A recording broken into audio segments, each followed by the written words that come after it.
All right. Are we live? Are we live?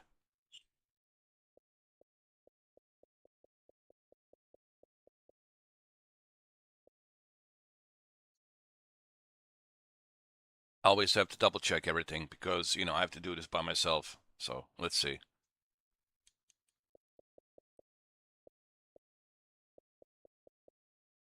Wait a minute. I knew there was something that I needed to do. It's the audio. I need the audio from my headphones so I can hear. Um, okay, there we go. I think this is good.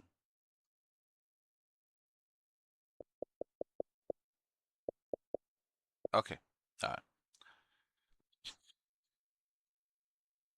All right, so I already made one video talking about The Hell Is Us, and I talked about how this game kind of reminds me of the war in Balkans, and because I've been through it. Now, this is set in a fictional world, obviously, but there's some resemblance to that war in the 90s in Yugoslavia. If you're familiar with it, if you have any understanding of that war, you might have to do some research. But I have plenty of understanding of that war because I've been through it. I lived it. Okay, I know pretty well what went down in that war. It was one of the bloodiest wars in the 90s at the time, since World War II. Now I think Ukraine has topped that because Ukraine is now the longest war uh, in this modern time. But anyway, this game it's set in a fictional setting, but the stuff that they're talking about certainly had some resemblance to what has happened in the fall of Yugoslavia, all these different republics. The one that I was born in, like Bosnia Herzegovina, and then Croatia, Slovenia, you know, Kosovo, all these places, right? Um, and it's set in a fictional setting, and I don't know if that was their intent to kind of like take the story from that time of the 90s and the war in the Balkans, and then kind of put it through this fictional story. I don't know what their intent was with this game. Like I said, this is just my opinion based on like so far what I am seeing in this game. This game, it's very unusual. It's unlike any other game that I played because this game relies so much on what choices you make, right? This game is not like giving you a some coordination to tell you, okay, go here, do this, do that, or hey, here's the you know uh, indicator on the map. You need to go here. You need to do this. Here's your mission. Here's your task. This game doesn't have any of that. It doesn't have no map. It doesn't have any indicators to tell you what you need to do. This game basically it's you go out there and you figure things out on your own and make your own decisions. It's kind of like in real life. Go out there, make your own decisions. Whatever decisions you make will reflect whatever consequences it reflects. So it's a pretty interesting game. Um, is it a horror game? I don't know. I really don't know yet. Like I said, I only just like played like the first 10 minutes of the game or first 20 minutes of the game, but you can go watch that video that I made about like the beginning of this game and all that and what I think. Uh, but it's a very interesting game. It's a very odd and unusual game, um, and I welcome this. Like I welcome like innovative new stuff. Um, Sometimes you have to take a risk. Sometimes you have to break some eggs to make an omelet. Sometimes you have. I mean, that's the thing. If you want to achieve something, if you want to create something new, You have to take risks. You know, if you play it safe, then you're never going to create something original. Ask any film director, ask any creative director, they'll tell you it's all about taking the risks. If you don't take the risks, you're never going to create anything original. So that's why you have to take risks, you know. If you play it safe, then you're just grinding the same thing over and over again until people get bored of it and get tired of it.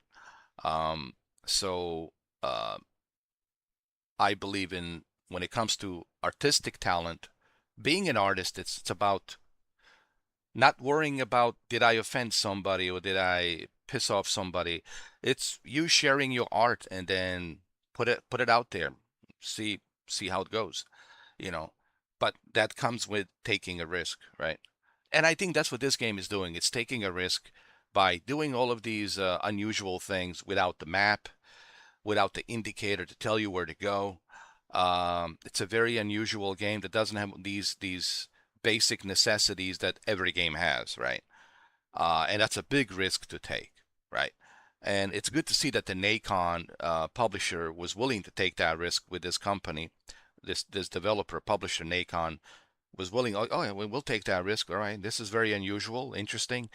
Let's see how it goes. I don't know how this game was received. I don't know what the reviews are of this game. I haven't done any research. But I do know that it's a very unusual game. It's not like your typical game that has all the basic necessities. It's a very unusual game, and I think I said enough. But I wanted to give you this introduction of so far what I think of this game. So that way, before you start watching this live stream, it's like an introduction, like an opening monologue, you know, to kind of like let you know what this is. Like, what is this? What's this all about? Like, what is Hell is Us? Is it a horror game? Is it an adventure game? Is it what is it? Well, we'll find out. I don't think it's either one of those things. I think it has to do something with psychological element of it. It's a psychological mental game, you know. Um, that's what I think, but I could be wrong. Speaking of psychological, everything is a psychological mental game because your mind never stops. It's 24/7. It always works. Your mind is always working. Even when you're sleeping, it goes into a different dimension, but it's working. It's collecting all the information and images and stuff that you encounter, and it's putting it out there and projecting it out there. So your mind, it's always working 24/7. It never truly shuts down. Anyway, but let's not dive into the rabbit hole of psychology and all that. Let's play this game.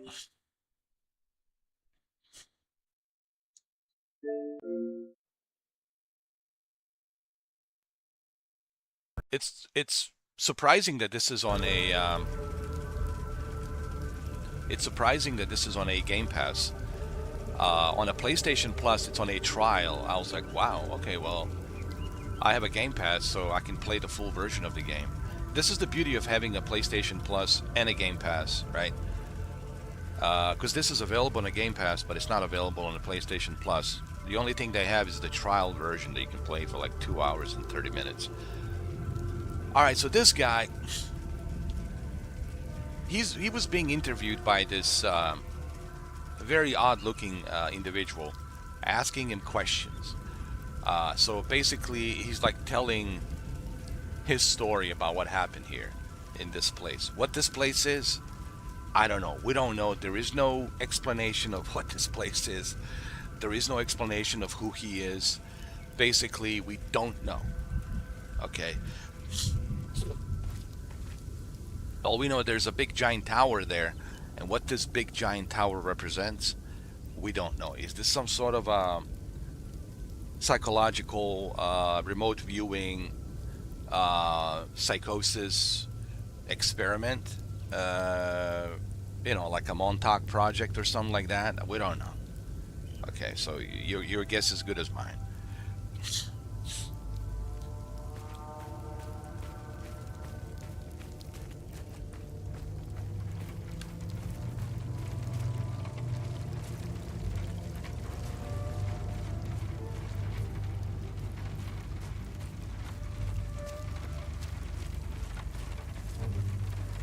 There is no map. There is no indicators. I need to find some. Well, from what I understand, talking to this old man. Okay, I need to explain this to you. In this house, there's this old man, and he was telling me a little bit of a story about himself in this place. And he did tell me that I need to go and find some guy who will take me to, like, he has a truck or something, and he will take me. Like, I was talking to this dude, and he told me that if I find this one guy, that he will take me to this other guy who has the car, and they will take me to this location, whatever. What can this old codger do for you? Where can I find the APC? Where can I find the APC? They parked their APC just beyond the woods, to the north. Once in the woods, follow the wind chimes. They will lead the way through. So APC is like this vehicle just beyond the woods to the north. How do I know which way is the north? I don't have a compass. Once in the woods, follow the wind chimes. They will lead the way through. I hung them in the trees so my sons would stop getting lost when they were children. Sethar's, bless their souls. The gate to it. Okay, so he gave me the key. And he says that he left, Hey, Gus, Arlo, Otis, please pick up. It's Atticus. I've been trying to call for days now. Phone lines keep going down, so I don't know when I'll be able to call you back, but I'll keep trying. Hey, don't go killing Sabs without me. See you soon. They're talking about Sabs. Now, Sabs, and again, I don't want to get controversial here, but it's a resemblance to Serbians. Like all the atrocities that the Serbian forces have done in the 90s, right? The genocide that they committed in Srebrenica, and you know, in Croatia, and you know, other parts of the Yugoslavia, you know, back then, all these different republics. So I think this game resemblance a little bit to that 90s war. And I know this might trigger some of you. Again, this is just my opinion, based on what I'm seeing here.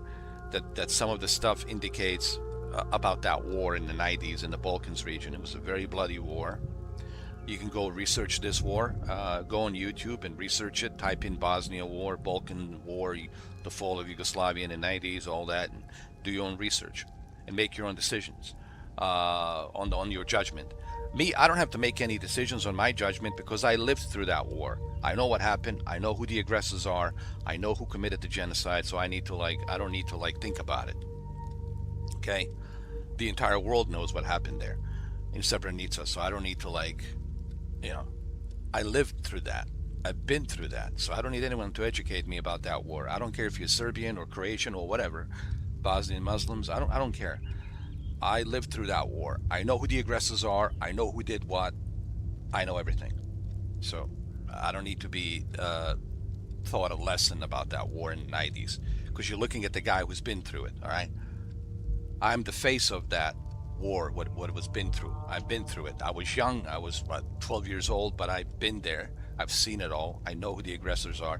So I think that this game is kind of indicating that what happened in that region where I'm from originally, right? In the fall of Yugoslavia, the Balkan region. And that's what I think. So that's what I call the Sabs. Sabs meaning Serbians, right? Now, are the old I don't want to put every Serbian as a bad person. I don't want to generalize. But at the time, they were responsible for that genocide in Srebrenica. That's a fact. Now, if Serbians don't want to admit to that, that's their problem. But that's a fact. It's been documented by UN, and international, laws and Hague and everything. It's all, they prosecuted all these war criminals. It's all been documented. It's all there. The evidence is there. So if Serbians want to deny that, and the funny thing is, well, it's not a funny thing. The sad thing is, even to this day in 2026, they're still denying that shit. Even though there's like evidence there, historical evidence, and they're still denying it. Uh, but that's because, they don't want to admit that they did what they did.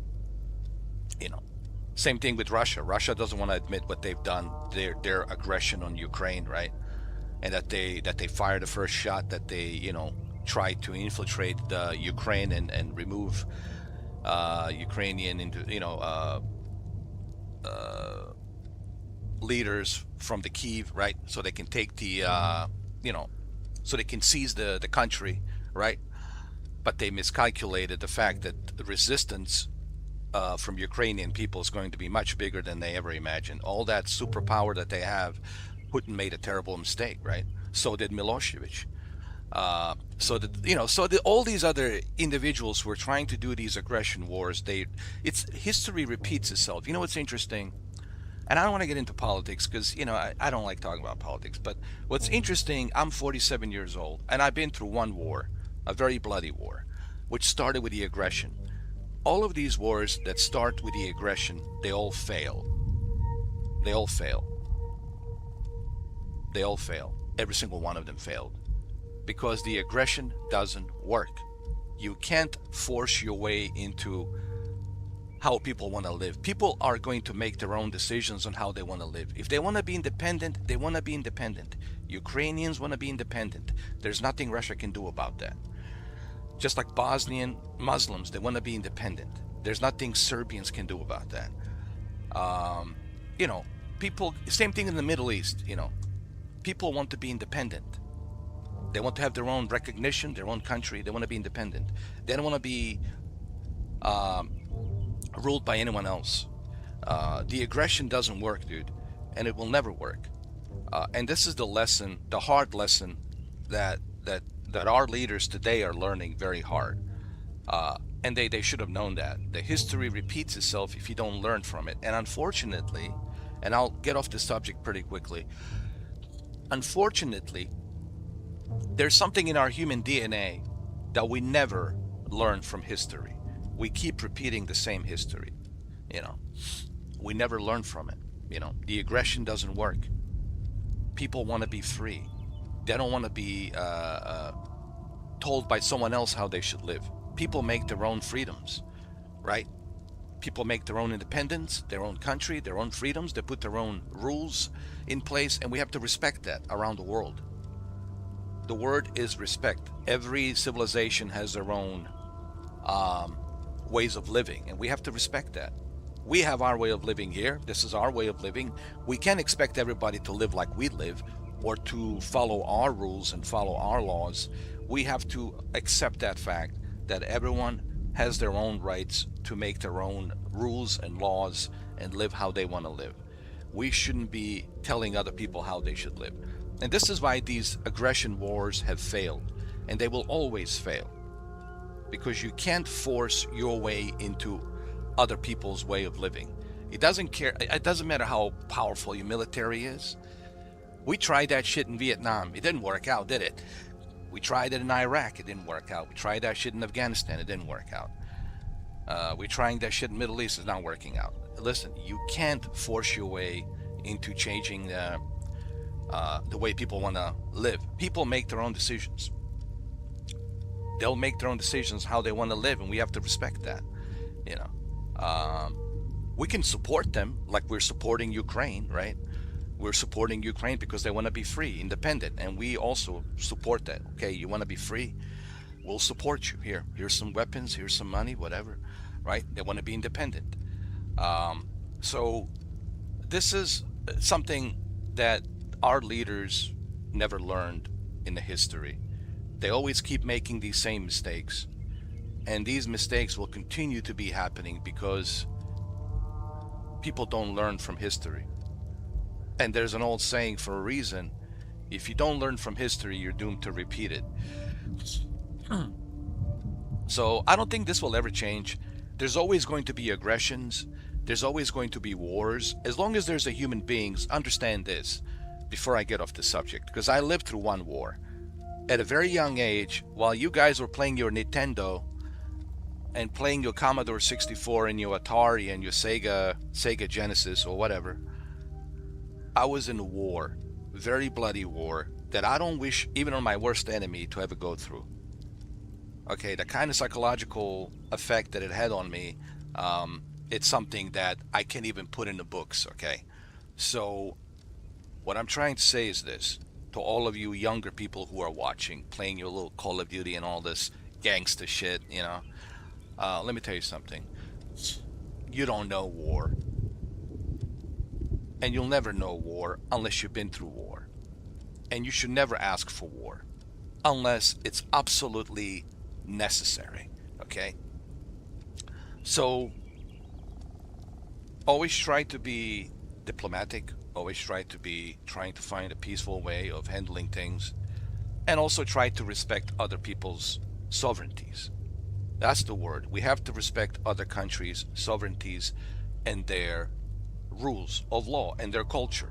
We have to respect their civilizations and their culture and their sovereignty.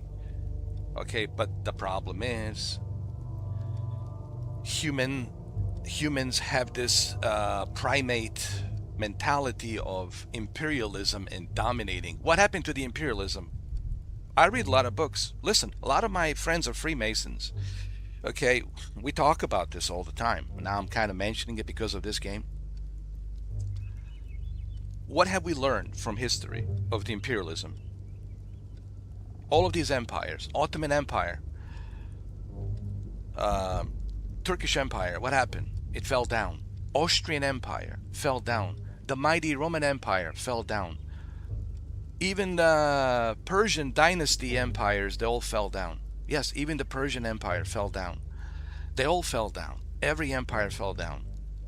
None of them were able to sustain itself. Why do you think that is? Why do you think that these empires always fell down and they can never sustain themselves? Because it doesn't work. You can't force your beliefs and your way of how you want people to think onto other people. There's going to be resistance. And even within, there's a resistance. Look at all the senators in the Roman Empire. They were against Caesar, Julius Caesar. They couldn't stand him. It was like, this guy's crazy, right? Empires don't work. They don't work. Hitler tried that shit and didn't work. He killed himself and his girlfriend. They killed each other. They found him in the bunker, right? They lost. Every single one of them lost. Because these aggressions don't work. The empires don't work. And this is what people need to understand. But people don't learn from history. This is why we're doomed to repeat it every single time, dude. And I've been through war at a very young age to understand this. So I don't need to be educated about the war. I don't need to be taught a lesson about the war. I've been through it at a very young age like 10, 11, 12. Okay, so I'm well aware what war is and what it can do, and I'm also well aware of like what humans are capable of doing. I'm well aware of that too. What humans are capable of doing. I've seen it firsthand. Okay, it's beyond hell as to what humans are capable of doing. The worst unimaginable thing that you can think of, the humans have done it, and they're capable of doing it. So, I don't know what else to tell you. But I guess this game has to do something with that. Psychologically, it's dealing with that. It's dealing with that. Anyway, let's continue. This game is controversial, and there's some controversy here. But it's done on a purpose, even though it's set on a fictional world, right? And they set it on a fictional world for a reason, because they don't want to piss off certain groups of people, right? They want to sell this game. But there are certainly some indicators here about the war in the Balkans region in the 90s. everything that I'm seeing so far in this game, it's indicating the Balkans region, and even this, the UN peacekeepers, right? You know, because they're talking about the UN peacekeepers and these white armored trucks, which is UN back in the 90s, these blue Kevlars and blue helmets, right? So all of this indicates that region, Balkan region, because I lived through it. You know, they can't fool me because I lived through it. I've been there. Okay, I experienced it firsthand. You know, so they can't fool me with what they're trying to achieve here. So I can read through this fictional story as to what it's being inspired from. It's being inspired from that conflict that happened in Balkans regions in the early 90s. Okay, but anyway, it's set in a fictional, you know, settings because they don't want to piss off certain groups of people, right? Which is understandable. But anyway, let's continue. This game is controversial. It's going to be controversial, so just understand that. You might get offended by this game with some of the things, but I think that was done on purpose for you to understand how ugly the war is and why you should never seek war. You should always seek diplomatic, peaceful solutions. The war is like the last resort. So like you have no choice. You should never be your first choice. You should always be your last choice, like the last straw, the last resort. Anyway, let's continue.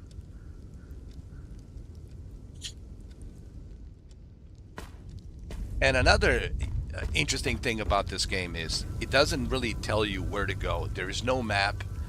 There is no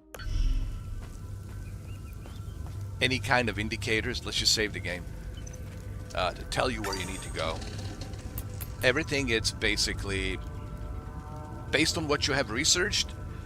Okay, go in the woods, go up north somewhere, figure out where the north is, and good luck.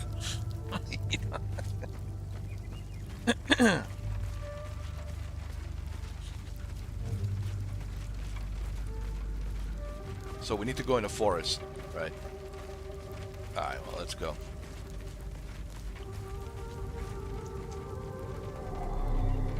I have the key. There we go. Open data pad, alright.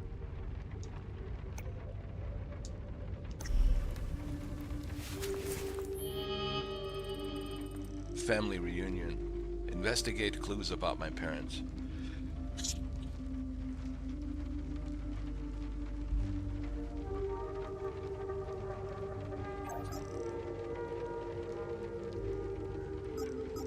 Ernest Cadell, owner of the farmland of Sanadra Forest. He knows where the village of Jehovah is located. He suggested that I hitch a ride with a soldier to the north. Okay. A hitch a ride to the north. Alright. My mother gave it to me when I was 5 years old, as she was smuggling me out of Hadia. Hadia. It's probably Bosnia.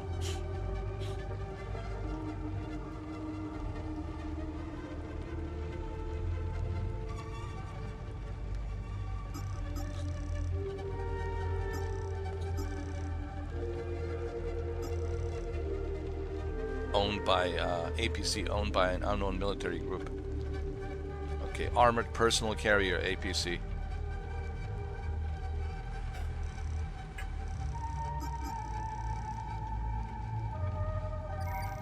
Oh, a compass. Okay, I got a compass, that's good. I got a data pad. Compass. It looks like a Steam Deck.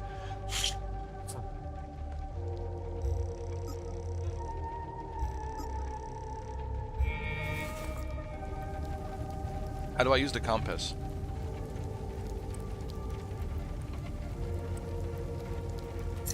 Oh, there we go. Yeah, that's good. It says go north. That's where we're gonna find this APC.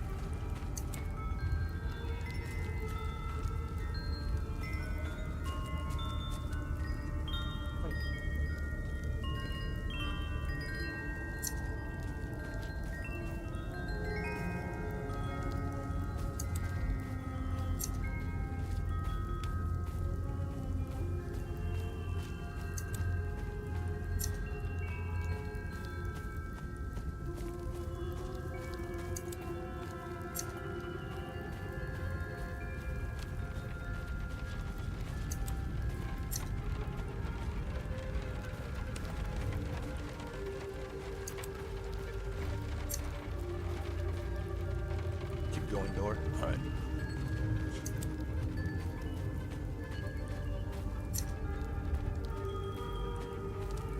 There's the APC right there. Armored personal, what do they call it? APC?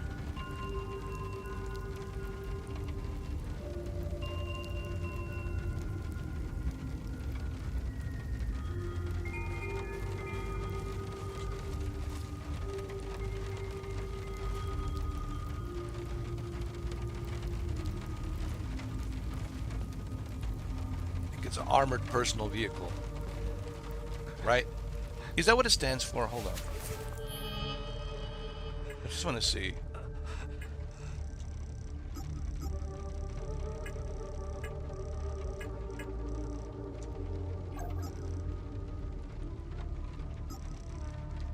Armored personal carrier.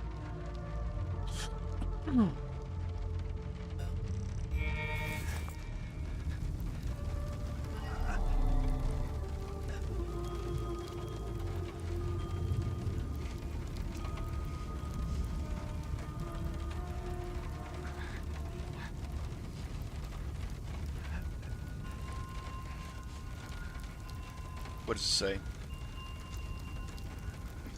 What is this?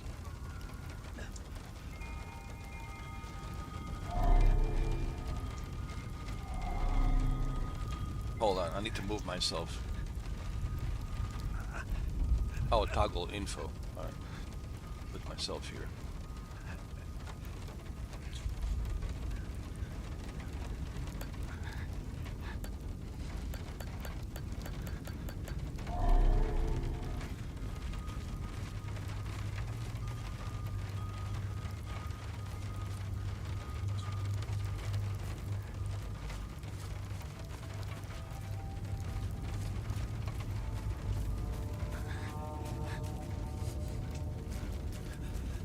Oh, there's a dude over here. Hold on. You found me. Epsilon 12, right? God, I can't see shit. I have blood in my eyes. You must have honed in on my distress beacon. Epsilon 12, right? I can't see shit. I have blood in my eyes. Hold on, I need to just move myself a little bit. Like that. There we go. That's better. Who are you? I'm Sifo 451, Epsilon 11. I got separated from my unit. They're still down there behind that door. We were on an SSC. We got jumped. Jumped by who? I'm not sure how I got here. All I remember is hearing that door shutting behind me. I must have triggered something. We need the key to the APC. We need to get the fuck out of here. Alright, man, calm down, dude. Relax.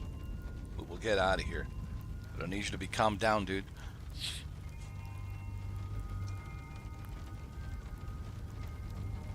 Who are you, by the way? Who are you? Oh, no, I already asked him that. I Not already sure how asked I him got that. here. I already asked him that shit. Well, who has the key to the APC? Which is the armored personnel carrier vehicle. Who has the APC key? The sergeant has the key. He's inside with the team. The sergeant's easy to spot. He's the one with a dark red poncho. Shit. I'm hurt pretty bad. I need to stop the bleeding. Calm down, dude. Alright. Look, we have a med kit in the camp we set up in the woods west of here. We marked the trees to make it easier to navigate. Bring me the med kit, and I'll give you what you need to open the door. Okay, dude. Alright. Just hang in tight, alright? We're right back, dude.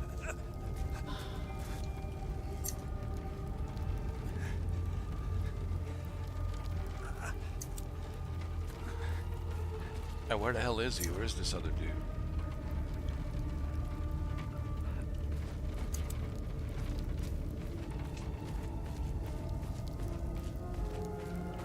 Oh, this area's blocked.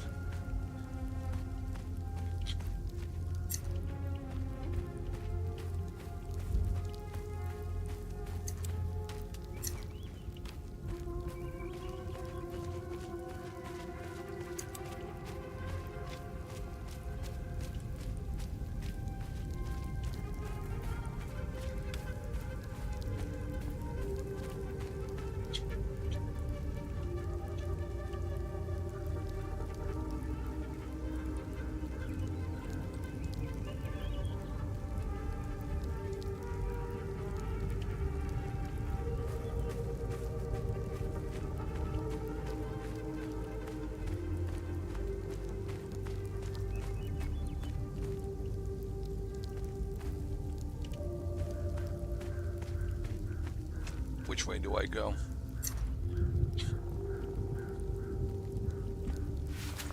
Hold on. This soldier, what did he say?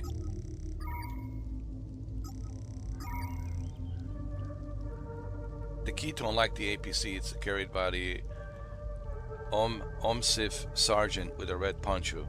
Location, Central Forest. Yeah, but where the hell is Central Forest?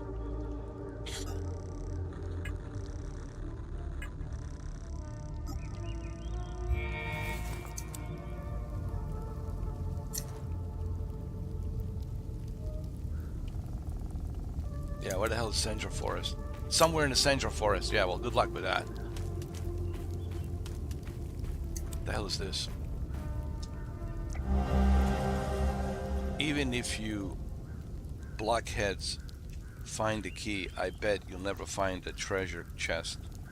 The blue paint, it's harder to see than the red.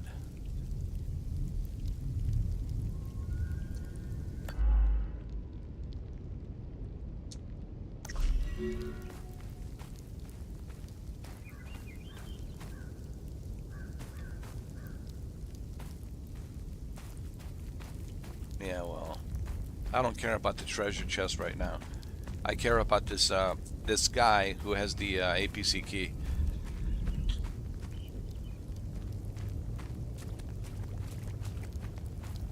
Should I go this way or this way?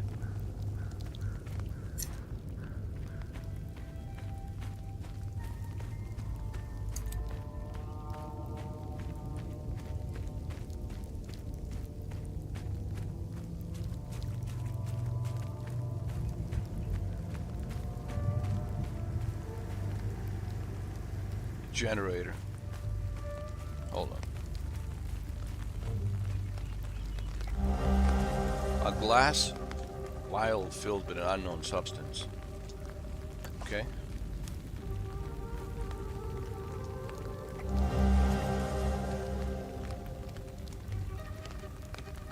Something about the anomaly collapse.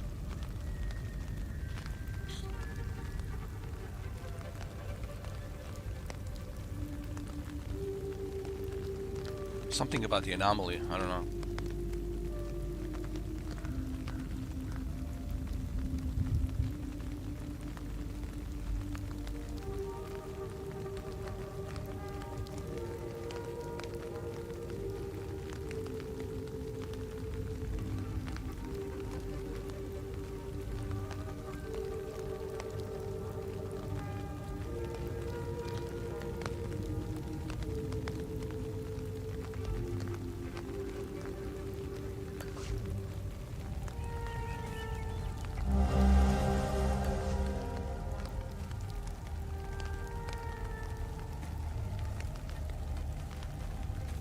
All right, let's continue this way.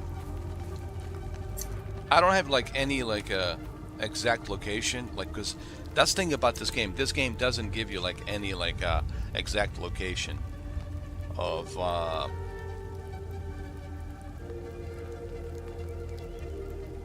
what actually where you actually have to go. Like there is no like any kind of like a indicator in this game. They don't give you any indicators You basically have to gather information, and based on the information that you gather, you have to figure out, where to go, based on the information that you have.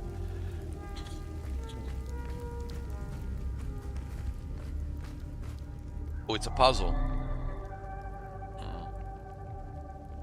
Wait, was that something to do with, wait a minute.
There has to be a clue over here.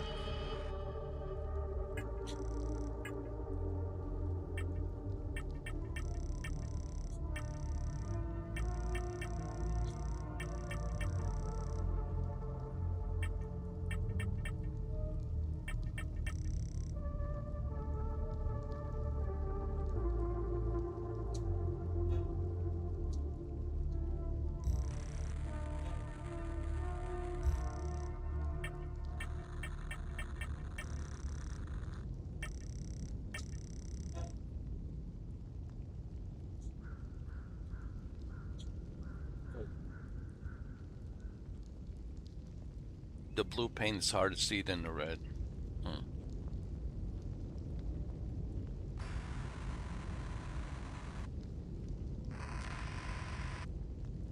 Wait a minute.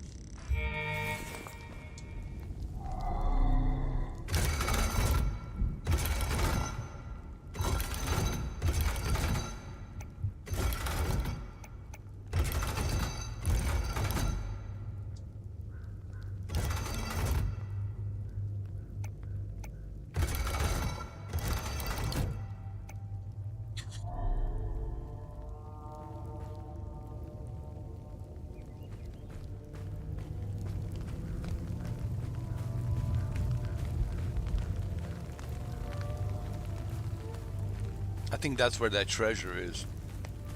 But good luck trying to figure that out. I need more. I need more information in order to figure out, how to open that door.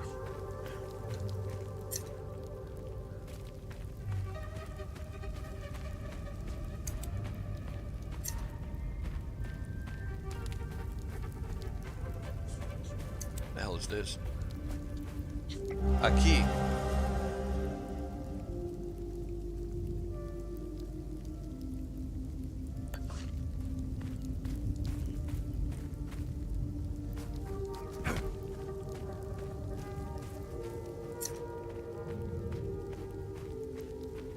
I'm lost, dude. I'm already lost.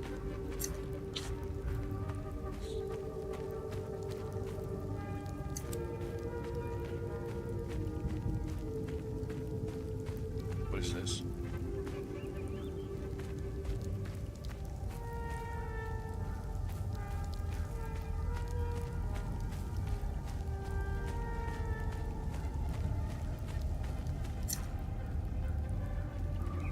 We already been through here, right? Yeah.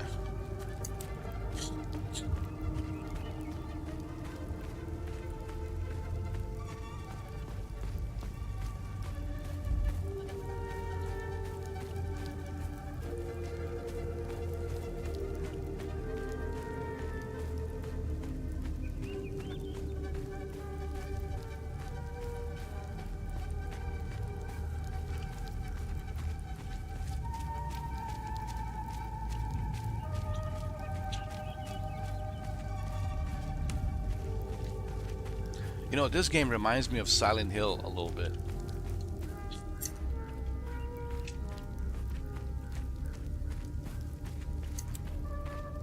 Okay, there's nothing on this side. Let's go this way.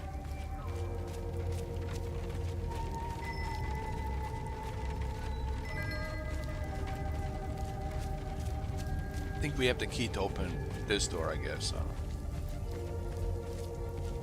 Do we? No, we don't.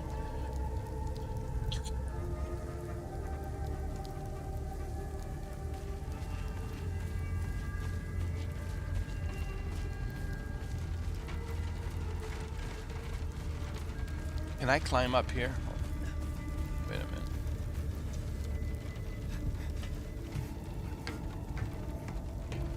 minute. This game, you're doing a lot of exploration. It kind of reminds me of Myst and Silent Hill.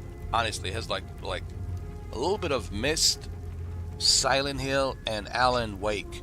You know, but it's not either Alan Wake nor Myst nor Silent Hill. So it's neither Silent Hill or Alan Wake or Myst, but it kind of borrows a little bit from each. It's a very unusual game.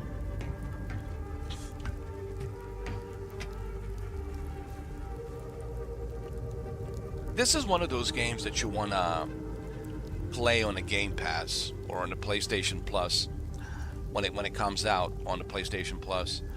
They currently have it on a trial. You can do a trial for like 2 hours and 30 minutes, but on the Game Pass they have it actually. But this is not a game you want to purchase. This is type of a game that it's a good rental. Like, I call this a good rental, something that you want to rent on a weekend.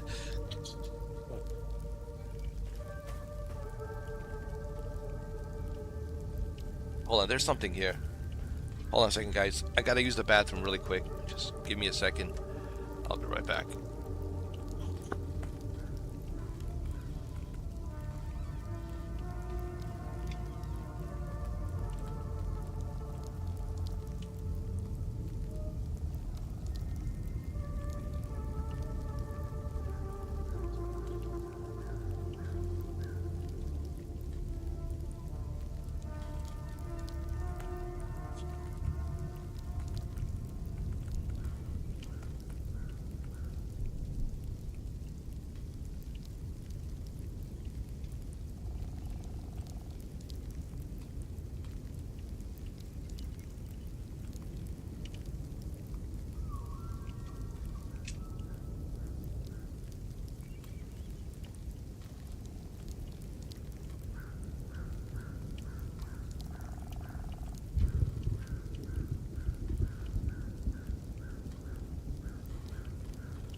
What is this? Observe. Unknown language. Alien. It's aliens.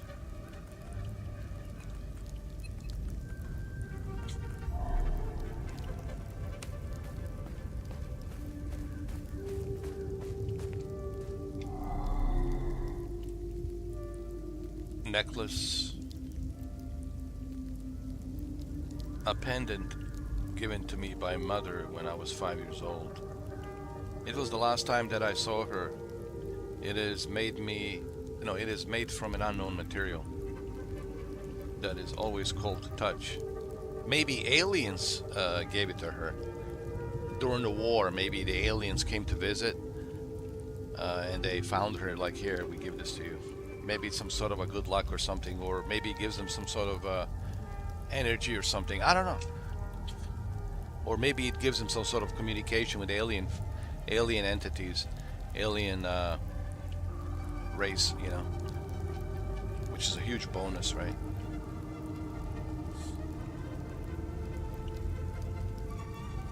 Can't think of a better ally to have looking after you than aliens, right? You have the best of the best.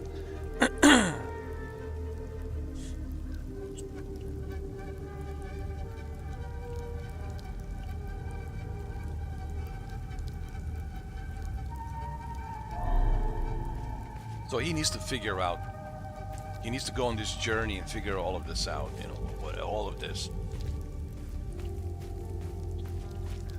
So this game has a lot of clues that you need to kind of put together. It certainly has a little bit of a Myst, like, because if you play the Myst, that's what the Myst is about. Myst is about, collecting information and trying to figure out the clues and a lot of thinking. So if you're somebody who doesn't like to think a lot and you kind of like don't care about this, then this is not for you. This game, it's really people ask me, but why am I playing it? Listen, I'm a gamer. Like, I'll play anything. Okay, I'll play anything at least once just to see how it is, but it doesn't necessarily mean that I like it. I'm personally not a fan of these types of games because I want to play video games to relax, to enjoy myself. I don't like playing video games where I have to go through some sort of science project where I have to figure things out. That feels like work. That feels like something I should get paid, right? Like someone should be paying me for trying to figure this out, right? So it's not my type of games. And I think that's what this game is doing a lot, And what's that old saying? It's not my cup of coffee. I drink different type of coffee. I like a cup of coffee that's action-packed and exciting and fun. This is a cup of coffee that you have to think a lot, like an Einstein or Nikola Tesla or some sort of physicist, And I'm not a fan of that. I think for those of you who have been watching me, you know that I'm not a fan of these types of games. This is the kind of crap that I didn't like in a Silent Hill 2, and same crap like this that I didn't like in Alan Wake and many other games,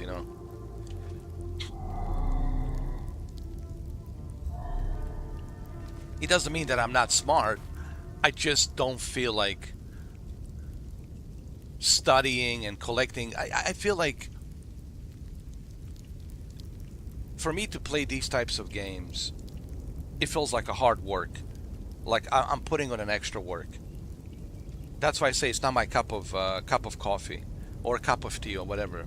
I call it cup of coffee. It's not my cup of coffee because I don't feel like trying to figure this out.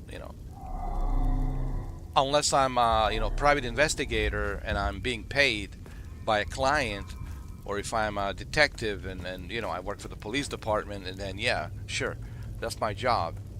Like, I feel like these types of games, to me, these types of games feel like you have to put in extra work. But that's okay. Some of you enjoy this, and if you enjoy this, have fun. You know? But I don't think this is for me, to be honest, because I play games for fun. I don't play games for I have to put in the hard work to figure things out. You know, unless I'm getting paid. If I'm getting paid, then yeah, sure.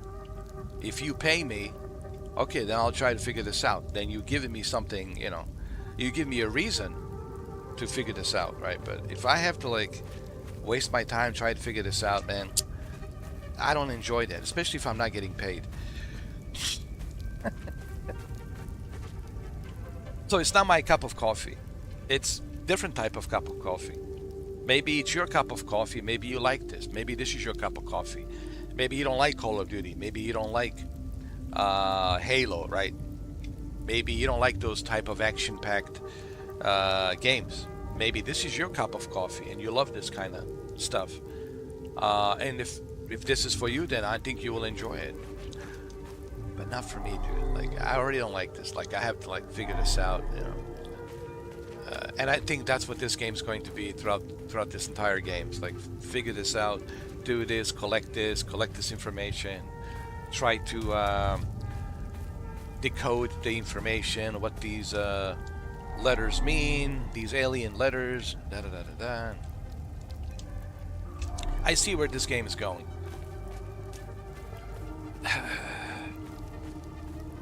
And sorry, I don't know if I'm gonna listen. Like I said, I'm willing to try everything at least once. You know, it's on Game Pass. Like, what do I got to lose? It's on Game Pass. Why not give it a try? You know, that's the beauty about like having a Game Pass in PlayStation Plus. It doesn't cost you anything to check it out. Check it out. See if it's good, if it's bad, if it's yours, kind of yours type of game or not. And also, guys, understand this. Just because it's not my cup of coffee, it's not my type of a game, doesn't mean it's a bad game. I just want to say this publicly. A lot of people make a mistake with me.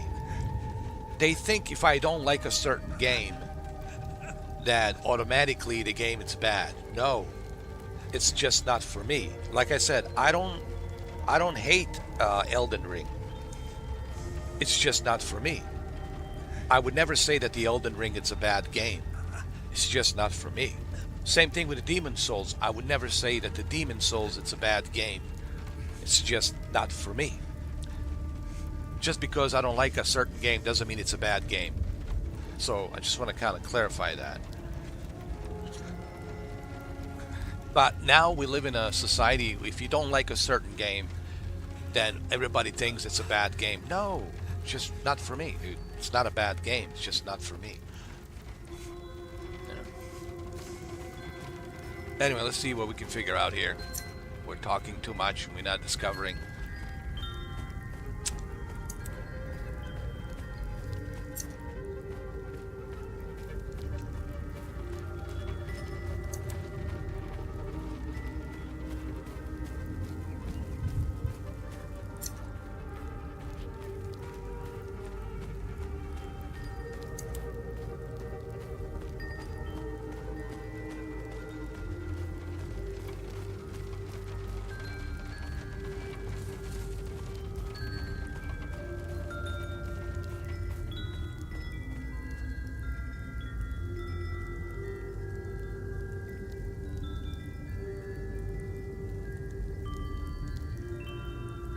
I honestly believe this game would have been better if it was like in VR, like a first-person VR view. Honestly, this game should have been in VR. And I'm surprised that they didn't make this game VR. This honestly would have been better in VR, because you would have a better perspective, you would have a better vision, or as Arnold would say, the clear vision. You would see better, you would see certain things, right, better. You have better perspective. when it's in the third person, like far away look, it's hard for me to see where's what. And there's no first person view, which is beyond me, especially when it's a game that has a lot of puzzles and you need to figure out a lot of puzzles and discover a lot of things. Why isn't this in the first person view? Why is it in a third person view? Doesn't make any sense. And also, why isn't this in the VR? This should have been in VR. This would have made a great VR game, dude. Trying to find these puzzles and discover everything. But in the third person view here, man, it's really hard to tell, like, where's what, you know.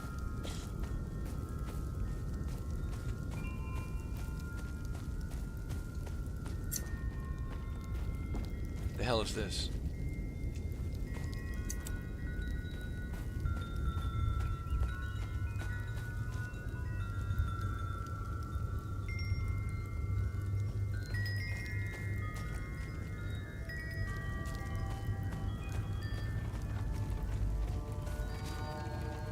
Wait a minute, wait a minute.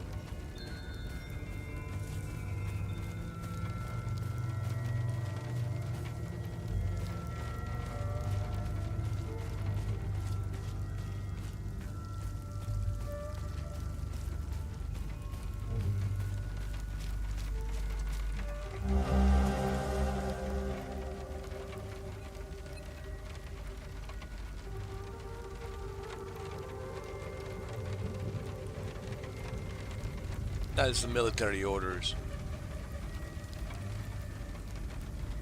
Something happened on this forest after the war. Here's what's going on. After this war, something else happened here, and maybe it has to do something with the alien entities or something. I don't know. So they created this special unit forces to investigate this, whatever this entity is.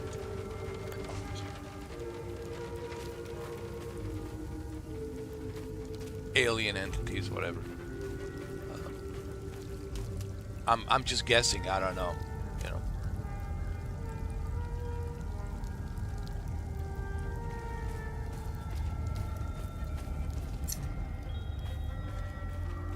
Oh, whoa, what is this?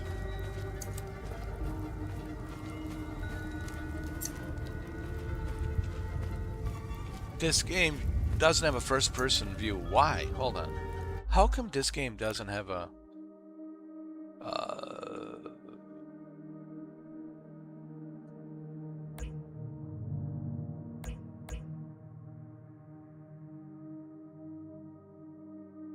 How come there's no... You don't need a performance mode for this game.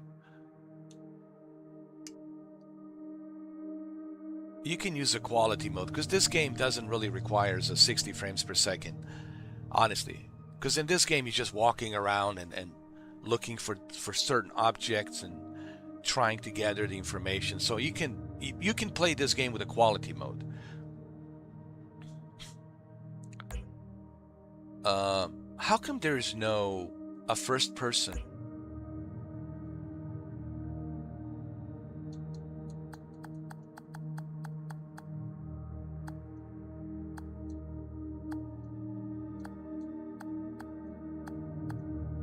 It's beyond me that this game doesn't have a first person. Okay, so we're in a quality mode. Quality mode looks good. Yeah, you can play this game in the quality mode. You don't need a performance mode. Yeah, quality mode looks good.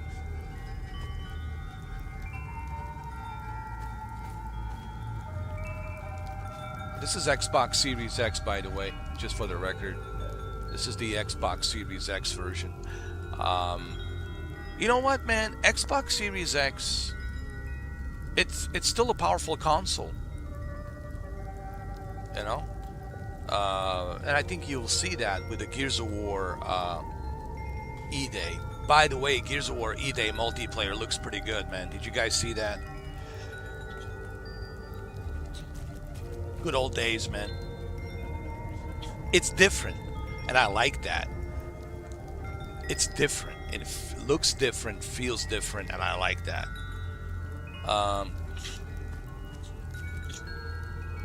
Yeah, you can play this in a quality mode.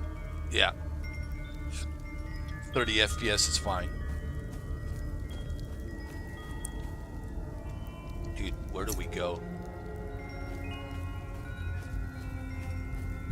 Where do we go from here?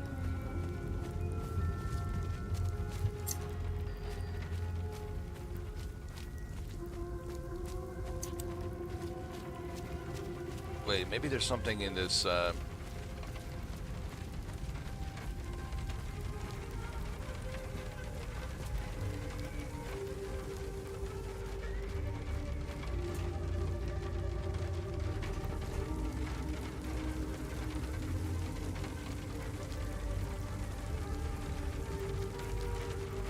yeah, there's nothing in this warehouse. Nothing. Just a tractor, bicycle in this warehouse. It's a pretty big size warehouse, actually.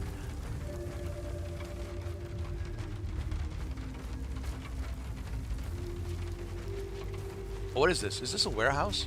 Actually, this is a garage. Holy crap, it's not even a warehouse. It looks like a warehouse, but it's not a warehouse. It's like a garage. It's a big garage, dude. Holy shit. But it looks like a warehouse, but it's a big garage.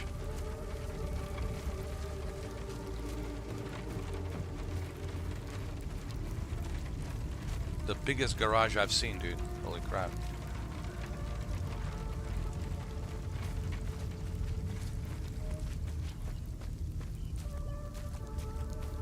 I already spoke to this guy. I mean, let's just save the game, but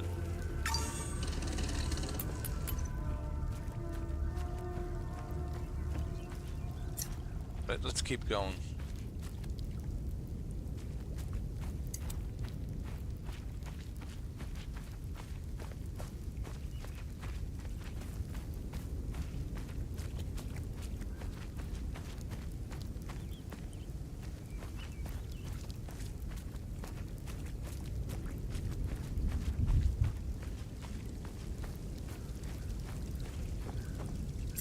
No, I'm going the wrong way. I need to go north. I need to go north. Going the wrong way.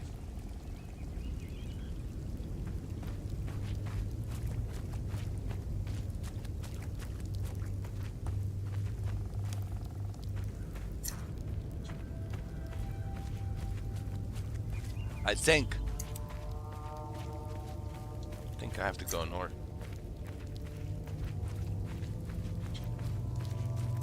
Oh, you can run. That's good.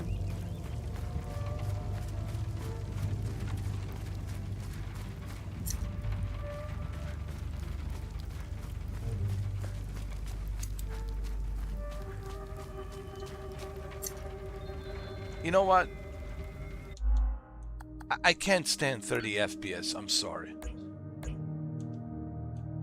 Honestly, I'm at the point in my life where I cannot play 30 frames per second. It hurts my eyes, dude. Like, it has to be 60. Like, 60 has to be a standard now. Minimal basic necessity. Minimal basic necessity. It's 60 FPS for me, dude. Seriously. Yeah, dude. It's almost like I can breathe, bro.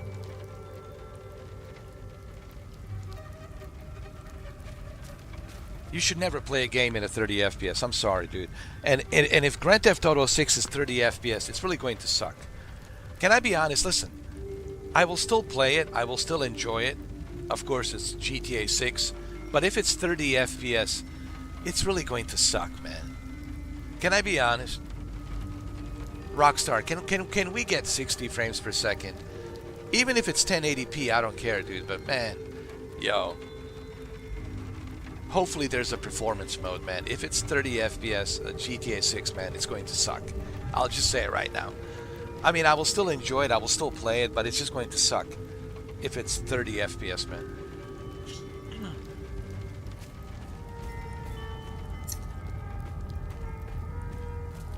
some people are saying that there's leaks that there's a leaks or something out there from developers that, again, with a grain of salt. This is internet, so beware of what you're reading, beware of what you are believing. Take it with a grain of salt. Some people are saying that some developers have leaked, who work for Rockstar, that there's going to be a performance mode and quality mode, which would run at 60 frames per second. If that's the case, that's great. But so far, Rockstar, it's not saying anything. It's just like they're keeping us in the dark, dude. They're not telling us nothing, which is typical Rockstar, dude. Think about that. You're pre-ordering the game and you have no clue, dude. You haven't seen one single gameplay.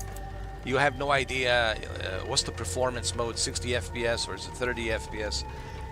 You know, we have no idea, man, about anything regarding Grand Theft Auto 6, other than that it's set in a Vice City. But and I think that's wrong. Can I be honest? I think that's wrong. I think Rockstar should tell us all this information. Should tell us. Should give us a gameplay. Should give us the information if it's, you know, what, 60 frames per second, 30 frames per second.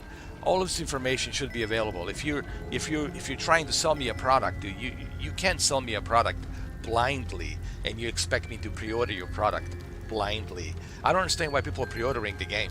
It's digital only. It's not like there's going to be a shortage of. Yeah, people are funny, bro. People are hilarious. It's not like there's going to be a shortage of GTA 6 digital.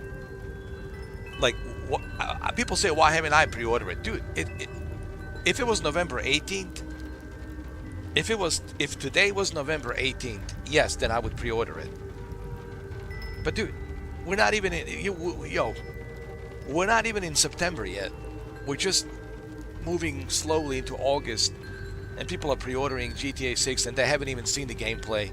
They haven't even heard anything about what frame rate is it going to run. Is it going to be 60 frames or 30 frames? Nothing. But people are just pre-ordering like digital version of the game as if they're not going to be able to buy it on November 19th. Yo, people are hilarious. But anyway, I just don't get it. I don't understand why people are pre-ordering. Like, what are you wasting your $100 right now, dude? You know, buy it on November 18th, pre-order it on November 18th, and then you can pre-download it and have it ready for the midnight November 19th. Isn't that like a smarter, logical thing to do? It's a digital only. Like, it's not going to go anywhere. Yeah. Anyway.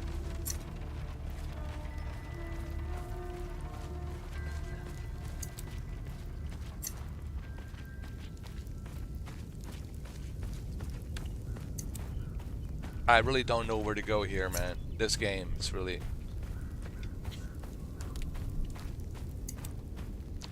not giving me much of any clue.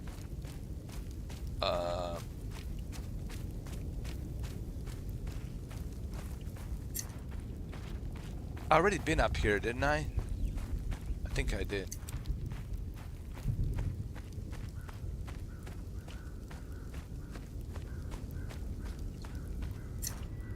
What's all this? X marks the spot. Okay.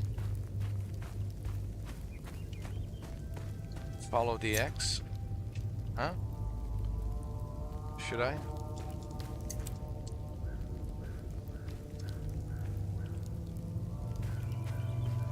Follow the X, I guess.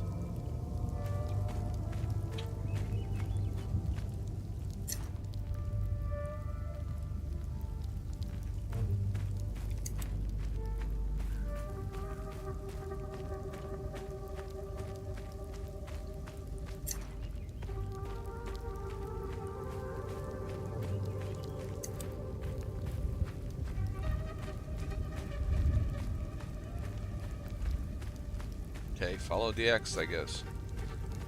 See where this will take us.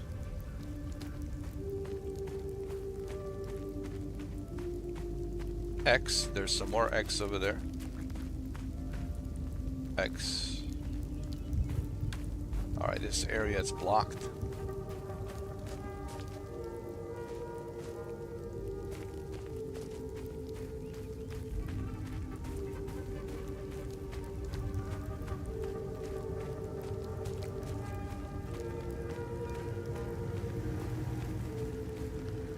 We've already been here, but wait a minute.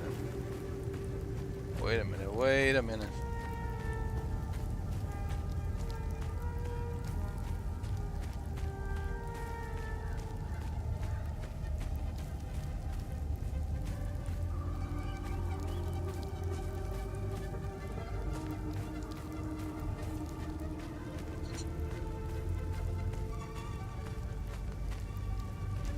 Go here.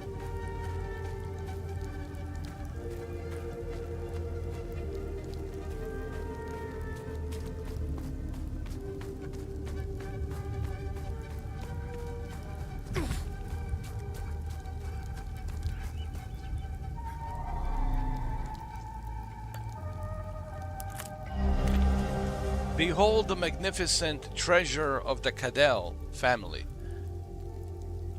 It belonged to our great-great-great-grandpa. Please don't break it. Please don't break it, you nitwits.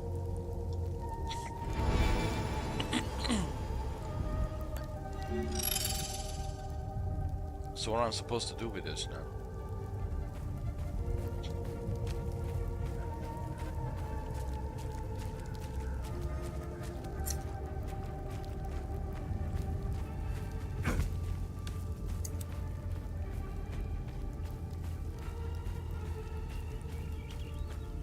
I have no idea.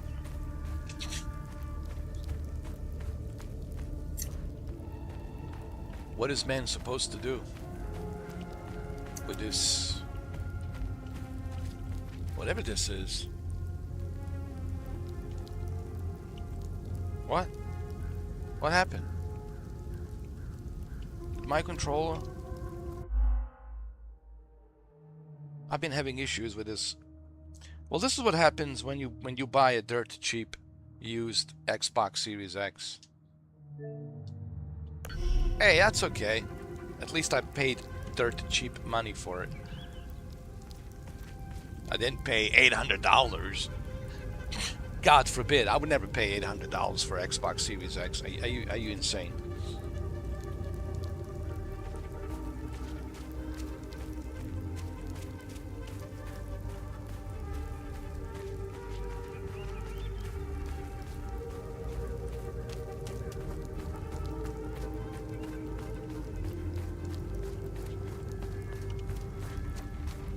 Wait.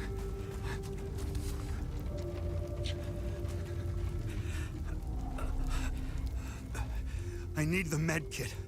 Just follow the marked trees in the woods west of here. Who has the APC key? The sergeant has it. He's Okay. So we need to go west. West. You need a med kit. We need to go west. West. You gotta go west.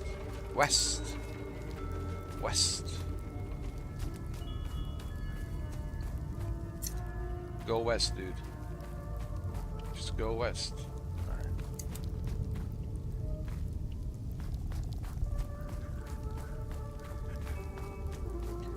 Just go west.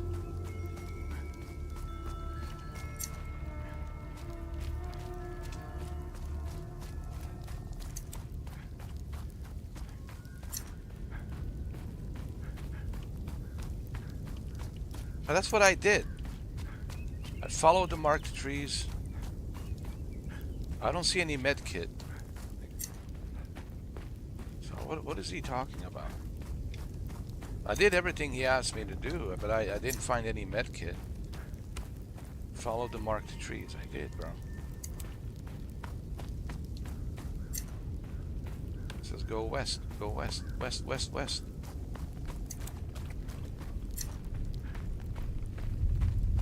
And I did, bro. And I'm still following the marked trees, going west.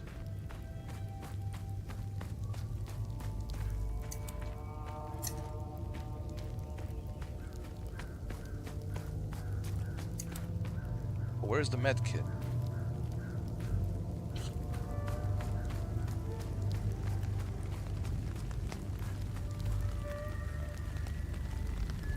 I don't see the med kit anywhere. Dude. What are you talking about, dude? What are you talking about, dude? What med kit?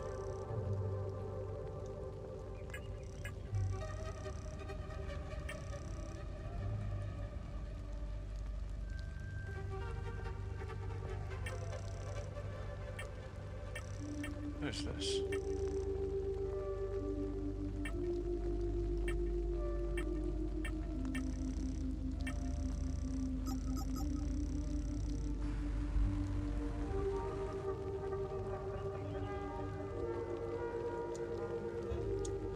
Can I open it?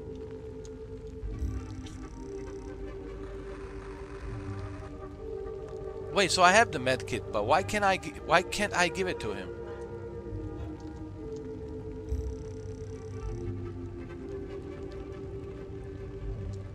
Do I have to equip it? Why can't I equip it?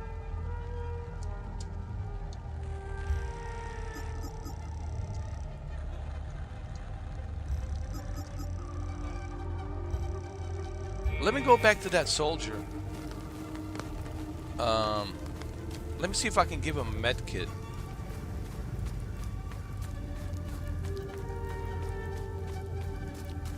Okay, let's go back. I wanna see if I can give him a med kit. Can we go down? Do we have to go down like this?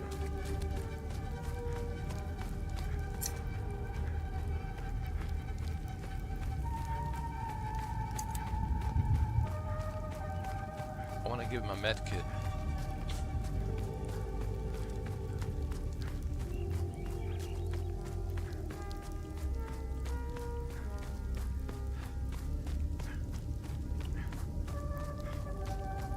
This way.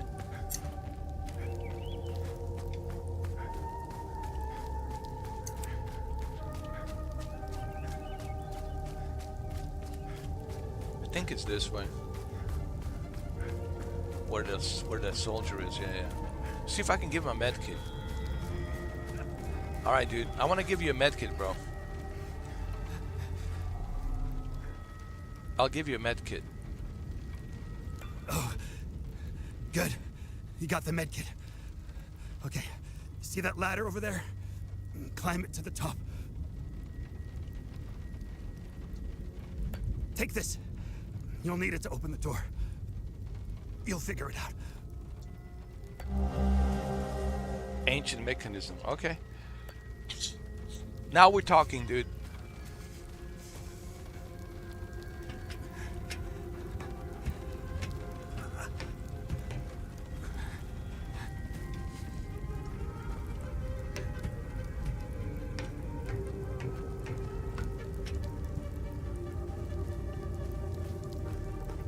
He gave me some mechanical key.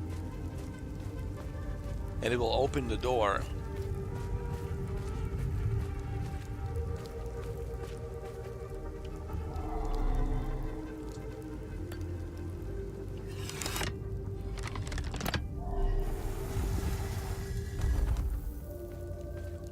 You'll figure that out. I'll figure that out. Dude. I won't figure that out, bro. Trust me when I tell you, I will not figure this out.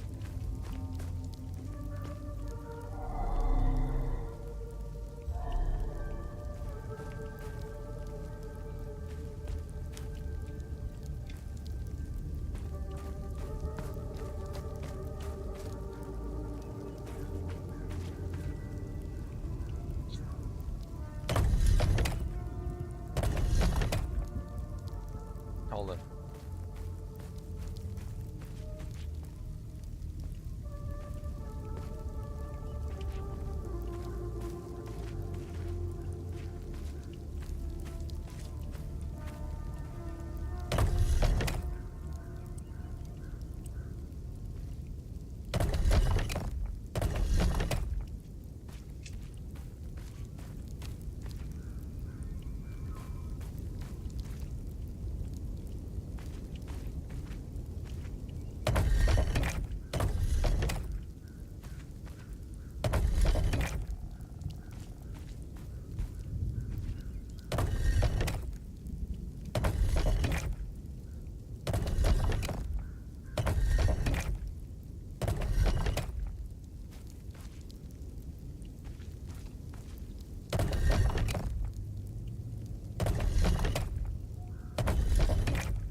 Dude, I will not figure this out. I'm telling you right now. Something stinks here. 1, 2.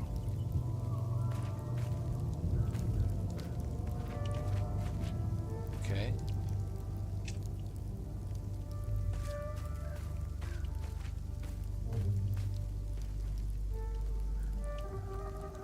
So this should be the first one, and then second one over here. Let me see. Oh, maybe first, second. Hold on.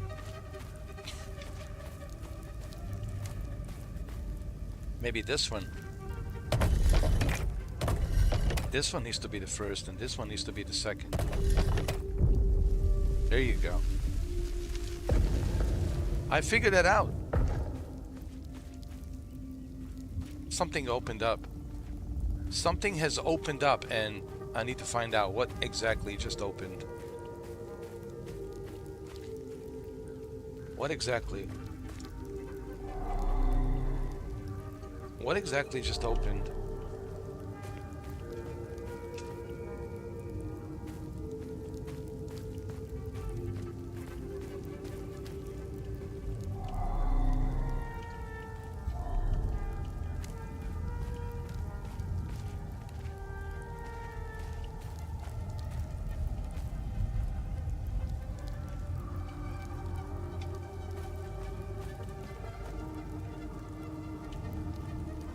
What the hell just opened, dude? I opened something, but I don't know what the hell did I just open.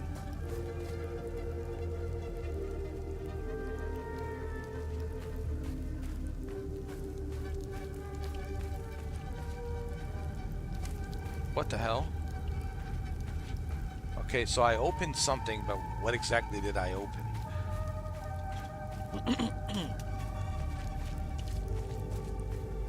All right, let's go talk to him. I want to ask him, hey dude, what the hell did we just open?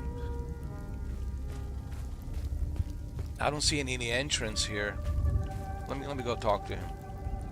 See what he says. What the hell did we just open, dude?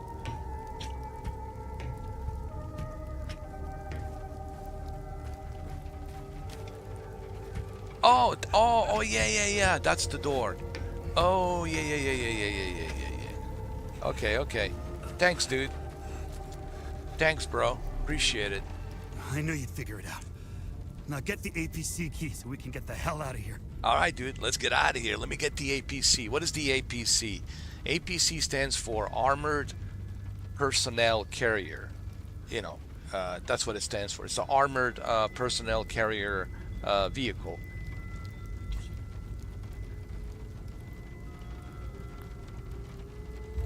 Let me ask him about the Civil War. Hold on. I knew you'd figure it out. Hold on. Let me ask him about the Civil War. I heard that they're still fighting in some parts of the country. You'd think they would have a ceasefire by now or something.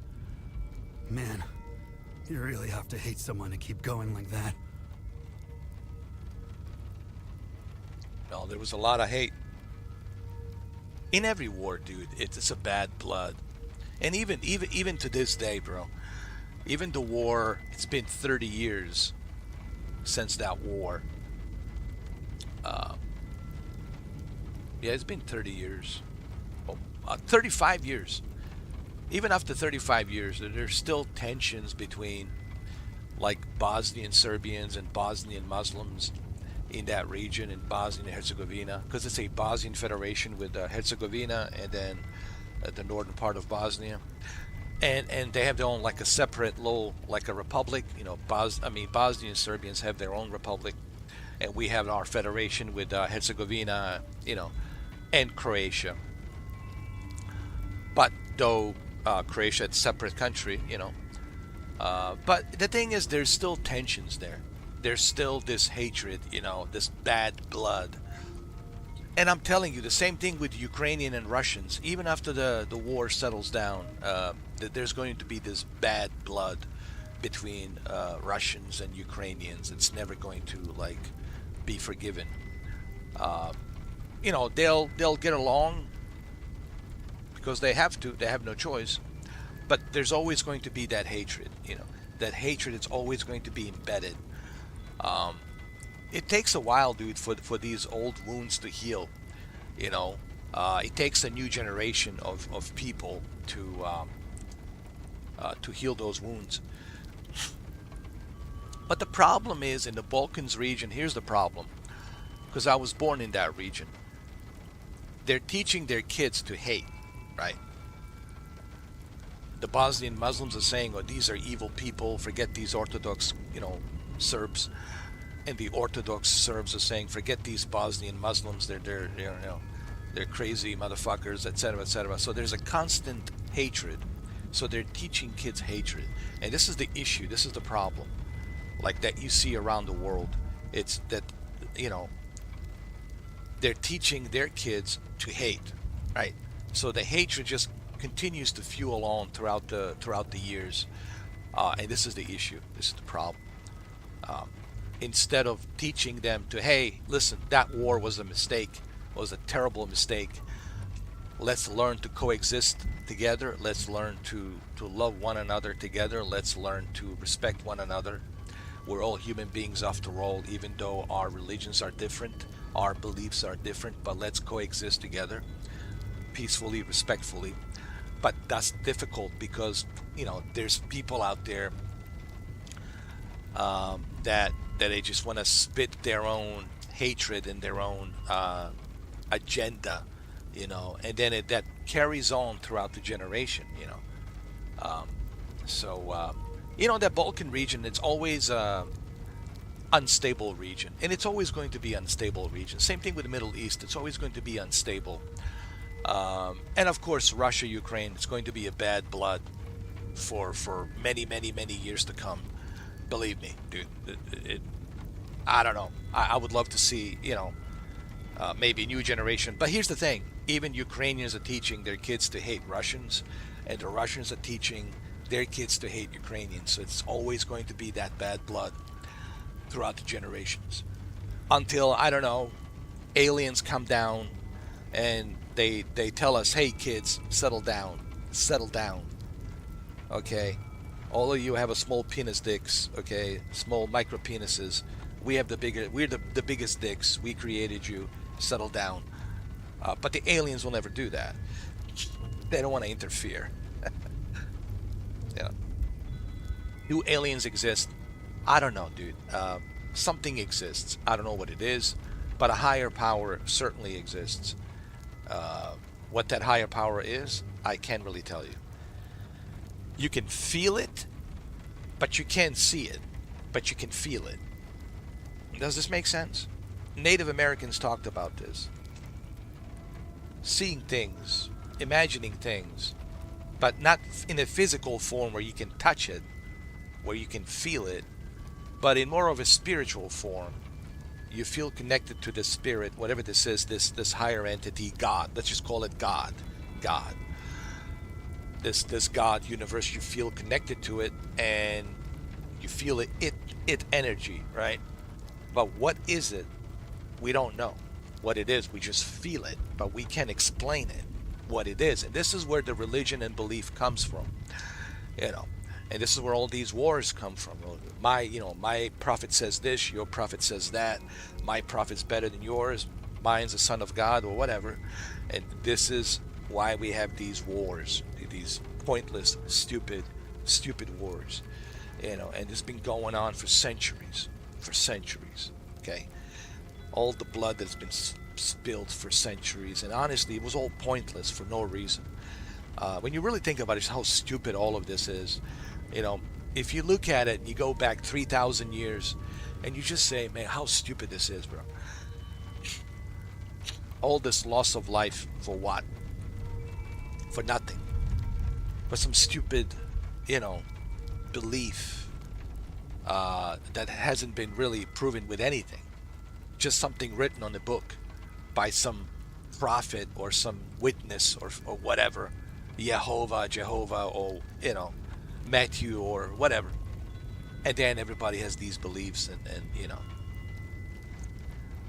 here we are, even in 2026, almost 2027, we're still raging these wars, these pointless wars, you know. And then we wonder, it's like George Carlin says, and then we wonder why aliens don't just land and say hello. Can't you see how eager they are to land and say hello? We're barely out of the woods. We're barely out of the jungle. We're barely out of the jungle, dude. We're barely out of the jungle. We might have internet. We might have all these, smartphones and iPads and all this other stuff. But we're barely out of the jungle, dude. We're barely out of the jungle, man. We're still in the jungle. We're still in the forest with a primate thinking, my God's better than yours. My prophet's better than yours. My dick's bigger than yours. My belief is better than yours. We look better than you. We're smarter than you. We're more powerful than you. Yeah.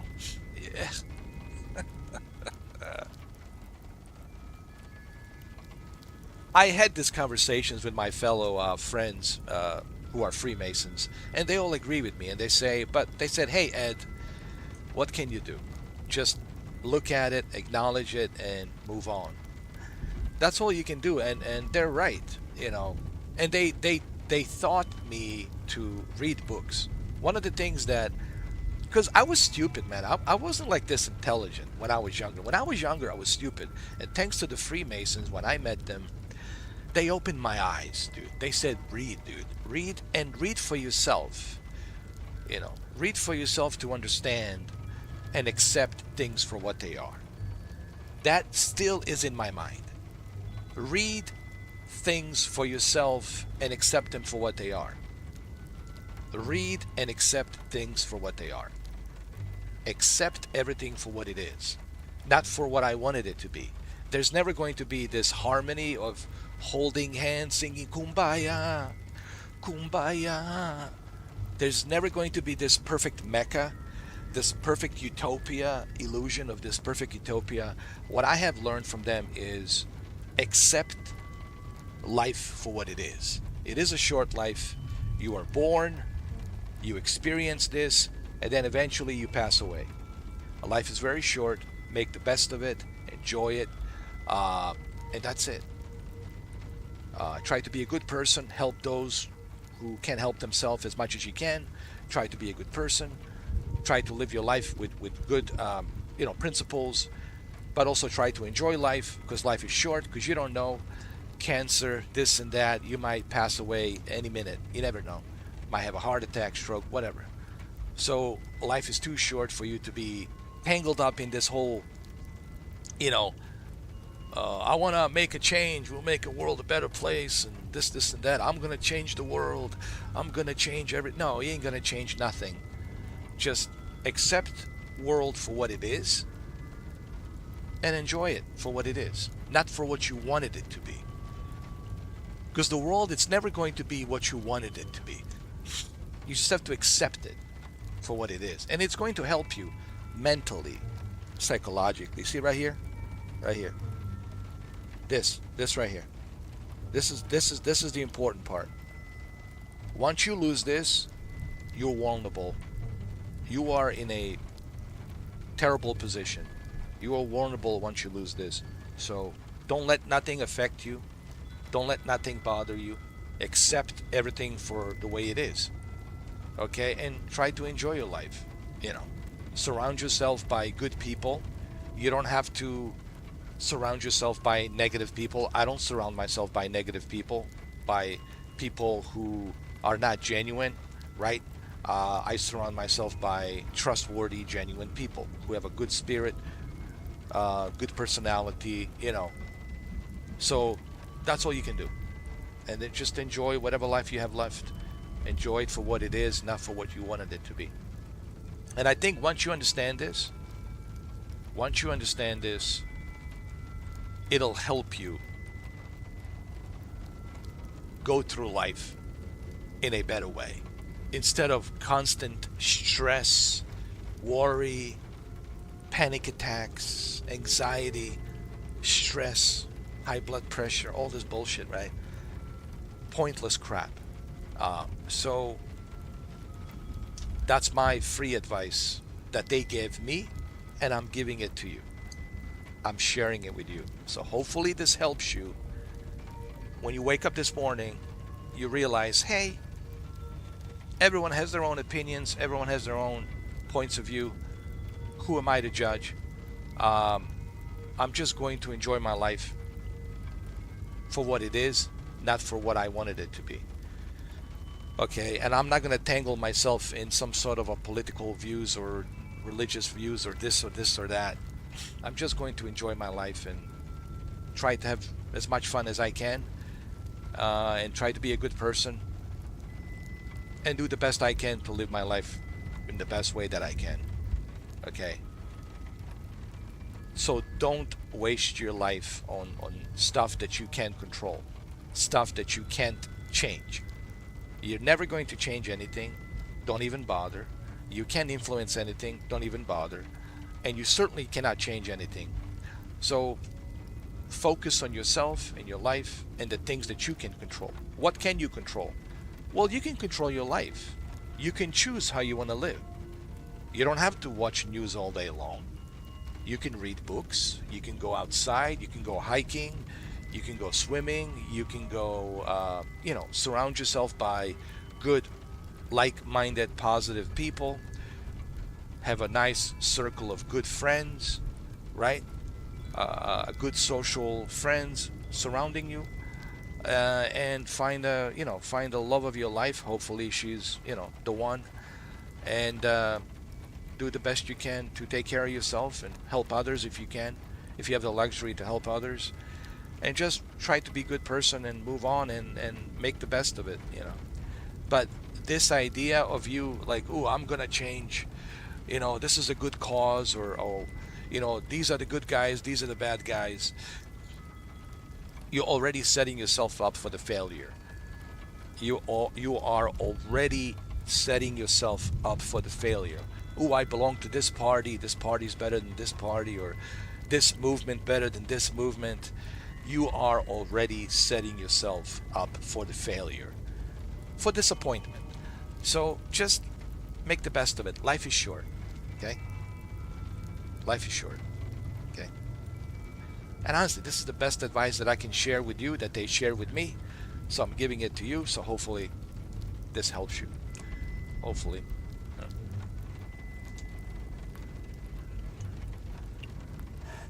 That's all smoke and mirrors. It's a pity they have no clue what part they played.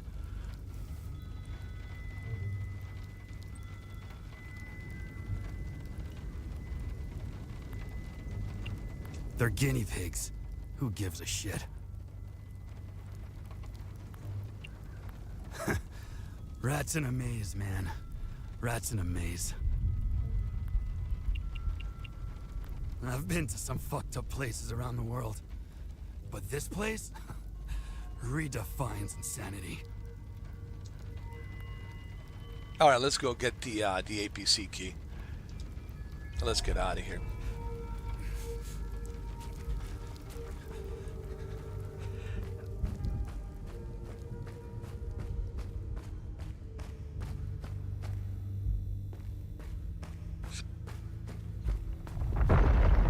What the hell was that? It doesn't sound good.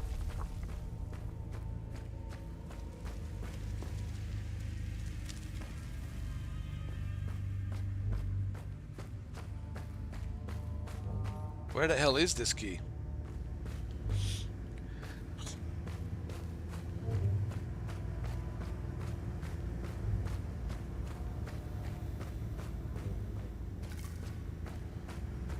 Oh, you can save the game here. Oh, that's cool.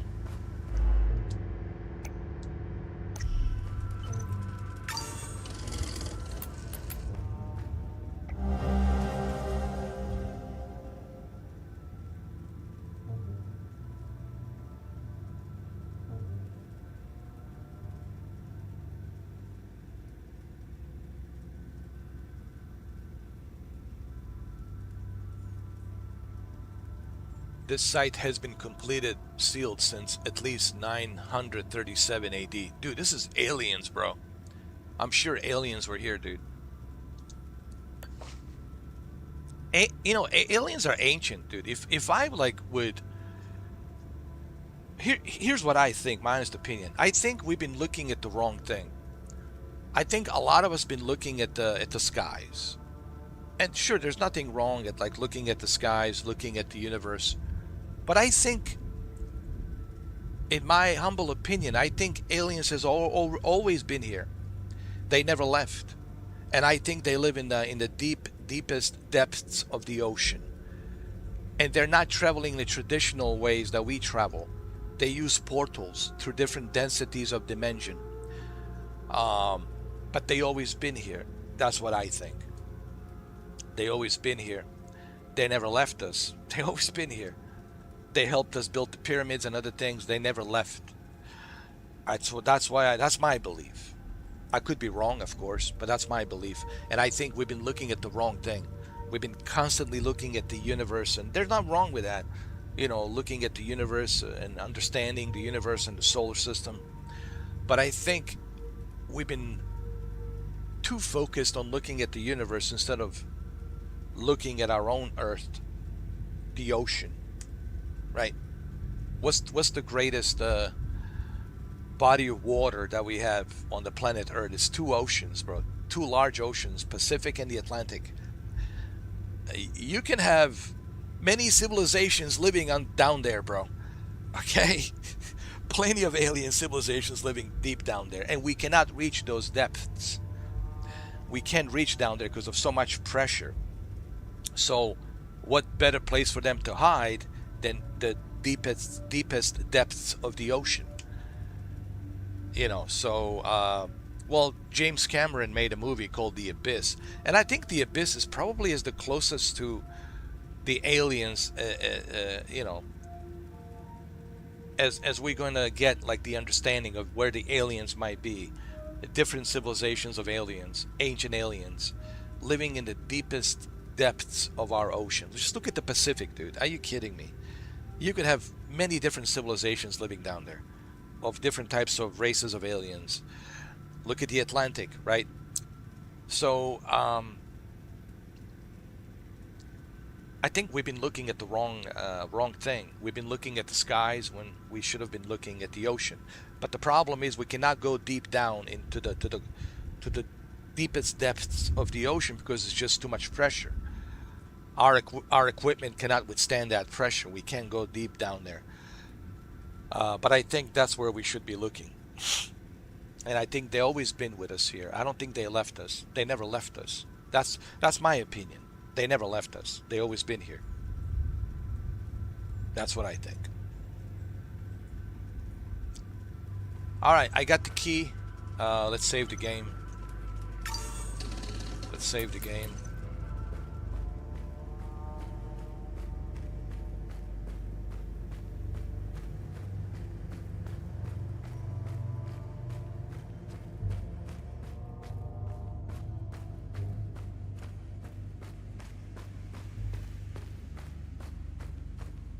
Interesting game, I'll tell you that.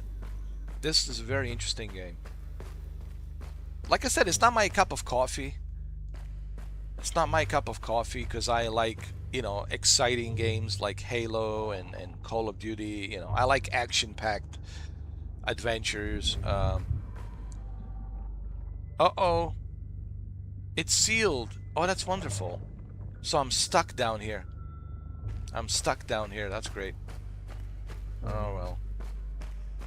It's a trap, dude. I was never meant to leave. I'm gonna die just like these other guys, these poor dudes over here. Anybody who goes in here dies. Look at these poor guys. They all died here. None of them survived. That's just wonderful.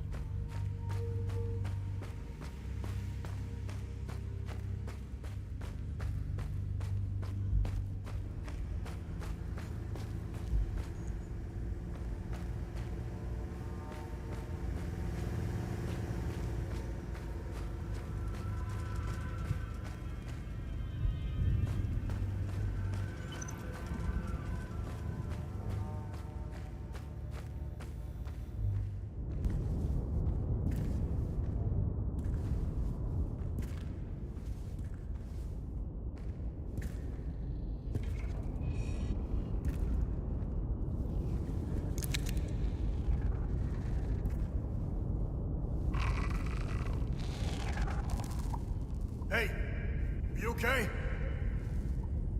Alien. Hey! Aliens. I knew it.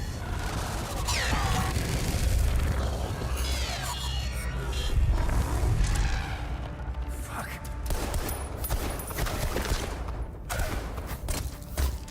What the fuck?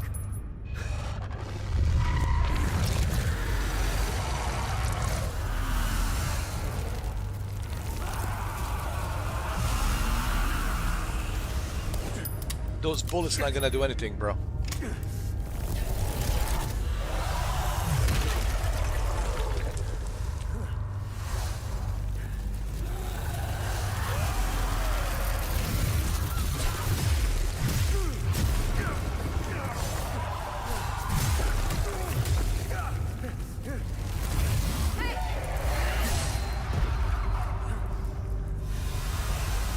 What the hell? Who are these guys?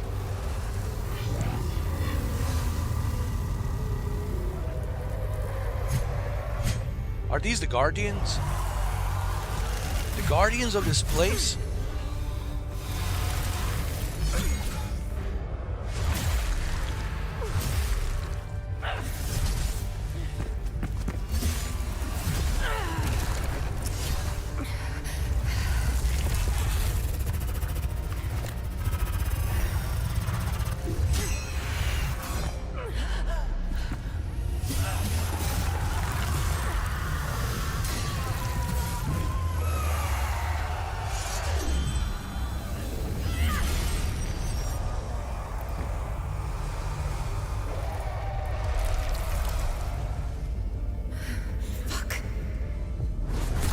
Oh no, dude.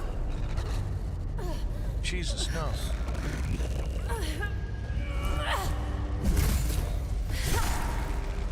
Dude, she's badass.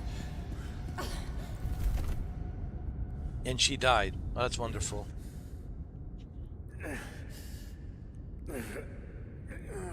So much for me getting any answers.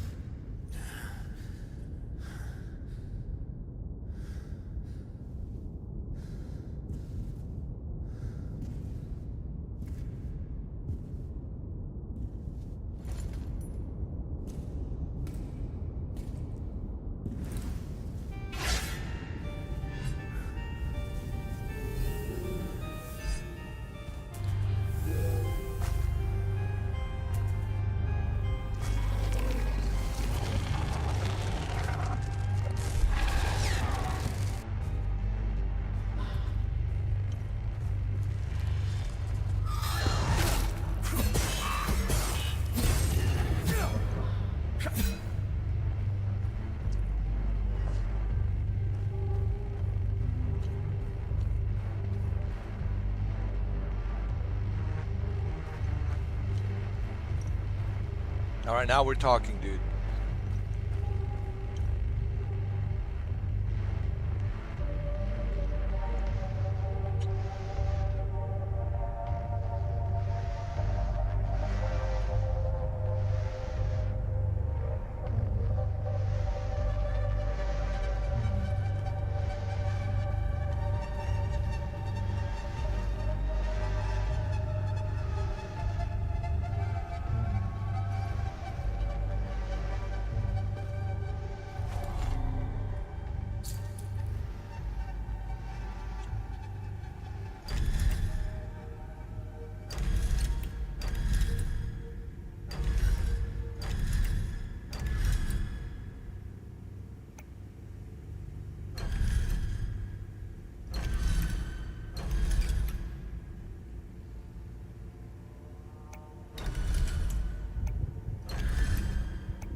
I need to figure this out.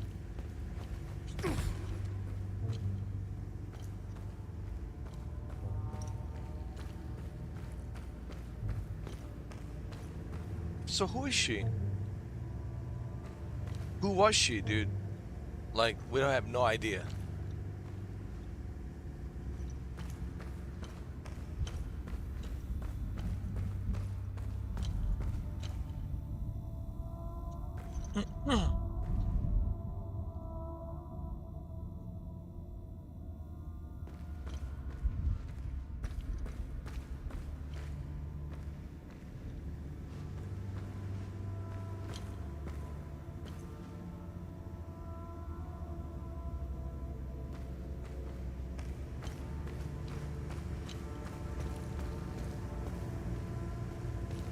I need to figure out, like, the combination to open this door.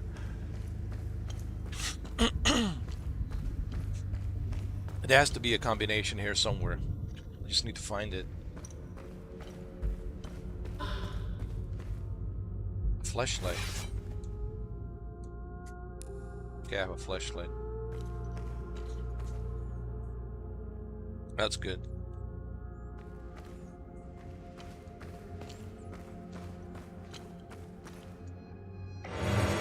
First aid kit. That's good. Hold on.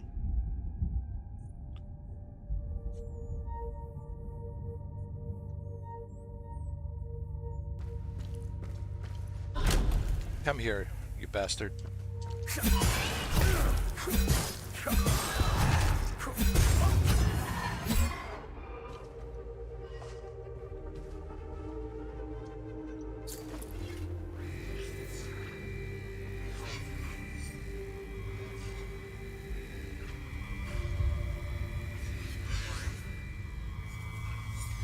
And finally the sinners will fall into the fires of hell.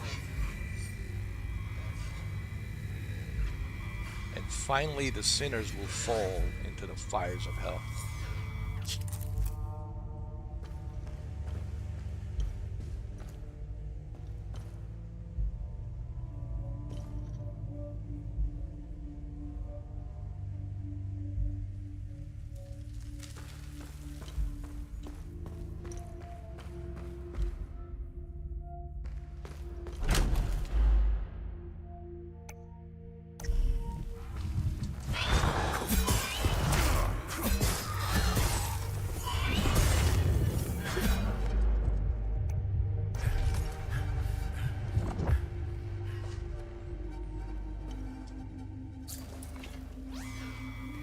Then they will endure the climb through the twin-headed serpent.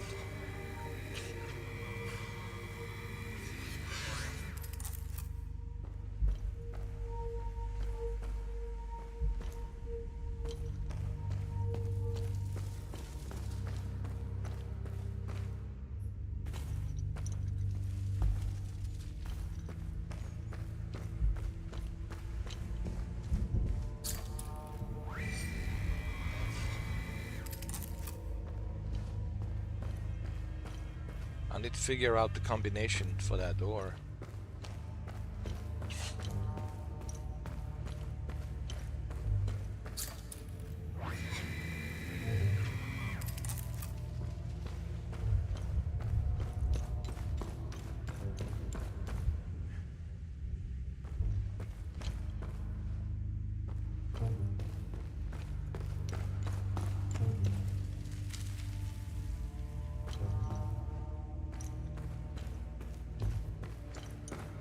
Oh shit, the door is locked.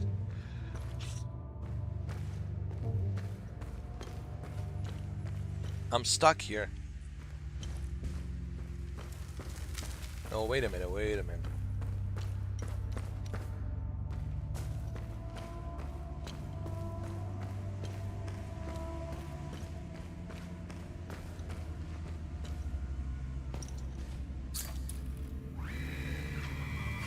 First, the sinners are brought to the tower.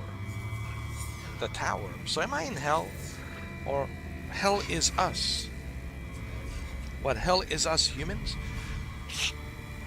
Or the bad humans?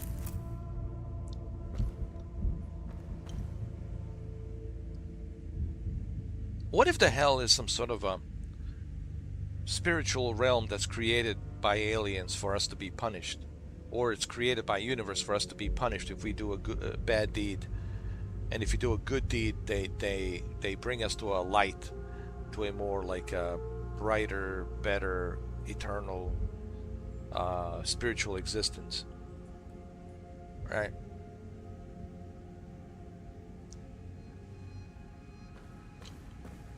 That is if you believe in that stuff. I'm open-minded for everything, dude. I have an open mind. You know, I'm not one of those guys that dismisses everything just like that. I have an open mind. I'm like, hey man, what do I know? You know, there's so much unknown out there.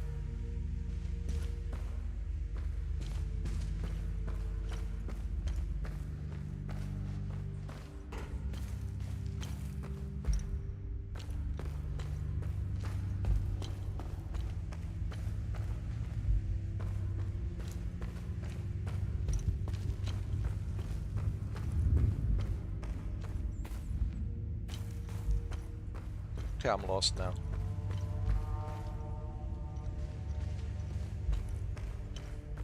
I'm lost.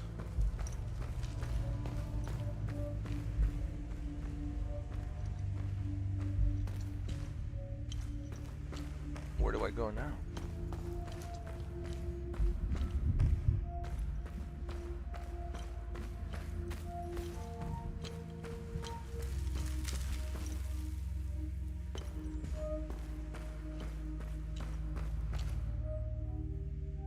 You can easily get lost in this game, dude. I'm telling you right now.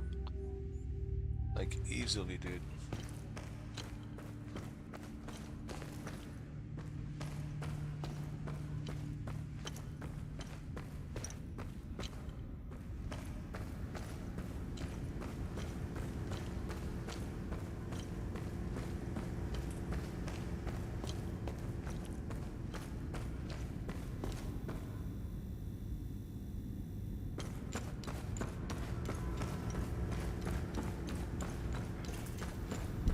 We're trapped in here, are we? Of course.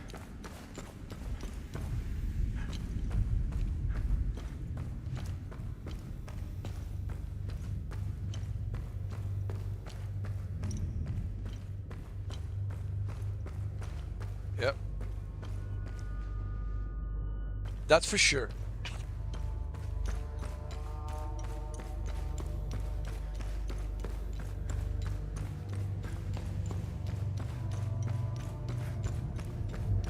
That's why nobody comes out alive from this. It's like designed to be for you to be trapped. Unless you can be proven otherwise. Maybe you're a good guy and you're not someone who has done bad things. Maybe you're a good guy. I don't know. If you're a good guy, I guess maybe there is a way for you to exit this hell. I mean, the game does deal with a lot of religious aspects. It deals with the war, you know, and you know, hell. Well, war is hell.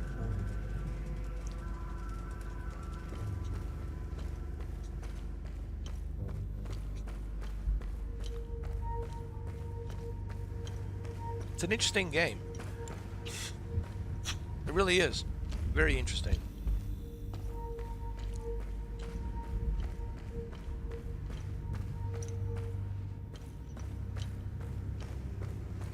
I'm not saying this is a great game. I'm not saying this is an amazing game. I'm just saying it's an interesting game. That's the way I'm looking at this game. It's a very interesting game. I need to figure this out.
never figure this out. Or am I?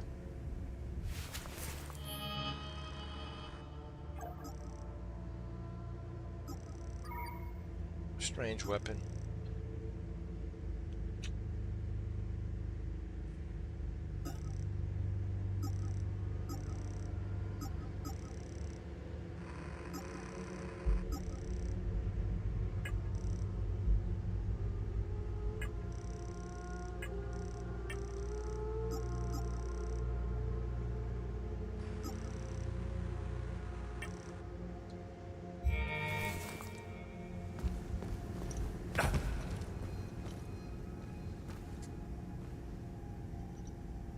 I wish that there was like a first-person view in this game, so that way I can like have a better view, a better perspective. Not having a first-person view, it's kind of like hard to see what I need to see, you know.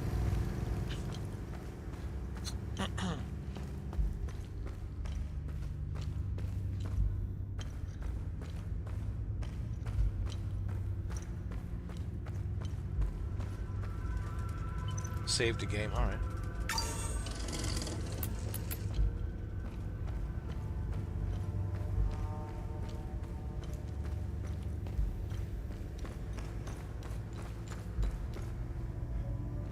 Hold on. It has to be something, so the door is sealed here as well. It has to be something here. Something here. This way.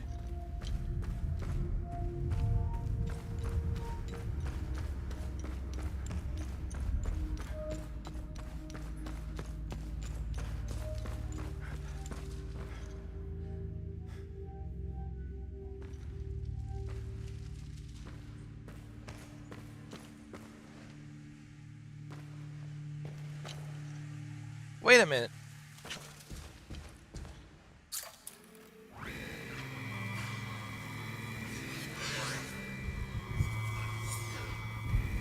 Fires of Hell? Hold on. Fires of Hell?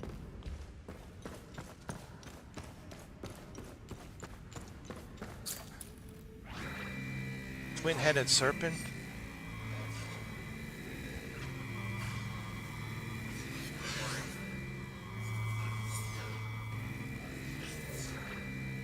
So, twin-headed serpent, fires of hell. Twin-headed serpent, fires of hell. Twin-headed serpent, fires of hell.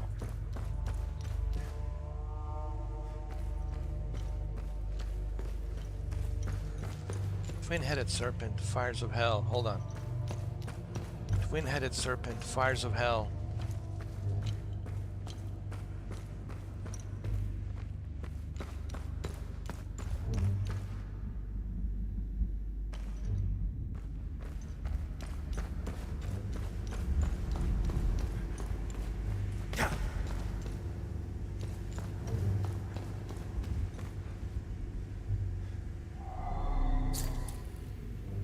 Fires of hell.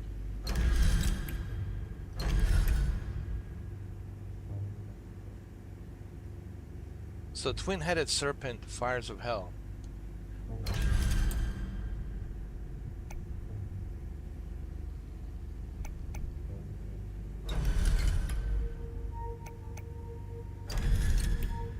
Twin-headed serpent, fires of hell. So which one goes first?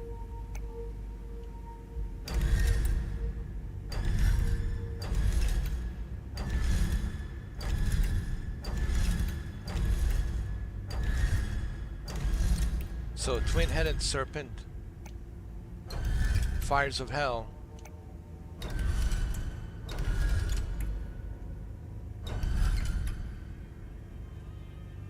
See, I don't know which one comes first.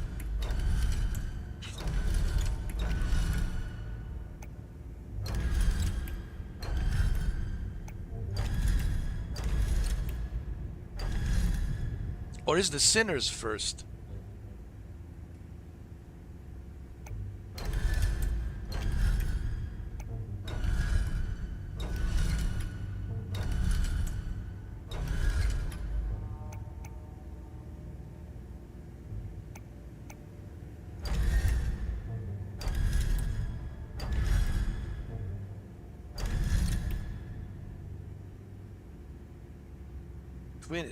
twin-headed serpent, fires of hell.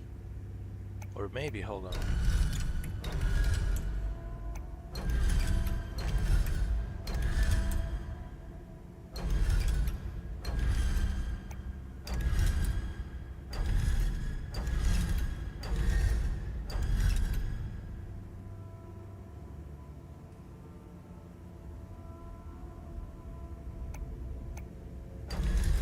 Fires of hell.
Then they will endure the climb through the twin-headed serpent.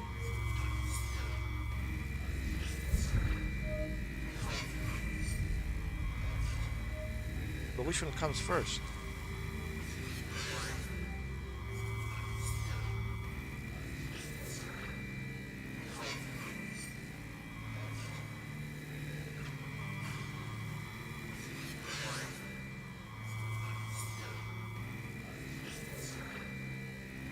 Maybe that's the tower. Maybe they mean tower.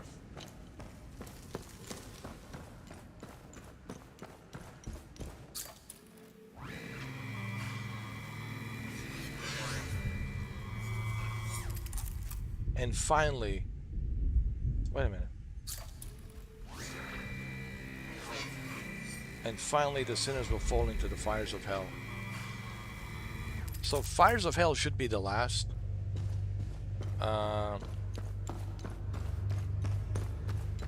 This should be second. Climb through the twin-headed serpent.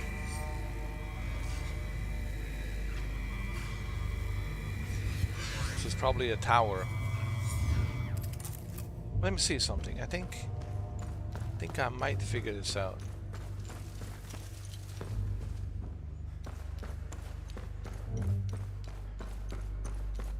So now we know that and finally they have to climb through the fires, like the fires of hell. That's the last one. At least we know that. That's the last one.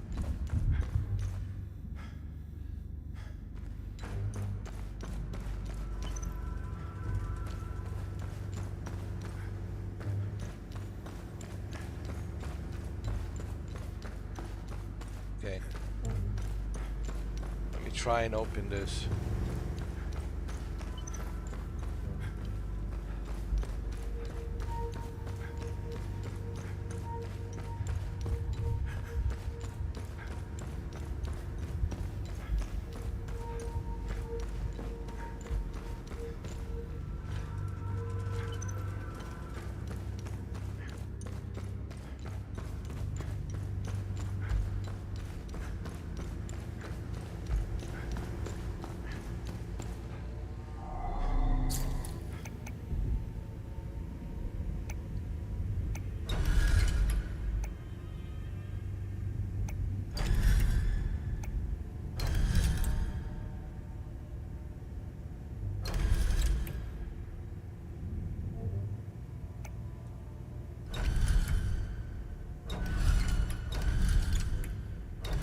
Fires of Hell is the last. Let me see.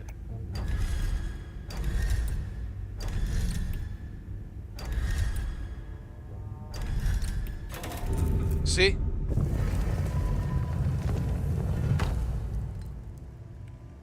See, I figured it out. You have to understand the meaning. What you are reading, you need to symbolize it. Okay, what does this mean? What's the symbol of this? All right, you need to climb through a two-headed serpent snake, right? That's a tower, right? You're climbing up to the tower, and then a fire of pit, finally, which is the fire of hell. It's like Indiana Jones. Like, you have to understand, you have to decode the meaning of these words and then what it symbolizes, right? That's what I just did. I was able to decode what it symbolizes. Even though this is not my cup of coffee, but I do read a lot of books, you know. Here's the thing. I don't mind these types of games, but I always feel like when I play these types of games, it feels like an extra work that I have to do, you know. If I'm in the mood, like, I can play Myst, I can play Siberia 1 and 2 and 3, and all these, you know, puzzle type games. But I prefer to play video games for fun, entertainment, you know. But once in a while, if I'm in the mood, I don't mind puzzle games, you know. As long as you give me clue, as long as you give me some clue, like, you know what I mean? I'm not asking developers to make it super easy. I like the challenge. But as long as you give me enough clue to figure it out, then it's all good, you know. But in this game, they're certainly leaving you a lot of clues to figure that out. And it's not that difficult. You just have to, like, you have to think, okay, well, what does this mean? What does this mean? We were just reading all these transcripts. What does this mean? What does this symbolize? And in which order is it being symbolized? And then you start thinking, oh, so this goes in the first order, second order, third order, and that's how you open the door. And these are the symbols in order, right? These are the 3 symbols in order that you need to use to open this this gate. And that's how we open this gate, you know. Like I said, it's an interesting game. Now, this game, I don't think it's for everyone, and that's okay. But I think you should play it. It's on Game Pass. You know, why are you paying for Game Pass, right? Listen, I love playing these games on PlayStation Plus and Game Pass. There's a firefighter game simulator that was just released on PlayStation Plus. I want to play that, right? So I take the full advantage of PlayStation Plus and Xbox Game Pass. You know, I do. It's not just the day one releases. I like to try all these other games. You know, that's the whole point of having these subscription services.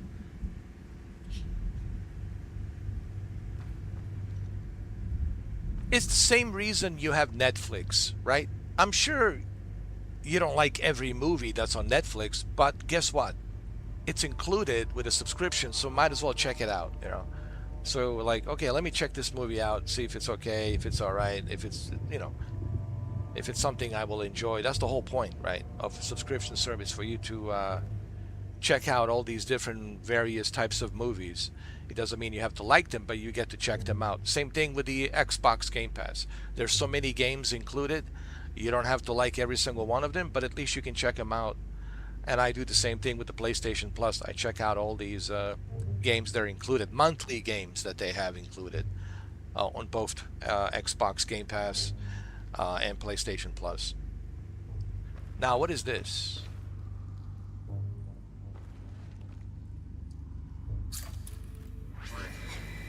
Once swallowed into the depths of the twin-headed serpent tear, the wretched Sabian vermin shall be excurted into the flying pits of accursed Himalaya fields.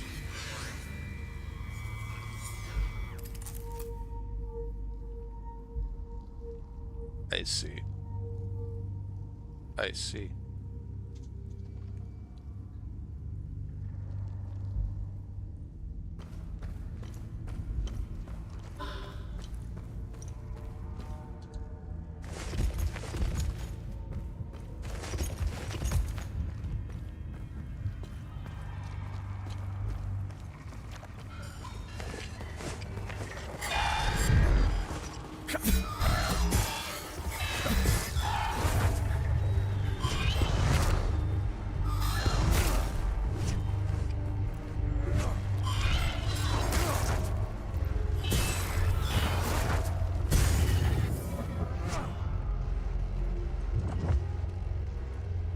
There's more of them.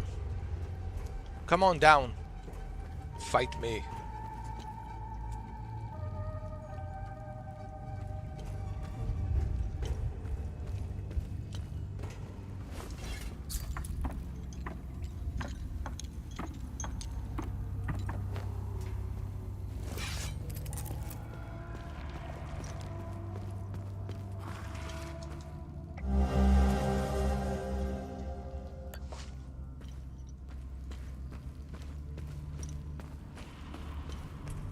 Come on down and fight me, dude.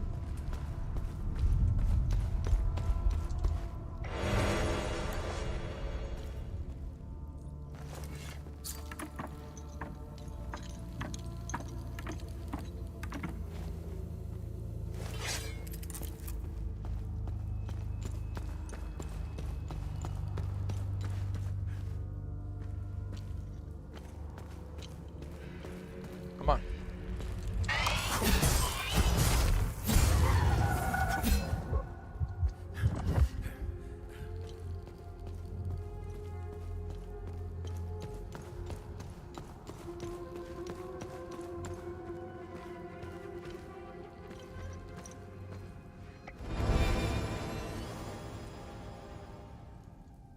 Wait, can I equip this? Wait a minute. Let me see.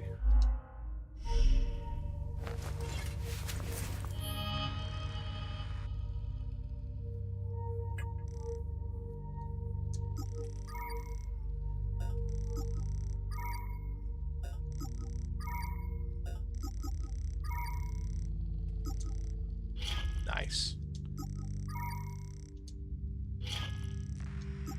Nice. Hell yeah. Now we're talking.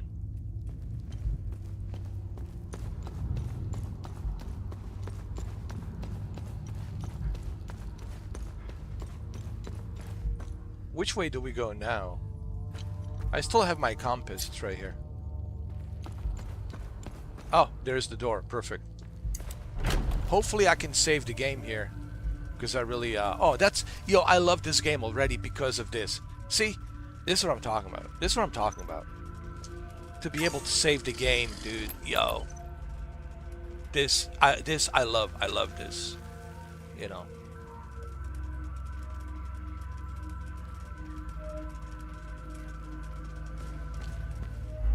Alright, healing pulse. When you successfully hit an enemy, faint particles appear around you. When these particles coalesce into a solid ring and the bar in the HUD flashes white, you can activate the healing pulse ability. The ability will consume the particles and restore health equal to percentage of a damage dealt by the hit that triggered. Okay, I got it. I got it. I got it. I got it.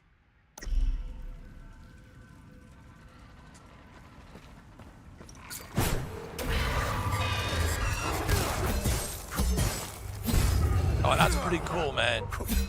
Nice. That you can send this pulse frequency energy, and it kind of disorients these creatures. That's pretty cool, man. I already like that. That is pretty awesome.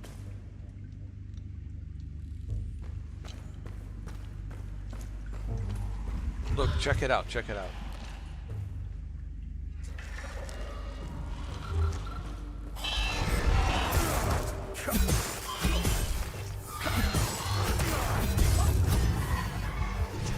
Oh, you have to wait for it to build up on the meter. There's a meter right above over here.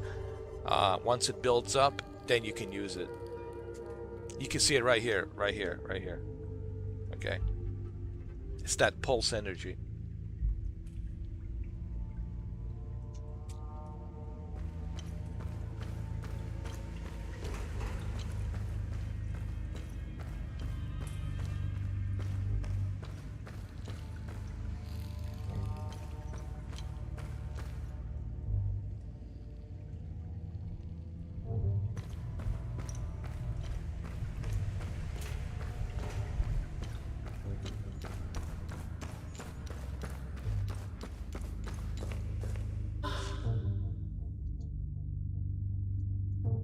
Hold on, let's see.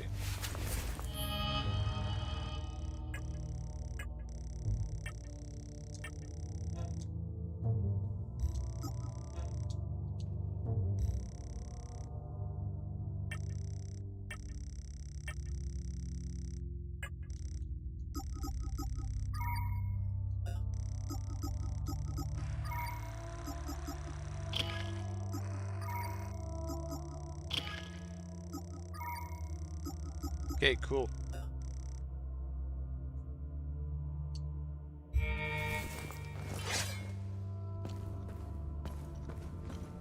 There's another door over here. You know, this reminds me of Demon Souls. A little bit. A little bit of Demon Souls. Or Dark Souls.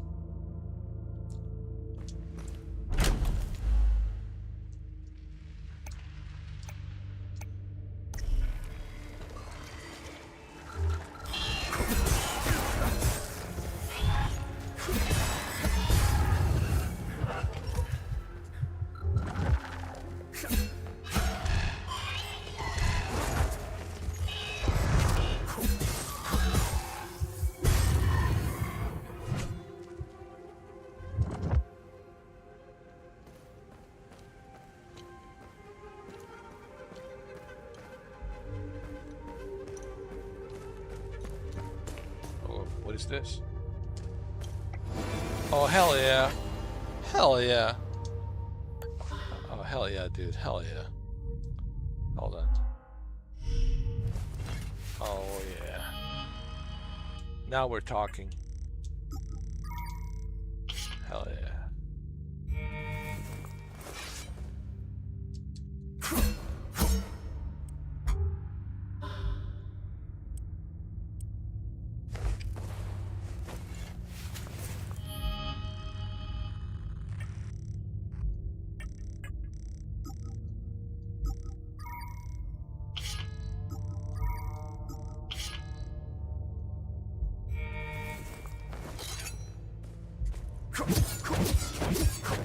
Oh, hell yeah. Come here.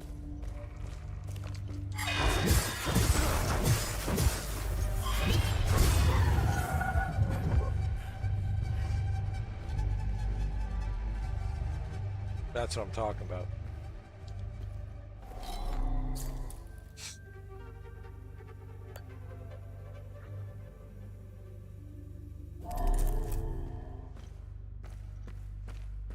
Save the game.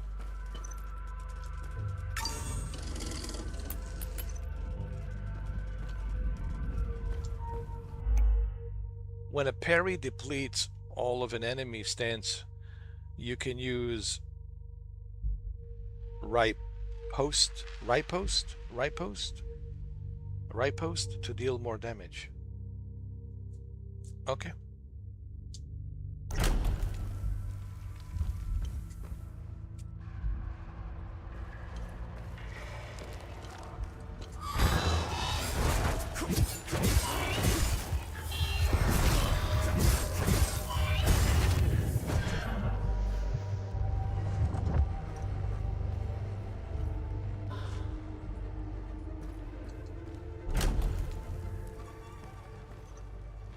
Oh, come here.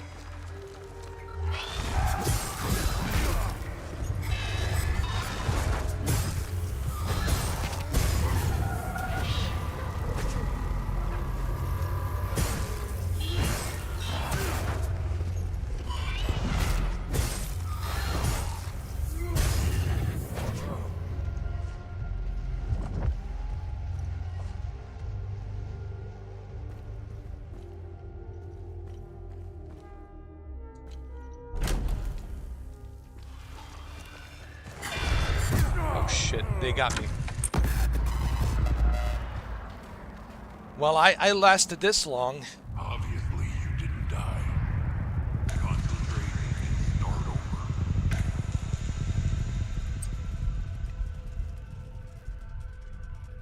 Hey man, I made it this long. That's pretty impressive.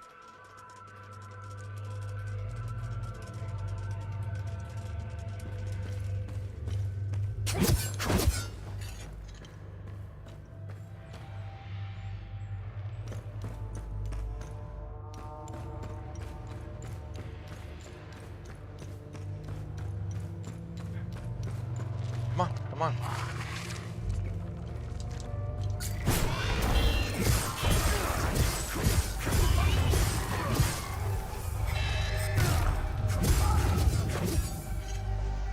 That's right.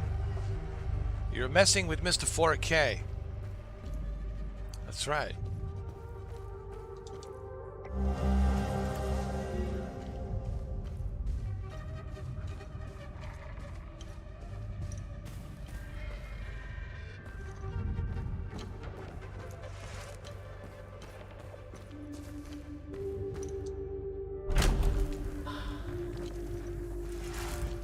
Come on.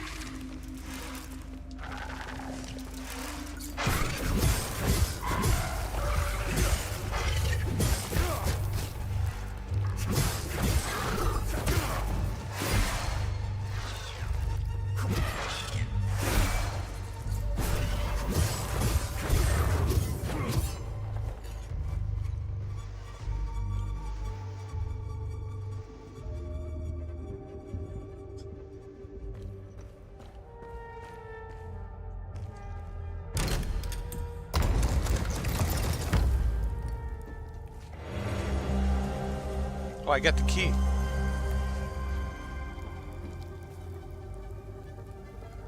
Is this the key for the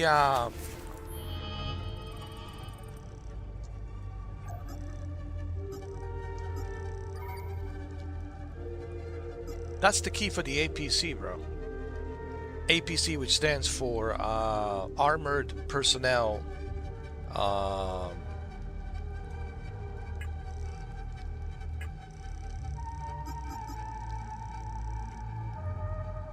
yeah, Armored Personnel Carrier. It's the key for that vehicle. All right, so let's go see him.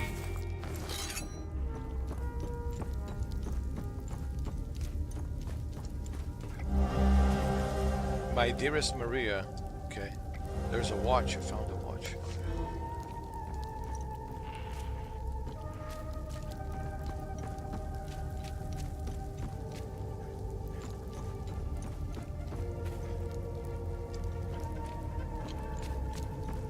I need to find the exit out of here. How do I exit?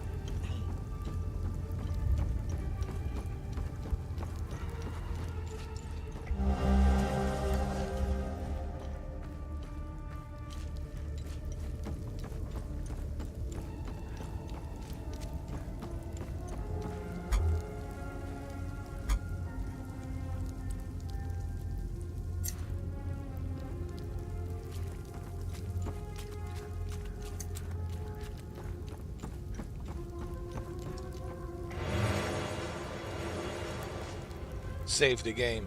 Yes, sir. Yes, sir.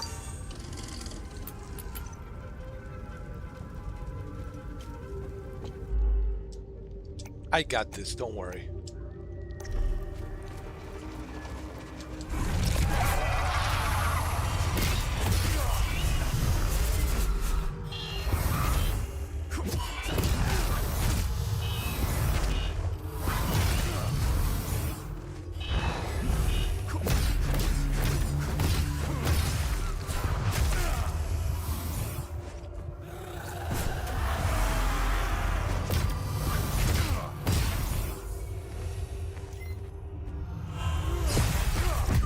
Oh, shit.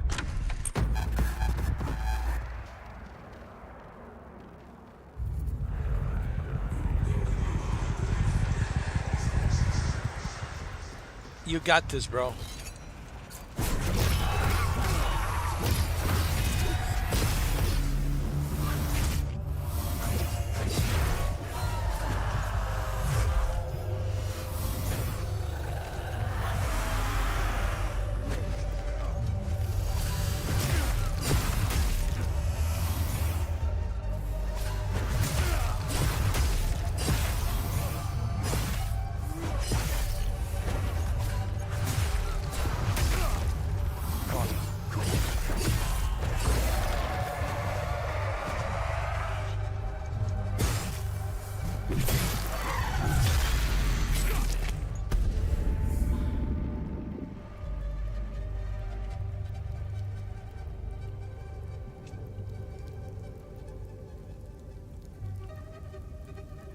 I got him.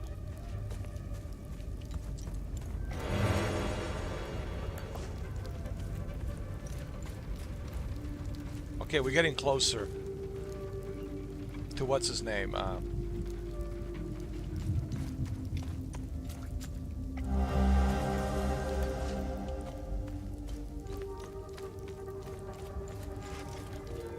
Oh, there he is.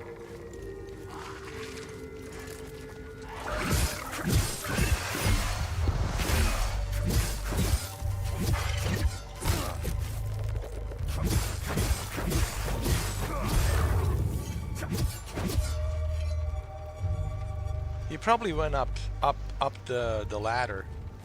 Oh shit, did he die? Oh man. Shit, he died, bro. It's a damn shame.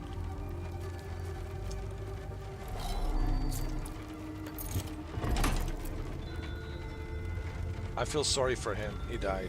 That really sucks.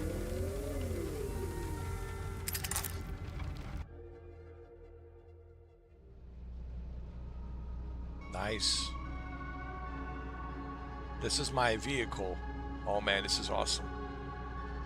You know, this is a pretty interesting game. I have to say. It's unlike anything else that I have played before. It's very interesting, and I like that.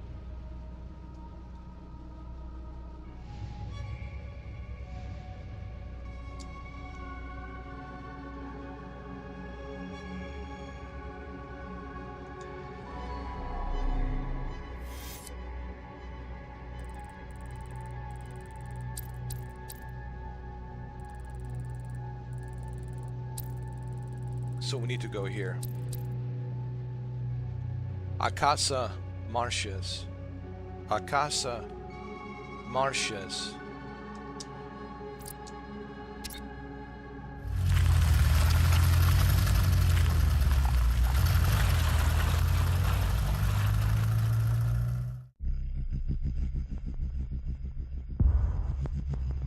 Rogue Factor presents. The game just started, bro.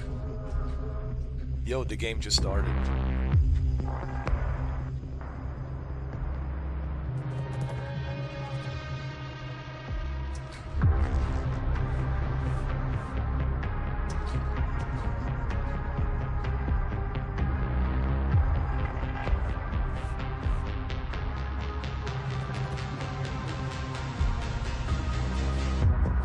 Yo, after 3 hours, the prologue, this is really nice, bro.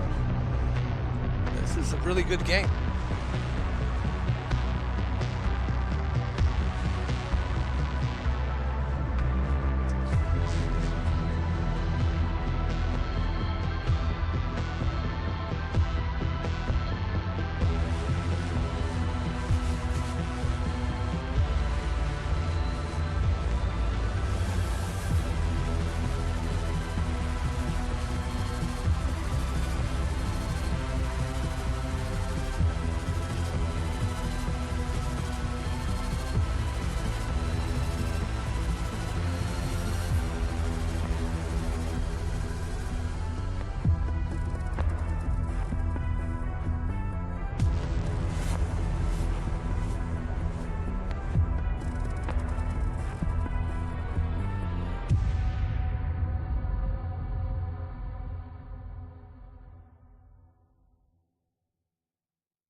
Epsilon 11.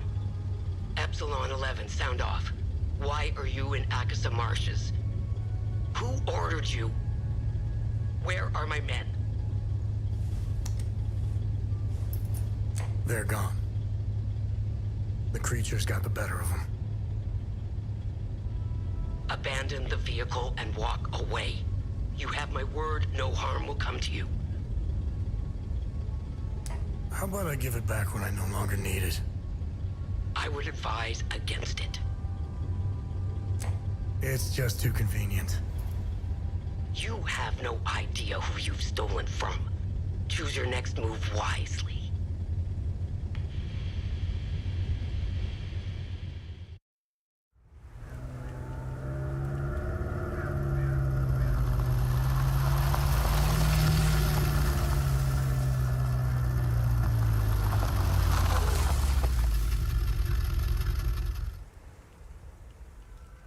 Let's save the game.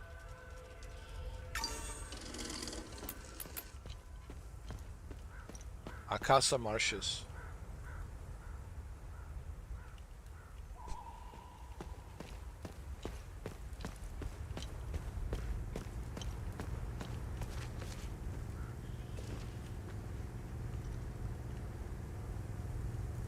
Organized Nations. This is United Nations.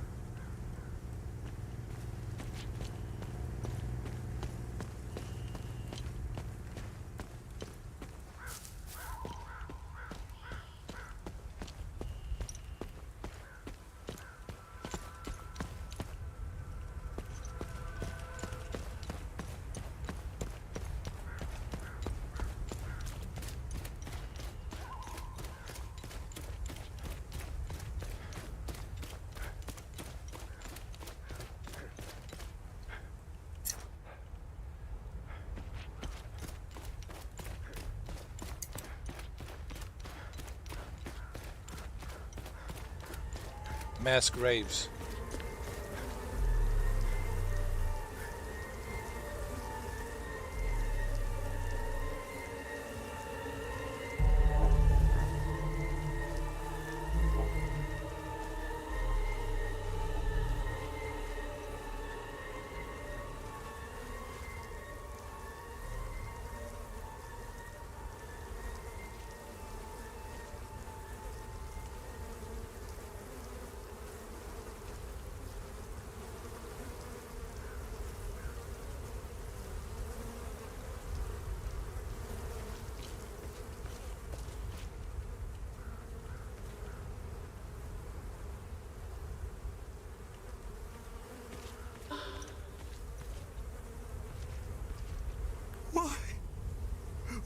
Why?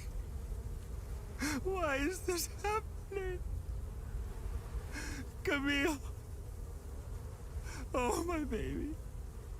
Anna, my baby girl. We got separated during the evacuation in Tulsi. The screaming, the panic, the smoke, pure chaos. I lost them in the crowd. I finally traced them back to Jova, but I'm too late.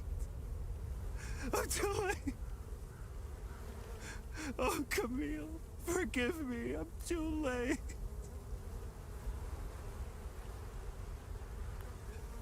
Without one of their belongings, I can't even give them a proper Palamist burial.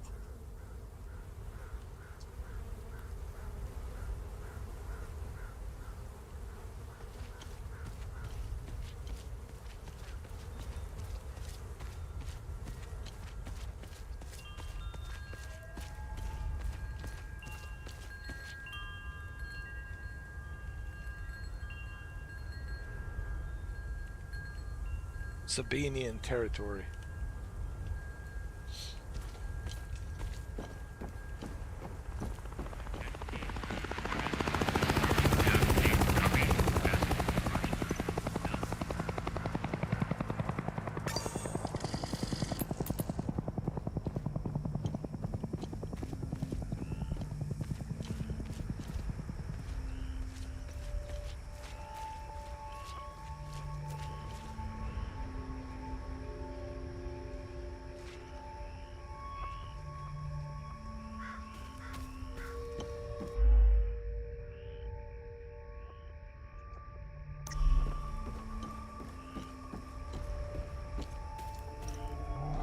Village of Jova.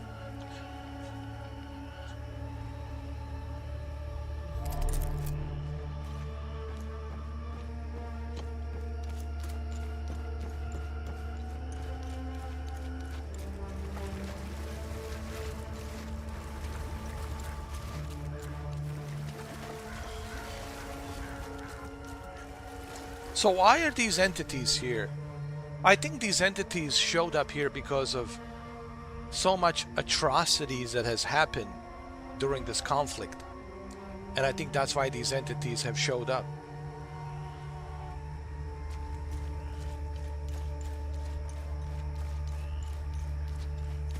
Hence the word, hell is us. Oh no, you jumped in the water, dude. No. Don't jump in the water. Focus. Now, continue.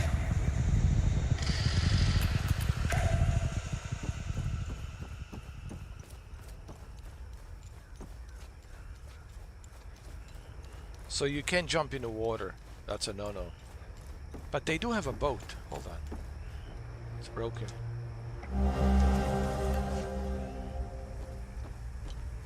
Don't fall in the water. Please, sir. No. Don't fall in the water.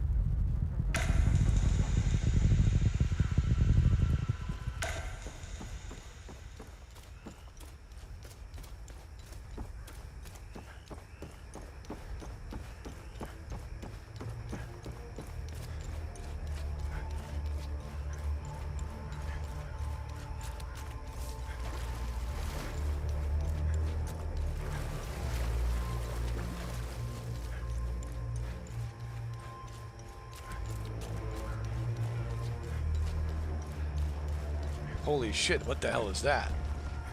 Good lord.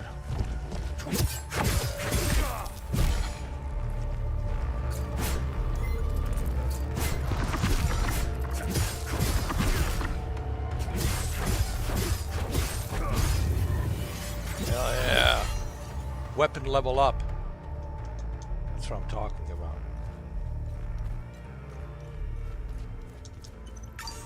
Game saved. There's a house over here. Let's check it out.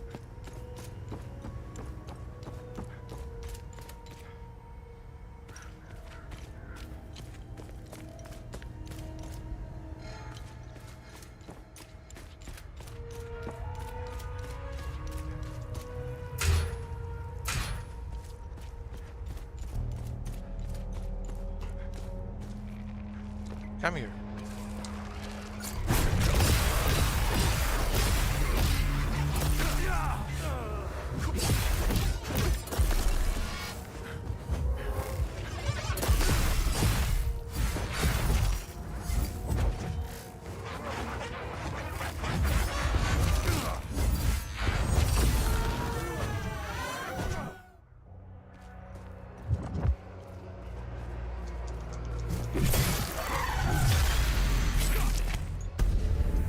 Hell yeah, I'm getting more powerful.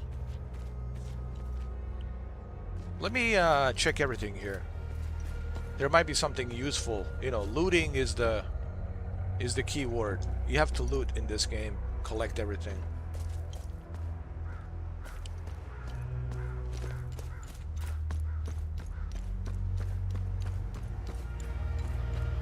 See, is there something here?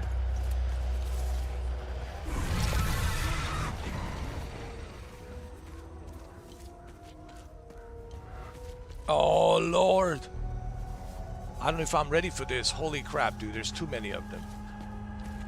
Oh no, no, no, no, no, no, no, no, no. There's too many. I mean,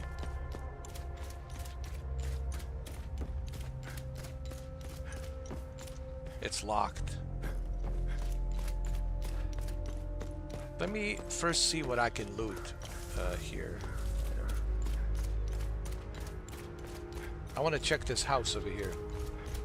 See what's up there. If I can get to that house, that is, of course.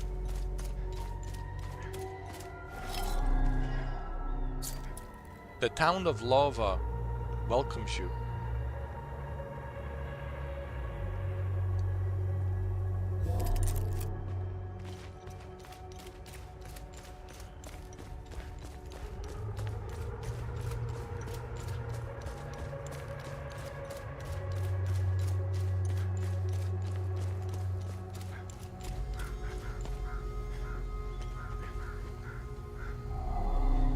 United Nation outpost.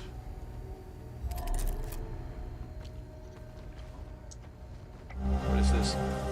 Lieutenant Zhao Ru, I understand your commitment to the people of Haiti, but the evac window, it's closing fast. The entire country will be declared a no-fly zone shortly. Any aircraft, dude, this this so much reminds me of Bosnia, dude. You know, UN peacekeeping forces coming in was it 93? Yeah. Was it 93 or 92? I think it was 93.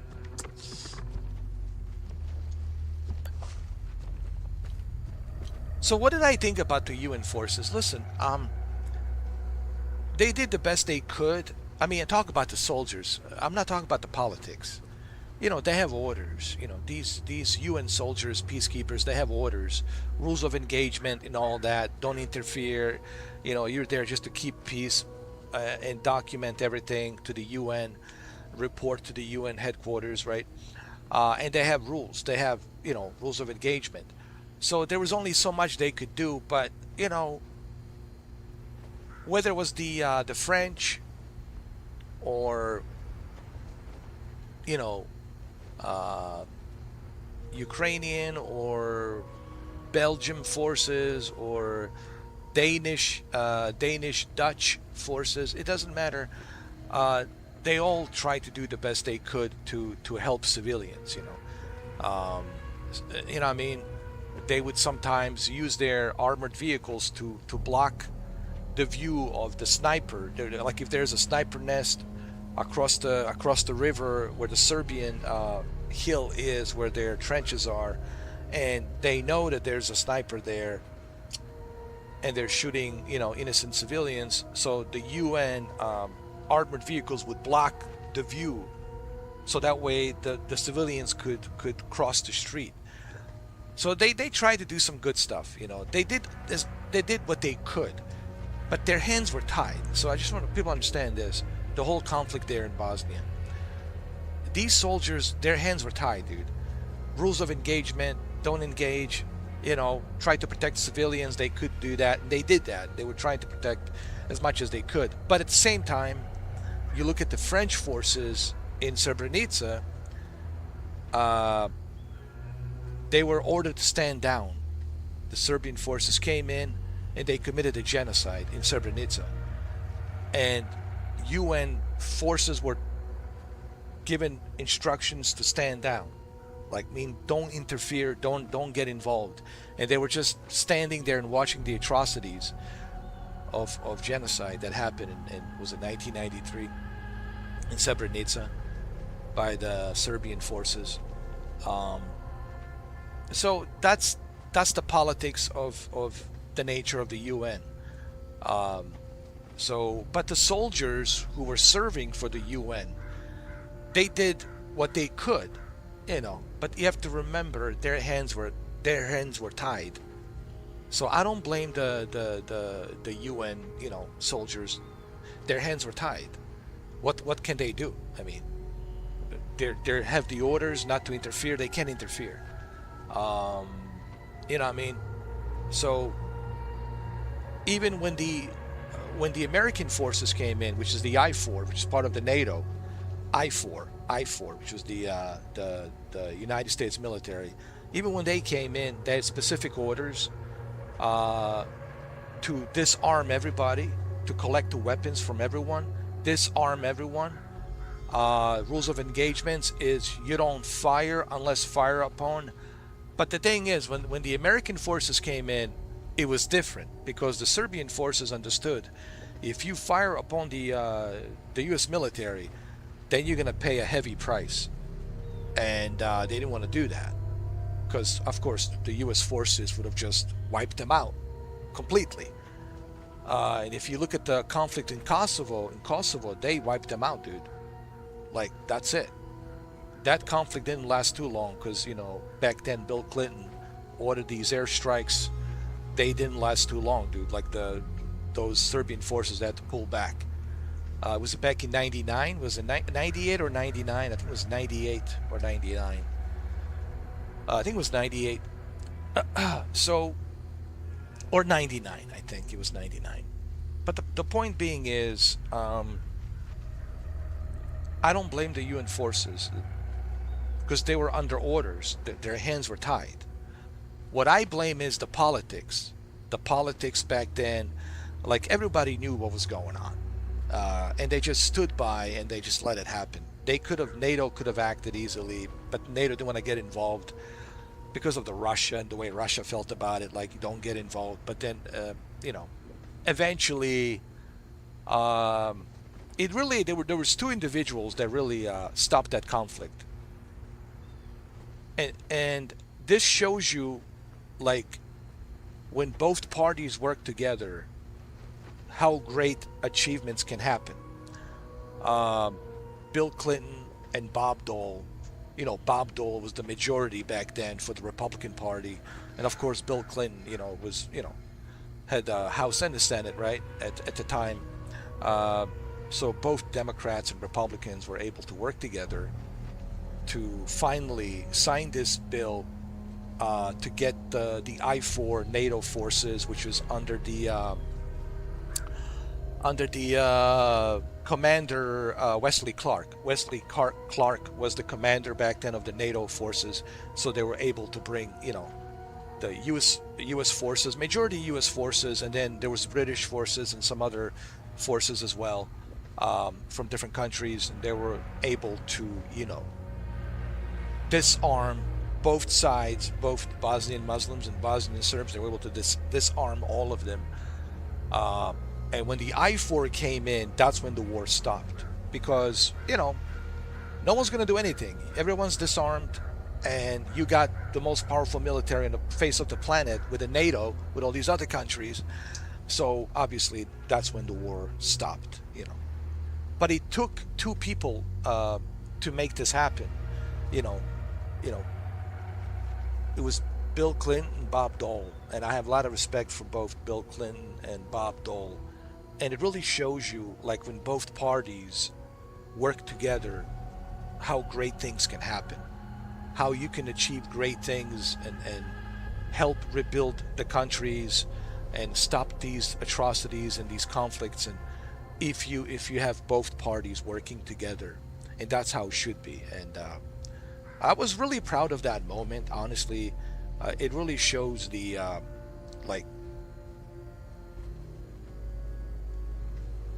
what this country is all about, what the America is all about. America is about the justice, freedom. It's those, the beacon of hope of freedom, and that's what made it so great, man. Like back then for me, honestly, and we're still beacon of hope. We're still beacon of freedom. It's just we're like pulverized with this politics right now, with this divide. But what makes America so amazing and great is the beacon of freedom and hope for those who seek it, for those who want it. And remember, we want to be free. We want it to be independent. That's different. We're asking for help. That's different. When someone is asking you for help, please, we want to be free. Please help us. Right? That's different. Versus you imposing your ideals and your point of view, how you should run the country. That's different. Versus you like other country asking you for help. Please help us, right? So that's different. Like you look at Ukraine. Ukraine want to be independent. They want to be free. They don't want to be part of Russia. And Russia doesn't like that, but Ukraine want to be free. They want to be a sovereign country, free country. They don't want any part of that Russian stuff. So they're asking us for help. They're not asking us to send the troops or anything like that. They're just asking us for help. And we did help them. As you can see, how brave the soldiers, Ukrainian soldiers are, how brave they are, how they were able to withstand this mighty superpower of Russia, right? And look what they have achieved, right? Look at the stalemate. Russia never thought that they'd be able to, like, they thought it was just like able to walk right through, past that river and get to the Kiev. And yeah, they miscalculated. And of course, Vladimir Putin regrets big time. He miscalculated, dude. Things are looking so bad for him right now, dude. He's not looking good. He's looking awful, as he should be. I mean, not to mention this guy murders his own people. Anybody who opposes him either poisons them or murders them. This guy is a thug, a dictator like any other dictator, dude. So what I'm saying is this: what makes us, unique as an Americans is we shouldn't tell people how to run and govern their own countries, and I agree on that. But if they are asking us to help them, please, we want to be free, help us. That's different. But even then, we should do it by voting, and that's what happened back in '95. You had both parties, Republican and Democrats, right? You had Bill Clinton and Bob Dole. They all voted in the Congress to send the troops, the peacekeeping troops. They sent them to Tuzla, Sarajevo, and many other parts of Bosnia, right? And they were part of the NATO I-4 peacekeeping forces under the command of Wesley Clark, General Wesley Clark. Wesley Clark. And they were able to rebuild that country. Now you look at Bosnia, it's rebuilt, it looks beautiful, people are living happily ever after, it's peaceful, there hasn't been a war there for 35 years. So that's something good that we did, and that's what I want Americans here to focus on, the good that we do. Don't just focus on the negative. A lot of Americans focus on the negative and conspiracy theories, but you also need to focus on all the good that we have done. The freedoms that we gave to other people, liberated other people in Europe. France wouldn't be a France if it wasn't for us, right? Landing on the Normandy beaches and all that. We have given others freedom where they seek it, and that is our responsibility to help those who want democracy, who want freedom. If they don't want democracy, then we shouldn't be imposing it to them. They should be able to govern the way they want to govern.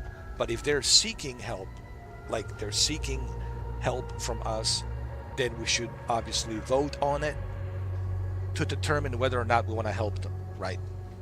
Through Congress, of course, vote for it. And that's what happened in '95.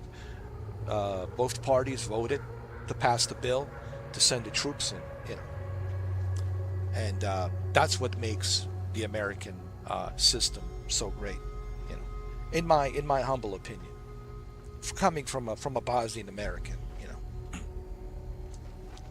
So anyway, let's move on. What is this? It looks like a map telling us which way to go from Jova to this other place. We need to cross this bridge. A map of Jova and the surrounding area with a route drawn by hand, found at the ON headquarters, which is honestly UN headquarters, in Jova Akasa Marshes. Database entry not found.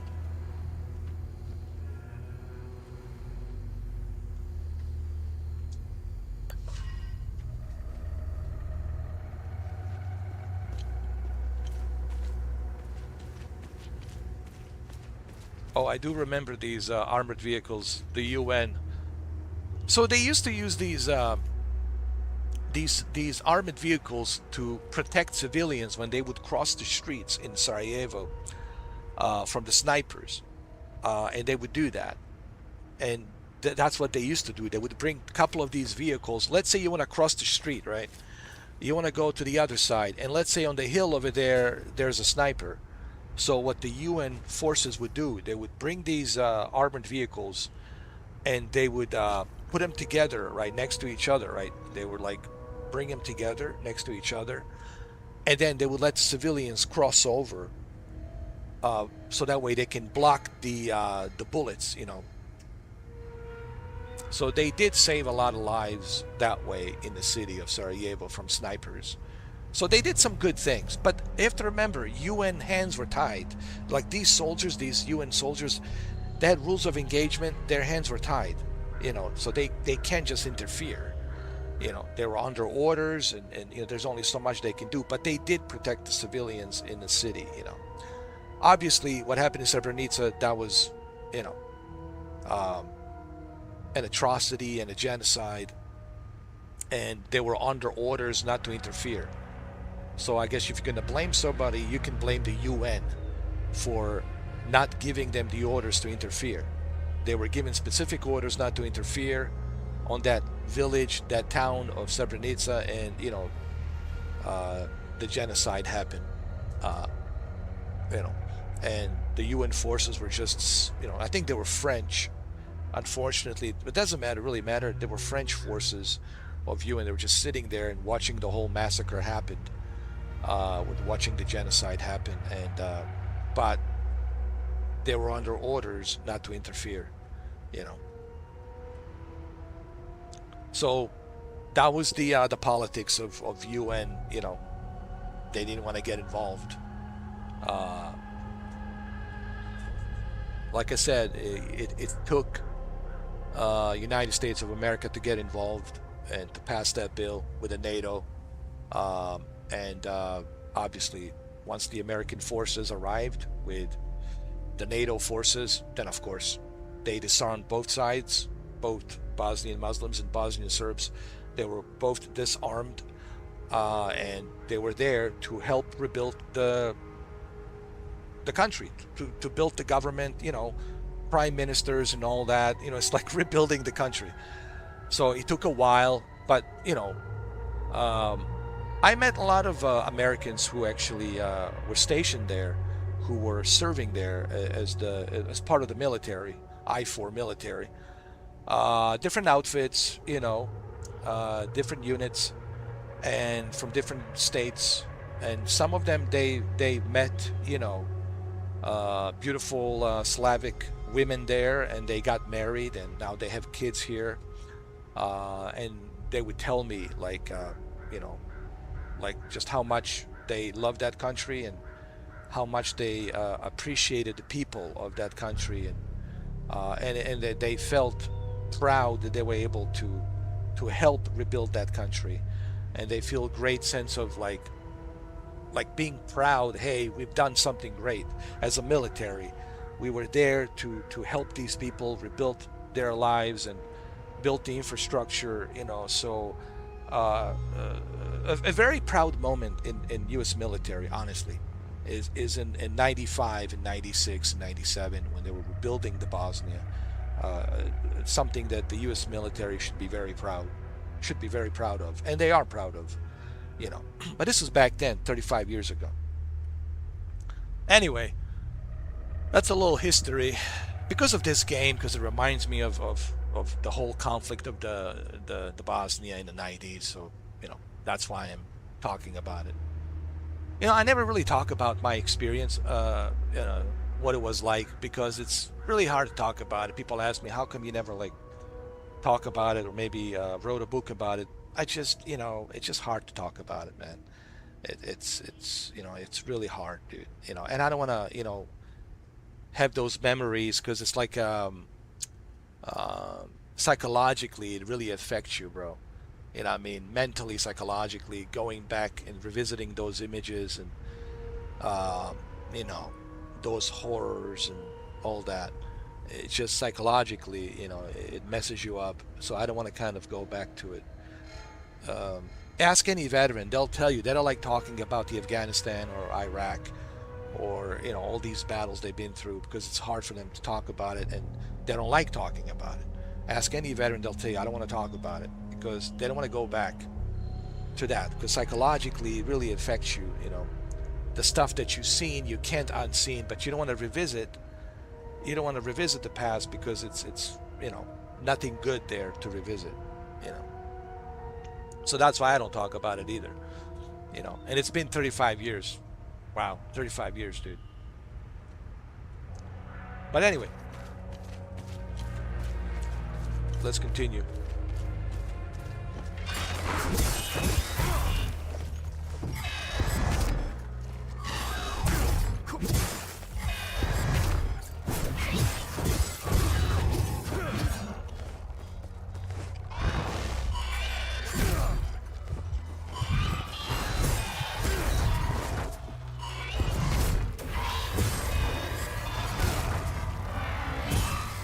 Oh, I got stuck. Got stuck. I couldn't move. I got stuck, unfortunately.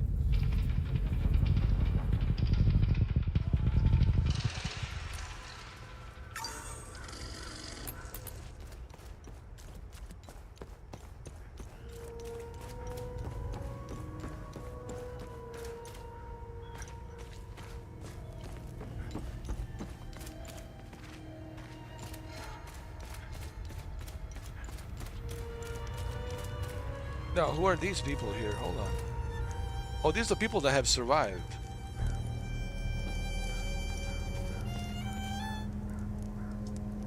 I'm only permitted to play Sabinian classics, I'm afraid. Unfortunately, I only happen to know one of their dreadful compositions. Who is this?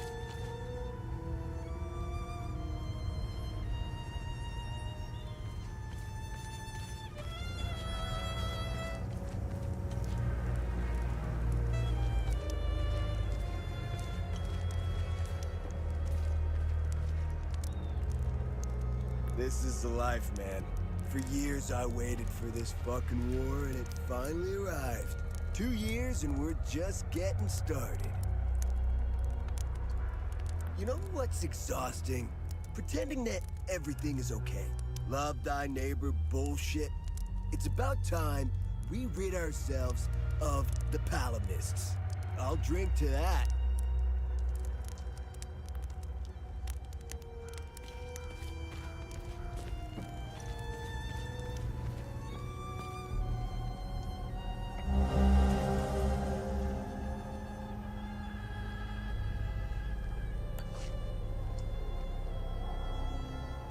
I don't know how you managed to get here, and I don't care. I have my orders not to interfere with your operations. Just do me the same courtesy. That's all we need. A bunch of fucking outsiders roaming around our country. I strongly suggest you avoid my men. They have enough to worry about.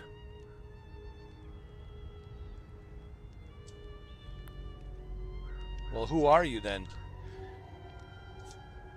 Who are you?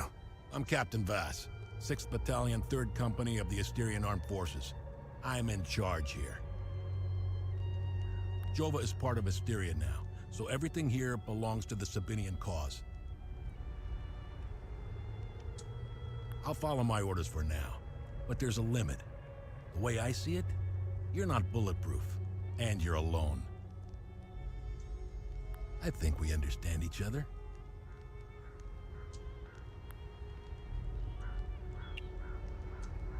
I'm looking for Jova's blacksmith. Have you seen him?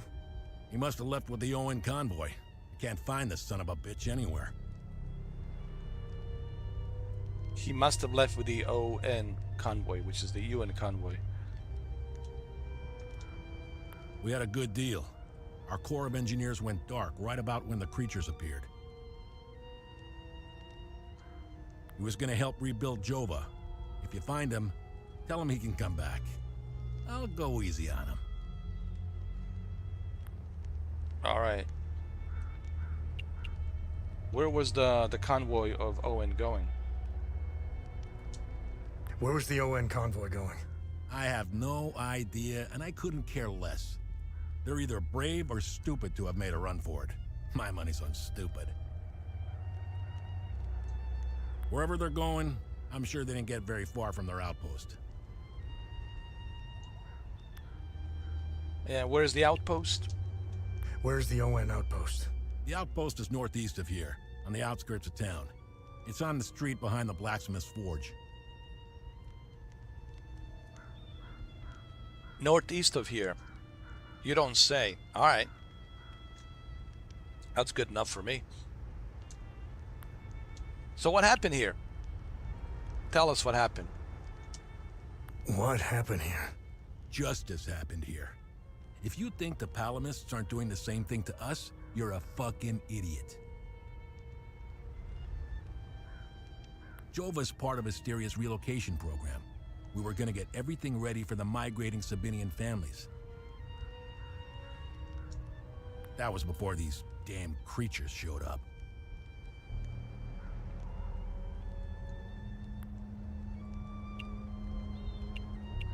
It's the greatest country on this spinning ball of ours.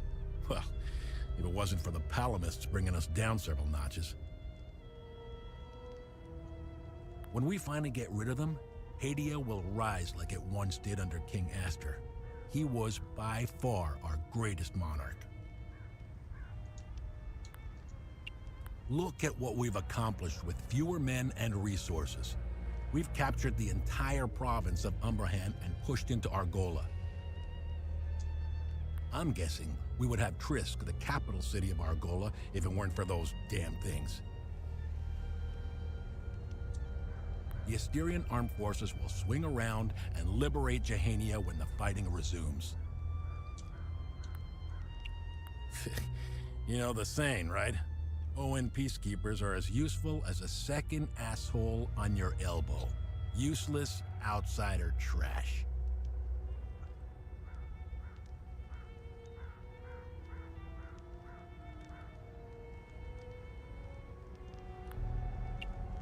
We are superior in every way.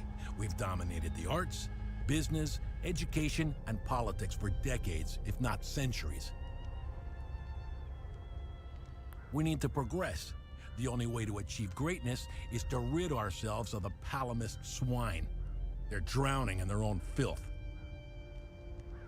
By committing a genocide. Really? See, that's the problem. And then you wonder why these creatures have showed up. Why these entities, creatures have showed up.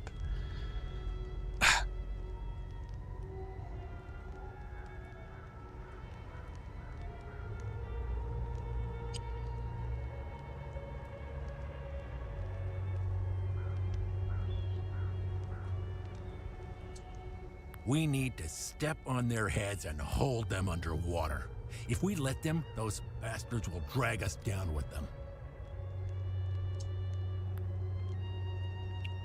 They're insects. Look at what they did to that Sabinian family in the marsh. Now, I know what you're thinking. What about the Palamists in the forest? Killing their women and children and sending their men to work camps? But they're not women. They're not children. And they certainly aren't men.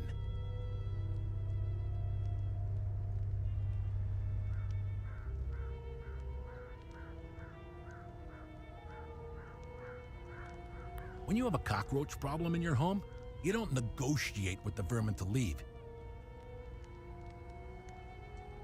You exterminate them.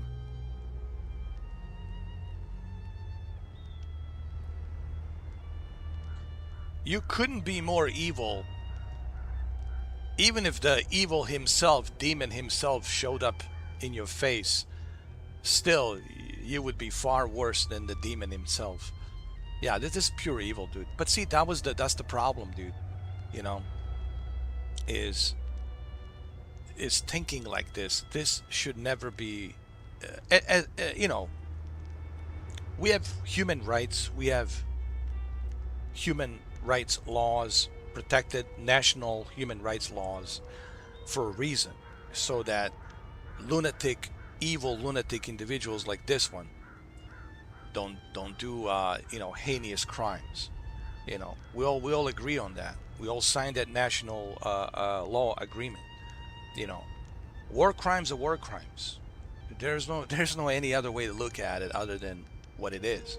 And if you commit genocide, that's a war crime. Simple as that. Like, there's no any other way to look at it.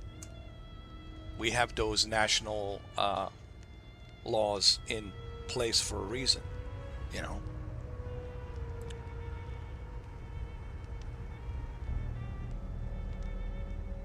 You know, Slobodan Milosevic, he thought that They're never gonna get me. And they got him eventually. They didn't get him right away. They didn't get him right away, but eventually they got him. You know, that karma will eventually come full circle, okay? And it's gonna get you, okay?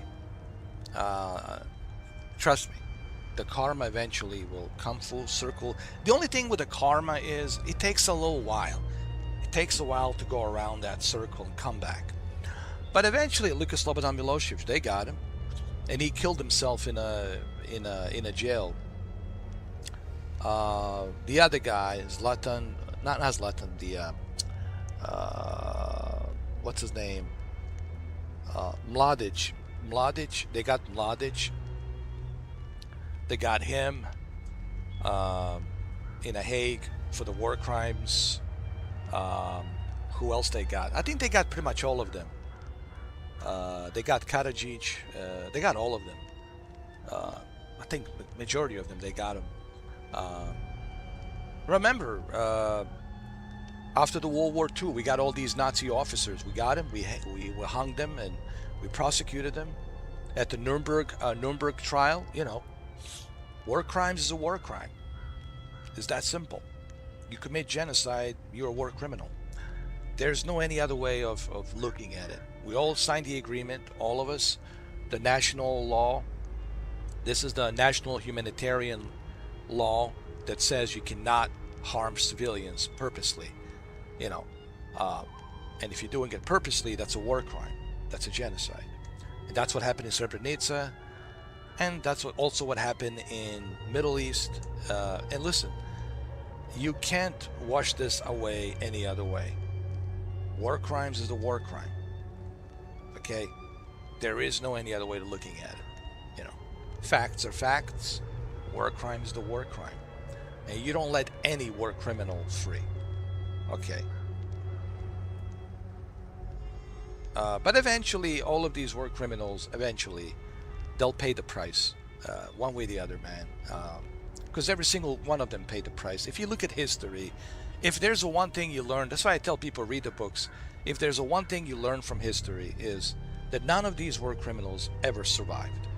They're brought to justice, and they will be brought to justice, one way or the other. The justice will be served. Not right away, not right now, but eventually, like, they will be caught. That's what Slobodan Milosevic thought. We'll sign this peace agreement, nothing will happen, and I'll violate this peace agreement with Kosovo, right? Well, they got him. Same thing with Karadzic. He thought he could hide away somewhere out there. No one's going to get him. They got him. They got Mladic. They got him as well.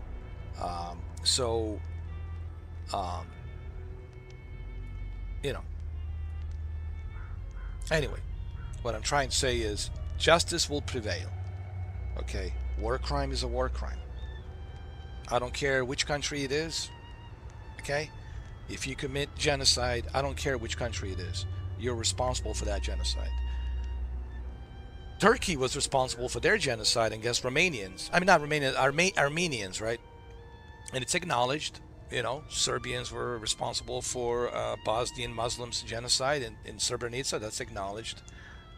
This genocide needs to be acknowledged, and people who gave the order to do it, they need to be prosecuted. They need to be brought to the national war crime courts in Hague, and they need to be prosecuted. You know, that's it. I mean, I don't know what else to say. I don't know what else to say. Coming from someone who has survived a war, you know, we have these national laws, you know, these courts, these national laws, courts protected by the national, you know, the world, the world nations all agreed after the World War II that we cannot let this happen again. That was the whole point of that agreement. I forgot the name of the agreement after the World War II, that we cannot allow this to happen again. And everybody signed it, and everybody agrees on it, okay? It doesn't matter which country it is, okay? I don't care which country it is. You cannot commit genocide. You want to fight other military versus military, that's a war. It is what it is. But if you commit war crimes, you have to be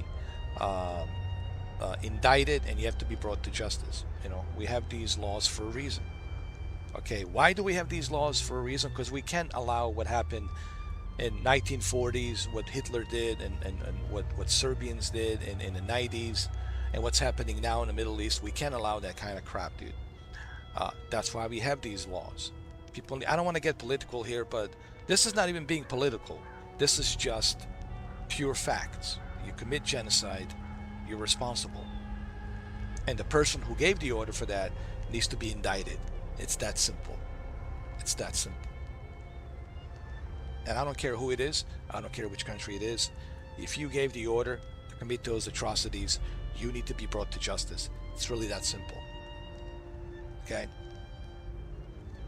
Now let's move on.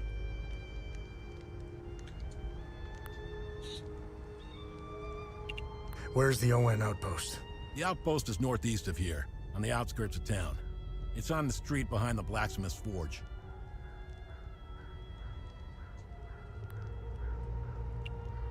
Yeah, what about these creatures? What do you know about these creatures? I don't know what they are, but I do know they aren't interested in the town. If they were, I wouldn't be standing here. But why aren't they interested in the town? Why is that? I sent a scouting party to try to figure out what we're dealing with here, but they never came back. I've been observing them for quite some time. They have no discernible pattern, rules, or hierarchy. In fact, the only thing they seem interested in is that strange dome-like mass in the marsh. My guess is they came out of it. I'd order a salvo on the damn thing, but I don't want to kick the hornet's nest. Alright, so we know where the outpost is. Didn't he say it's somewhere north of here? Where's the ON outpost? The outpost is northeast of here, on the outskirts of town. It's on the street behind the blacksmith's forge.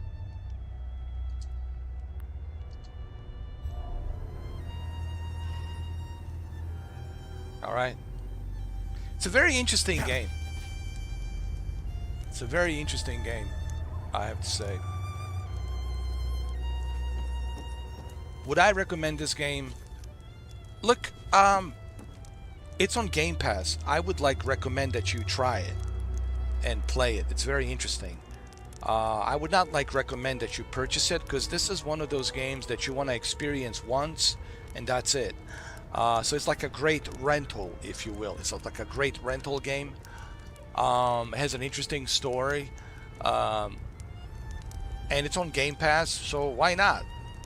You know, there's no excuse why you shouldn't be playing it. It's on Game Pass. That's why I'm playing it. It's on Game Pass. I was like, all right, cool. This is on Game Pass. Might as well try it. Might as well play it. You know.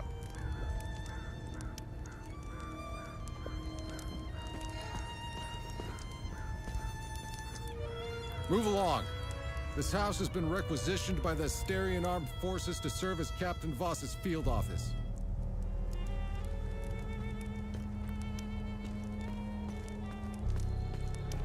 So we have to go north. Okay.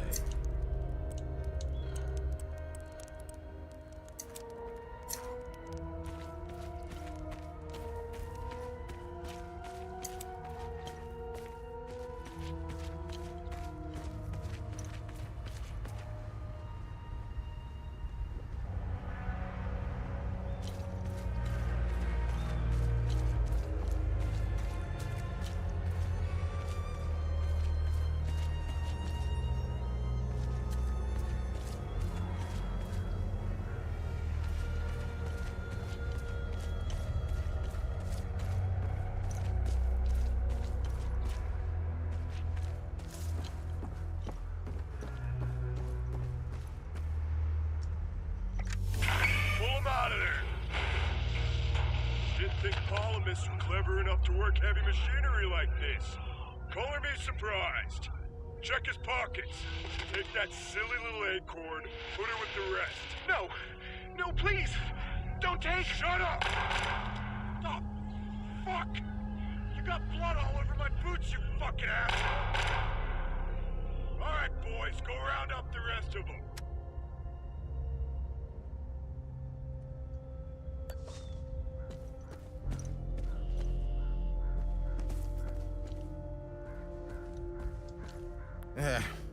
It's just a matter of time before those things break into Jova.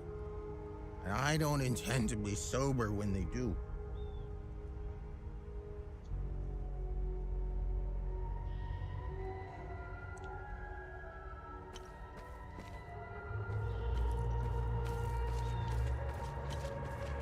Alright, I think it's north. Said northeast of here.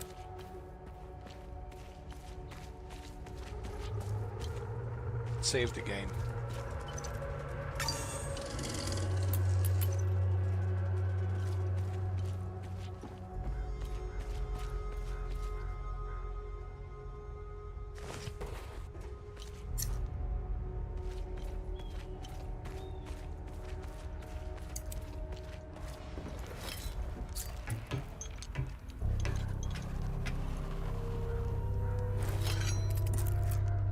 Man, I'm sick of staring into the marsh. These things aren't looking for a fight anyway. I can't wait to get relieved. I need to pay our sweet doll a visit. That'll take the edge off. Well, don't worry. Let me handle it. Because that's where I need to go, north of here.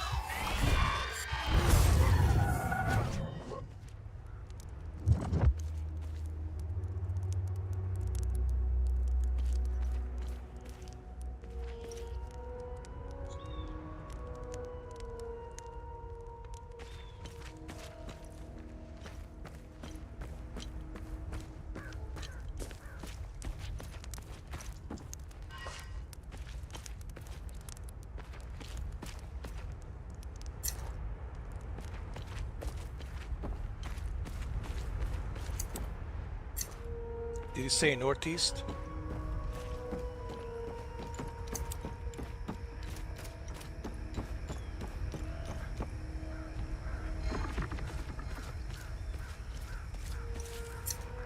We said north of here.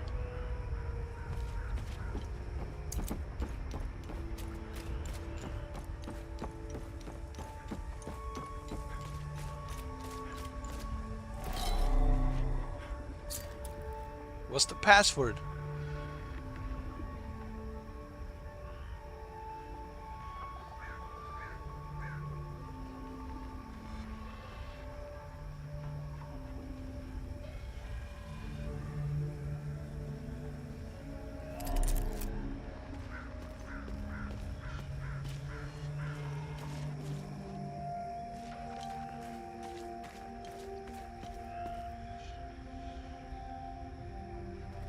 I don't know the password.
What's the password?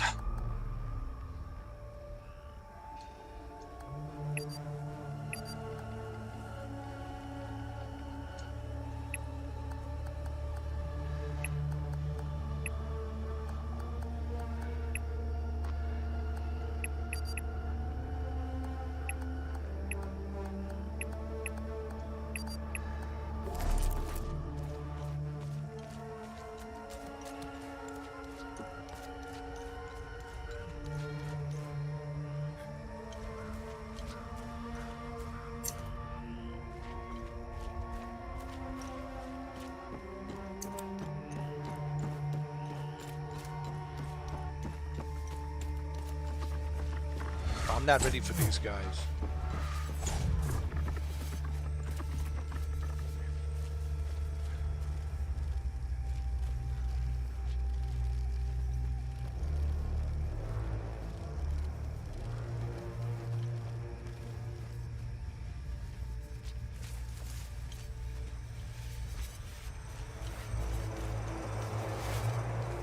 Jesus Christ, look at this.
He said north of here, but let me look at this tunnel. What the hell is this?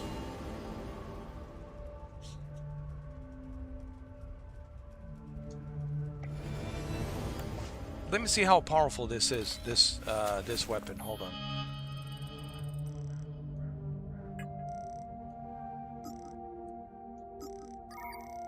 This is level 2. This is level 1. No. This is better.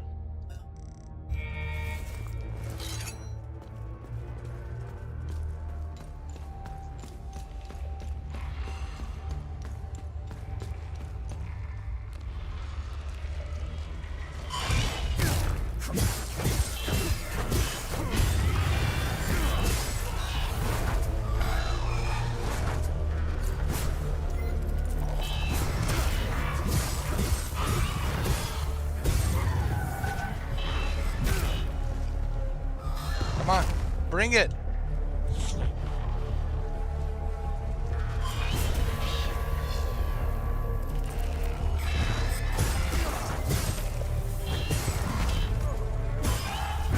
Ah, shit. Maybe I should avoid these creatures for now. Obviously, you didn't die. Concentrate and start over.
I'm gonna go through that tunnel, but I'm not going to fight those enemies.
Oh yeah, let's save the game. I'm such an idiot. Save the game. I can fight them now, but I didn't realize that there was a save point. But now I know that it's there.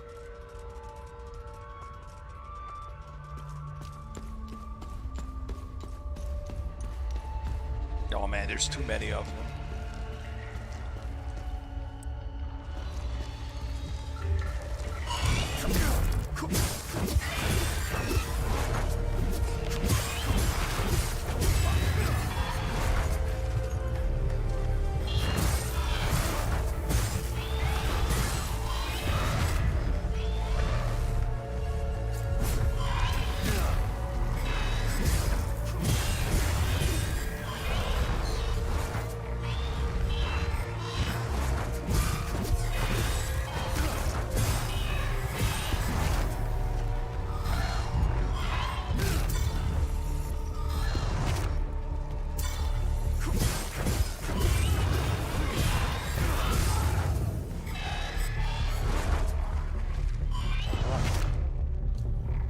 Bring it.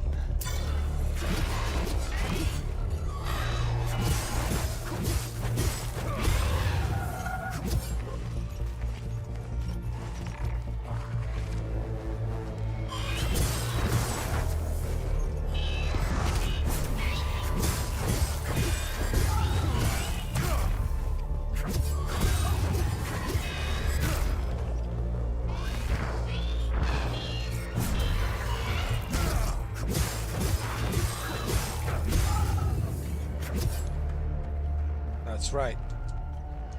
Don't mess with Mr. 4K.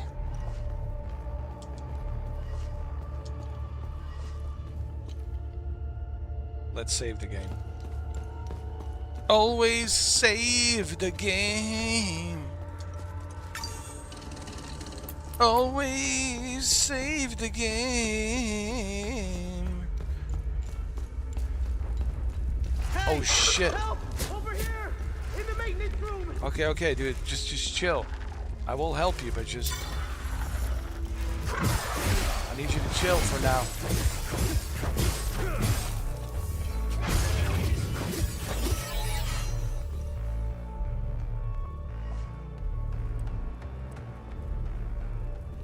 Hey! Help! Over here! In the maintenance room! Relax, dude. Relax. I'm here.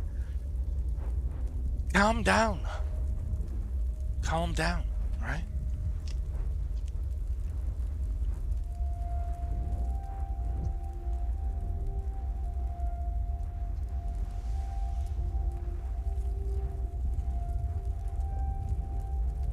What's up? Thanks for the help. Wait, that necklace. You must be one of his friends.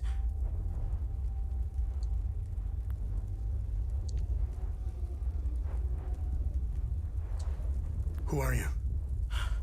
I'm Victor Gaz. I left Jova to look for my mentor Vitalis. My ears are still ringing from that damn explosion.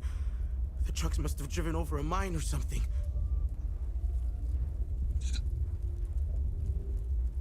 I pulled Lieutenant Rue out just in time. We're the only survivors. The explosion must have attracted the creatures. We hid in here until I could figure out a way back to Jova.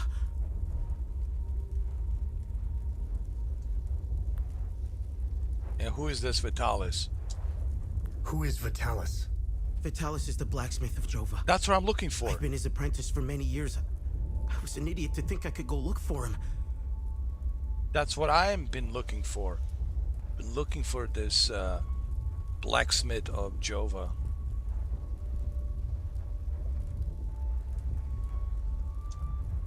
Recently, some agents came for him. You know, black suits, shades. Let's just say they didn't seem like the type to fuck around. Listen, maybe we could help each other. Take the key to Vitalis' home. I found a locked door in the basement, but couldn't figure out how to open it. Maybe you'll have better luck than I did. Good. Give me the key. I'll come join you later. I need to make sure the lieutenant can make it back to Jova. I'll find a way to avoid the creatures. All right, fair enough. Give me the key. Good, good, good, good. We got the key.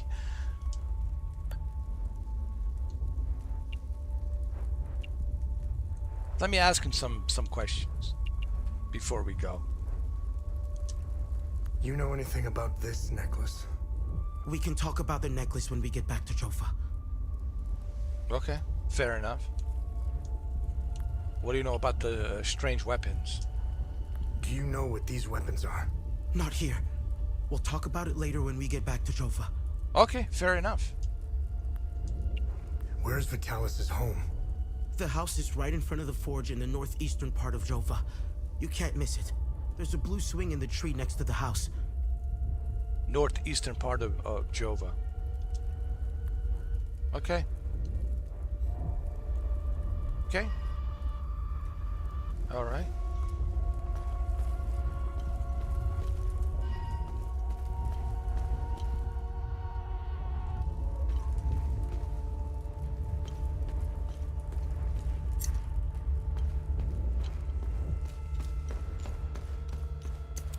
Let me save the game. The game it's saved.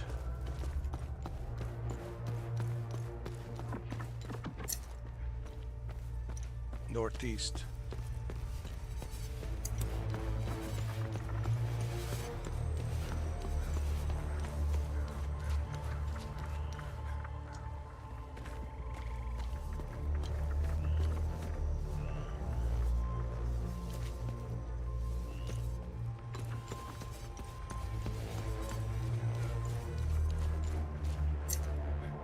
Northeast.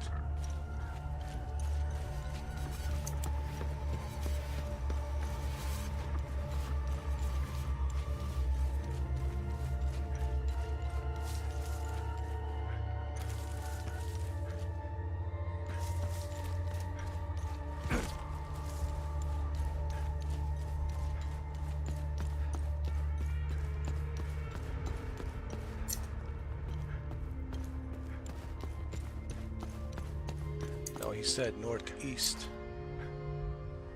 So it's got to be this way.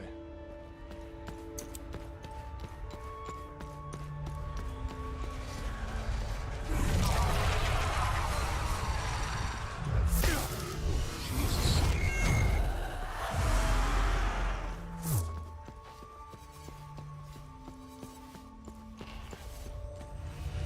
I don't want to fight these guys.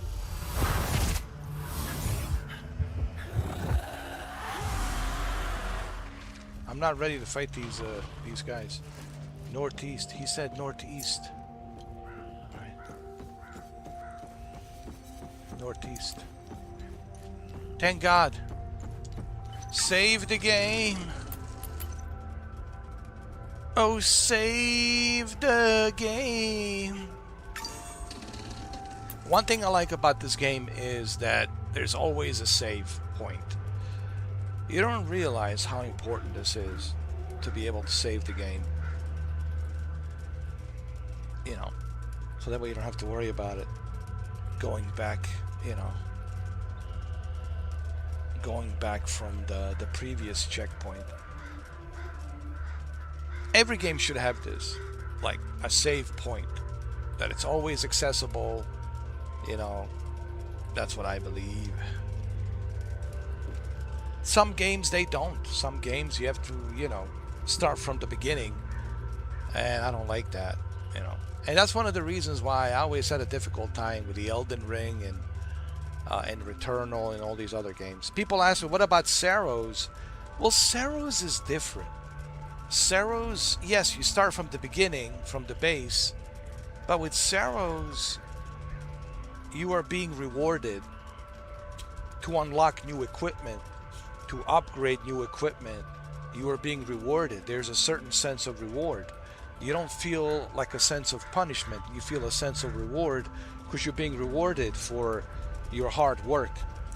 So Saros is different, you know.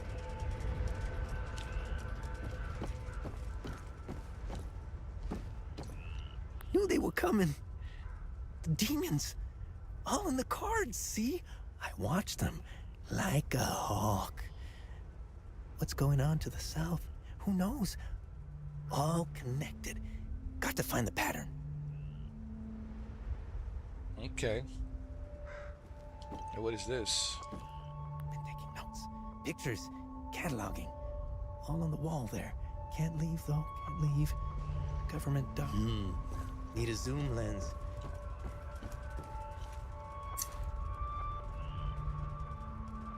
So northeast. He said northeast from here.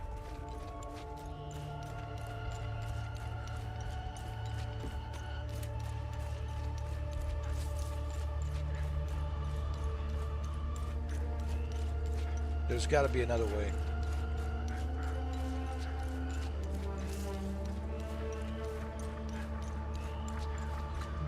Oh! We have to cross the bridge. Save the game. See? All these save points, man. I love it. I love it.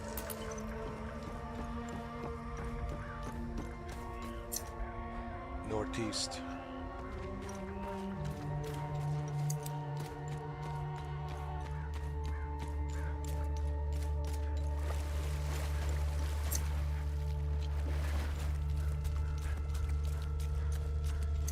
And what are you guys doing here? This place is off limits. I suggest you turn around. Oh yeah? Why?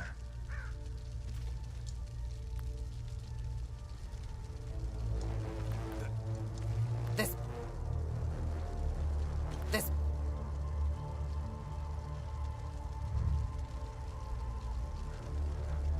I want to trade you this watch. Take a step back. Now. All right, all right.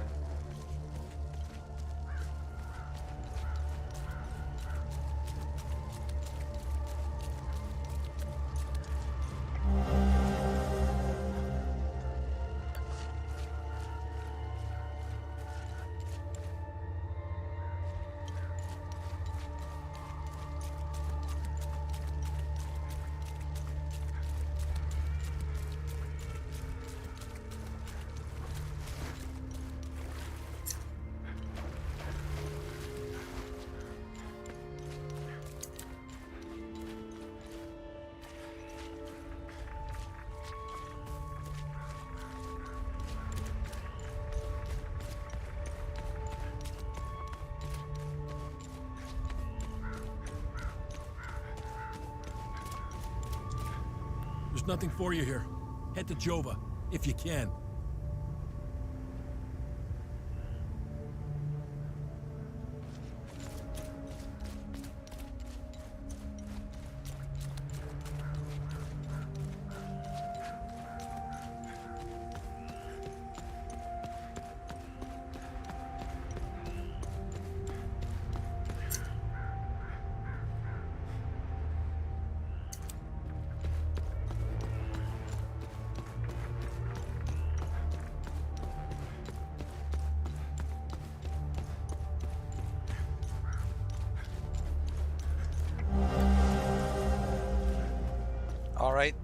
we can't go through here.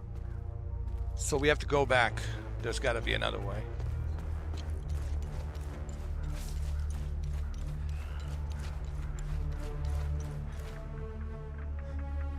And he said northeast. Northeast. But this route is blocked. Interesting game. Now I've been playing it for 4 hours. After 4 hours of gameplay, what do I think? It's a very interesting game.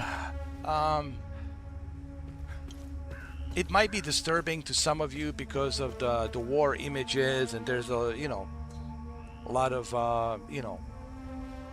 disturbing images and stuff like that, and war is hell. But the game really has an interesting concept. Who is he? We all know he's an outsider, but why is he an outsider? And he mentioned something about his mother. His mother gave him something, this necklace. It's a out of this world necklace, and what's up with that? And then we see that he's being interrogated by some individual in the beginning of the game, and we're set in this fictional world of this region here that has a lot of conflict, a lot of crazy shit going on here in this war, genocide, war crimes, all kinds of crazy hell, nonsense, atrocities.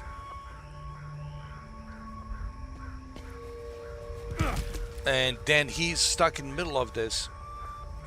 And the question is, what's his purpose? And who are these entities? Why they're here? What's their purpose? Are they here to punish us because of all the war crimes and genocide and wars that we have committed as humans on both sides of this conflict? That's the thing about the war. When the war starts, two wrongs don't make it right. Where do you draw the line, right? Where do you draw the line, right? That's the thing about the war. War is hell. Where do you draw the line? These guys are killing, and these other guys are killing. These guys are murdering, and these other guys are murdering, right? I mean, look at I don't want to get into politics and history. I mean, you look at right, the atomic bomb on Nagasaki and Hiroshima. Was it a right thing to do? That's a debate, right?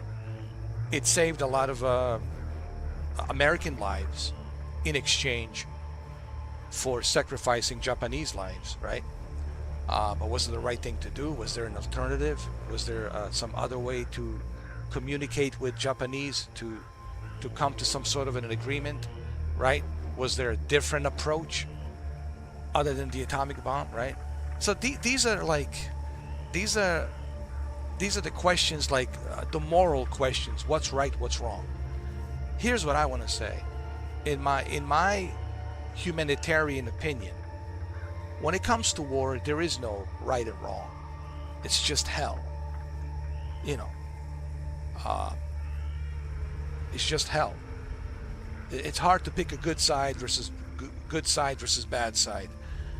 Both sides equally are committing, atrocities and killings, and it's crazy. So that's why you always want to avoid war and try to find diplomatic solution.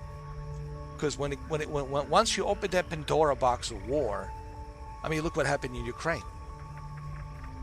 I'm pretty sure Vladimir Putin, president of Russia, is regretting that war. Look how many of his soldiers have died, right?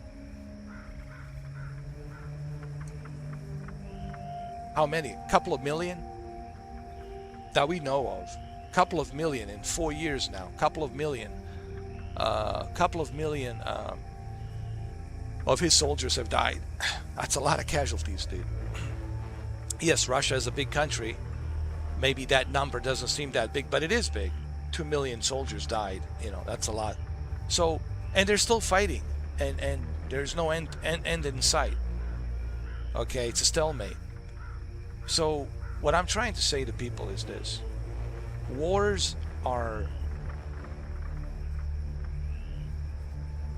you should always avoid war. The war, it's only unless it's absolutely necessary and you have no choice. Like, you're not giving any choices and you have no choice. But you should always avoid war. You should always try to find diplomacy solution, how to avoid it. Because once you start the war, man, then it's like a snowball. Keeps growing bigger and bigger and bigger and bigger, and then more casualties and more casualties and more casualties, right? And then it turns into this hell, right? And that's my experience, because I've been in one war, you know. And you look at it like look at Bosnia today. People are still living together. They're still marrying each other. You got Orthodox Christians with Bosnian Muslims marrying together, living together. Everybody's living together, marrying together. And then you look at that war, and what was the point of that war? There was no point. There's never any point in any war. War is hell, you know. So the war, it's like the last resort. You should never want to wish for war, you know. Okay, it's not Call of Duty, it's not fun, it's not, you know, G.I. Joe, Rambo, and all this shit, you know. Alright, okay. Nothing cool about it. It's not the video games. Everyone's scared. Everybody wants to live. Nobody wants to die. It's you know, psychologically, physically, and psychologically, it's draining you. So war is hell, and I think that's the message here of this game. War is hell. And you should always avoid war, unless you have no choice. Unless you're attacked and you have to defend yourself, and that's that, you know, if you're not giving any choice. But if you have a choice, you should always try diplomatic route. Use the diplomacy and try to talk and communicate, you know, respectfully, and see what you can do to come to some sort of an agreement, right? That's my take on the war, you know. War is ugly, war is hell, you know. Even in a movie, which I like, about Saving Private Ryan, Captain Miller sitting there talking to Sergeant, played by Tom Sizemore, in 1998, Saving Private Ryan, and Captain Miller, played by Tom Hanks, says to Tom Sizemore, character, you know, if there's the one thing we can do right in this shithole, hellhole of this war, it's bringing that one paratrooper to his mother, right? Which is James Ryan, not James, Private Ryan. Was it James Ryan? Yeah, Jimmy Ryan, James Ryan, Private Ryan, bringing him home. If that earns me the right to go home too, then, you know, bringing him home, at least we did something good here, you know, bringing him home. But then he says, this is a one big mystery. How do I explain this to my wife when I come back home? I was a teacher, now I'm a captain with Rangers, and how do I explain this to when I come back home to civilization? How do I explain this mystery, this whole thing, right? So the war is hell, and that's, every veteran will tell you that. You can talk to any veteran out there, and they'll tell you it's hell. There's nothing there to be proud of, nothing there to be, you know,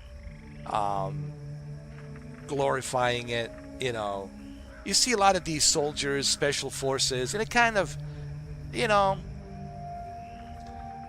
it really, you know what, these guys are like a grifters. No offense, no disrespect, but some of these guys from special forces, they're like a salesman. They're like trying to sell you this glamour of being part of special forces and being in a conflict, being in a war, But they don't want to tell you how afraid they were. They don't want to tell you how scared they were. But now that they survived the war, now they're like trying to sell you these books. And, you know, you see these guys, and it's really just such, you know, dishonest. It's a very dishonest way of, like, you know, preaching about it, because there's nothing cool about it. I don't care if you're Delta, Special Forces, if you're, I don't care which tier of U.S. Navy SEALs, or if you're a Ranger or Marine. It doesn't matter, dude. I don't care which outfit, which unit. There's nothing, you know,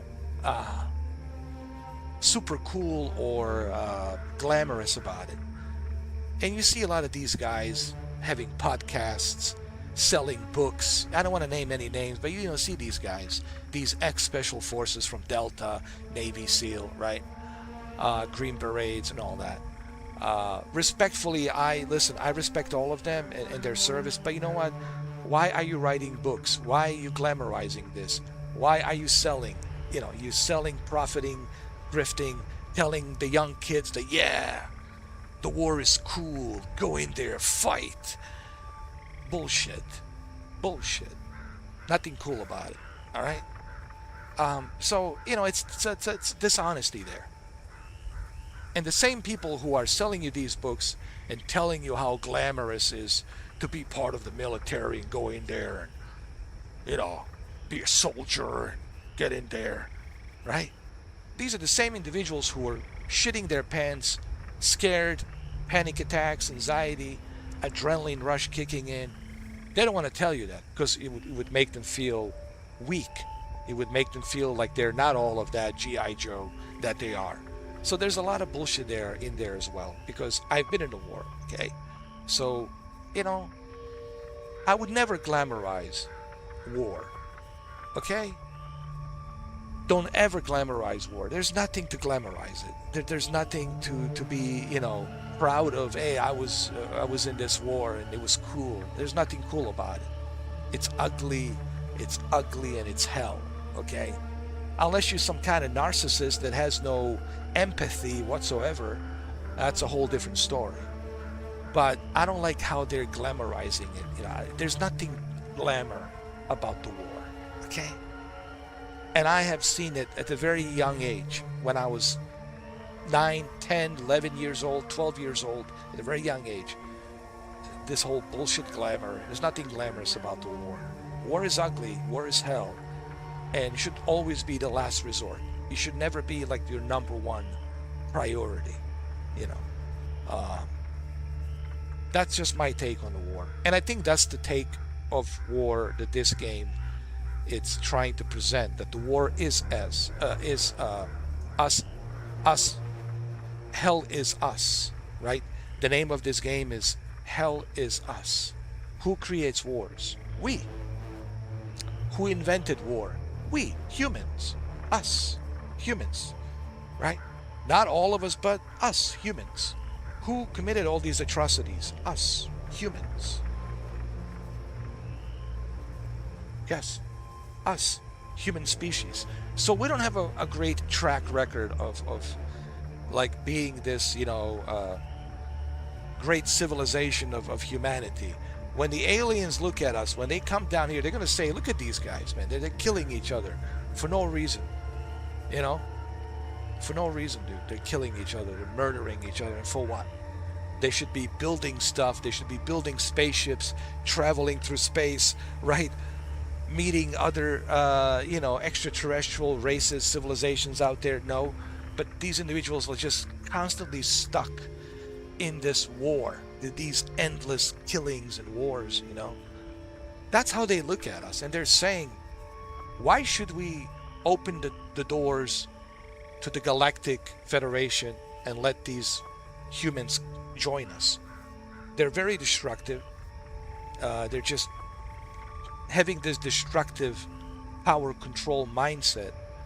Why should we open our gates of galaxies, of Galactic Federation, to invite them in? Is this what we want? This kind of mentality? You know? It's sad but true. It's sad but true. I wish that it was different. But if you read a history books, man, it's not a good track record, dude. We as humanity don't have a good track record. We are very violent creatures. Very, very violent. Well documented, past 3,000 years, we're very violent creatures. Okay? And this is one of the reasons why we're still stuck here on this planet and we're not advancing out there. And we are, 2026, we're still having conflicts. We're still having these stupid, mindless wars. Right? But anyway, let's move on.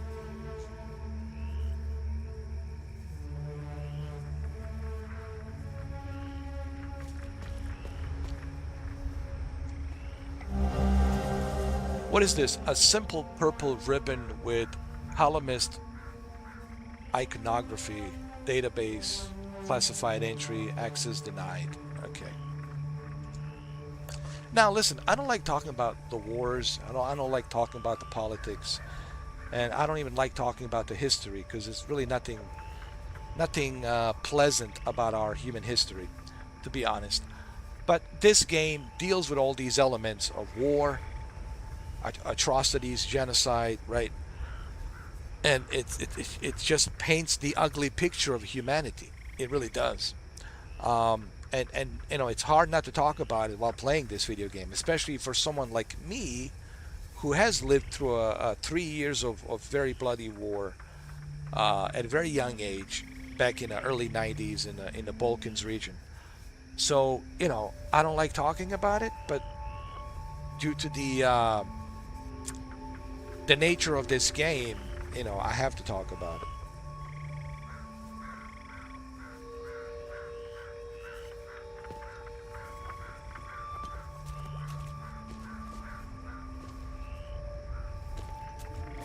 Oh, no. I stepped into the water. The water, it's a no-no.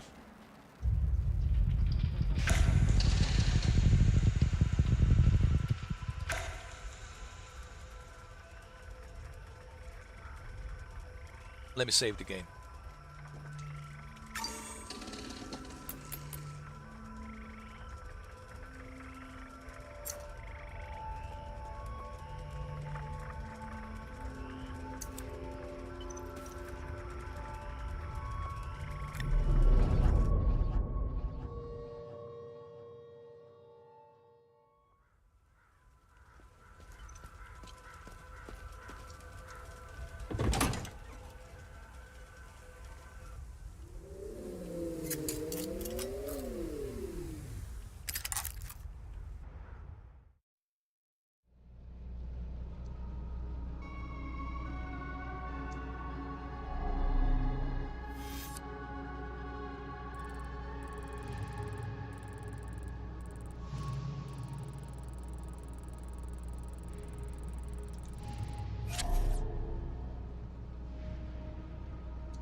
He said northeast.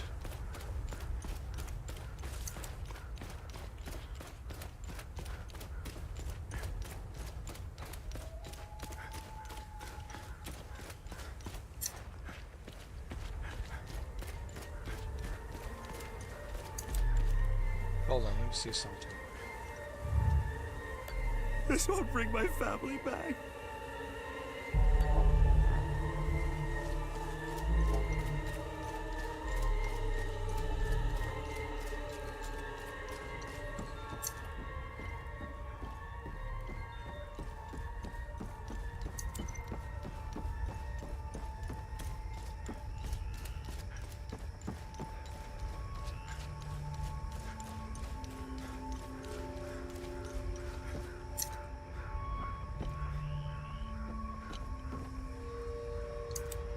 Northeast. Northeast.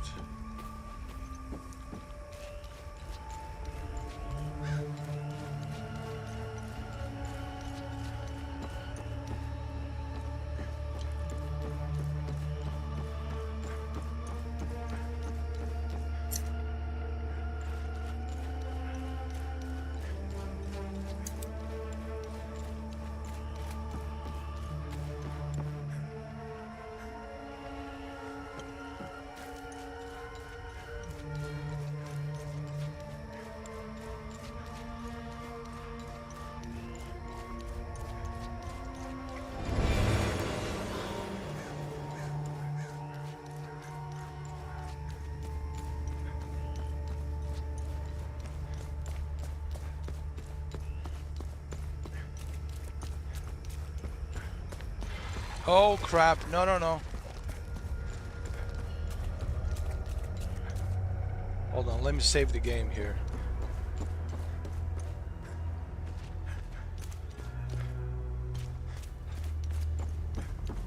Hold on, let me save the game first.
Northeast.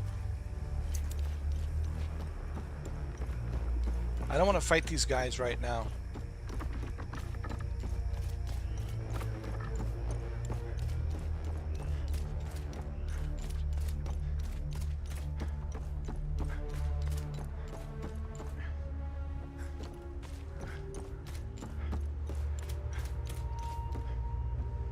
I only fight these creatures if I have to. Like, if they're in my way and I have to fight them, then I'll fight them. But I don't, like, look for them to fight them, only if I have to.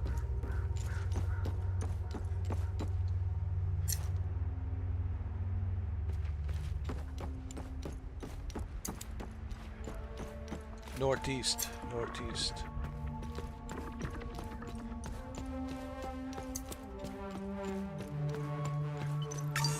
Let me talk to him again. See what he said.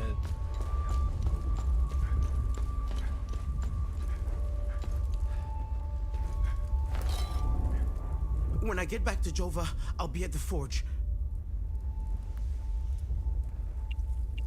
Where's Vitalis' home? The house is right in front of the forge in the northeastern part of Jova. You can't miss it. There's a blue swing in the tree next to the house. In front of forge in the northeastern part of Jova. The house is right in front of the forge. Northeastern part of Jova.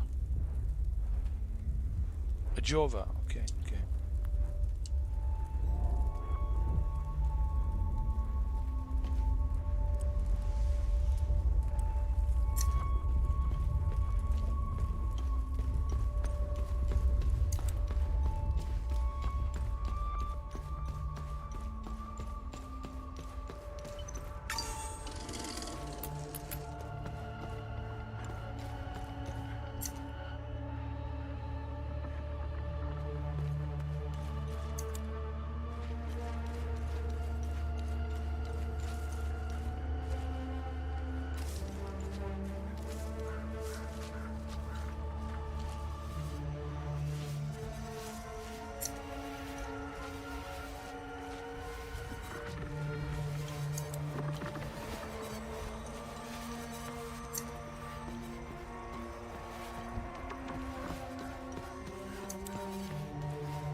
I think you have to go back.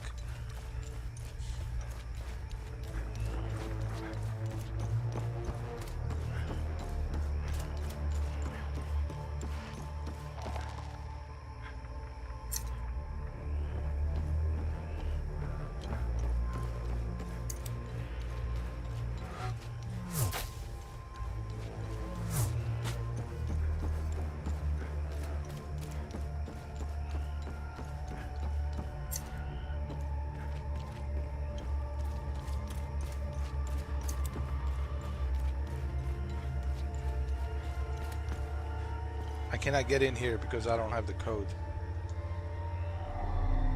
What's the code? Wait a minute. Do I have some... I have some stuff in inventory. Let me see.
That's the question. How do I get inside? What's the password here?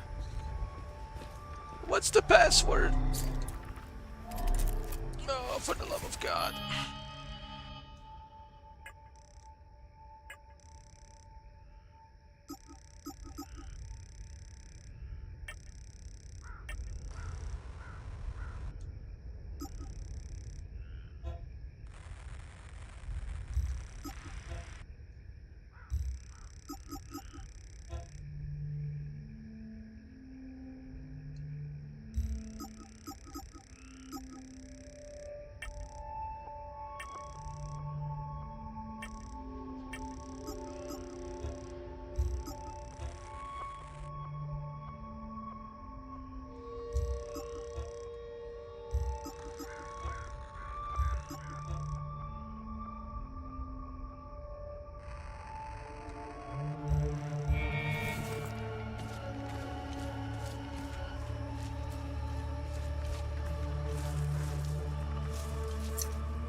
There has to be another way.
Hold on. Can I get up there? There you go. Come on. Yeah.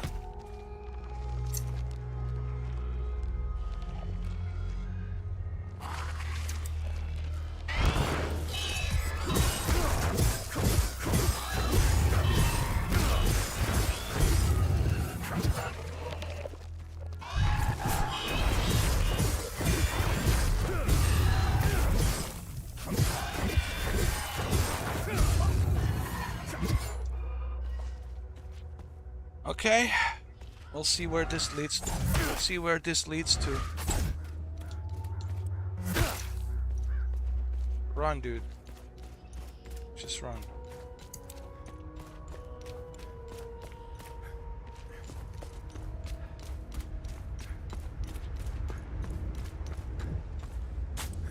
We have to fight this guy.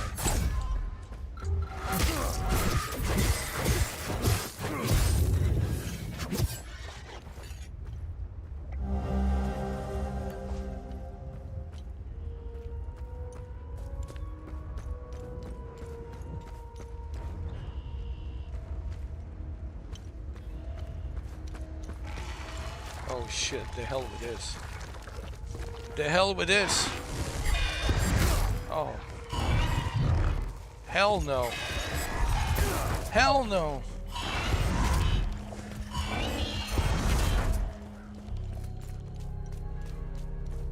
Jesus Christ, hell no. Isn't northeast? Did he say northeast?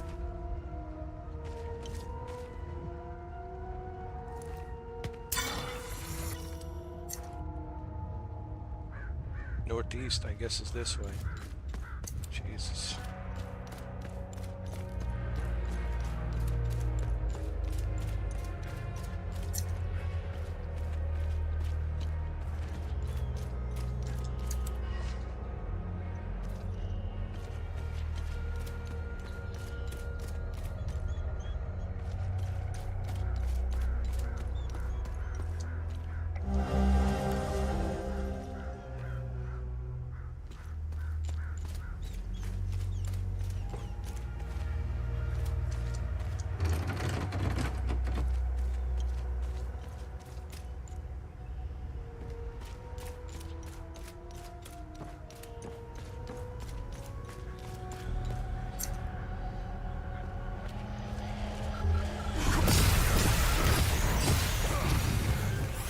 Just run, dude. Just run right now.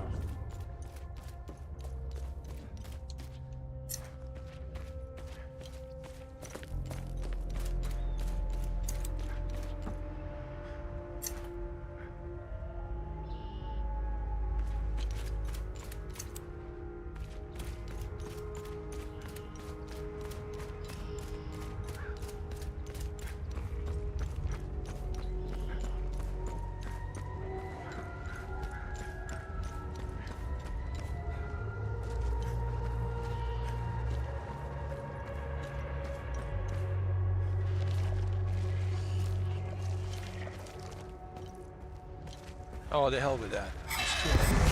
Nope.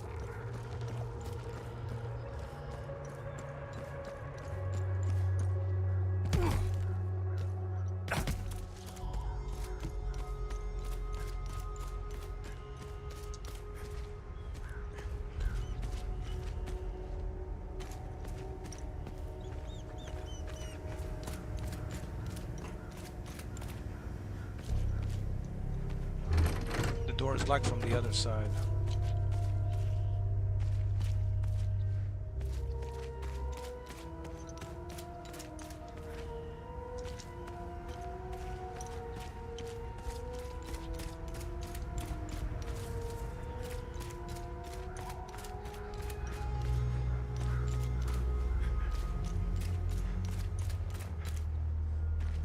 Hold on, there's a house over here as well. Oh, it's not a house, that's just a gas station.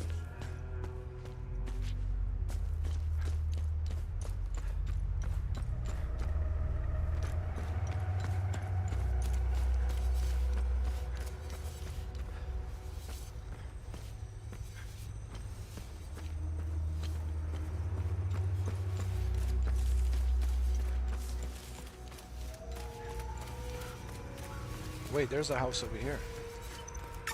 Game it saved, thank God. Wait, there is a house, hold on. There's someone inside. Hello?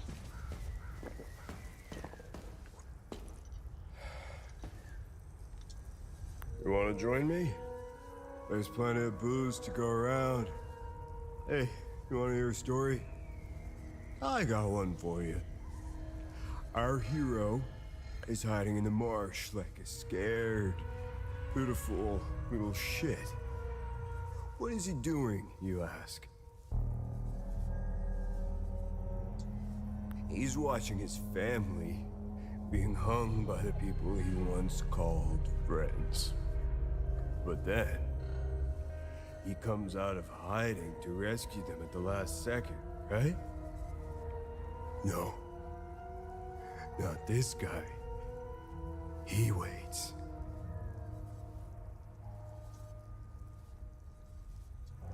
He waits until the Asterian armed forces show up.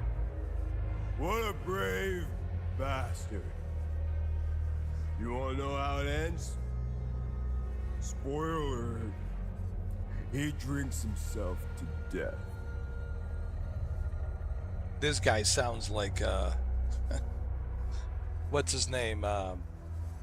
Dolph Lundgren. I'm going to break you. I am Drago.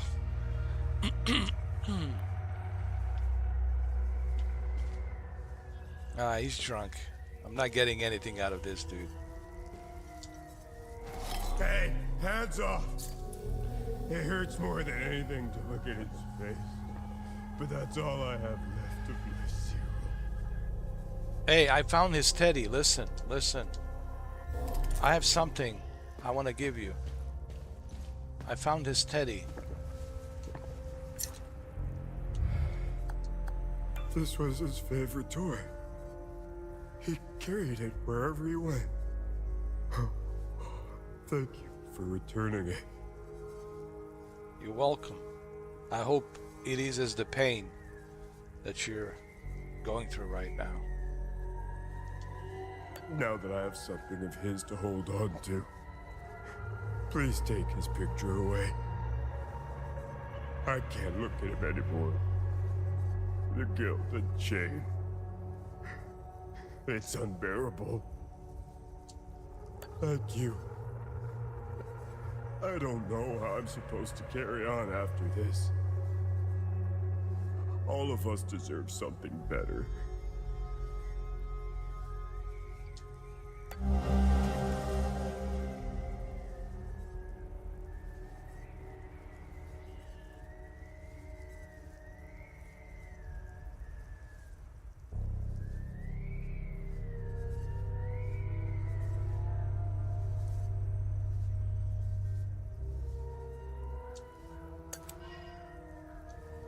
Thank you.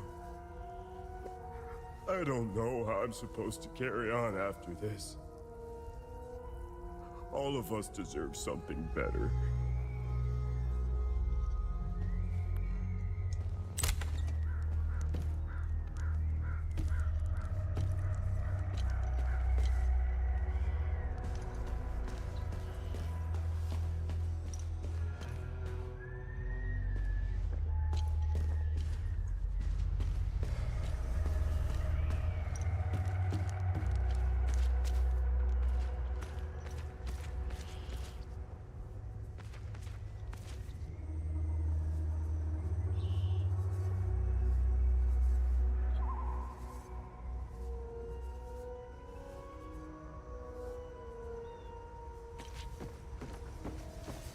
Alright, let me save the game.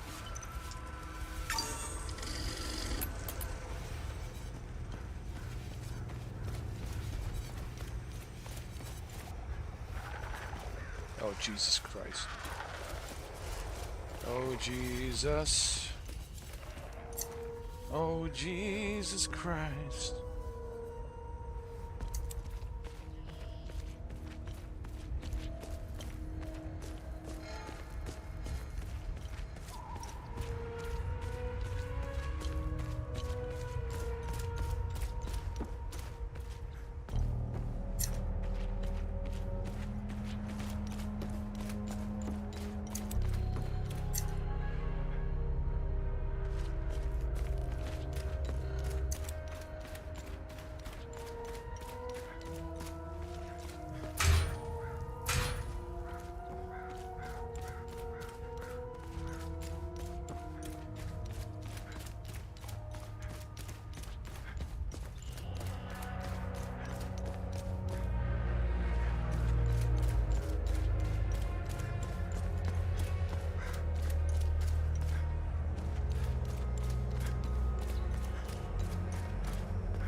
Damn it.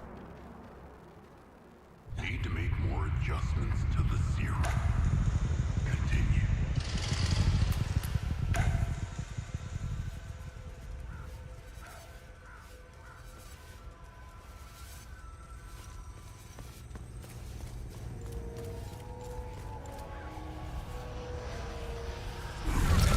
Alright, come on.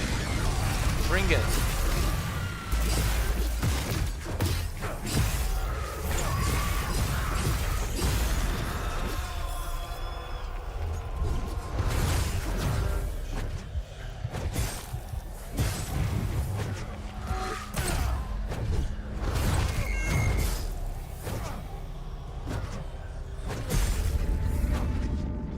Nice. See? Second time around, I got my win.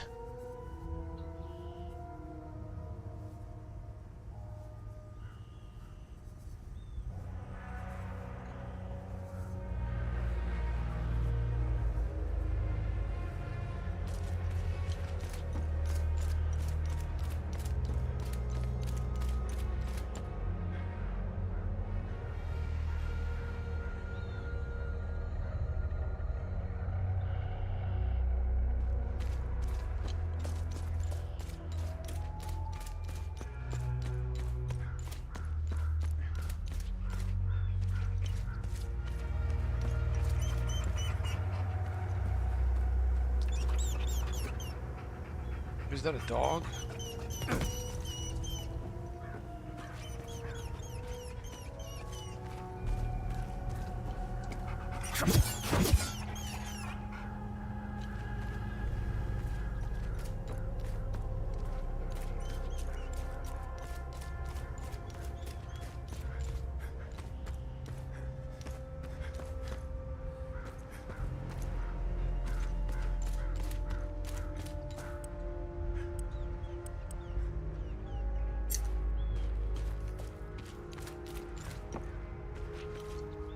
These are the scumbags that hung the Sabinian family.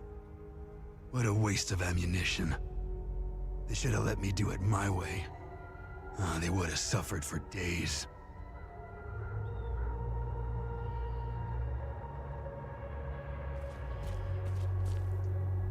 This shit will never end.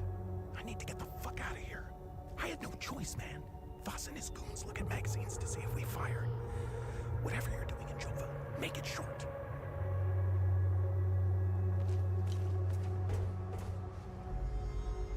We caught one of these scumbags scavenging for food in one of the houses. A few ripped fingernails later, he gave up the rest. They were hiding like rats down in the old well. This filth got off easy if you ask me.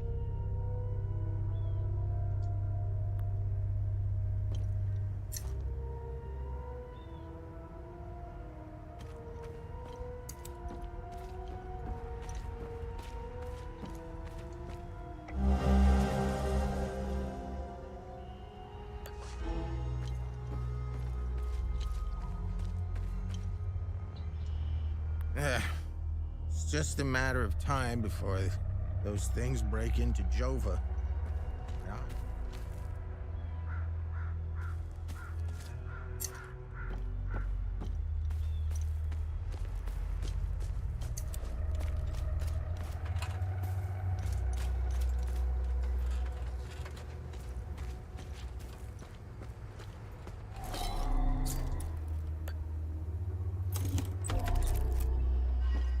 We found the house. Vitali's home.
Ah, a password.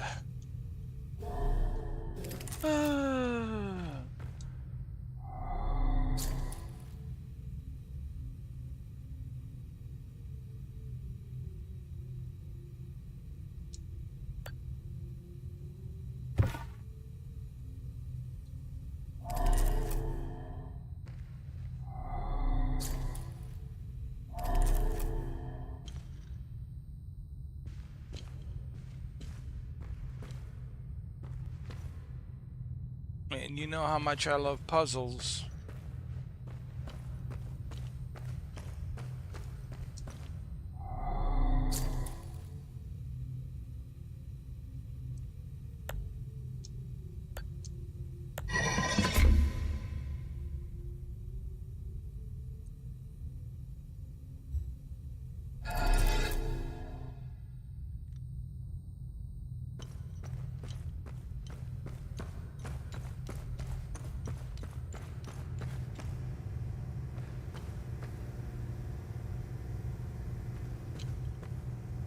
Maybe there's something in the house. Maybe there's more pictures, paintings or something in the house. Let's check it out.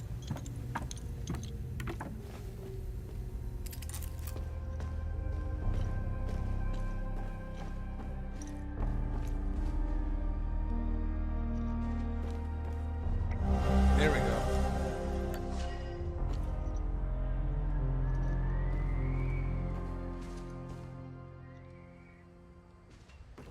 There has to be one more somewhere.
We just need one more.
Oh, good. He made it back. Where are you, dude? Oh, there he is. Alright, dude. We got so much to talk about. We have so much to talk about, dude. Let me save the game. I have so many questions. So many questions for you, my friend.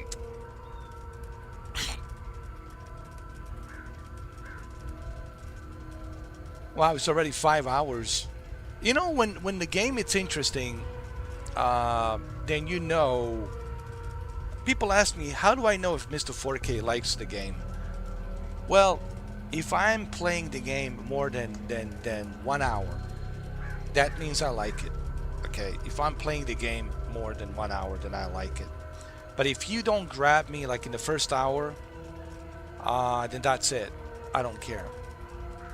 So this game has grabbed me because it was interesting. Same thing with Saros. It was interesting, so he grabbed me. But that's how you know. Like if I'm playing it for more than 1 hour, that means that I like it. All right. But if I don't play it for more than 1 hour, if I quit like within half an hour, that's it. Then it's not for me.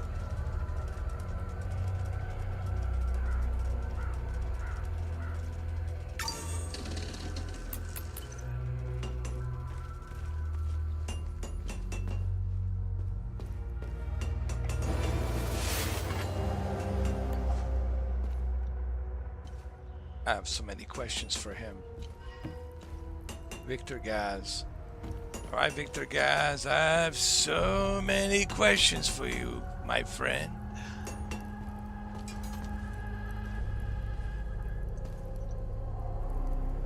Thanks for helping us in the tunnel.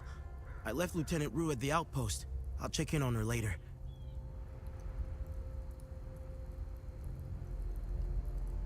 What? You left Lieutenant Rue at the outpost? You should. Why didn't you bring her? What kind of a coward are you, dude? That's a lady. That's a female. You're a man. You're supposed to be carrying her in your arms and bringing her here. What kind of a man are you, dude? Don't be a coward. All right? Be a man. Be a man.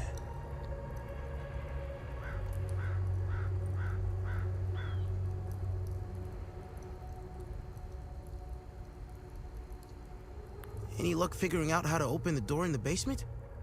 I looked everywhere for the code. Well, I was hoping maybe you can tell me what the code is. I did find some photos and paintings that I put on the wall, but I don't know what that means.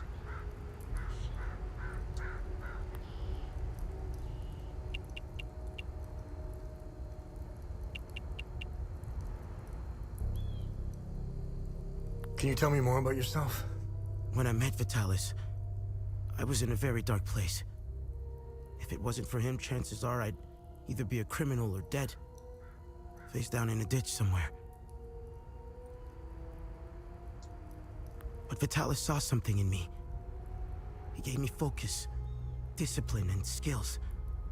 Skills that would one day serve a great purpose.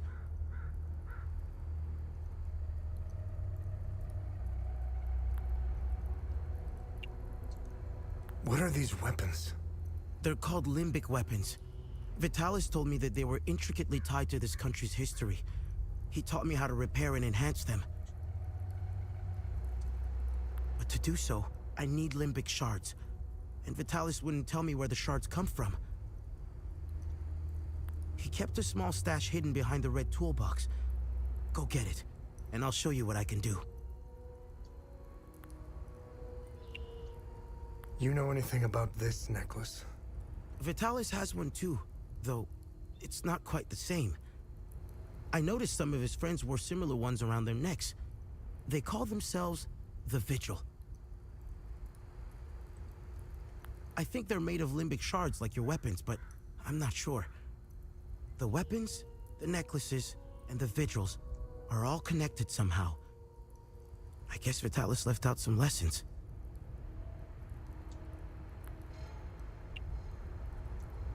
Any idea what Captain Voss is up to? My best guess is that he's thieving. Be careful when dealing with Voss. Men like him are unpredictable, which makes Voss very dangerous. I'm only alive because I'm useful to him. Thanks Etheris too. Otherwise, I'd be dead or, worse, shipped off to a prison camp.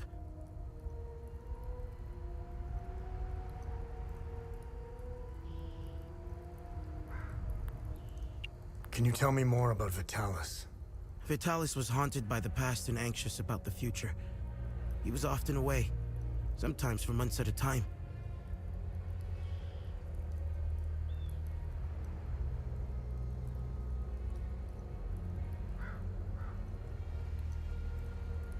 After seeing the destruction of the war and the creature's sudden appearance, I now understand why he was so preoccupied. Alright, well, I need to find this Vitalis. He's very important to me. He can give me some idea about, you know, what this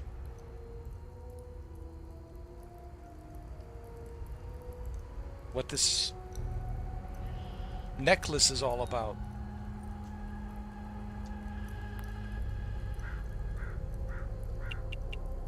You know anything about this necklace? Vitalis has one too, though it's not quite the same. I noticed some of his friends wore similar ones around their necks. They call themselves the Vigil.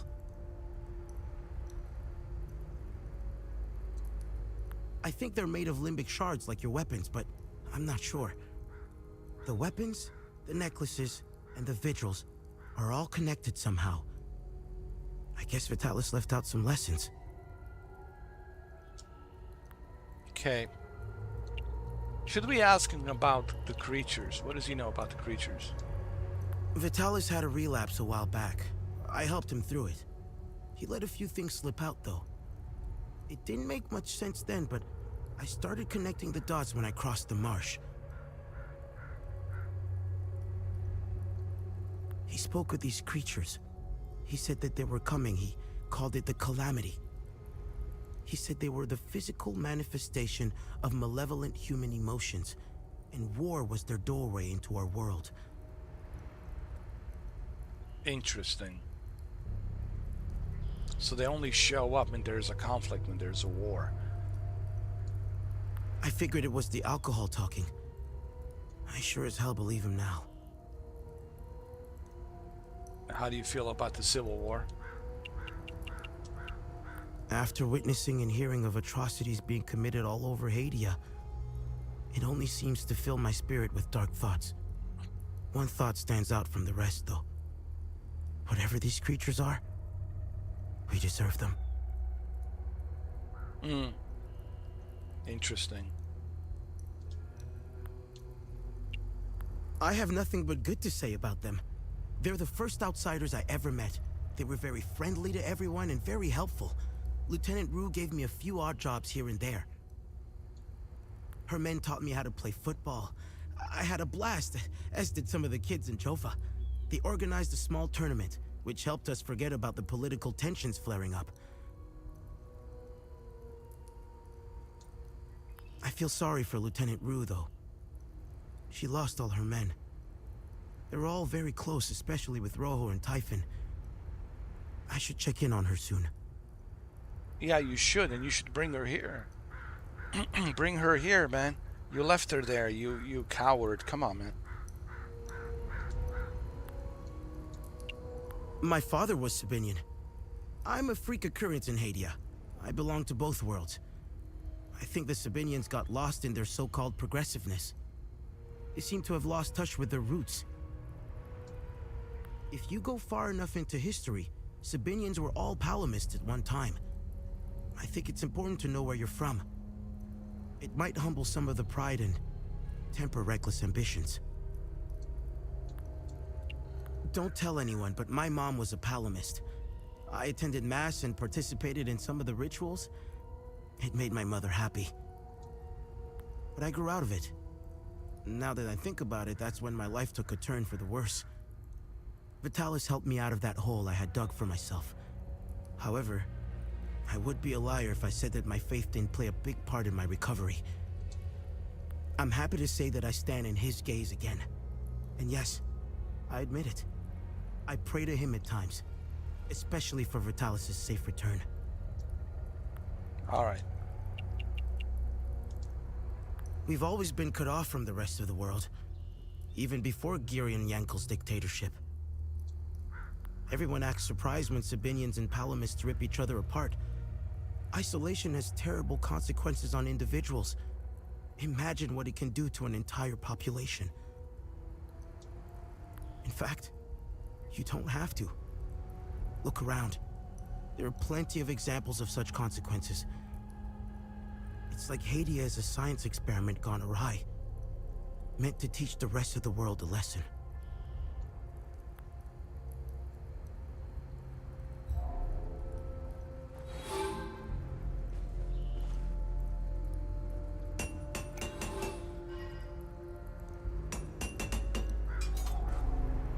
Need upgrades? Yes. Let's see. I want to upgrade my weapon. Oh yeah.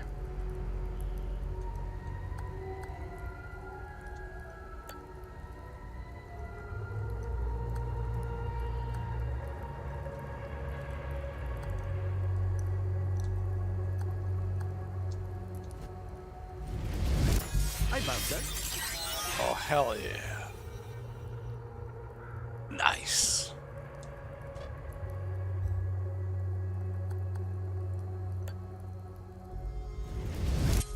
Here, it's better than you. I bounce that.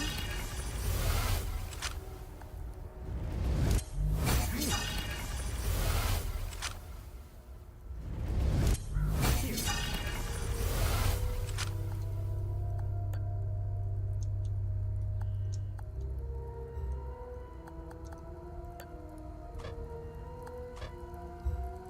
All right, we're looking good now. We're looking powerful.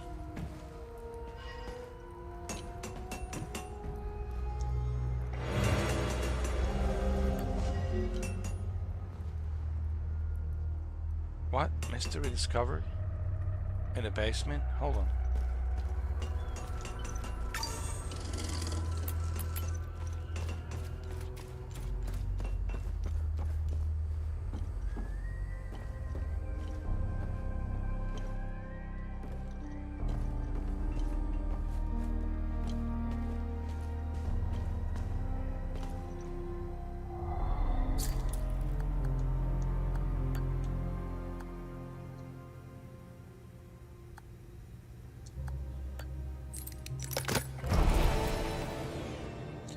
Do you remember the book you gave me when I became pregnant?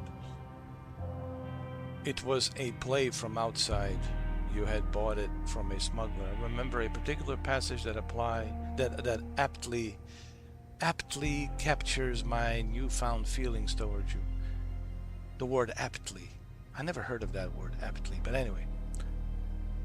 I'll never pause again, never stand still, till either death hath closed these eyes of mine, or fortune given me measures of revenge. Until we meet again, Vitalis.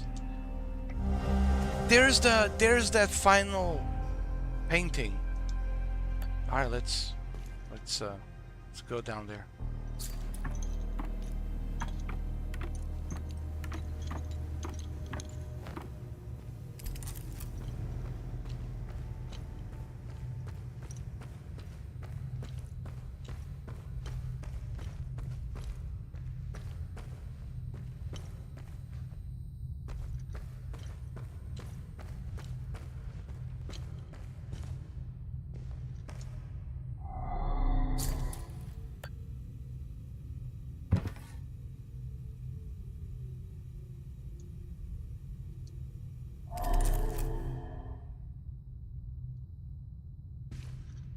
Okay, so what now?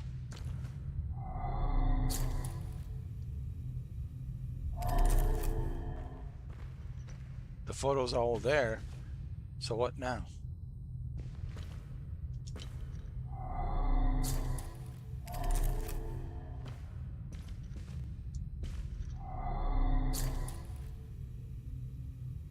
Oh, dude.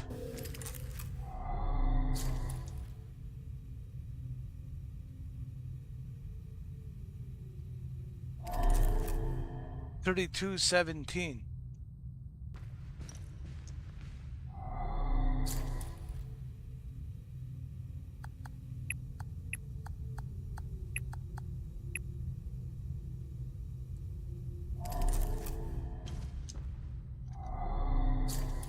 And what's the number here?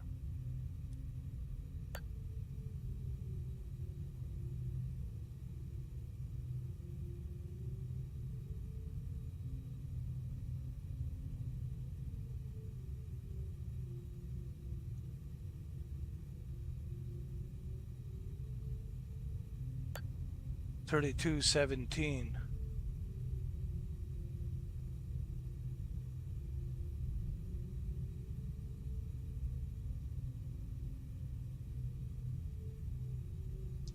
Hold on.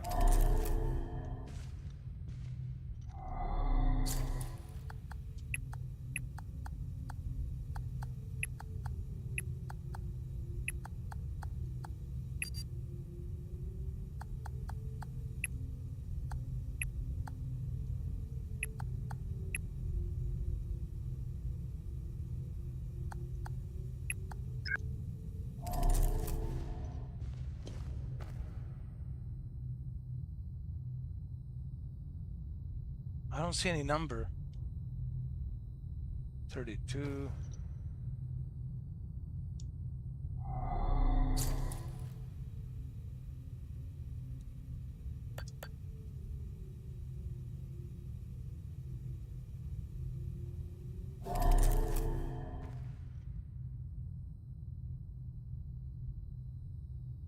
Hold on a second.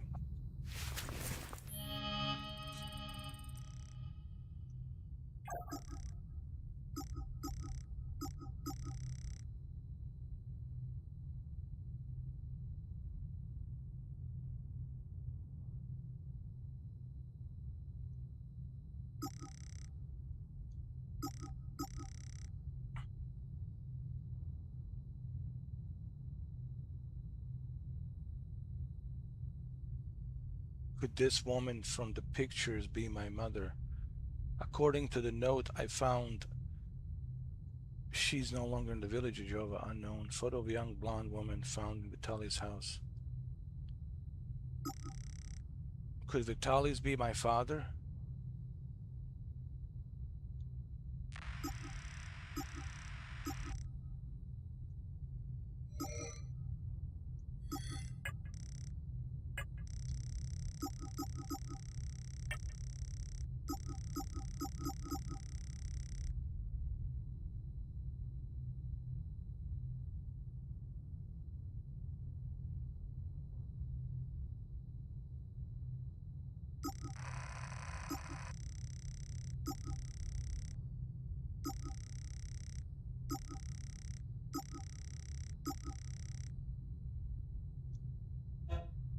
$32.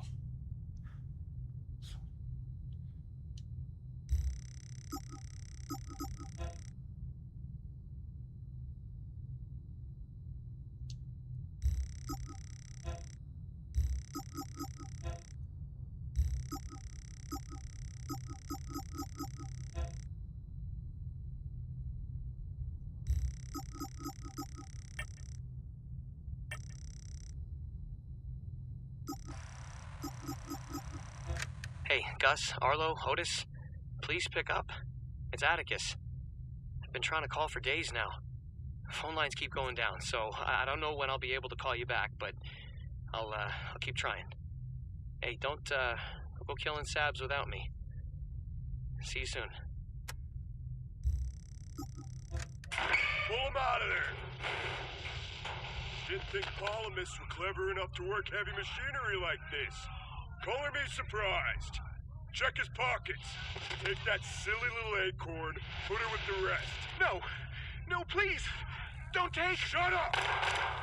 Oh, fuck! You got blood all over my boots, you fucking asshole! All right, boys, go round up the rest of them.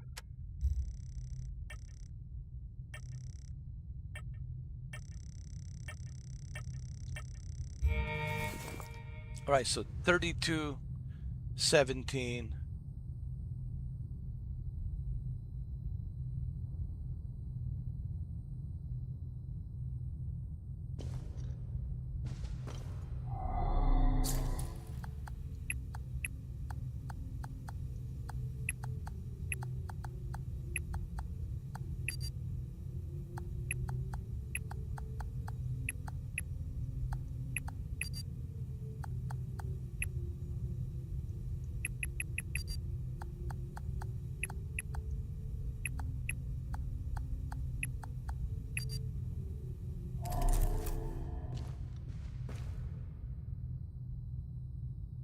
Wait a minute. this watch.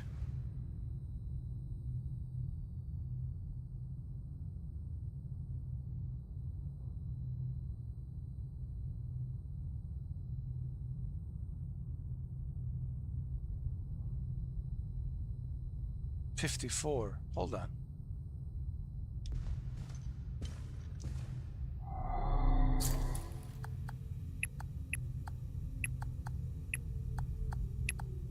No.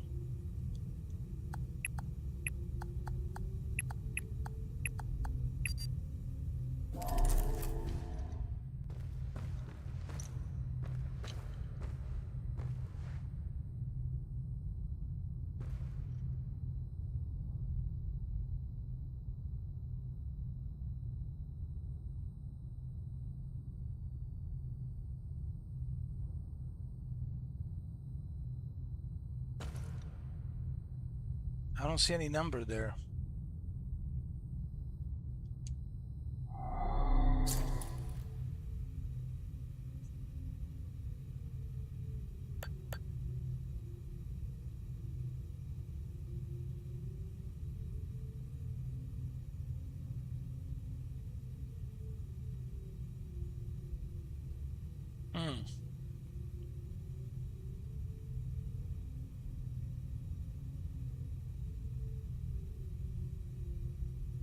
Maybe it's 013217. I don't know.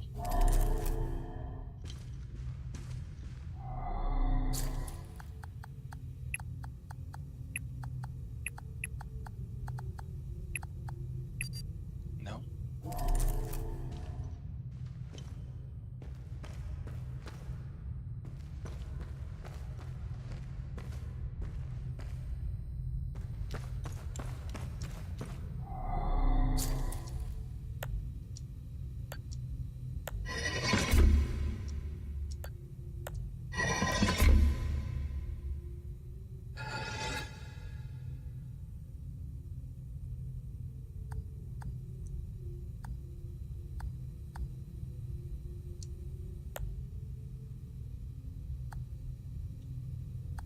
Hold on.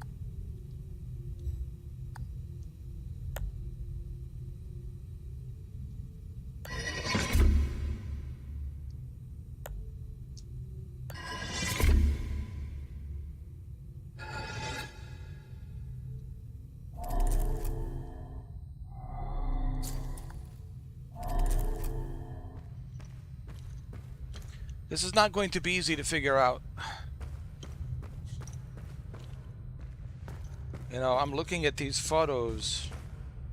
I don't see any number here. And I'm guessing it's only him, the kid. So 01, I guess. And then here 3217.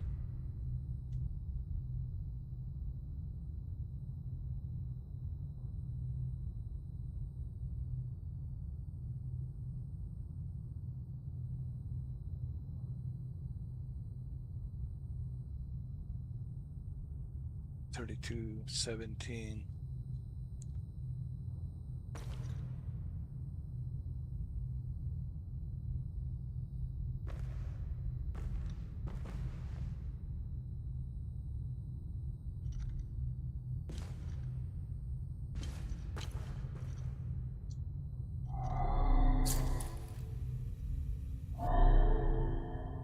Maybe that's him.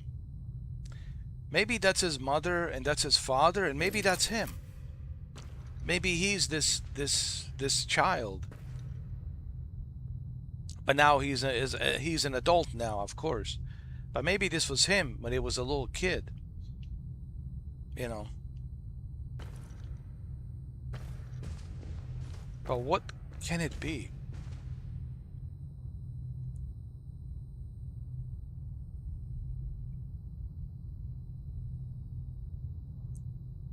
What can it be?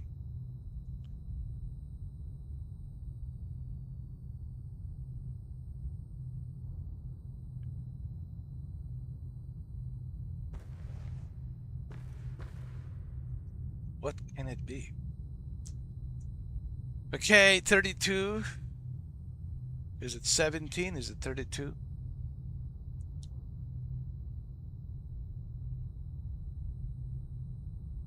Or maybe 00. Hold on.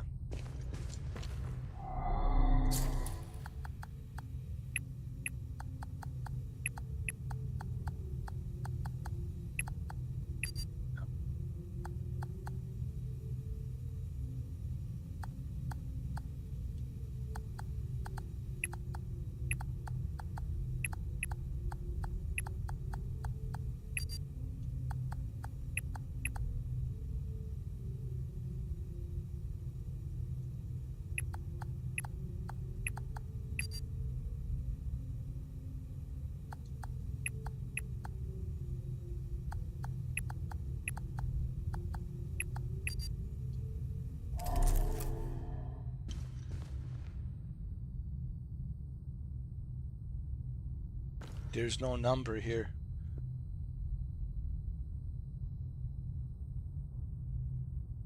Yeah, I don't see any number. Yeah, I don't see any number. Like, there's no number. It's just photo of this kid on this toy car vehicle.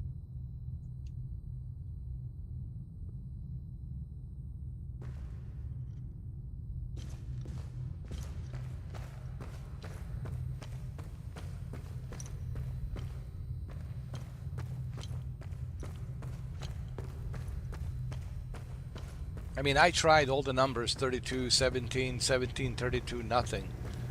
So that's not it. It's something else. They're not going to make this easy. I can already feel it.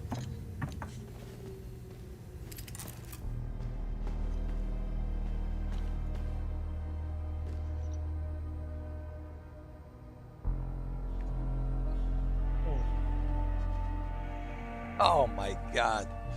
There's that little vehicle cart. That little toy vehicle cart. It's the cart. It's a green cart. A car cart, you know. One of those vehicle toy carts. So it's 13. 13. Okay, I got it. It's 13. You see, it's the same cart. It's a toy vehicle. You know, every kid has one of those little toy vehicles. Has the little batteries. You press on it, you drive. You know, you press the gas. You know, and start driving. Everyone has one of those. Even I had one of those little cart vehicles, toy carts. It's 13. See, it's 13. That's the same green cart vehicle, 13. So it's 13, 32, 17. 13, 32, 17. 13, 32, 17. 13, 32, 17. Remember, 13, 32, 17. Here we go. You'll see it will work. There's no question.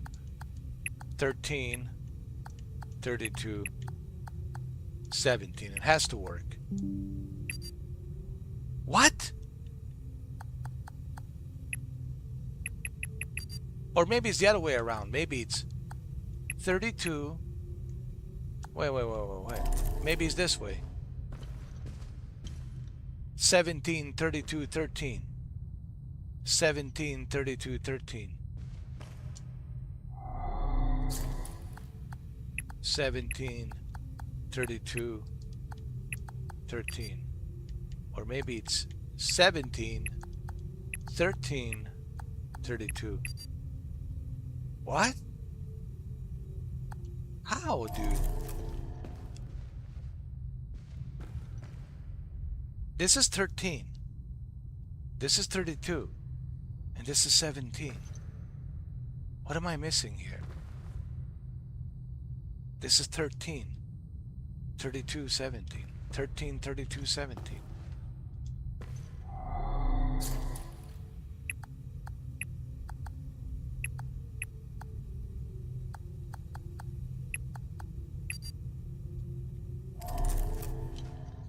Are you kidding me? Hold on. Let me look at that green cart one more time. That little toy vehicle green card.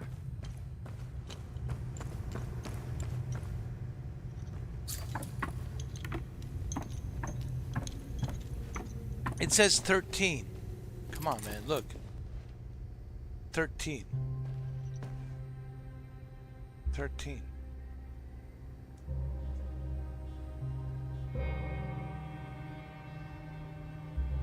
But in which order? In which order does it go?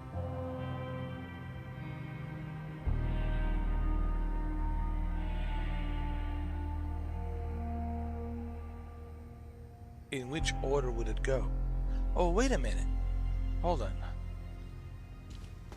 Wait a minute, wait a minute, wait a minute. I think I figured it out. Hold on. I figured it out. So, of course, it has to start them meeting each other, right? Love at first sight. They start dating and, right, so it has to start from here. When they met each other. Vitali and his mother, right? So they have to meet first. They have to start dating, going out and dating, and then she gets pregnant. And then he's born.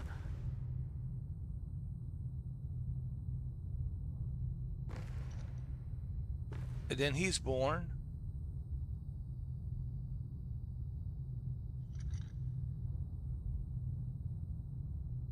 Yeah, so first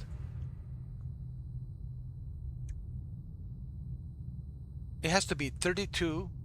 That's when they met and she's pregnant.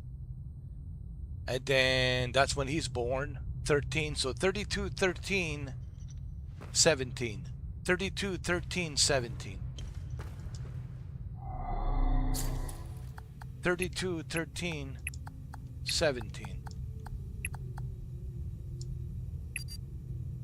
Okay, maybe it's 32, 17, 13. Yes. Yes. Okay, so it's 32, 17, and then 13. Okay, so that's when they met. They got together, they were dating, they had sex, and, you know, she got pregnant. And then this is when he's born. So it's 32, 17, and then 13. So remember, it's 32, 17, 13. 32, 17, 13. Okay, one more time. 32, 17, 13. All right, figured it out.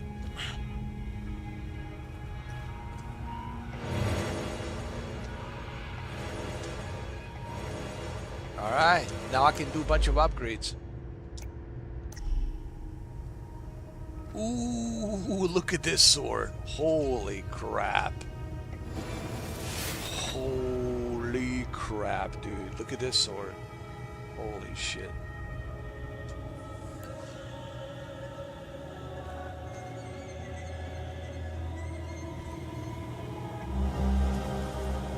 Vitali's, it has become abundantly clear to me that we're being systematically haunted. This is more than mere coincidence. Entire chapters are going silent. You know how I feel about this business with a journalist. We have never been so vulnerable. Now it's not the time to be bringing in outsiders. More than ever, be vigilant, brother. Your friend Damien.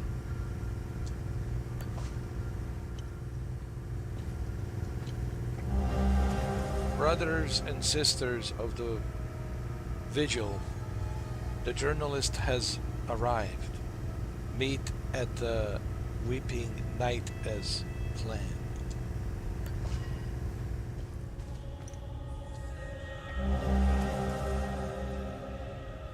Limbic locks. To all brothers and sisters of Vigil, we have made great progress in deciphering the ancient locking mechanism used by enigmatic Order of the Eye. We believe what lies beyond these mechanisms may well provide answers that have eluded us for centuries. To unlock the mechanism, a specific set of keys must be inserted into all available slots. These keys are long, rectangular rods that the Order appears to have hidden in strategic locations across Hadia. Each rod it's used based on its limbic sphere and carries an inscribed symbol. Okay.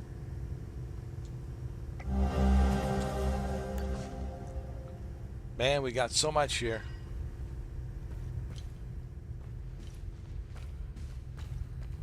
All right, let's see if we can open this.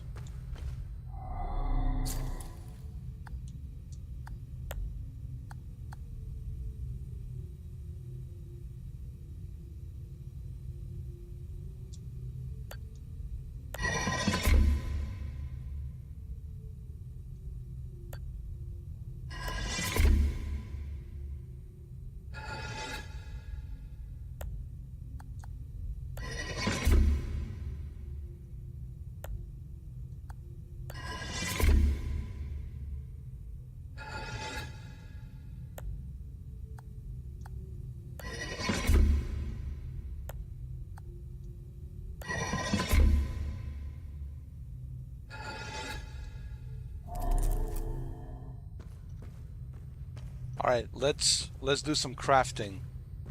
Dude, we got everything, dude. Man, we can rock and roll right now. We got the upgrades on our swords.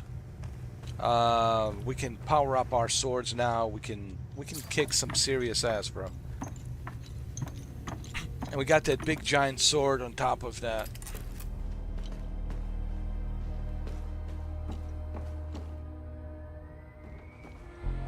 Let me go exit the house. Where's the exit door? It's right here.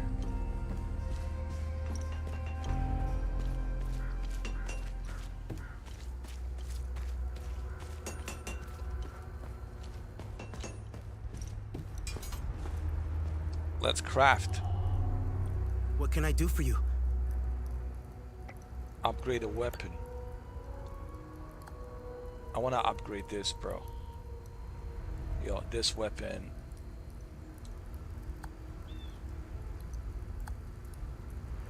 This is a very powerful weapon.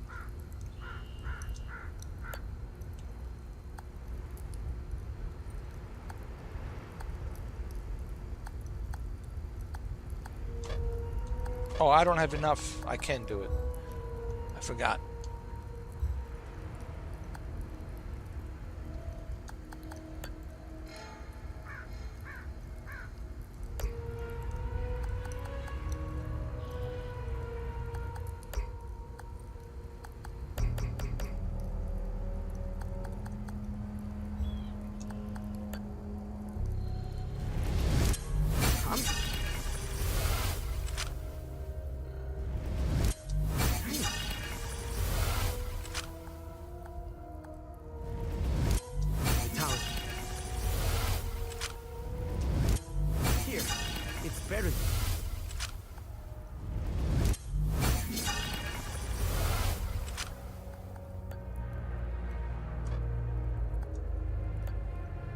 We're looking good.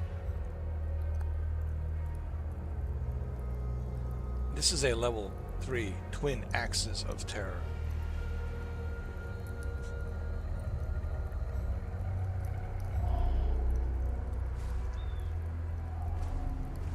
Any luck figuring out how to open the door in the basement? I looked everywhere for the code.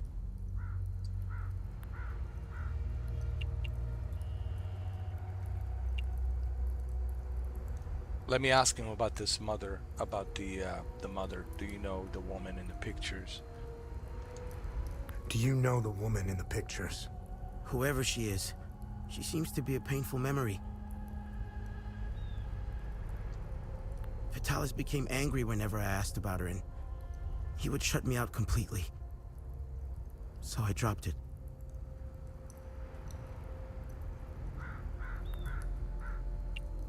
What do you know about the Vigil? Vitalis told me about the Vigil, but not in detail. Before he left, he promised to explain everything upon his return. But he never returned, huh?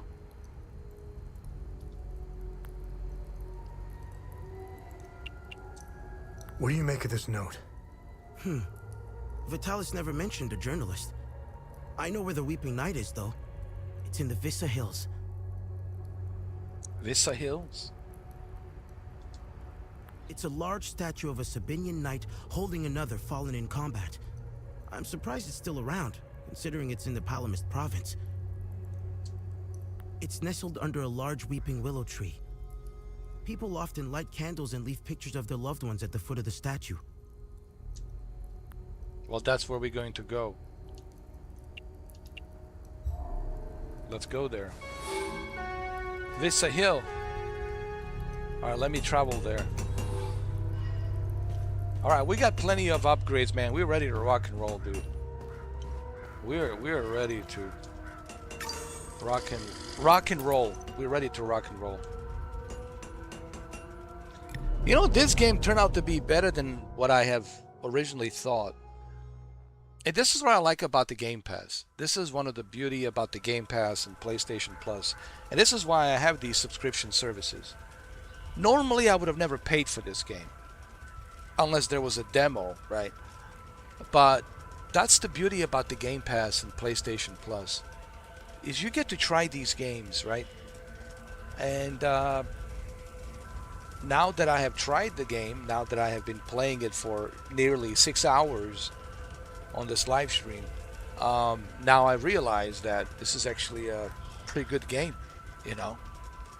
But I would have never purchased it, of course. But thanks to the Game Pass, I get to play it. So that's the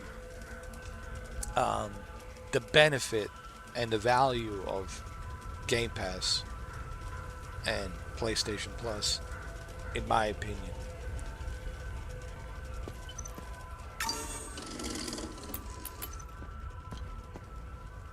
All right, let's go to this place.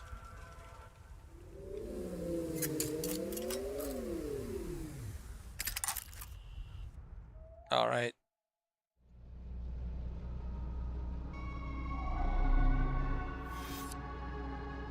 It's called Vissa Hill.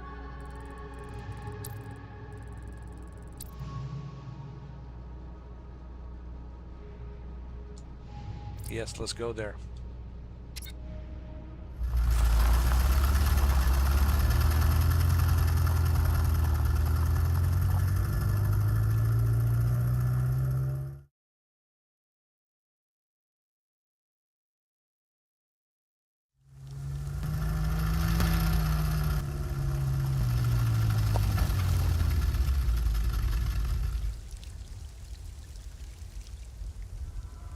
Save the game.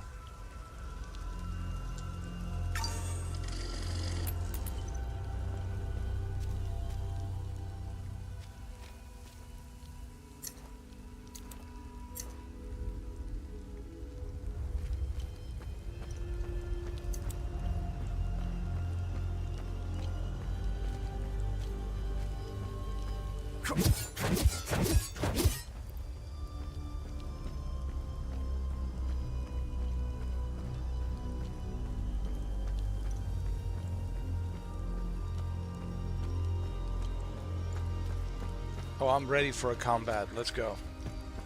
Oh, I'm ready.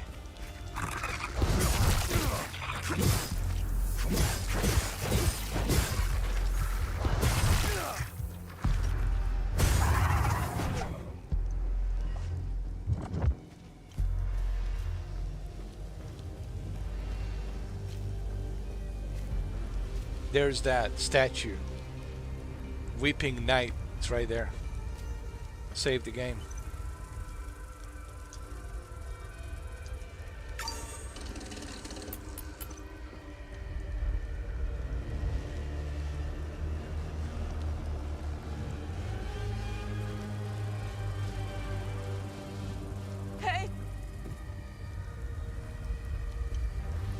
here. Are you with the reinforcements? Wait. Had them on the run. They fled. Northeast. Over the hill. Go. Northeast over the hill. They fled. Northeast. Over the hill. Okay.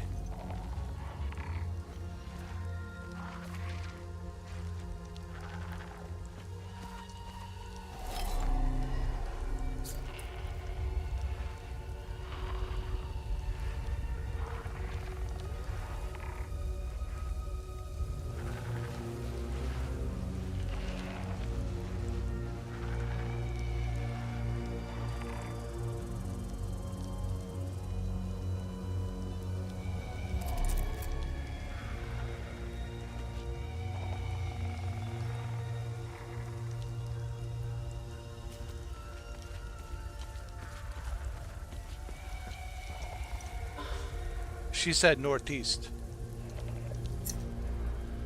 Okay.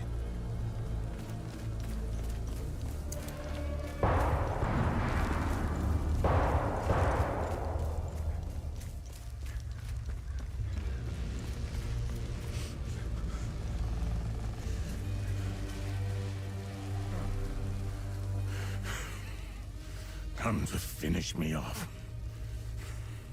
You cowards. No, I'm here to talk. I'm not here to finish you off. I don't even know you.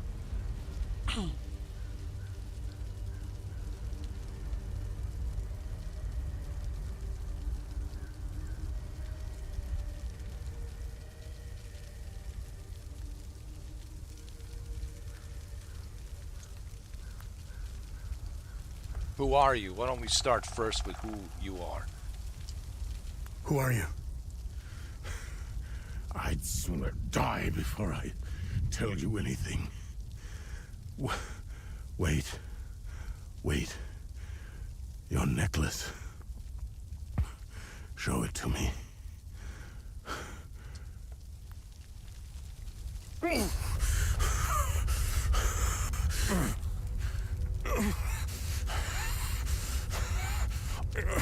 Impossible. It's you. Please tell me you're not one of them. No. I just stole their gear. It's clever. Oh, there's so much to say.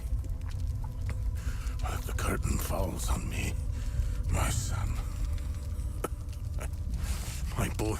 Are you Vitali? Stolen from me.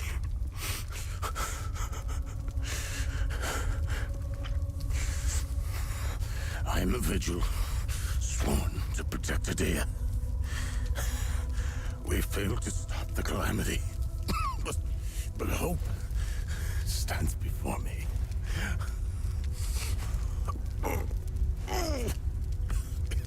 Take this. It's called the Keystone of Grief. Promise me. You must continue what we've begun to uncover. Find the journalist. Find Agatha. When you do, use the passcode. Pentos. They won't trust you.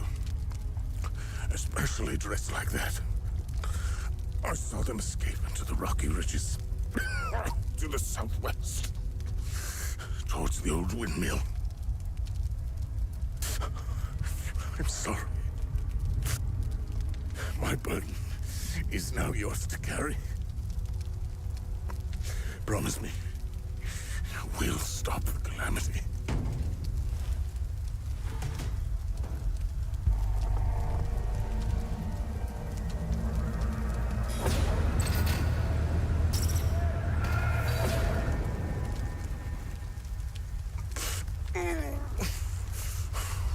I will.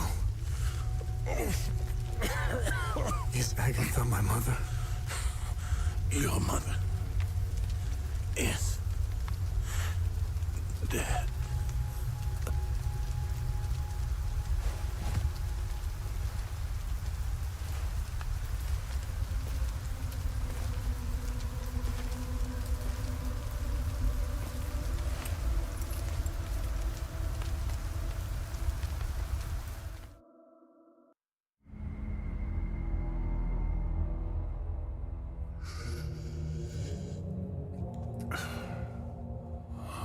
read your psych eval.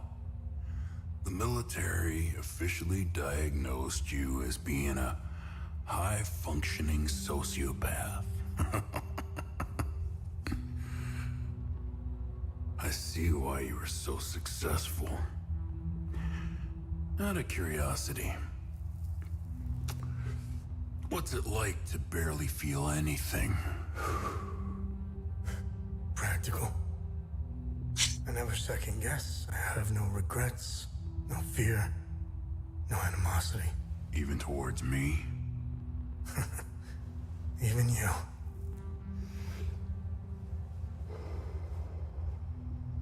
Give it time. I tend to bring out the worst in people. So, could you help me understand something? Your father dies in front of you. Your mother is dead. Why pursue this? I stared into my father's eyes and saw a man with something I never had. And what was that? An undying purpose. I stood in the home I was born in, and it only seemed to fill me with more emptiness. No memories, no feelings. Nothing had changed. In that moment, I felt a connection. To him? To Hadia.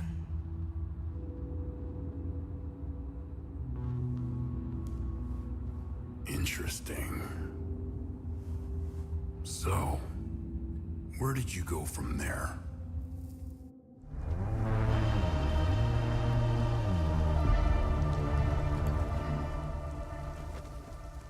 Where did I go from there? Looking for Agatha, this journalist.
Hold on.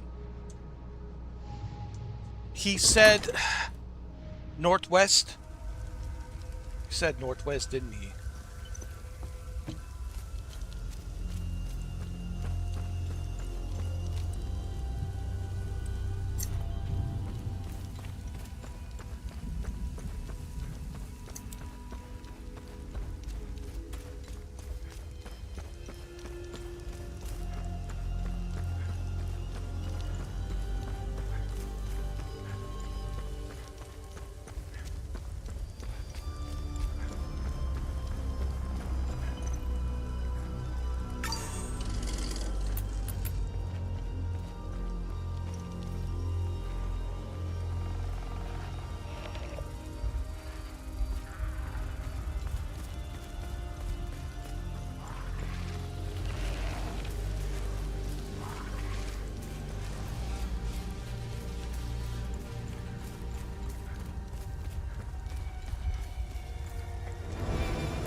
I buried him close to the Weeping Knight statue.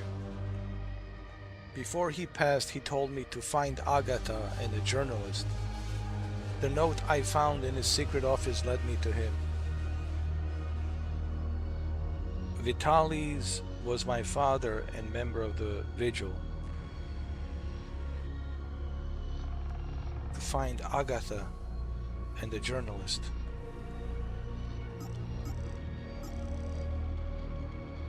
Given to me by my father before he passed away. Symbol of grief. The journalist escaped into the rocky ridges of the southwest towards the windmill. Southwest. And that's where we're gonna go, southwest. We need to go southwest, which should be this way.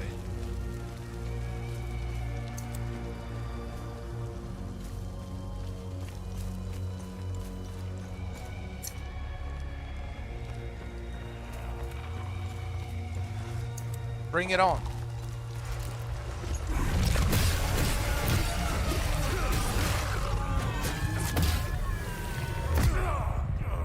Oh shit. Maybe don't bring it on. I wasn't ready.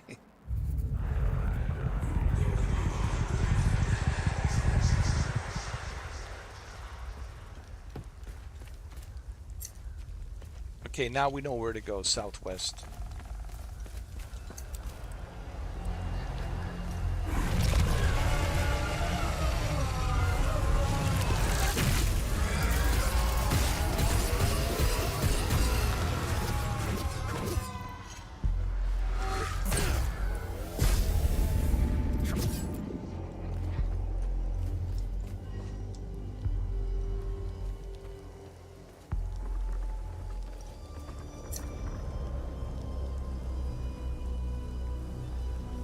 Southwest. Has to be here. It has to be here. Has to be.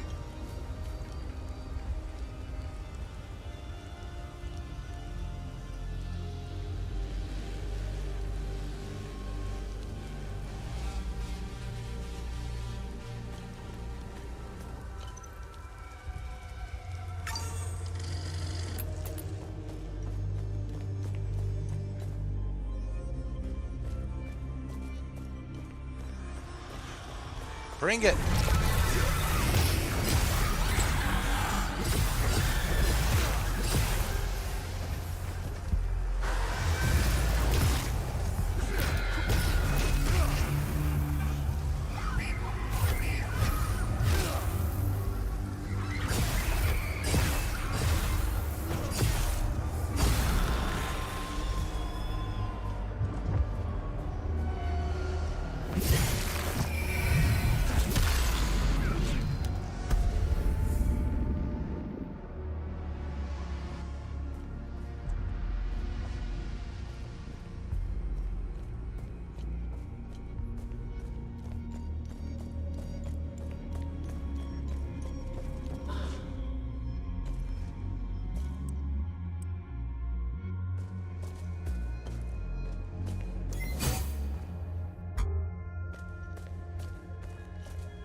Man, it's already 4:30 in the morning, almost 5 o'clock. I've been playing this game for 6 hours. You know, when it's a good game, when it has an interesting story, then, you know, I continue playing.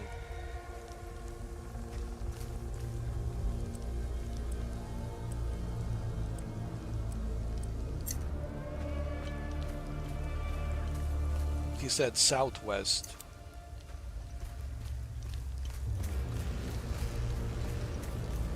We have to go southwest.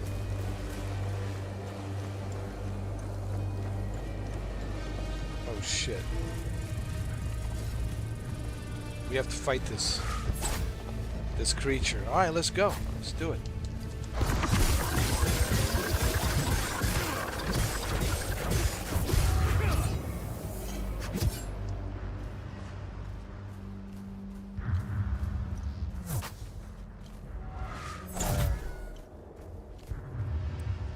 You want some?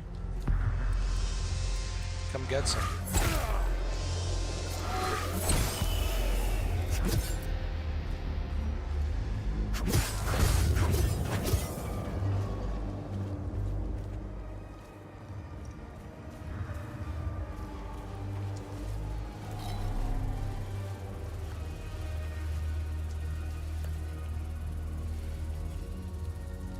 Looks like some sort of a snake.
Weapons level up, nice.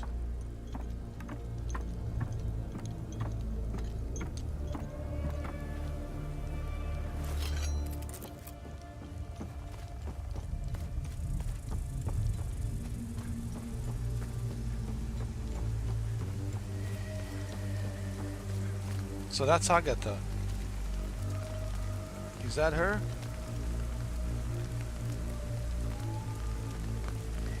Maybe not. Albin and I fled from Jova when we heard the Asterian army was approaching. We left everything behind, even our poor dog. Sorry to hear that. Esther Vosh. Albin is really beside himself about it. We just couldn't risk bringing him along, noisy as he is. Sorry to hear about your dog.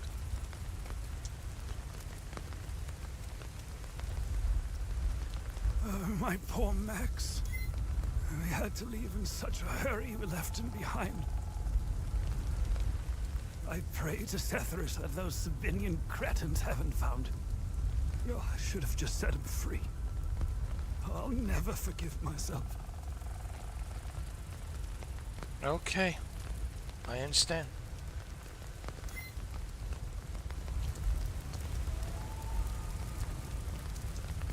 I need the medication in my suitcase, and I have no idea where it is. What else could possibly go wrong in this hellhole? I'm so tired. Well, if I see your suitcase, I will let you know. If I find your medicine, I will bring it to you.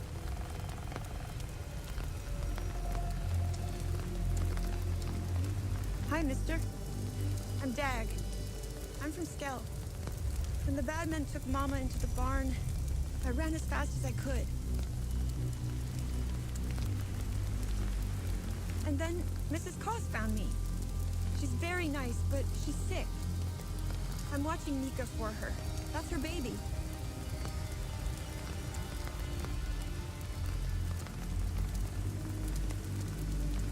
Okay. Well, I'll see what I can do. If I find her medicine, I will bring it to you.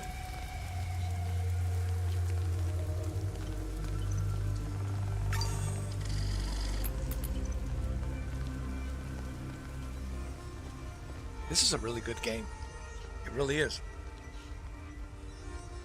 And I heard about this game. A lot of people have been talking about it. I have heard about it.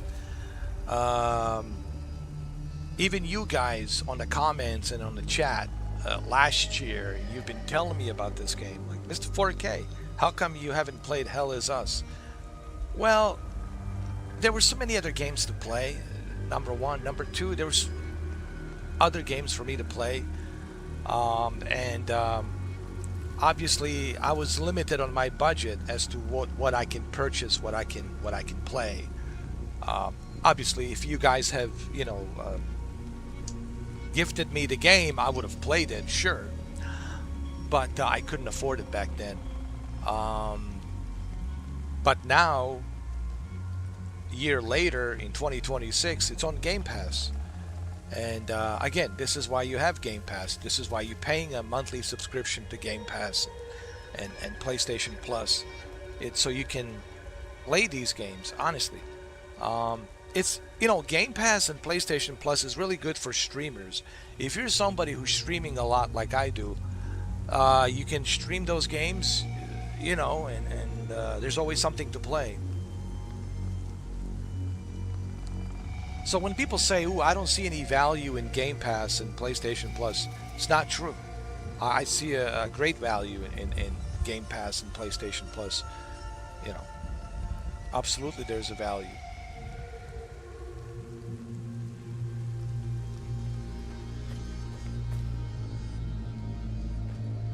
Like, I would have never purchased this game if it wasn't for Game Pass. I would have never played it. I mean, because I would have never purchased it. But thanks to Game Pass, I get to play it now 6 hours and 4 minutes, and now I see that it's a great game. What I mean by a great game, it's really interesting, has a really interesting story, and it makes you want to move forward. You want to find out more.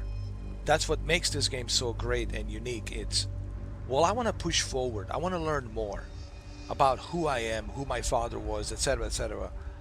What are these creatures?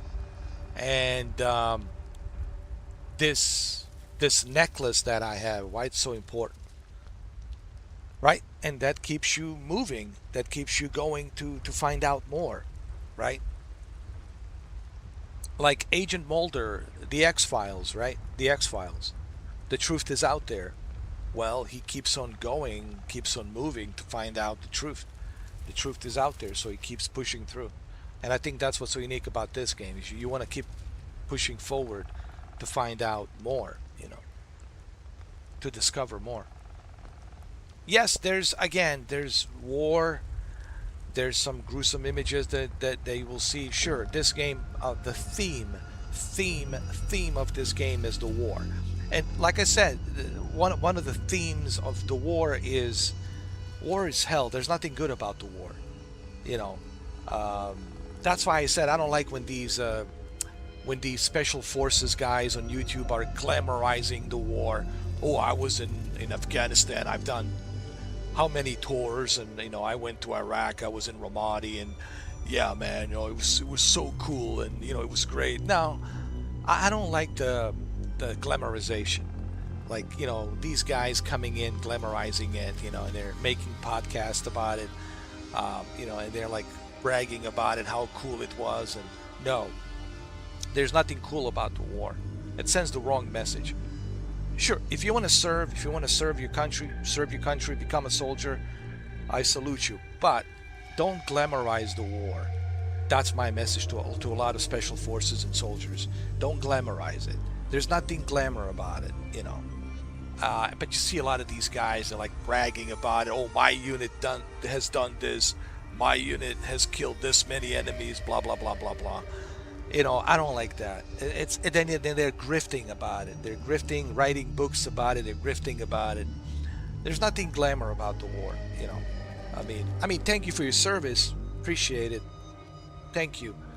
But stop, glamorizing it, making these books and these podcasts and going on these TV shows and talking about it and turning it into the movies and, making it look like if it's some sort of a G.I. Joe. To me, that's propaganda. It's bullshit because it's not true. A lot of veterans that have post-traumatic stress disorder, post-traumatic stress disorder, PTSD, post-traumatic stress disorder. And back in the days, they used to call it shell shock, right? In the old days, they used to call it shell shock.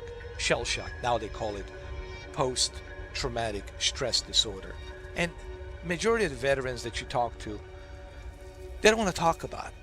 They have served, and they have served honorably, but they don't like talking about it. And they certainly are not going to be glamorizing it. But these Navy SEALs and these Delta Force guys are constantly glamorizing it. You know, we're the badasses, we've done this, we've done that, all the macho shit, you know. I've been in the war, man. It's not like that, okay? And I met special forces. I have met different units, okay? All different types of outfits, all right? And there, you know, there's nothing glamour about it, dude. There's nothing glamour about it. So I don't like the glamour about the war. Don't glamorize the war, because it sends the wrong message. It sends the wrong message. War is hell. You should always avoid war. The war should never be something that you look forward to. It should always be the last resort. Unless you have no choice. And that's it. And you have to fight. You have no choice. Like a last resort. But you should never, like, glamorize the war or wish to go to war, okay? That's just my take on that. I know some of you might disagree on that. That's my take on it, because I've been through war. And I know what war is, you know. And the veterans who have served, they also know as well, you know, what war is. And they don't like talking about it. And they certainly will not glamorize it, okay?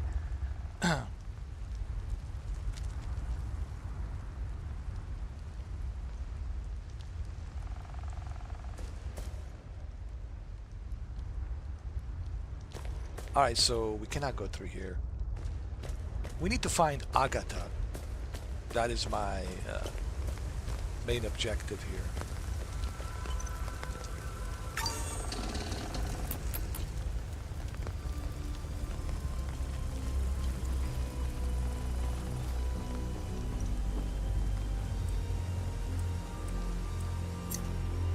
Southwest. Okay, so it has to be this way.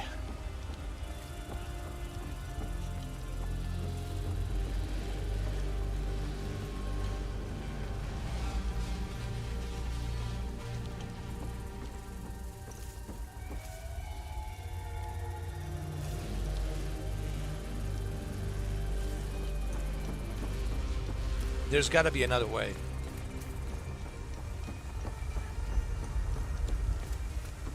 There has to be another way.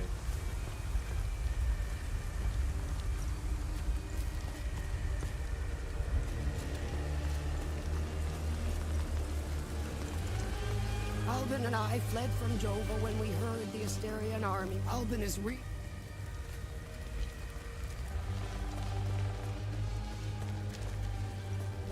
Oh, here we go.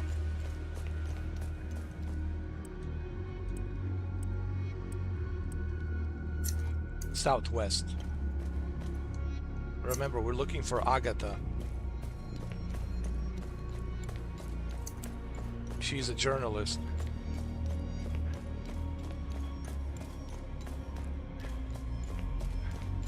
Because that's what his father told him. Vitalis told him, go find her. She's very important.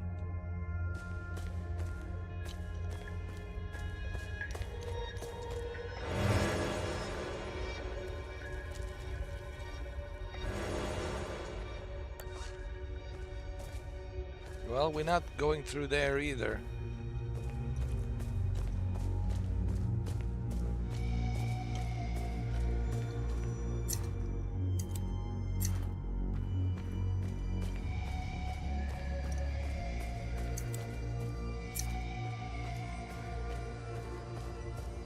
Wait a minute.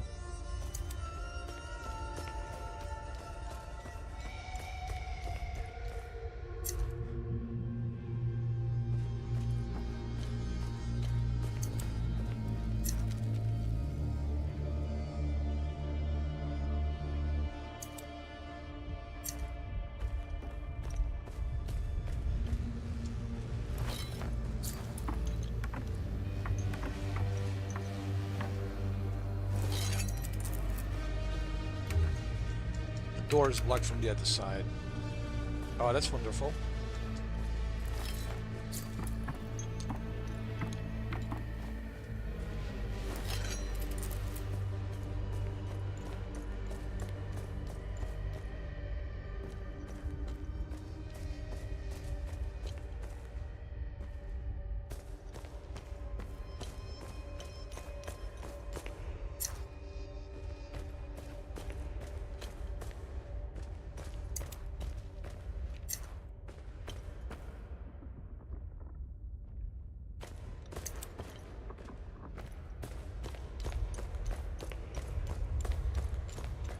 There has to be another way.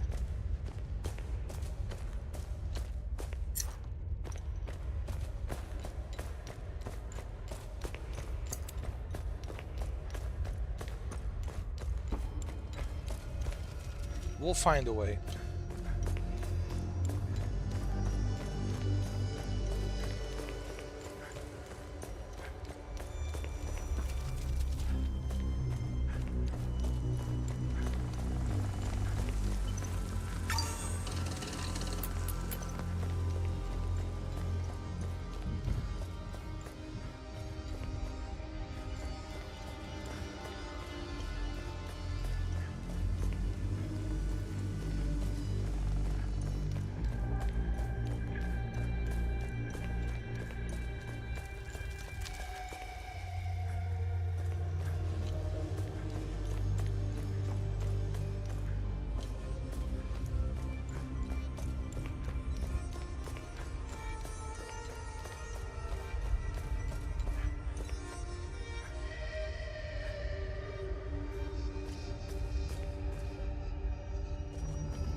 Yeah, it's blocked here as well.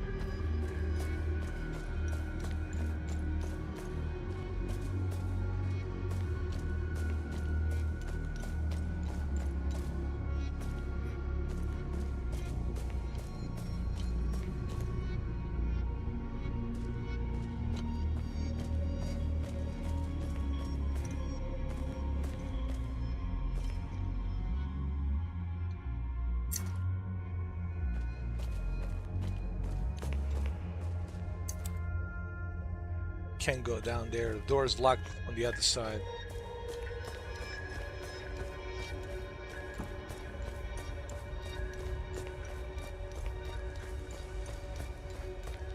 And we can't reach to that door because it's blocked, you see, with all this rubble. That really sucks. That really sucks.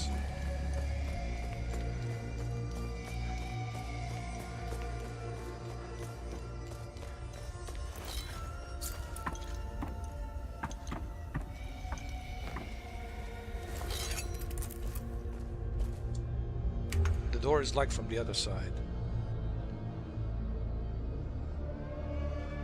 From the other side.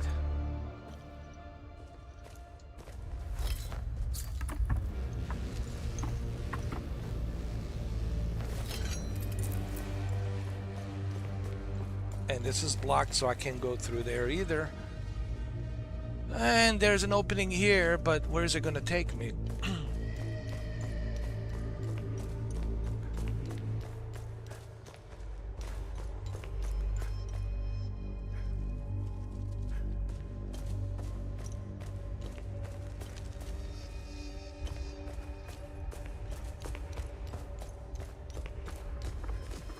This is wonderful.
No, this is it. This is the only way.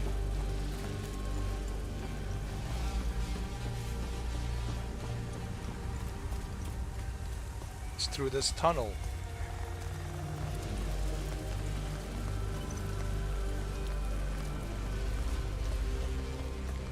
This is the only way.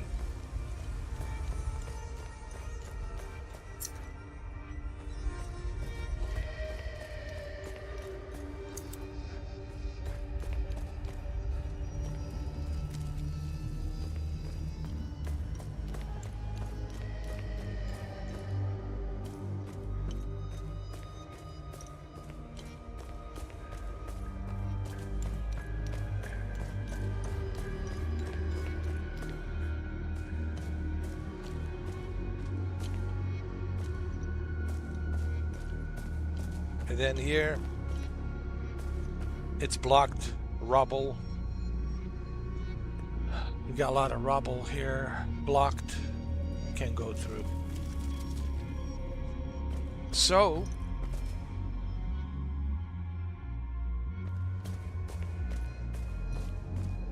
what can we do?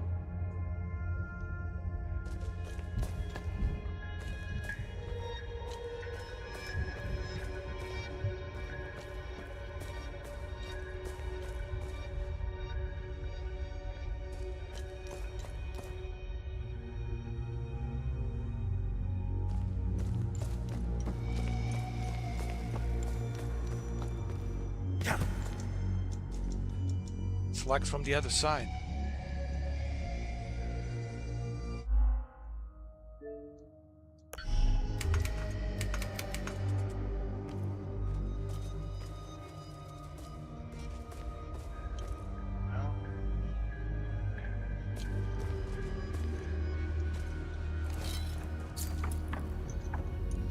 I'm stuck. I'm stuck here.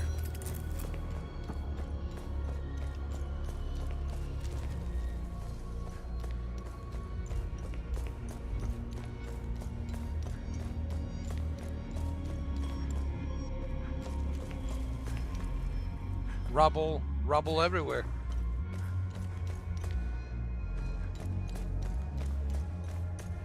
Rubble everywhere you look.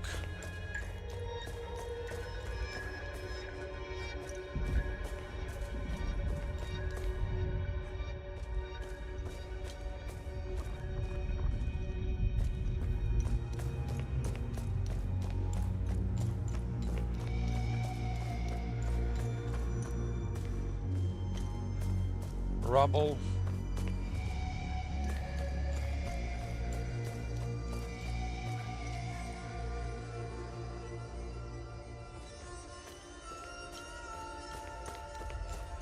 And we cannot open that door. It's locked from the other side.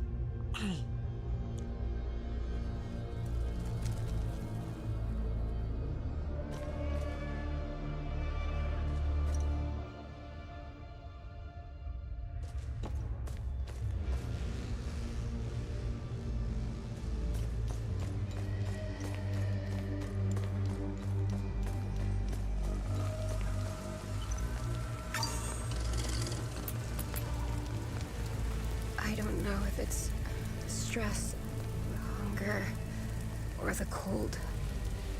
I feel weak. My heart is beating out of my chest.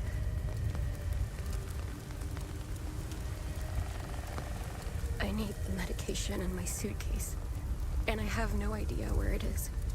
What else could possibly go wrong in this hellhole? I'm so tired. A suitcase.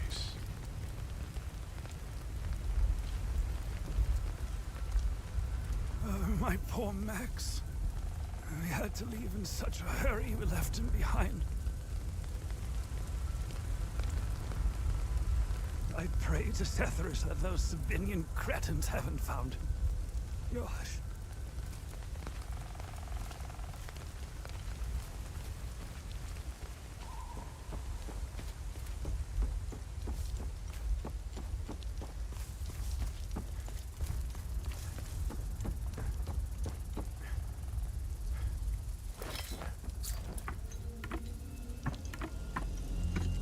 Well, there's nothing in that tunnel. You know, I tried. You know. I can't access that door because the door is locked from the other side. So, and everything else is blocked by the rubble. So it has to be another way.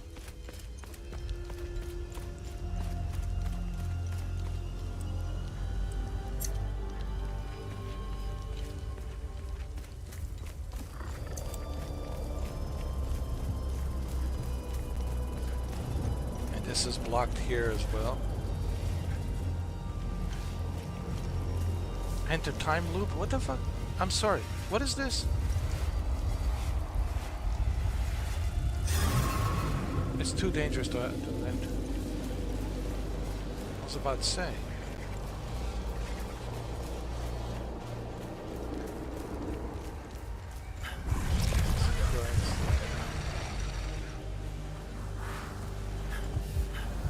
Oh! Oh, Jesus! Oh, Jesus! The dosage must be off. Okay, I think I found a different route. I found a different route. Let's go. Let's go, my friend. If I find your medicine, listen, I'll bring it to you, alright? Don't worry.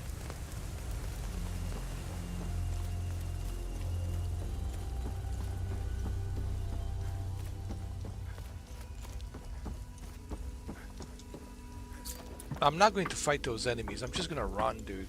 Run, run, run. Just don't feel like fighting them right now.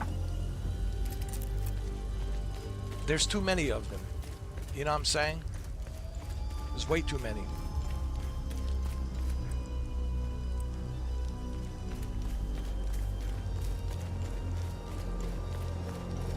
So what I'm going to do is run.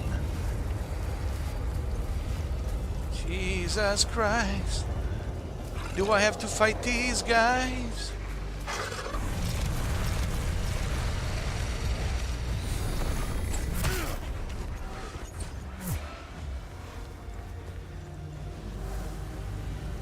Look, he's following me.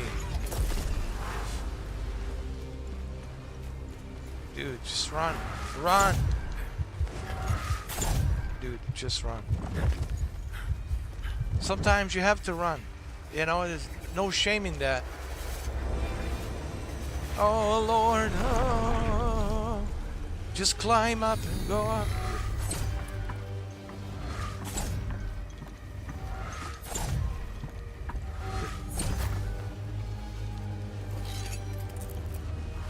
Oh, God. Dude, this is a nightmare.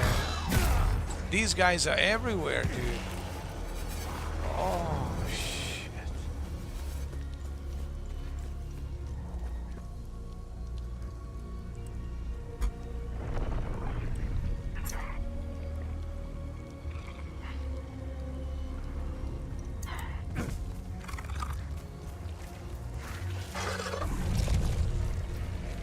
I think this is southwest, I think.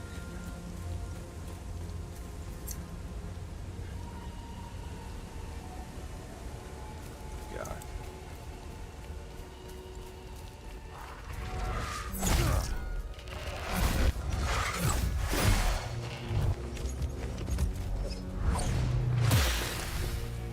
Oh shit, shit, shit, dude.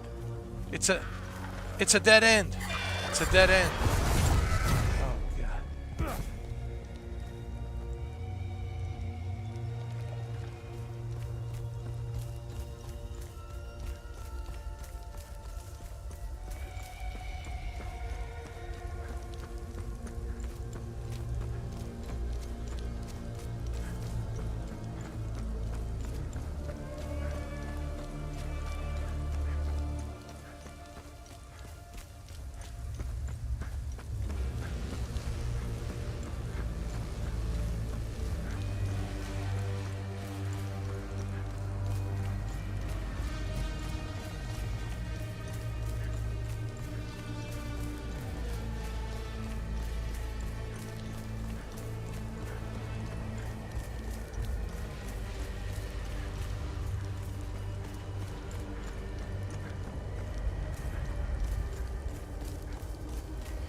Something, he said something about the windmill. Southwest of the windmill. Hold on, listen, listen.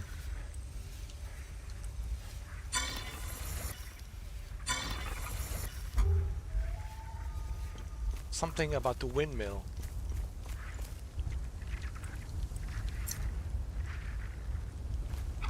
Yeah, I remember.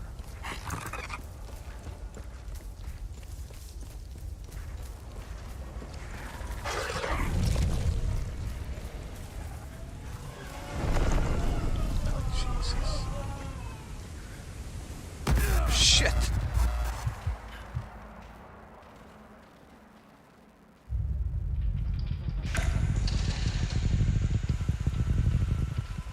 I see the windmill. I see it. I feel like Christopher Walken. I see it. I see the windmill. It's there. But why?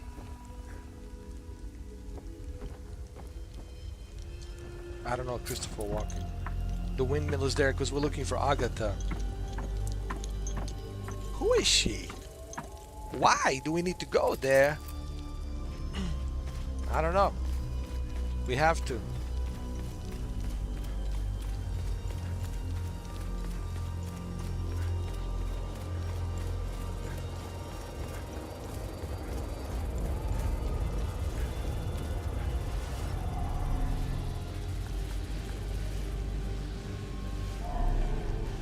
The windmill. We're looking for that windmill, remember.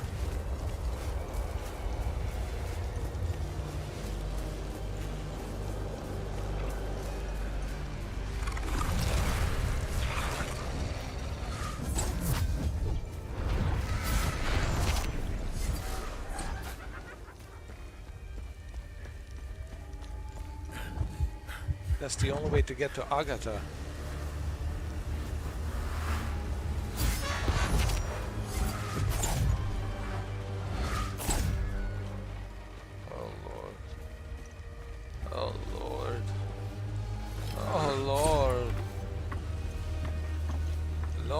Mercy.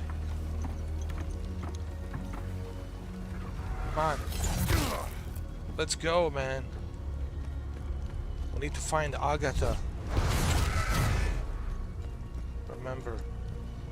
We need to find Agatha.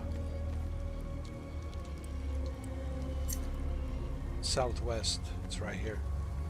The windmill.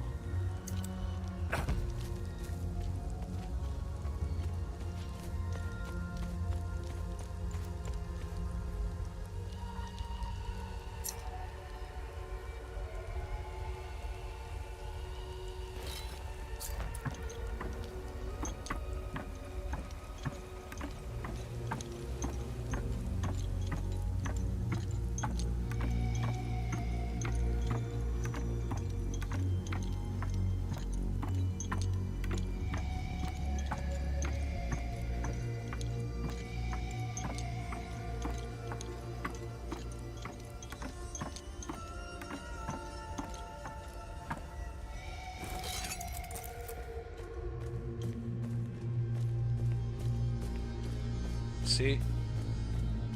Oh, I'm not opening that. Nah. Or do I have to? No, no, no. We're going southwest.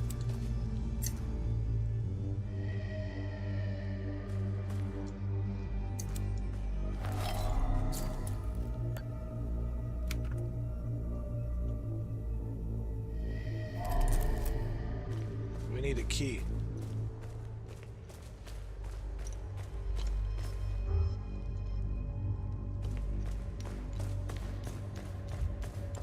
Damn, we always need a key. There's always some key. Why do we need a key? Tired of these keys. Why can't you just open the door? I don't know, Christopher Walken. I'm tired of walking. Somebody needs to open the door. Why won't you open the door? I don't know.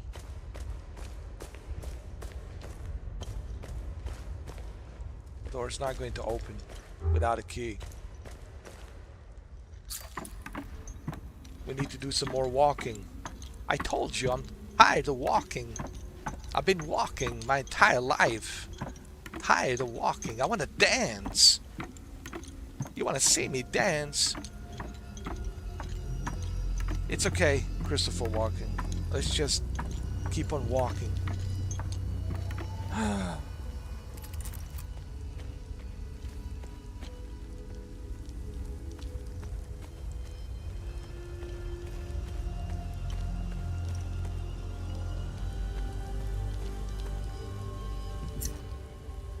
Southwest. Southwest, southwest, southwest. We need a key.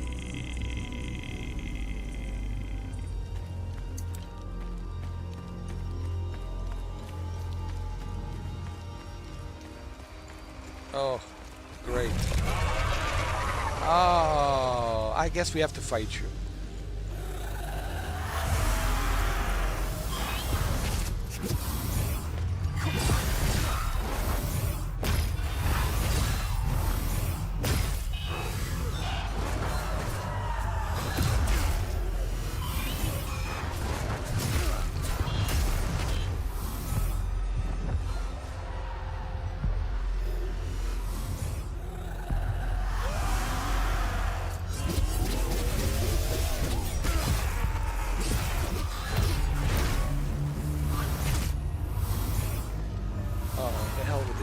Just run, dude. Just run. Just run. Where's the windmill? Jesus Christ. Oh, God.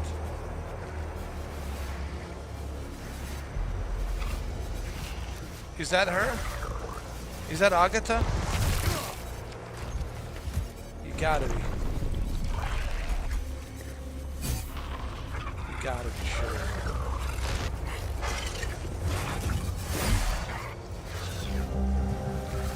Oh, that's Agatha, the journalist. Oh, wonderful. She's dead.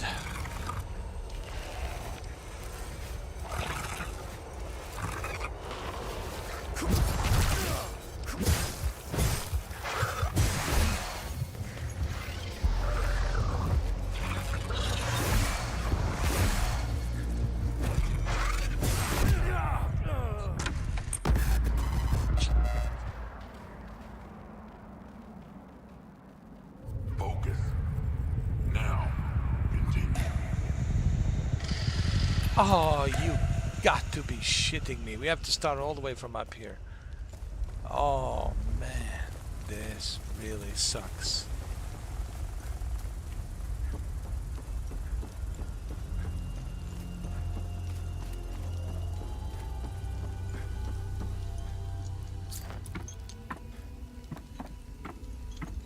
I'm not going to fight those enemies. I'm just going... Well, we have to. We have no choice. I wish that there was a save point, man.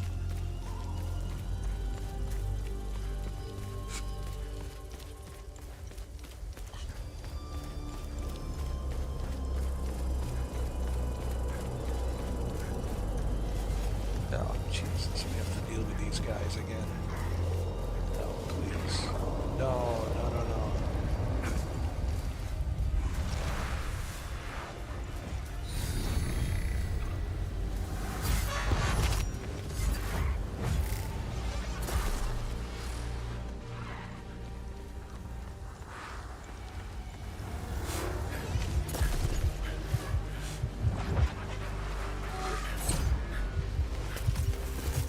Lord.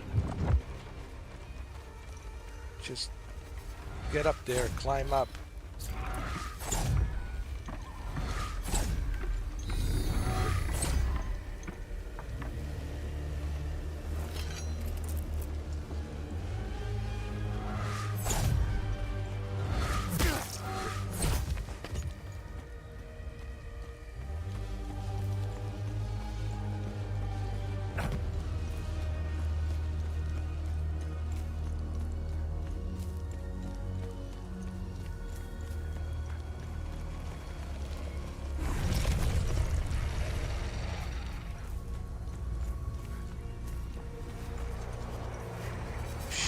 No, we have to fight them.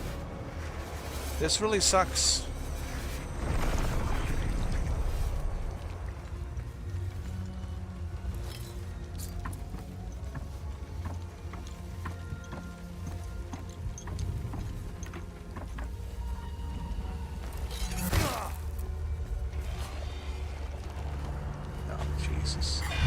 Jesus.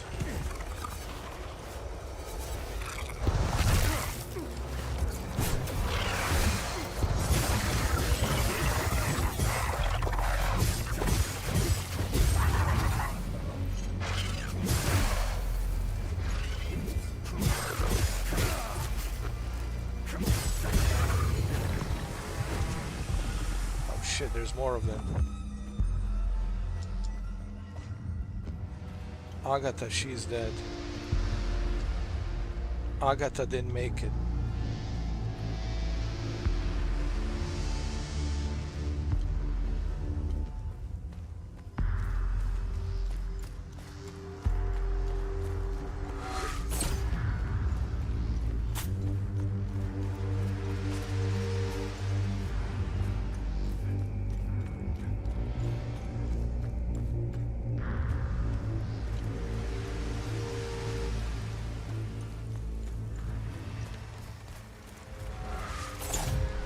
Wait, there's something here.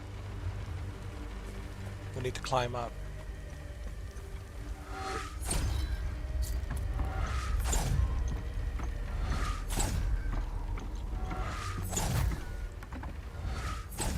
Oh, this bastard. Come on, bring it. I fell down.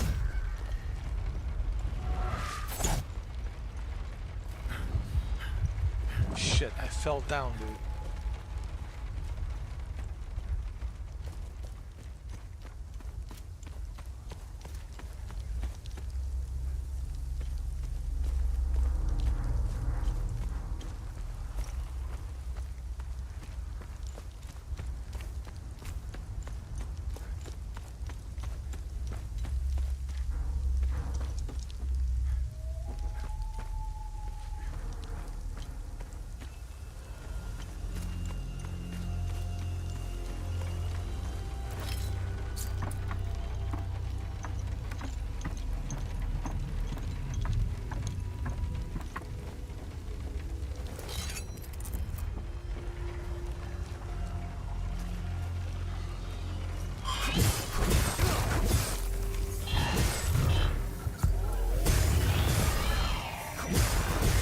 Right.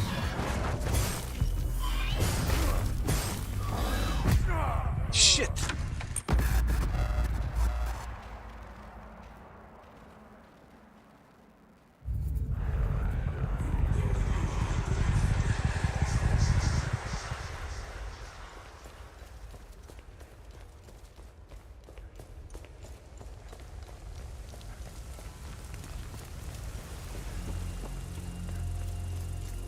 Let me see something.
Look at the size of this sword.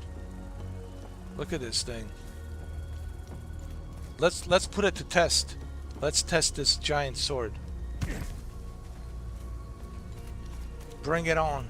Bring it on. Let's go. Look at his sword. Holy crap.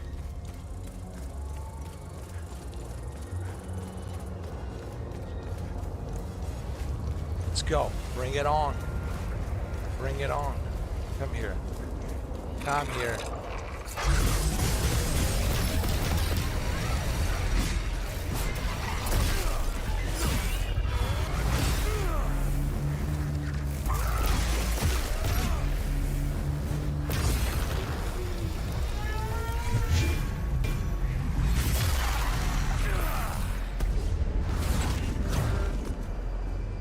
Right. Come on.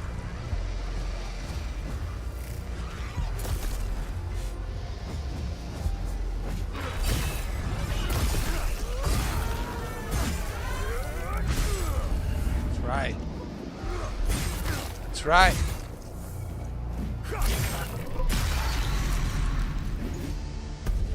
I think his father, Vitalis, that's his father's sword.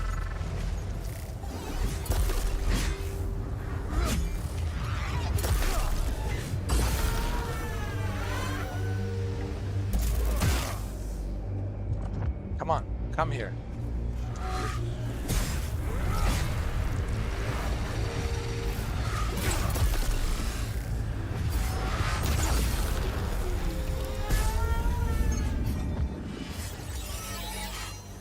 Now we're talking.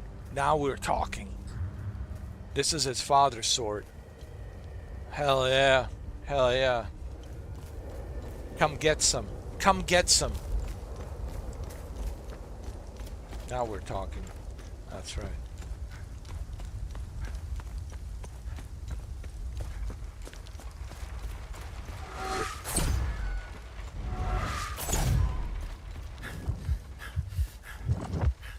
Oh, I'm coming. Oh, you better believe it. Oh, you better believe it. I'm coming for your ass. Oh, come here. Come here. Don't be shy now.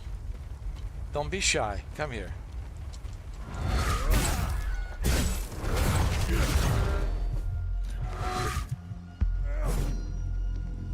This is bullshit. Yeah. Looks like I need to adjust the dosage. Start over. My God.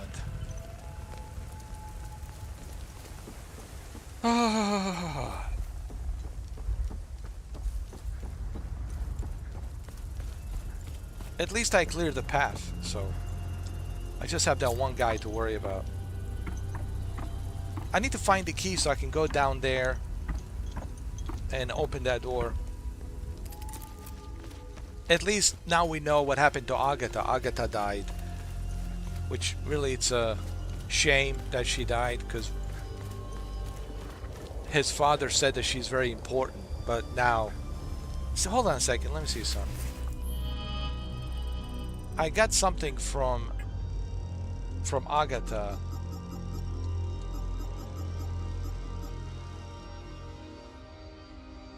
Hold on.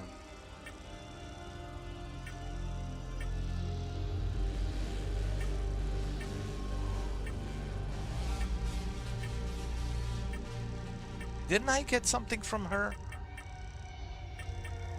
Like her ID or a passport or something?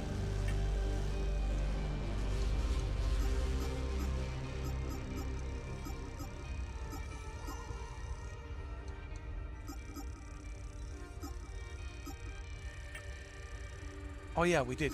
There it is. Agatha Marin. Marin Agatha. Palomist.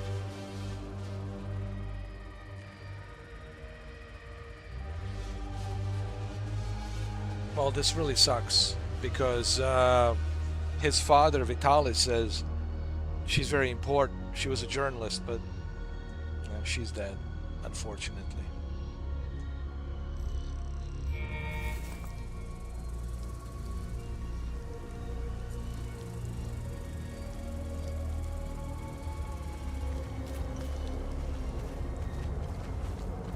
Alright, so we cleared out the enemies. We don't have to worry about them.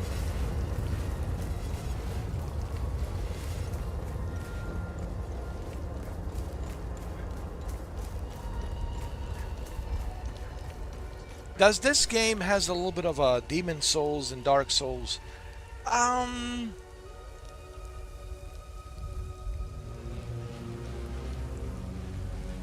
really. I mean, I can see why some of you might want to think like that, but I wouldn't compare this to like a Demon Souls or Dark Souls, or even a Bloodborne. It's like two different things, man. It's like two different genres. So I wouldn't mix it. I wouldn't mix it together. No, this is different type of a game, you know, with its own unique, different style. All right.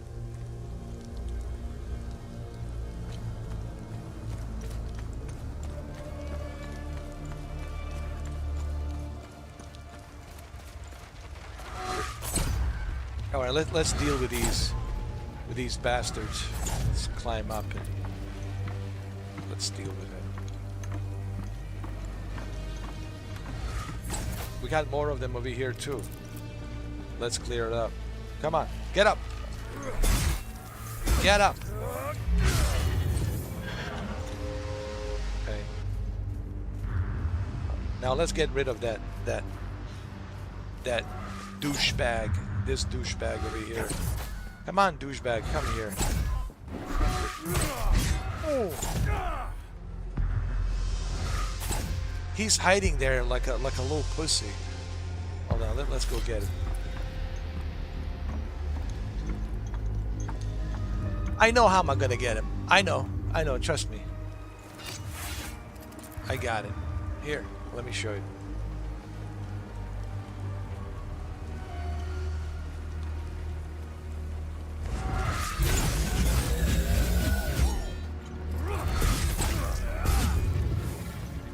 That's right, bitch. I got your number now. I think there might be something here. Maybe it's a key or something. No, it's just for me to eat something. Basic meal. Remember, we need a key to go down here. So we need to find the key. I don't know, where am I gonna find this key? Well, let's keep looking. At least we cleared out the enemy, so that's good. We don't have to worry about that nonsense anymore. We also cleared out the enemy down here, and we need a key. We need a key.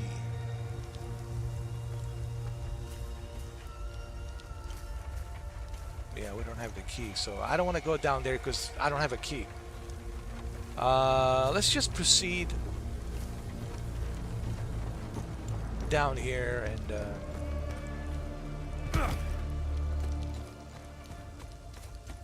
see what we can find. Let's eliminate all of these enemies, man. Come here.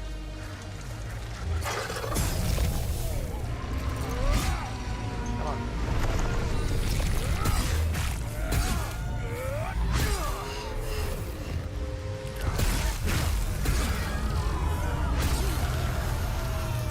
That's right, bitch.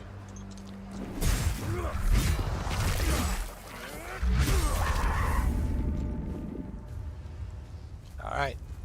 At least we don't have to worry about it anymore. They're eliminated.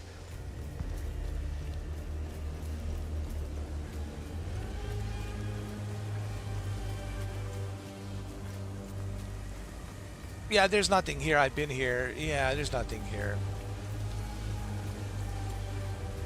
We need the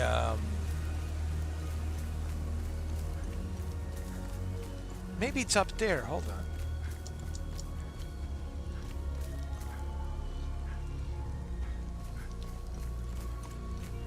We need a key, remember? The key.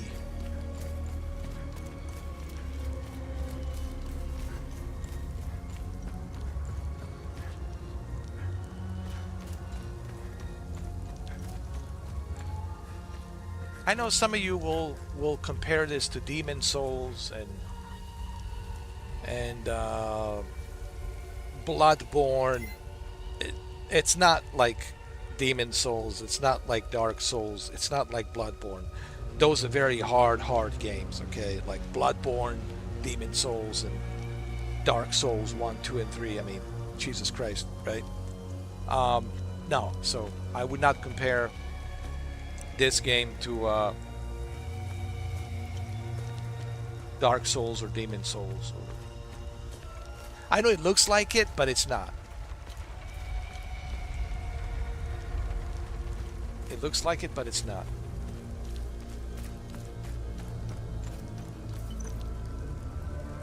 Okay, save the game.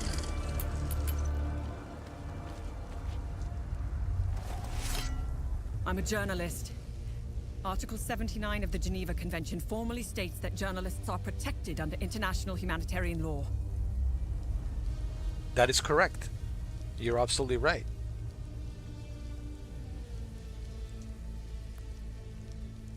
So who are you? Well, she just said she's a journalist. Who are you? I'm Tanya Elver. I'm an independent investigative journalist covering the Civil War. Tanya Alver, an independent investigative journalist covering the Civil War. I'm Tanya Alver. I am an independent investigative journalist covering the Civil War. All right. An independent. She's an independent journalist, which is the best. And independent journalists are the best because an independent journalist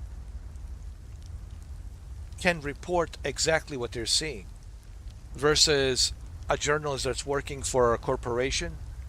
They have a specific, agenda that they have to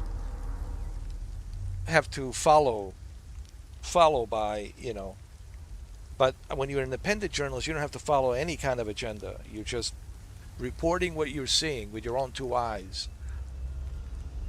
So that's the beauty about being an independent journalist versus a journalist who works for a big corporation. Because big corporations, they have investors, and investors, they have certain agendas, political agendas, so therefore, you can't really feel free to freely report on what you're actually seeing on the ground, right?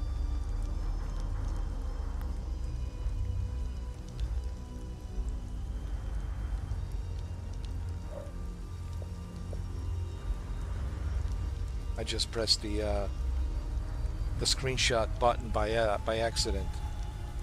I forgot. I always forget that this button right here in the center, it's to take a screenshot. And it's been here, God knows, it's been here forever. And I just realized that this button right here in the middle, is the button to take the screenshot on your Xbox. Like, I just took a screenshot. Okay, what can you tell me about the Vitalis? Vitalis told me the passcode is Pentos. What is your connection to him? Vitalis told me the passcode is Pentos. What's your connection to him? Oh, so we're on the same team then. Vitalis is the source of my story. We met for the first time at the Weeping Knight statue. Okay. I don't know much about him. He was taking me to the Vigil headquarters when we got ambushed. It's somewhere in these rocky ridges.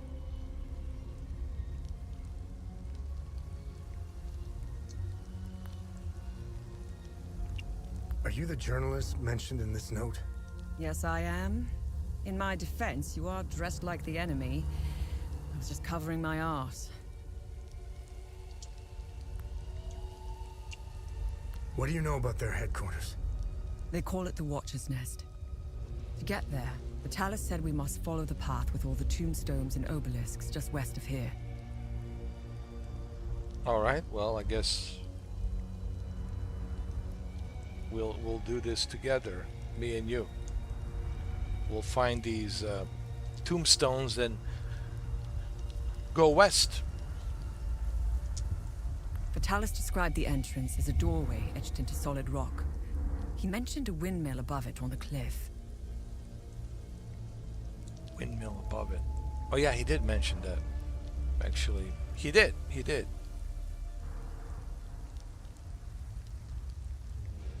did mention it. Now when I start remembering, he did say that's above the mill, on the cliff. A windmill above it, on the cliff. Yeah. You need 2 keys to open the door. Vitalis gave me one during the ambush. Please, take it. Find Agatha. She has the other one. Well, I already found her. She's dead.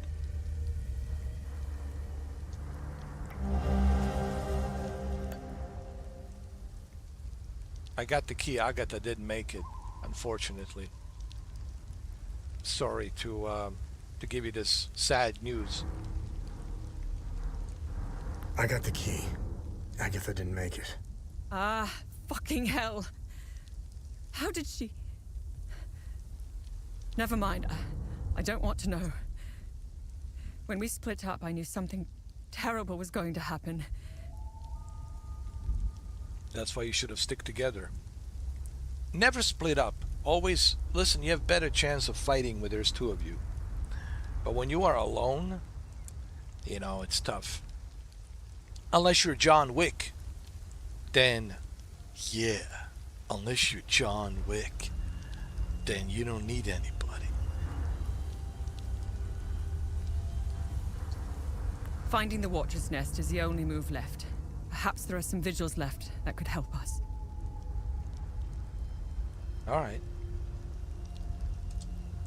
I won't be joining you. My old injuries are acting up. I will only slow you down. I can see your APC from here. I'll head there and wait for you. Okay, well, you go to my APC, which is armored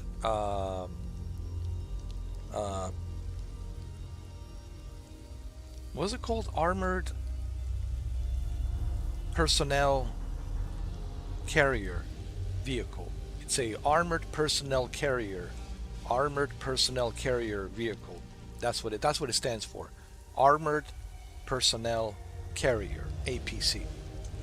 All right, well, you go to my armored personnel carrier vehicle and you wait for me there, and then when I come back, I'll make you some coffee, and you know, maybe we'll watch some Netflix, and you know, listen to some Spotify music and cozy up a little bit and make it a little bit romantic, and I'll make a nice, you know, dinner, and you know, we'll get harmonic, and you know, I'm just kidding. Hopeless romantic. Anyway.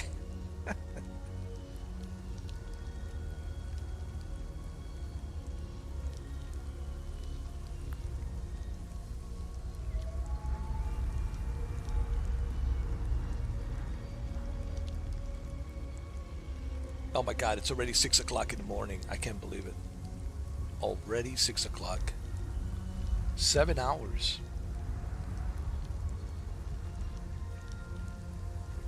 Lately, I started doing these long live streams. You know, a lot of people ask me, how do you do these long live streams? Only if it's a really good game. That's the important part I need you guys to understand. I only do these long live streams if it's like a really good game and it has me interested, right? Like if I wasn't interested in this game, I wouldn't be playing it for 7 hours. But because I'm interested in this game and I like it, that's why I'm doing it for like a long live stream, 7 hours now. Same thing with a Halo campaign Evolved. I finished it, you know, 10 hours and 20 minutes on the Xbox Series X because I like it. I enjoyed it, you know. Only if I like the game, you know. That's the only time you will see me do a long live stream. If I don't like the game, then no, it's not happening. Only if I like it. It's like the only way.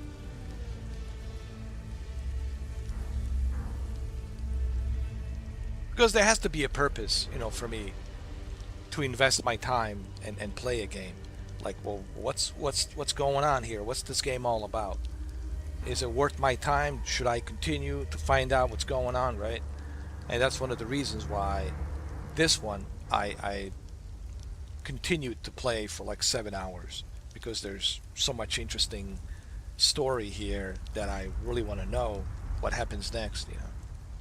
It's like a TV show, right? You know, you watch the first episode, you're like, ooh, this is good, I'm hooked, right? I want to see what happens in the second episode. And then you end up watching the entire thing because you want to see what happens next.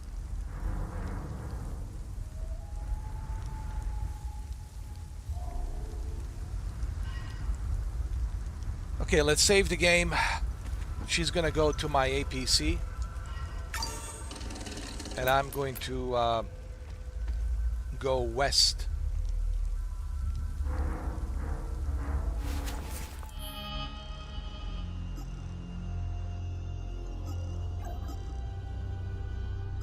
Agatha did make it.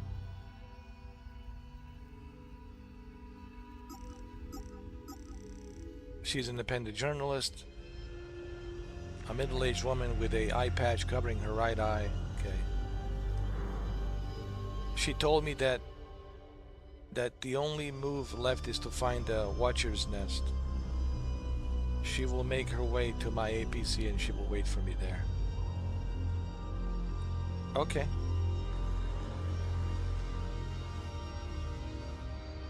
I think I have the key, so I can go there right now. I have the key, so it's all good.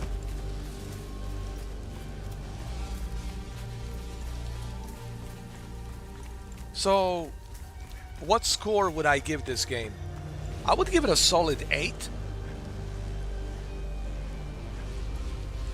I would give it a solid 8. This is great, actually.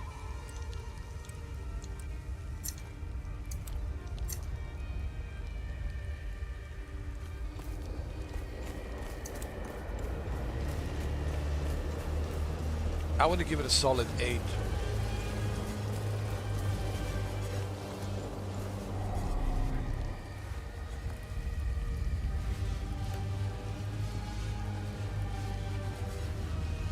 No, she says it's west. We have to go west.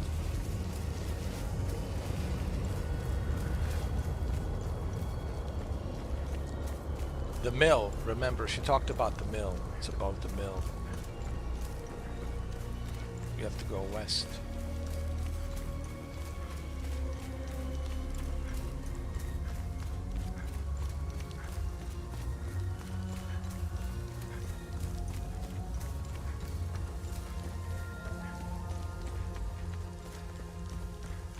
But she did give me a key.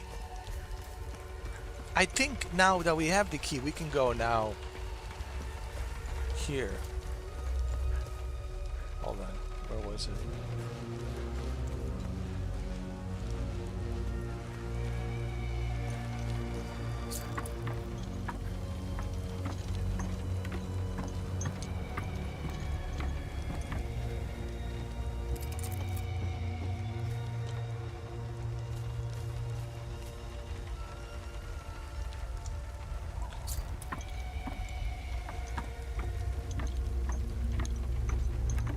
So yeah, I would give this a solid 8 easily.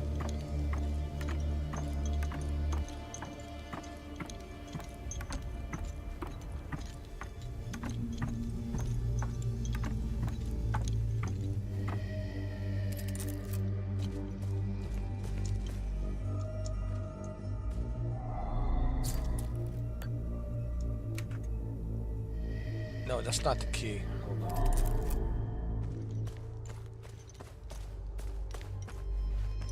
Hold on. No, that's not the key.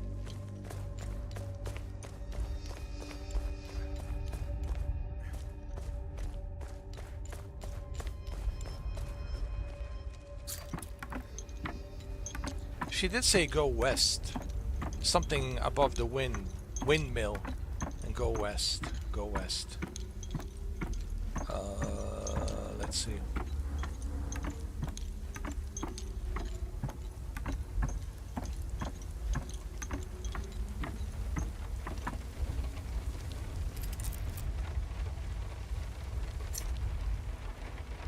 Go west. West. Yeah. This makes sense. It only makes sense for us to go this way.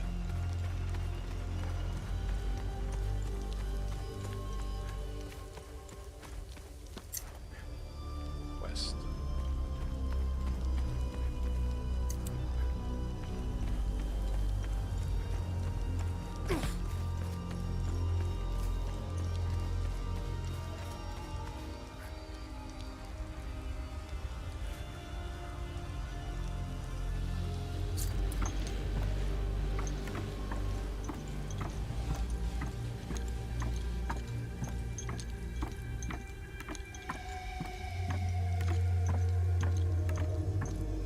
Hopefully this key will work here, so we'll see. I don't know. We'll find out soon enough.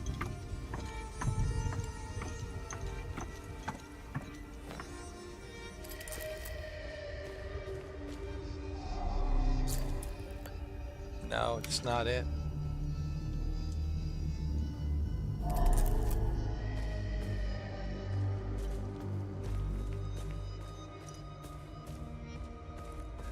No, there's nothing here. We have to go. We have to go west. West. It's, above the windmill. That's what she said. West.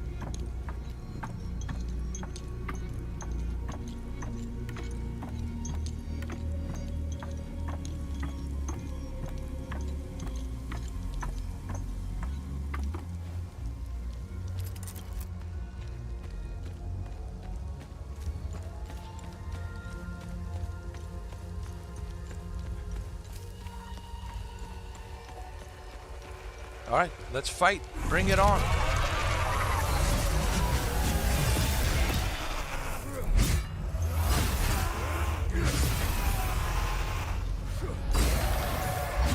Come here.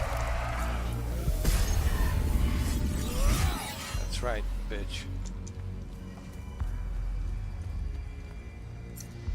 This is east, but we gotta go west. West. West. There's the windmill. I see the windmill, but how do we get to it? That's what I want to know. I mean, I see it, but how do I get to it?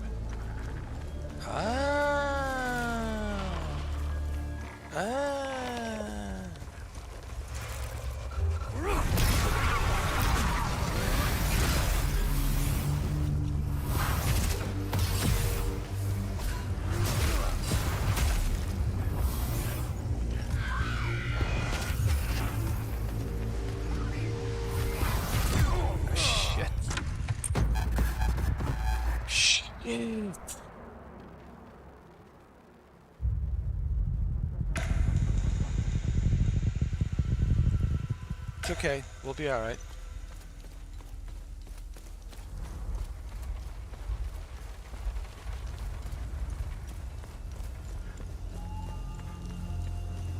I know where it is. It's all good.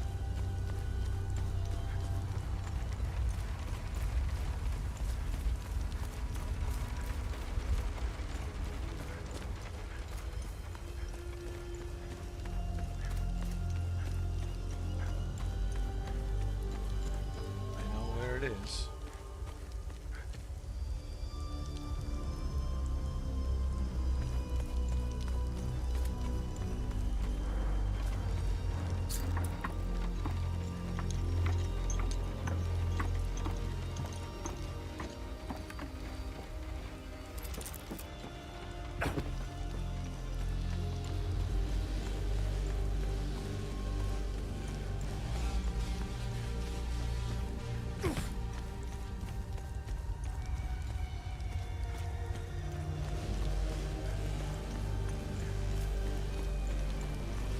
I'm ready. Bring it on. Who's this guy? Hold on.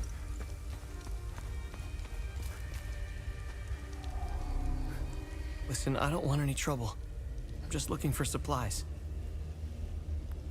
Who are you? Who are you? The name's Atticus. I escaped the Medini prison camp when the demons attacked. I should have died there. Looks like Setharus had other plans for me.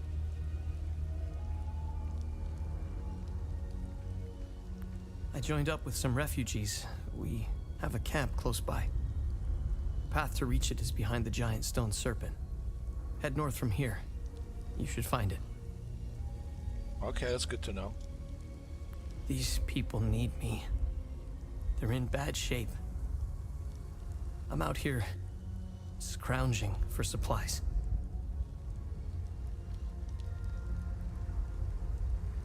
Have you seen the destroyed ON vehicles on the road? They're northeast of the Weeping Knight statue. There's a truck that's still in good shape. If only I could find the keys and get it started, I could take these people to my father's farm in Sinedra.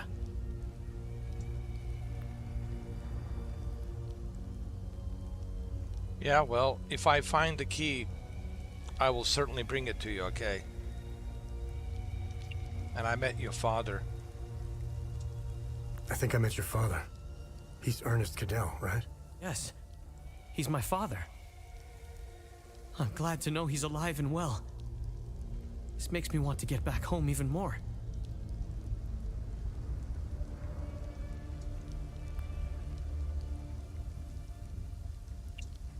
Did you see a strange door somewhere around here? I saw a large door carved into the rock. Head back on this path and turn left. Continue on the path, and the door will be on your right. Okay. Thank you. Careful, though.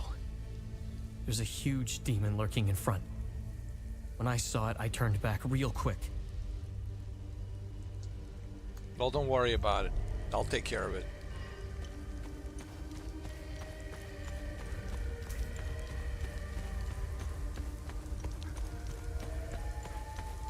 So go straight and then left. Oh, I see him. Aha, dude. I got you. Come here. Come here. I'm here. I'm not done with you.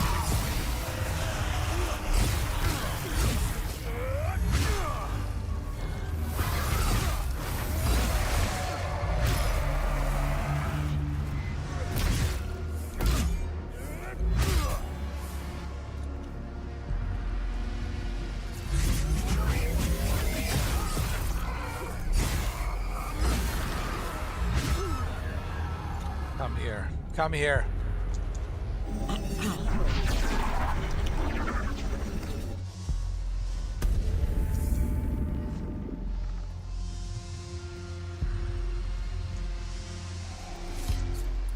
I have 2 keys. We're all good.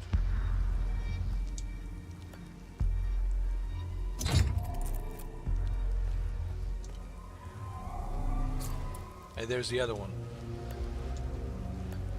There you go.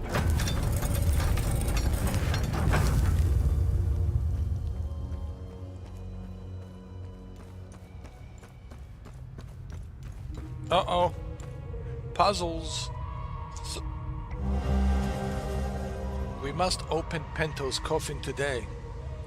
No more delays. It's directly beneath this floor. Just go through the hole in the wall. The coffin's mechanism appears to be locked by this riddle.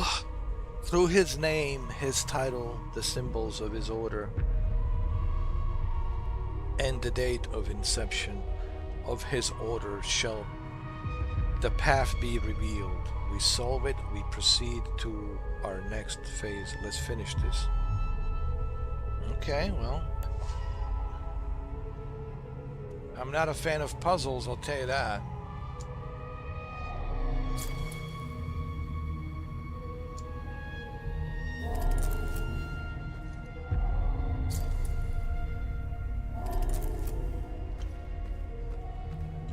Let's save the game.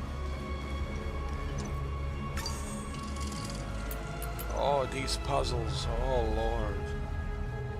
Oh Lord. Ooh, look at this place, huh?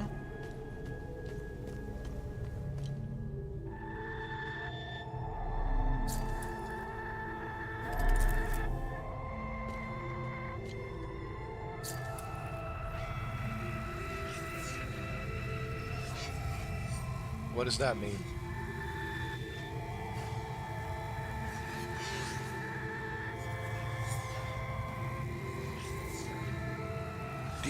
Dio, what is Dio?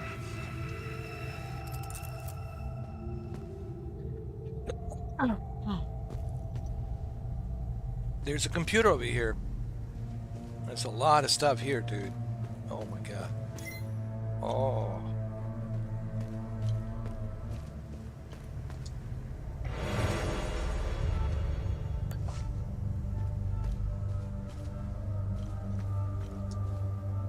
The Umal Caves expeditions yielded two significant revelations. Confirmation that the calamity is real, and the existence of a plan to stop it, the so-called failsafe. We know nothing of this failsafe, nor of the artifact we recovered. All of these tomes, and not a shred of information. Whatever machinations the Foal Guard of old had in mind, they were intent on keeping it a secret. I fear it is now lost in the folds of history. It seems to me the artifact may be part of a larger mechanism. Perhaps it is a key of sorts? Does it open another tomb or vault? Are there more such keys? It is clear to me that this artifact, this keystone, is a critical piece of the failsafe enigma. We must continue to pull at this thread until the truth reveals itself. Keystone.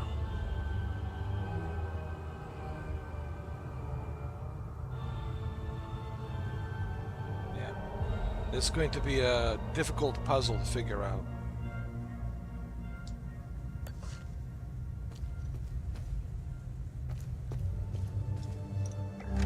The revelation that we may have a traitor in our ranks weighs heavily on me. Our vows are sacrosanct. How could one betray the Order at a moment such as this? I harbor a growing suspicion, an insidious notion that is slowly taking root. Harrowing, if accurate. It chills me to the bone.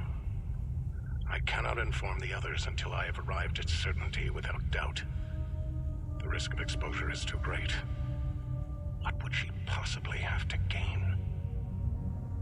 I pray that I am mistaken. The consequences would be disastrous. Likely the end of the Vigil as we know it. So there's something about this vigil, and I don't know, it's some kind of order. It's almost like a Knight Templars, if you will, holding the secrecy to some kind of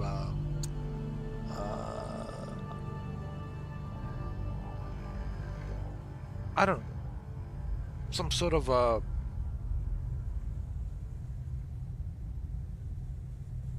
secret portal to something, some sort of energy, or I don't know.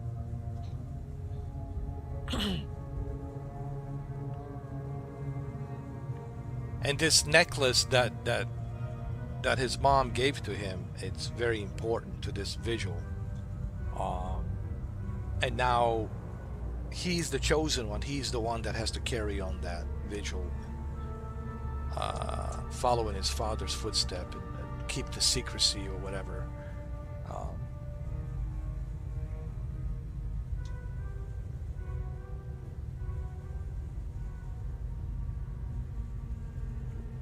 I'm just something like that. I don't know. I'm just speculating. I don't know. But see, that's the whole point. I don't know. And that's one of the reasons why you want to continue playing this game, to find out more about this vigil, about that necklace, about his father, about these creatures and why they're showing up. Like, how did they, get here? From which portal did they descend from?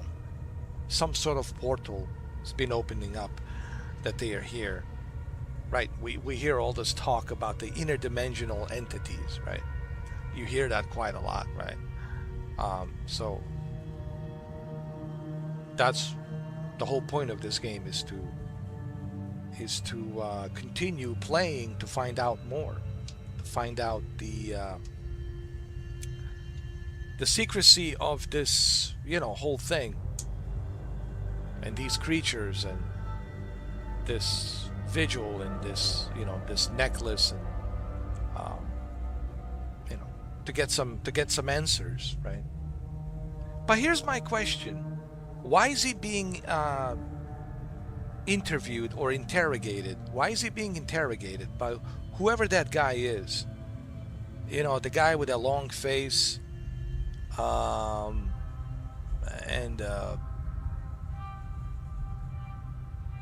he's like interrogating him. The guy with a long face and has like some sort of a black hat and black suit and big eyes, big head, big jaws, and he's asking him all these questions, and he's interrogating him about why.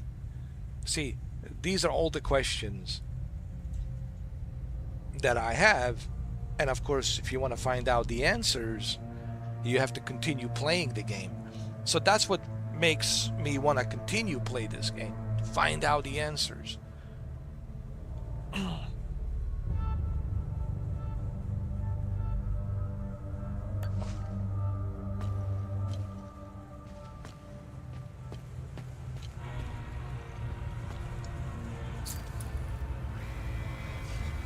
Worn by General Pentos. Algia, first of the Vigil. These Vigils are like Templars. Like, think of them like Templars. And they hold the secrets of this world.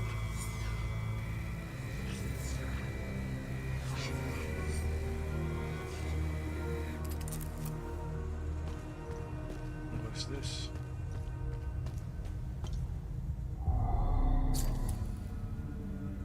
It tells you the year, 1512, 1513.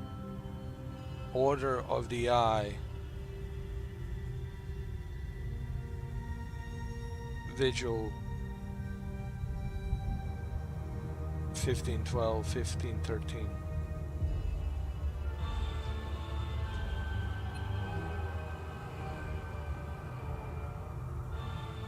Order of the Eye. Full Guard.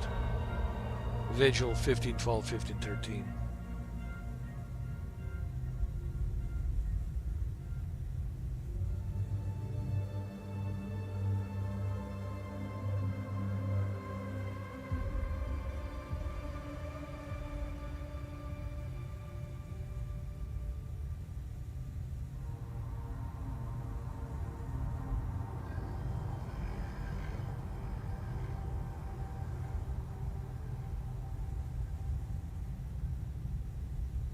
Order of the Eye, Full Guard, Vigil, 1512, 1513.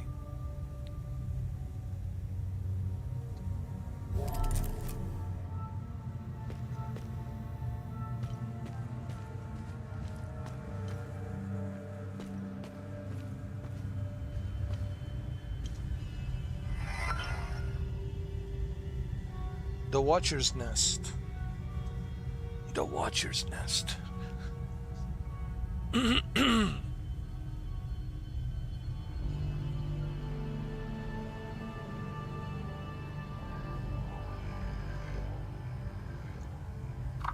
The Watcher's Nest, November 29th, 1987. The discoveries we came upon within the Umal Caves were nothing short of astounding. How those discoveries led us here is truly fortuitous. Never would I have imagined standing in such a hallowed, storied place. Brother Damien was adamant about bringing this old dusty cave into the modern age. As much as I begrudge these newfangled computers, I will concede that the work ahead of us is monumental. There's several lifetimes worth of scrolls and manuscripts stored here, and more efficient method of record keeping will be of great value. I am hopeful that we can find more information about this keystone. Yeah, so do I.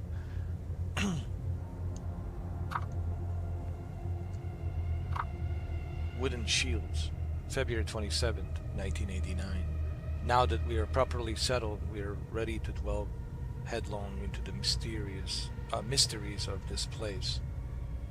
Gildas has set his sights on translating the many instances of ancient texts we have found throughout. That's what they have found, the ancient texts. I will be concentrating on the strange flower-shaped grooves inlaid into the walls. Wait a minute. I will be concentrating on the strange flower-shaped grooves inlaid into the walls. Isn't that what we're supposed to put in there? I will be concentrating on the strange flower-shaped grooves inlaid into the walls. There are 8 such grooves in the entrance hall, each accompanied by a symbol displayed prominently on a wooden shield. I believe these 8 are part of a set. Agatha has a keen eye for iconography. I've asked her to assist me in interpreting the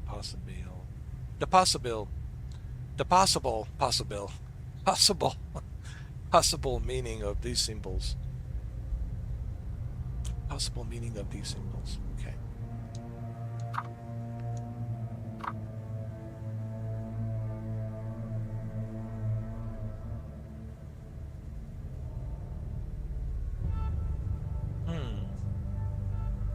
Something about these shields.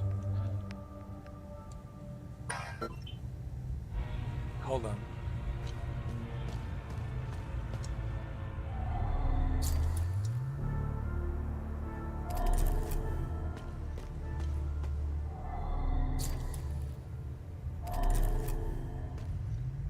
This is not going to be an easy puzzle to solve.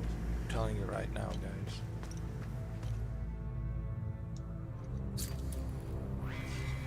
Rosa. Dio, Rosa. One says Dio, this one says Rosa. So Dio and then Rosa, what does that mean? Dio, Rosa. This one. Dio, Rosa. Dio Rosa. Dio Rosa. Okay. Dio.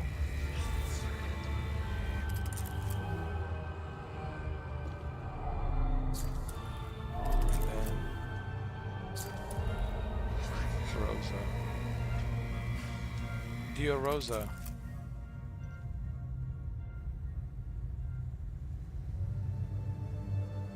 Or maybe it's Rosadio. Huh? I don't think it's Dio Rosa. Maybe it's Rosa.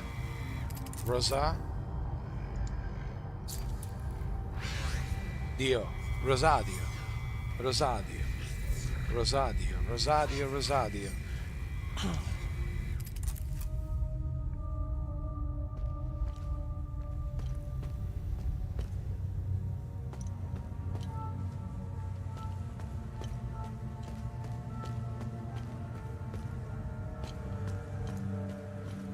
Save the game.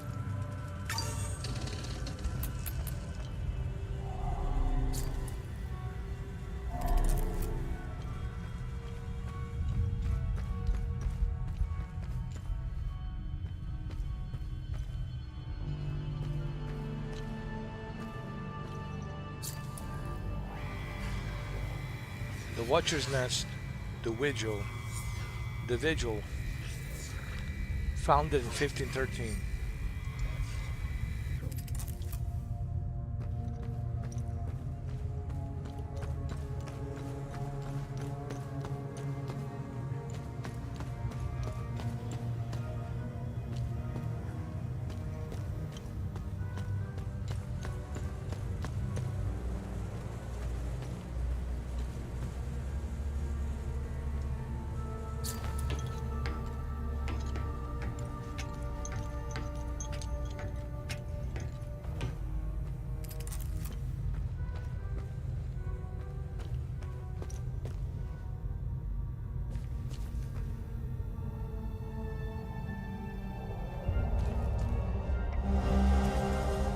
I got 1 flower.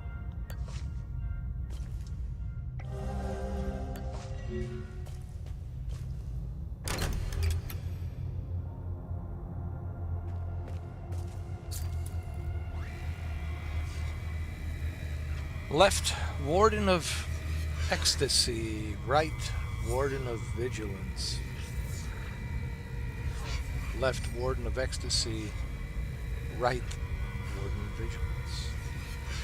What does that mean? Left, Warden of Ecstasy. Right, Warden of Vigilance. Warden of Ecstasy. Left, Warden of Ecstasy. Left. Right, Warden of Vigilance.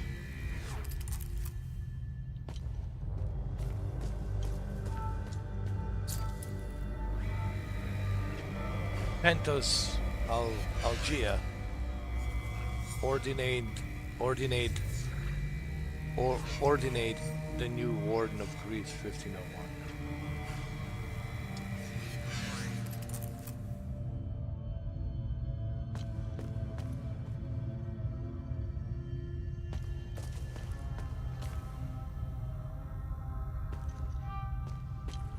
What did I open when I pulled this? I don't know. Nothing happens.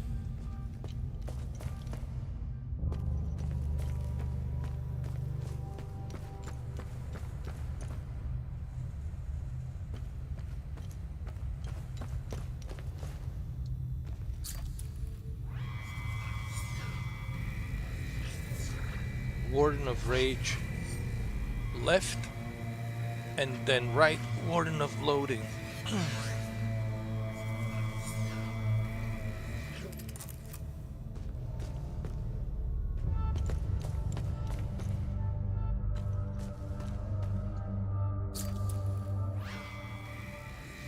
Okay, we already seen that.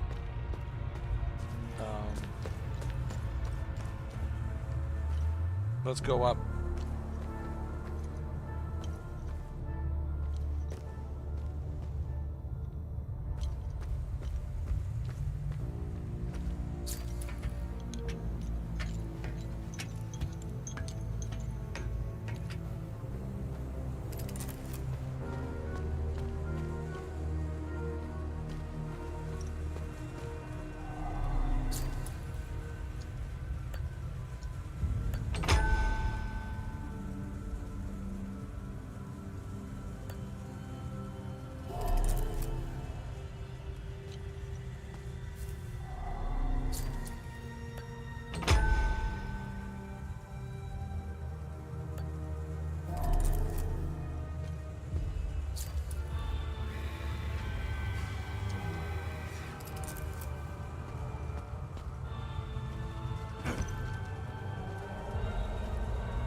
Well, I don't have the password, so I cannot access this computer.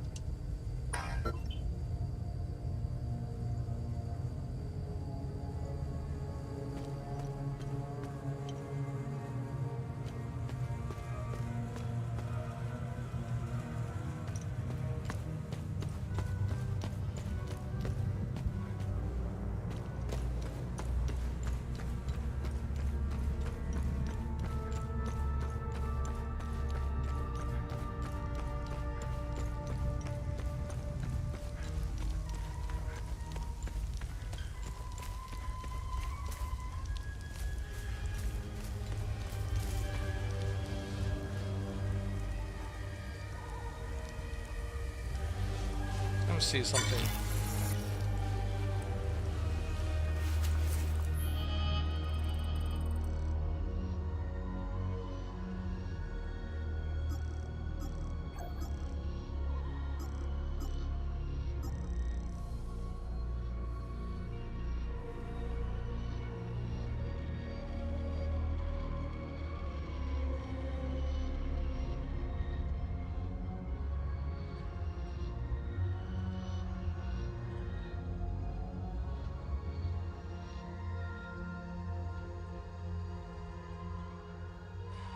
She helped me find and unlock the Watcher's Nest, that's true. But in this Watcher's Nest, there's, you know, other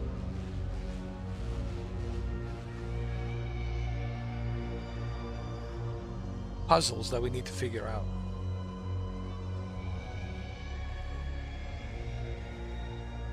And these puzzles, I don't know, dude. Like,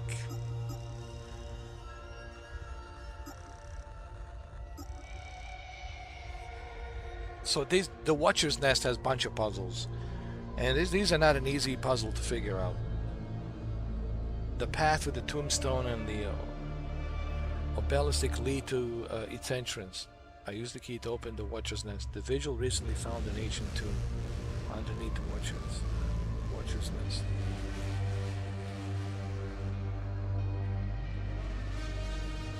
So,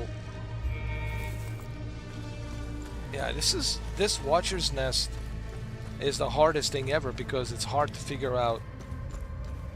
Like, I need to activate this elevator to bring me down, but activating this elevator, it's not going to be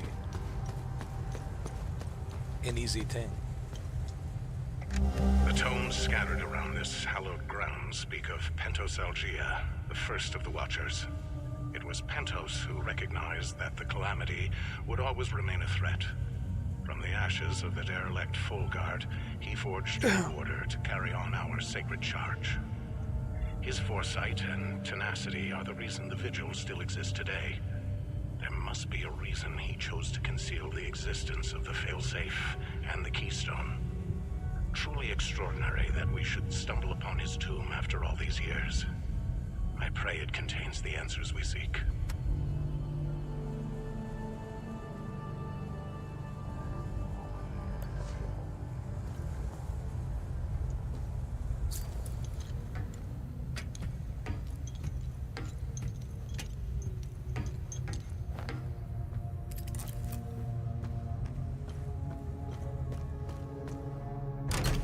Nothing happens.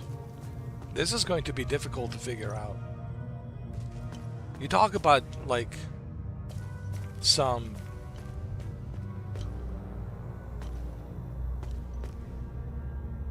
what's the word I'm trying to use? Some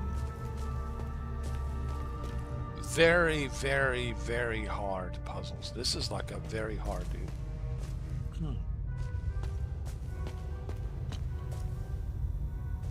Because you could have so many different meanings. Yeah. And trying to find out the meaning of all of them, it's going to be very difficult. I mean, it's going to take a long time. Especially like this, we have to access this computer and we have to go through all of this. Hold on. No, not this computer, the other computer.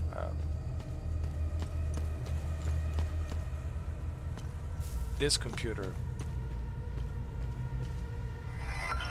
Basically, I have to like research and study. Dude, I have to know the meaning of the wooden shields, the metal shields, main area, alcoves, burial chambers, and ceramic flowers. What are these ceramic flowers? What do they mean? Are they some sort of keys? So there's so much here that I need to study just to figure out this this puzzle. That's what I'm saying. This is a very, very hard puzzle. This is not an easy puzzle.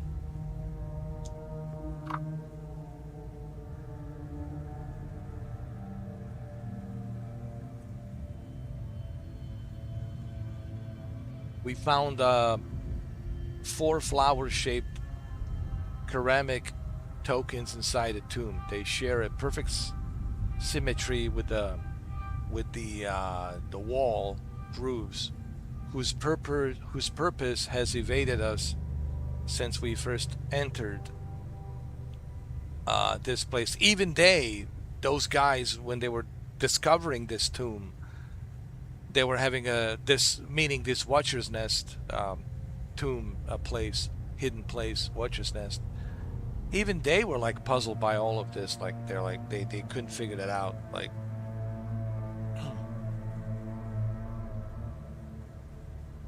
everything's beginning to fall into place. The tokens are clearly made to be inserted into grooves.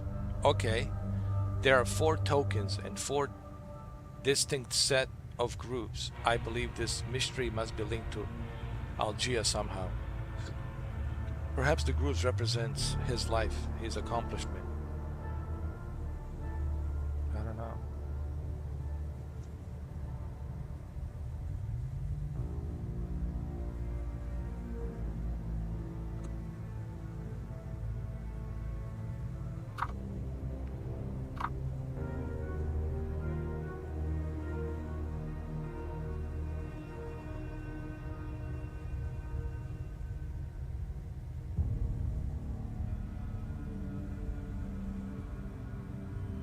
Pentos Algia, he's the founder of the Vigil. Think of Vigil like the Knight Templars. Like, it was established in 1513, I believe. Yeah,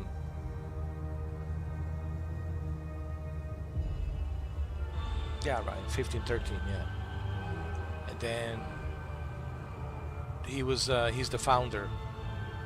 And this sealed chamber should be found right under our nose. What good fortune. The chamber is veritable treasure trove of revelation.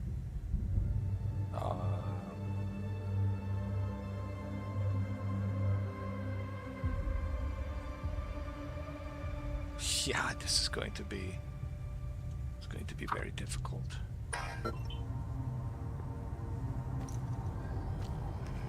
Telling you. You talk about the ultimate. This is the ultimate puzzle. Listen. This is the ultimate puzzle right here, dude. I already put these flower grooves, whatever they call them. I already put them right here on the left and the right, and I put another one right here. So that's 3. And I guess we need 1 more. We need 4 of them.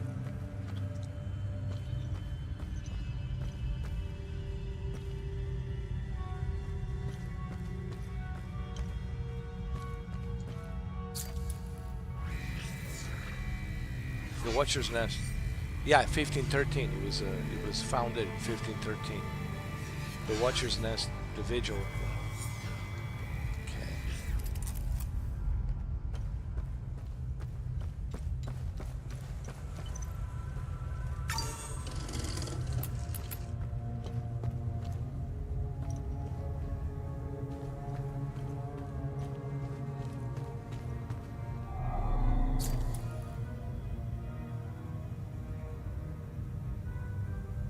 Order of the Eye, Full Guard, and then Vigil.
camp is due north.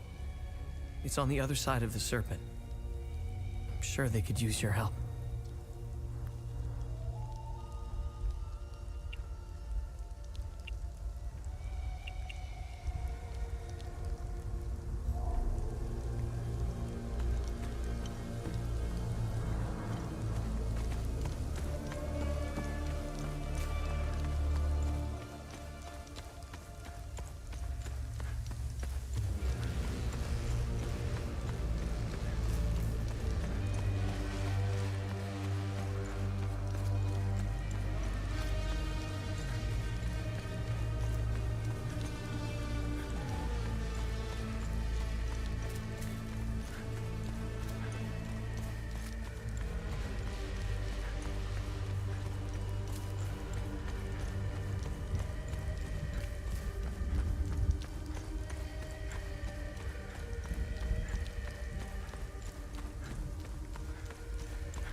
This is not going to be easy. This Watcher's Nest, trying to figure out the puzzle.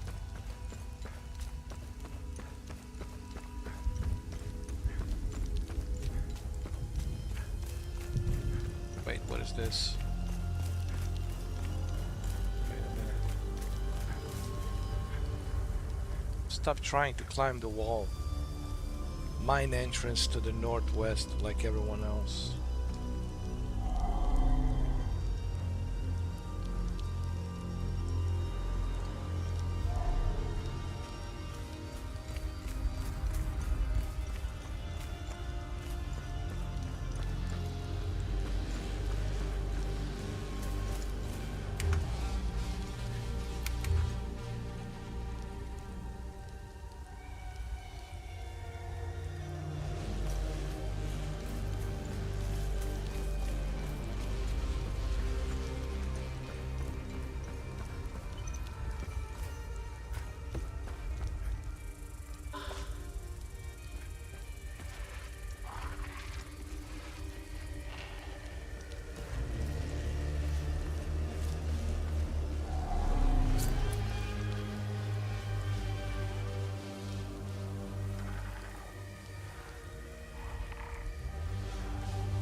Come here.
Alpha 2. We are carrying refugees from Galmore and Skell. Heading north through Vista Hills, nearly 30 clicks from refugee camp Romeo. Repeat, we are under attack. Requesting immediate evac...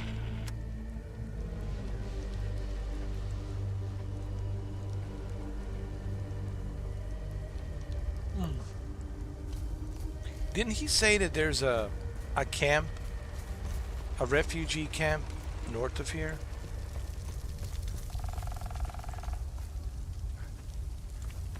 Or something like that. I thought he said there's a refugee camp north of here.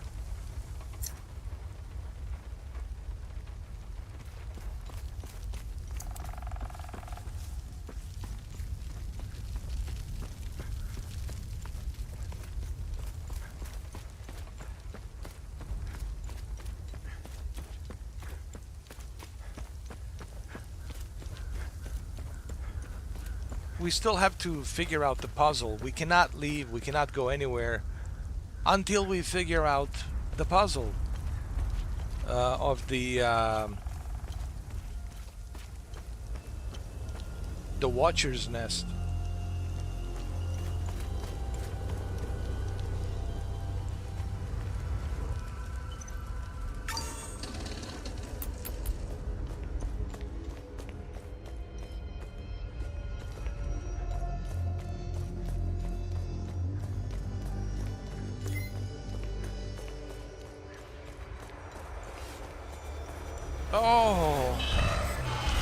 Oh Lord.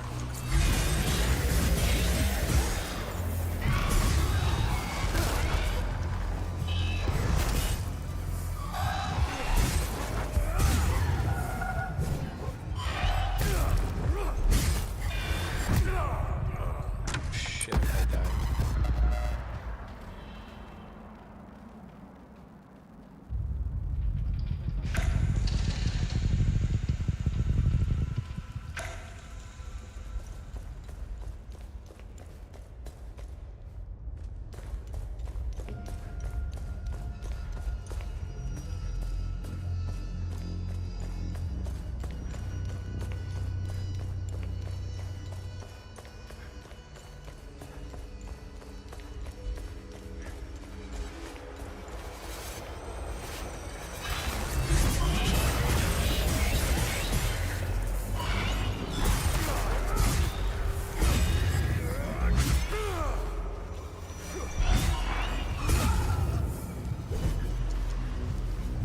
Come here.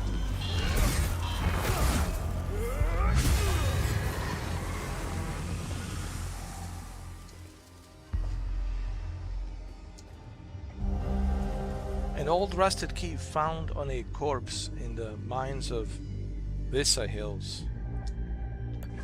Okay.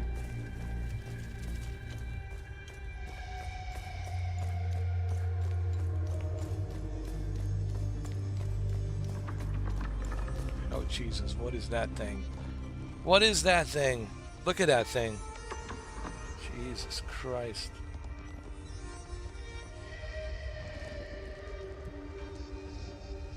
Look at it.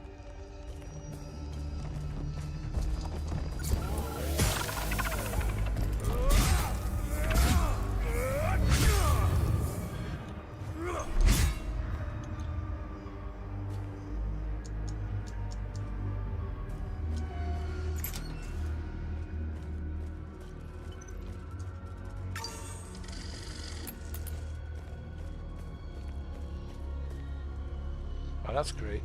That's a nice shortcut. This is a good shortcut right here. Shortcut. Nice. See, now I have a shortcut. That's cool. But at least I defeated pretty much all of the enemies here, so we don't have to worry about it.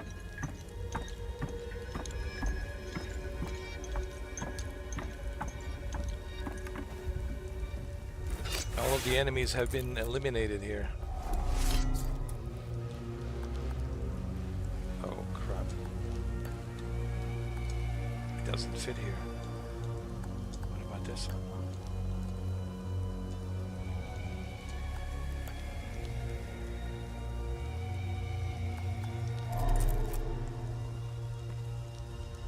Well, at least I can open this door now.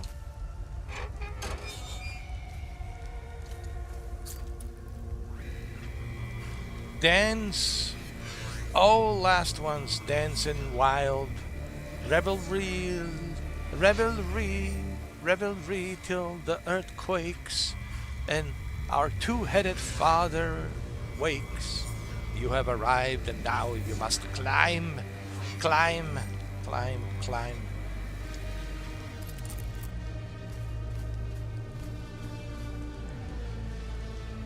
See, there's no more enemies. I eliminated all of them. That's great. So we can walk around here freely. That's refreshing. Wouldn't you say? It is.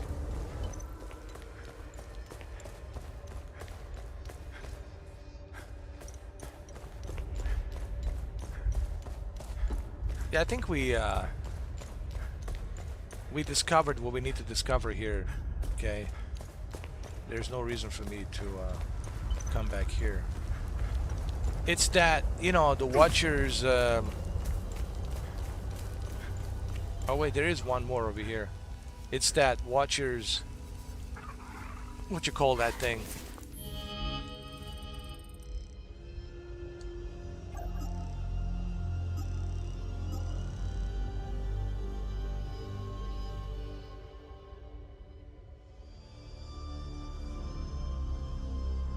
The Watcher's Nest. That's the puzzle that we need to figure out. The Watcher's Nest. The Watcher's Nest. And let's defeat this last enemy here.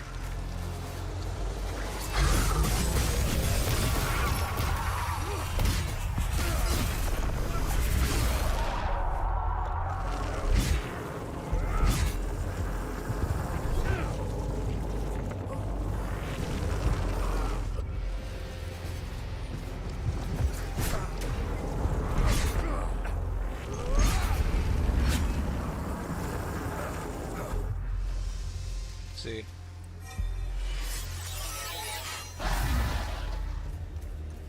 Ooh, level 4. My weapon is level 4. This giant sword from Final Fantasy VII. This is level 4 Final Fantasy VII.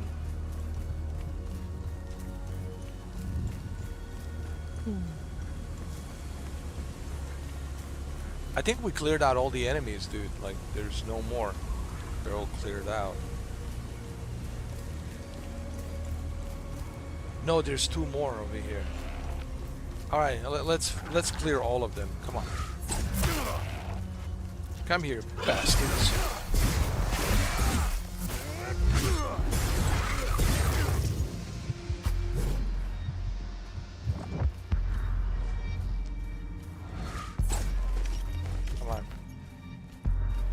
Oh, there's still more.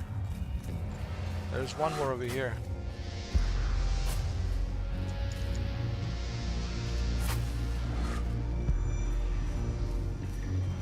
Come here.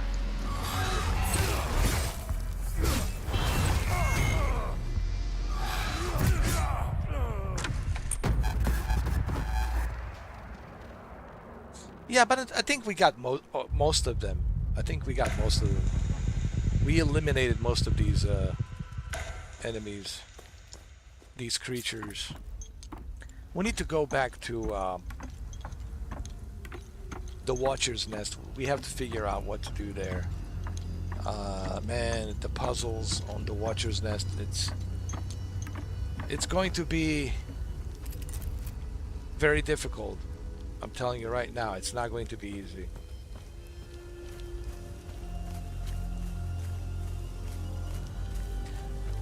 Oh, it's almost, what? 7 o'clock in the morning? Oh my god. I started at 11 o'clock last night. I honestly didn't think I was going to play this long. But I started at 11 o'clock last night, and here we are, 7 o'clock in the morning.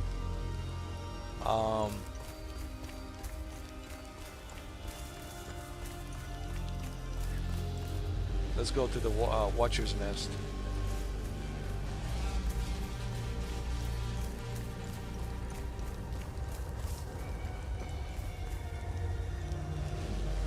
I honestly didn't think that I was gonna play this long. But see, that's what happens to me when I'm playing an intriguing video game. If the video game is intriguing and it's interesting, then I continue, you know. But if this game was boring, if the story sucked, I wouldn't care. I wouldn't care less, you know. Story is very important. Like, why do you play Final Fantasy VII? Because it's such a great story. Has great characters, great story, right? Legend of Zelda. Why do you continue to play Legend of Zelda?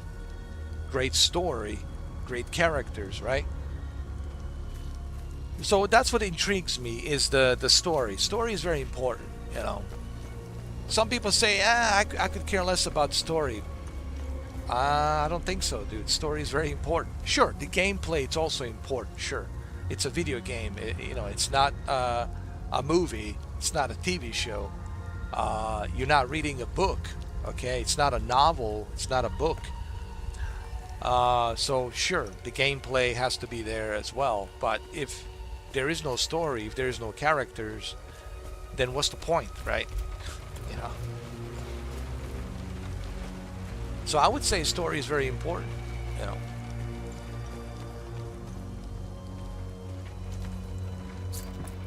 Hold on, let me see something. Hold on.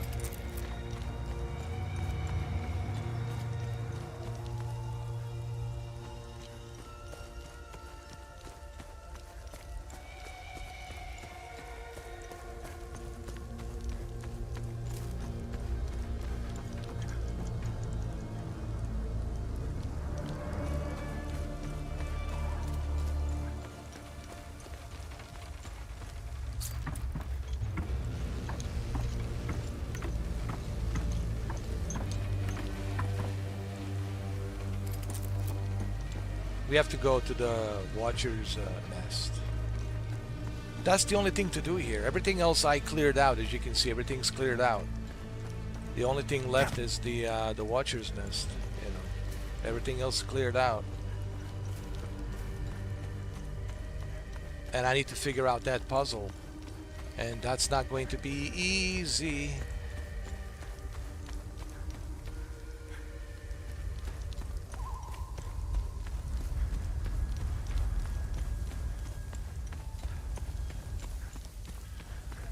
I can't believe 8 hours, dude. I've been playing this for 8 hours, dude. That is crazy. So this is the Watcher's Nest. You know, trying to figure out this puzzle. I might have to look online, to be honest with you. For this, I might have to actually I'll have to look it up. You can't blame me for looking it up, because I don't think I'll be able to figure this out, honestly. So I'll just probably have to look it up online and see, you know, what I have to do.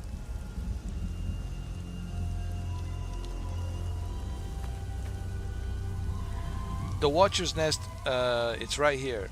It's right below the windmill. That's where it's at. It's right below the windmill, the Watcher's Nest.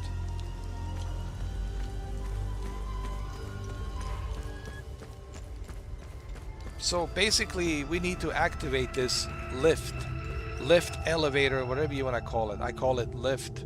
You can call it elevator. But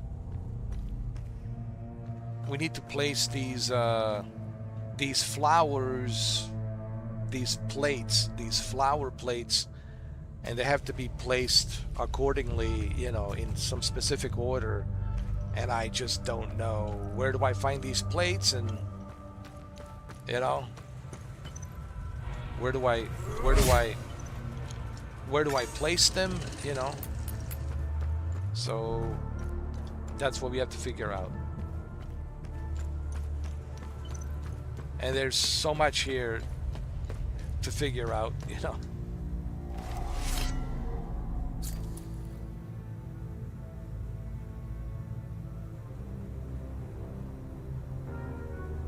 That's when this order of this vigil order has been established. It's been established in 1513. And it even says there 1513, right over there, 1513.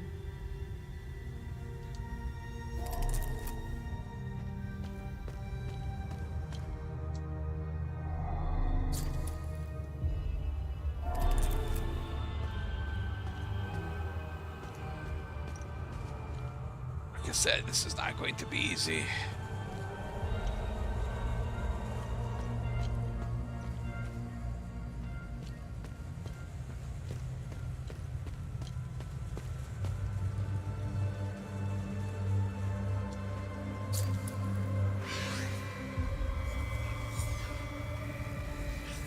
So this guy, Pentos Algia, was the first of the vigil. He was the first one to establish this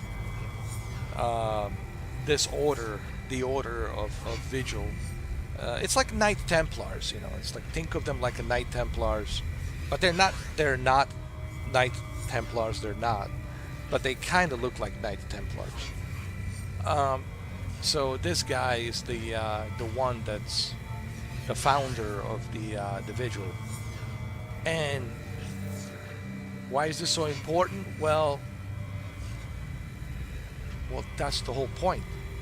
For me to find out what's the connection between Vitalis, my father, and then this vigil. You know, what's the connection there?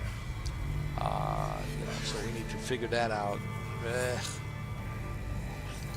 There's a lot of work here to do, man. A lot of work, dude. Like they have computers over here for you, yeah, to study, bro. To study, like, they have computers here for you to study, to figure out like how to solve this puzzle, dude. Like, this is crazy. Oh my god.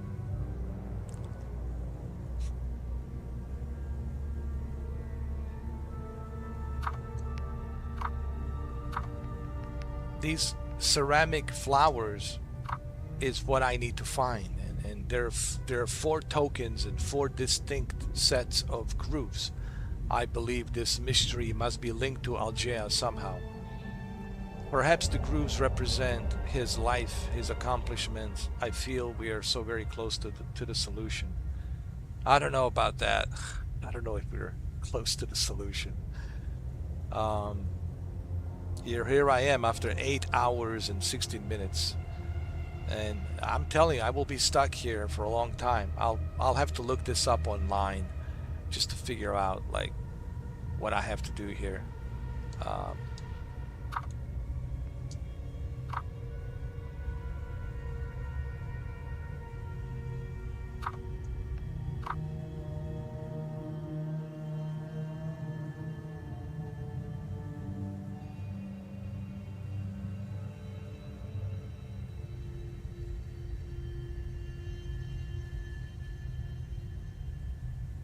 Alecto, Algia, Dio, and Rosa. Wait, are their names presented here in the main room? Hold on.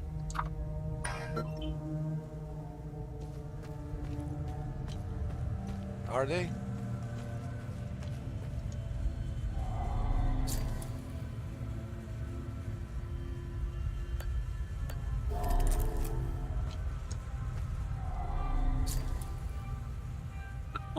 How do I know which one's which?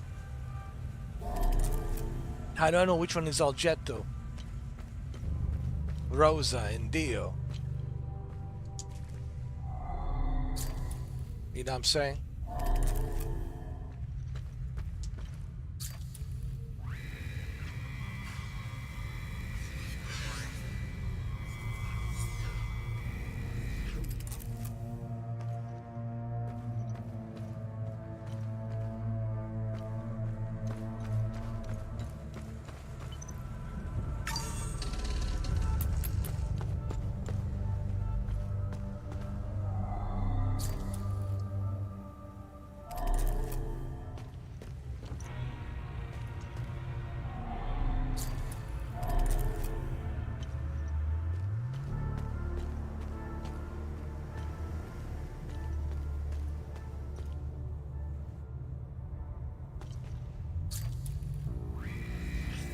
Dio.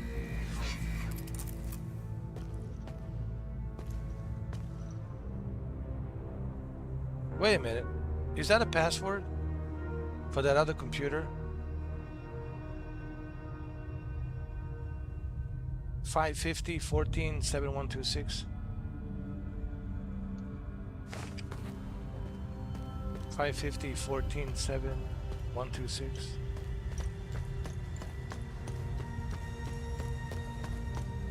550-14-7126.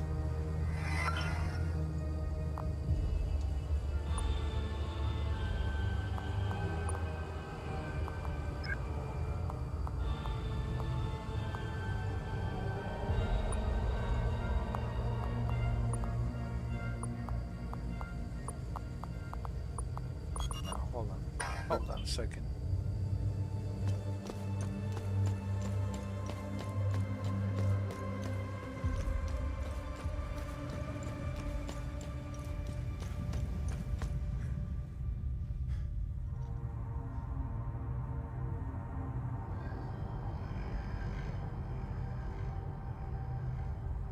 Fourteen 7126. Let me see.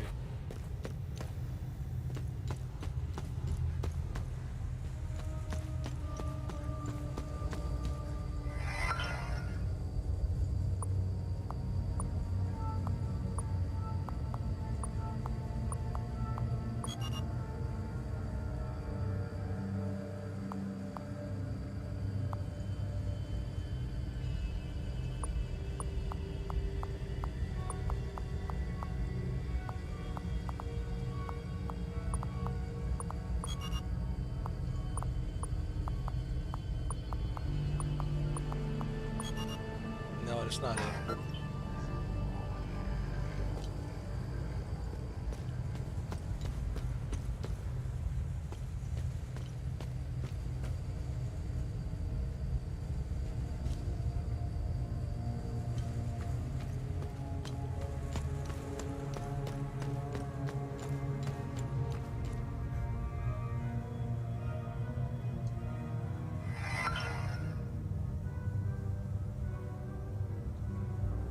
Yeah, this is not going to be easy to figure out.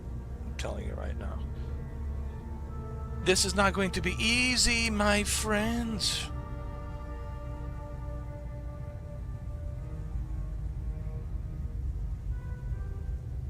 Wow. It's already 7 o'clock in the morning. Today's July 31st. Friday. Tomorrow's Saturday, August 1st. Can't believe it. Already August. There goes the summer, man. Summer's gone. It's gone with the wind. Just like that. Just like that. Summer's gone.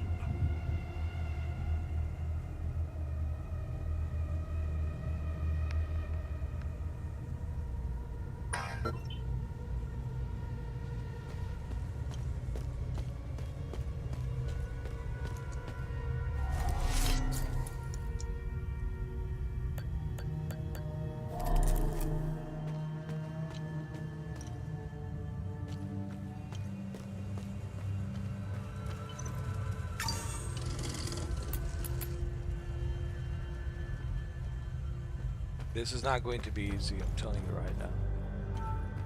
I'll have to look this up online to figure out what I have to do here.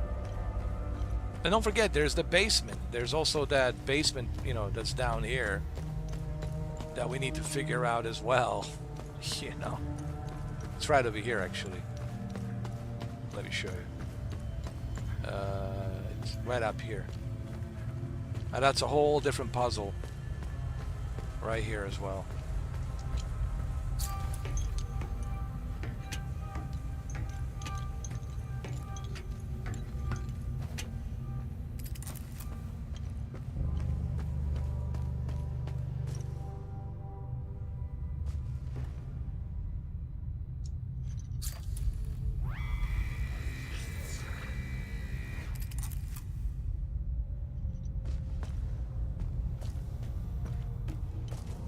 I guess these are the vigils.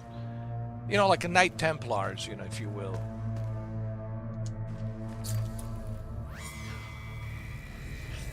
And this is the guy, Pentos Algia, who's the founder of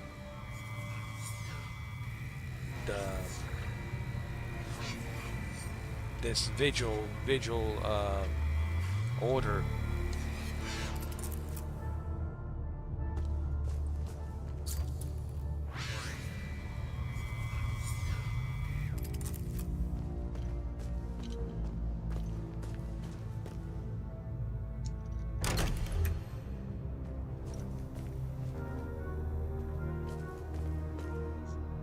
Yeah, way too many puzzles here. Let me see some.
Hold on a second.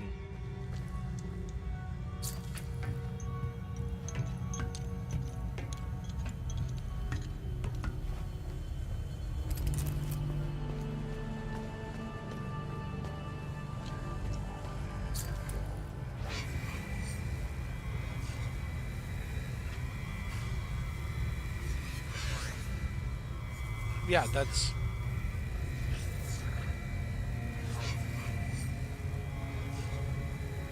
worn by General Pentos Algia, first of the vigil. He established this vigil in 1513, yeah. It even says right here, I mean, yeah, 1513. Yeah, this whole, you know, the Watcher's Nest, this whole vigil secret, you know, underground tomb right here. It's going to be difficult to figure out, man, with the, you know, what we have to do with these visuals, you know, and these flower-looking, you know, plates. Where do we put them?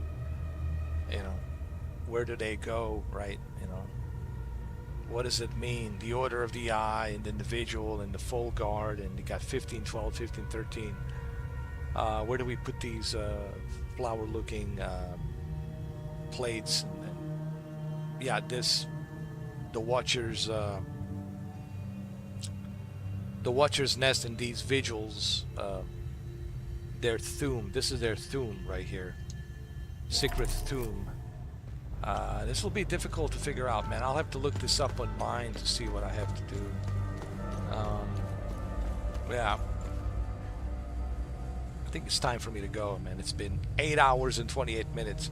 I really didn't think I was going to play this long, you know. But you know, if it's a an interesting video game, that's like the only time that you will see me like play the entire night, right? All the way from dusk till dawn, right? So from 11 o'clock all the way till 7 o'clock in the morning. Like 8 hours and 29 minutes. Actually, I started at 10:30. I'm sorry, 10:30. Not 11, 10:30 actually. So it's 8 hours and 29 minutes. So what do I think about this game now that I've spent 8 hours and 29 minutes? It's not for everyone, okay? This is not the game that you want to buy. This is a game that's really designed for a rental. Either a rental or in this case Game Pass or PlayStation Plus. Because when you finish this game, you're not going to ever touch it again. You know, you're not going to go back through this again and bother with this. So it's an interesting game. You know, what keeps it interesting is this intriguing part to find out, like, all these secrets that this game has. Yes, there's war, there's controversy with the war and all of that, the meaning of war and these creatures, and there's a lot of philosophy here about the war and you know how we as humans, you know, trigger. Well, it's true, we as humans create these wars, we trigger these wars. You know, it's not the aliens, it's us humans, you know. And there's a lot of philosophy here and all that, and I talked about that throughout the live stream. What I would say is I would not buy this game. This is like a rental at best, or playing it on Game Pass. And this is on Game Pass, so, you know, thank God that it's on Game Pass, because that's where you want to play this. You want to play this on the Game Pass. It's not available on the PlayStation Plus. However, PlayStation Plus has a trial that you can play for like maybe 2 hours and 30 minutes. But if you have a Game Pass, I would certainly play this on the Game Pass. And that's one of the reasons why you have a Game Pass and the PlayStation Plus. It's so you can play these types of games. I would have never bought this game. I would never pay for this. But because it's on Game Pass, I'm willing to play it. I'm willing to try it. That's the whole point why you have a Game Pass, right? So yeah, it's on Game Pass. Give it a try. But it's not for everyone. I want to say this. This game, it's not for everyone. It's not Demon Souls. It's not Dark Souls. It's not, you know, Bloodborne. It's totally different game. It's a very unique, different game that has its own unique ways of playing. I find it intriguing because of the story. But as you can see, there's a lot of puzzles, and you know, puzzles is something that I don't mind as long as you can give me enough clue to figure that out. But if you don't give me enough clue, like right here, you're not giving me much of a clue. Like, I'm like scratching my head like, dude, like, what do I do here? So I don't mind the puzzles as long as you give me some clue. Give me a clue as to what do I got to do. You know, I'm not saying make it easy. You can make it challenging, but at least give me some clue. Okay, hold on a second. Right? Maybe we need to put these flower plates next to these names, and these names represents different types of shields. They have different types of symbols on the shields, right? Give me some clue. I'm sure there's clues here, but this is a very difficult and hard puzzle to figure out, you know. But I would give this game a solid 8. It's great, but it's not a game that you want to purchase. This is like a rental at best. Either a rental at best, or playing it on the Game Pass, you know. And that's what I'm doing. I'm playing it on the Game Pass, you know. But it's also not for everyone. This game is not for everyone, and that's okay. Not every game it's designed for everyone. you know. That's why we have different genres, right? We have different genres of different types of games, you know, and that's the beauty about video games, is different genres, you know.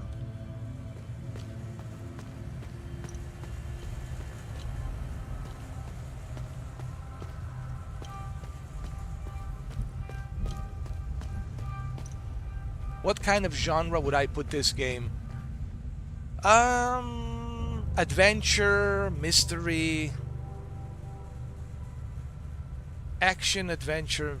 I don't know if I should call it action. Action, adventure, mystery. Because there is some action, you know, here and there. I would say action, adventure, mystery. That's the kind of genre I would put this on. It's action, adventure, mystery.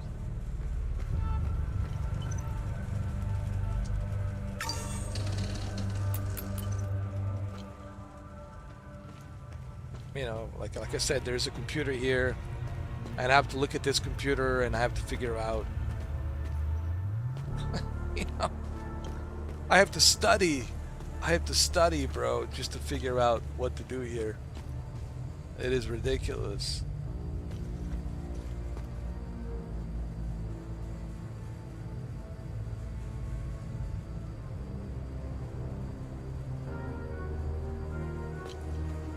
And there's also this computer and has a password, and I don't know what the password is.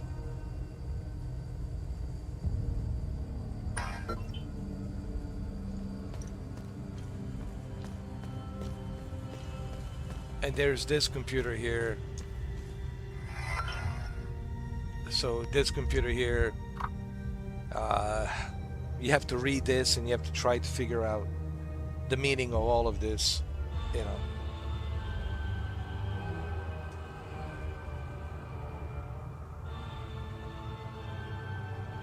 Even they said, these guys who discovered this tomb of this Watcher's Nest, this tomb of Watcher's Nest, even they said when they discovered this tomb of Watcher's Nest, it's clear now that the grooves on both sides of the armor rack are meaningless, and we are done wasting time on them. Instead, it's very likely the grooves flanking the old banner are part of the solution. What old banner?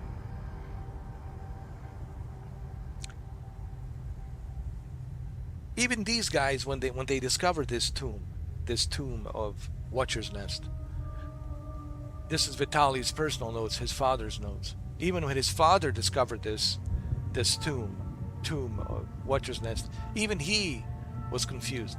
But he says it's very likely the grooves flanking the old banner are part of the solution. But what does that mean? The old grooves. Well, where are they? Where are these old grooves? You know, I feel like Jesse Ventura, you know. Why don't you tell me where the old grooves are? It's almost like the Jesse Ventura's like, well, why don't you come down here and you tell me the old grooves, where are they?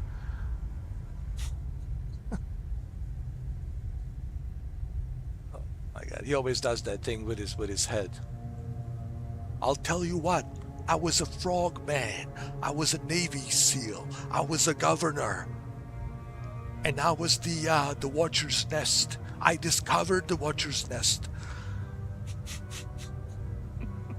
I don't know. What do they mean by this? Instead, it's very likely the grooves flanking the old banner are part of the solution. What old grooves? Where? The old banners where? Wait a minute. Is this the main area? Main area, old banners. Where?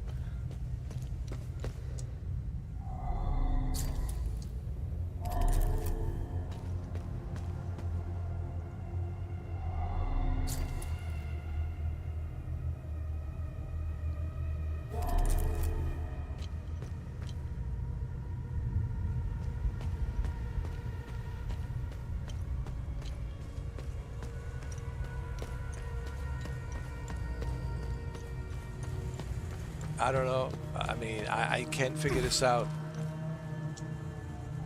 Are these the old banners?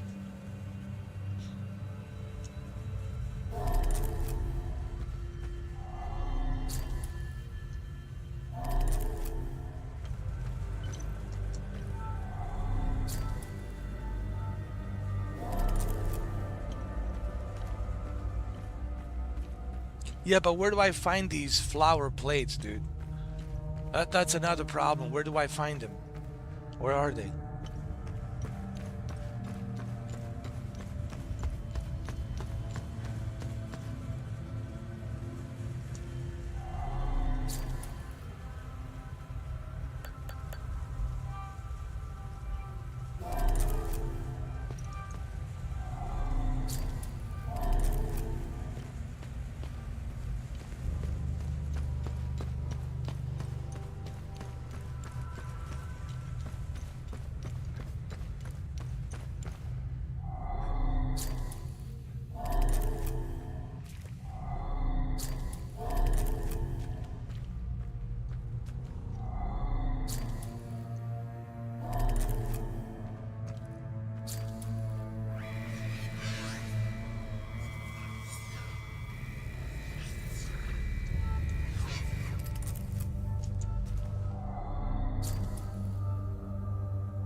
Can't believe sun has already risen.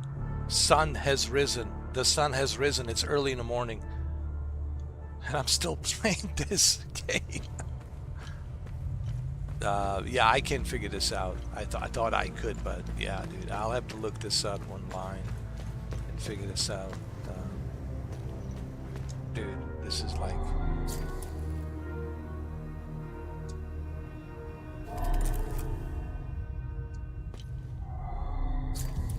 Yeah, I'll have to look it up online, figure out what to do here.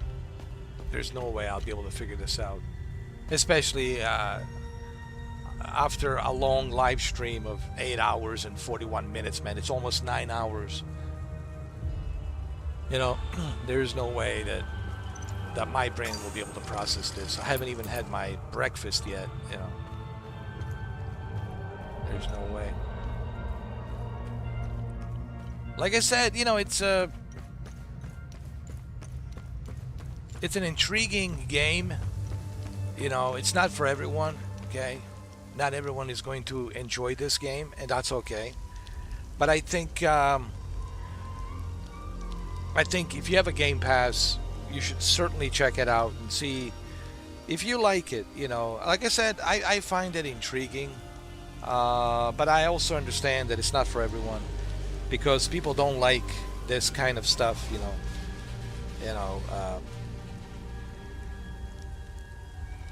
trying to figure things out, you know. It feels like a full-time job. It really does. You know, trying to figure things out. It really does. Now, if you're getting paid to figure something out, that's different, because you're getting paid. But this, you know, it's like, and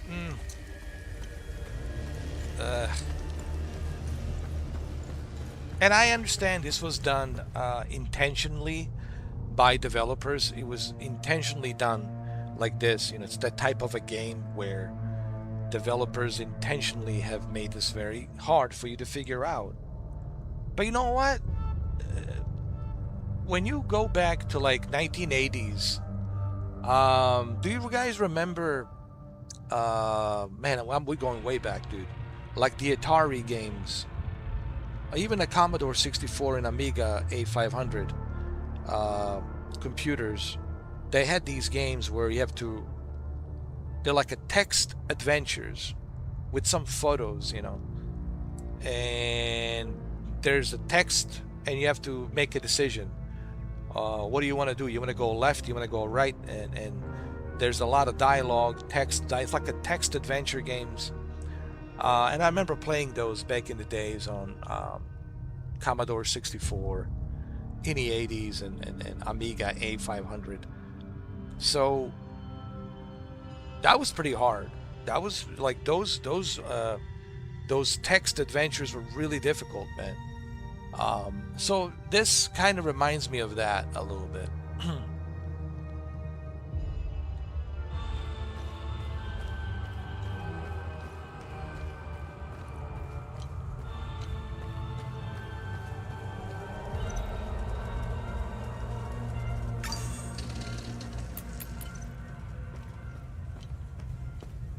Should I look at the computer again? I don't know.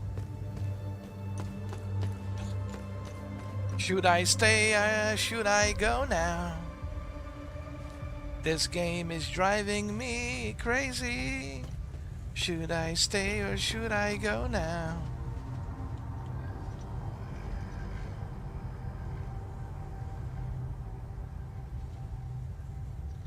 I forgot the name of the band.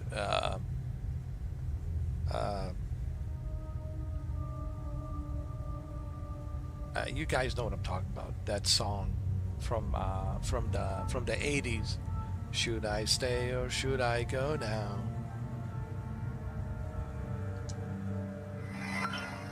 I can't remember the band's name, dude. Like, I'm old. Listen, look at me. I'm an old geezer, all right? You know, I can't remember every band, you know. You know what I'm saying? But there's the song called Should I Stay or Should I Go Now? It's a very, very catchy tune, bro. Should I stay or should I go now?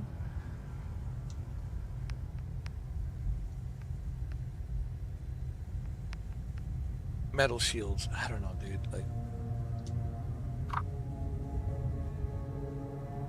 I recently turned my attention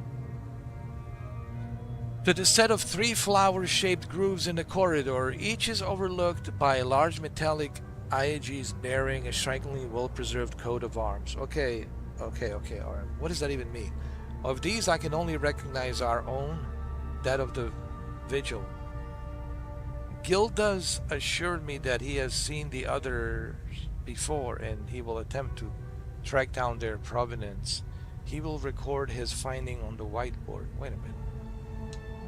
Whiteboard.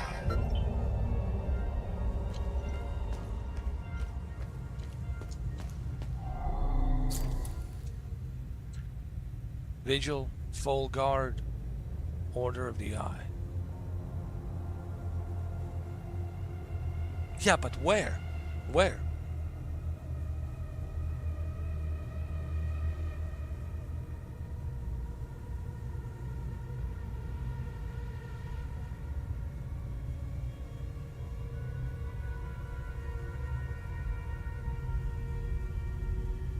Right? Where? Where?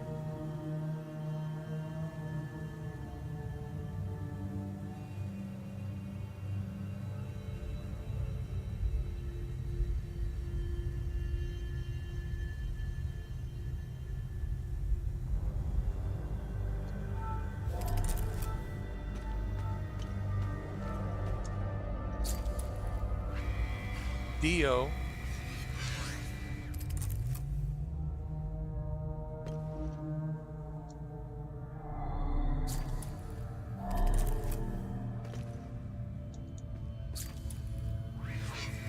Rosa. Dio Rosa.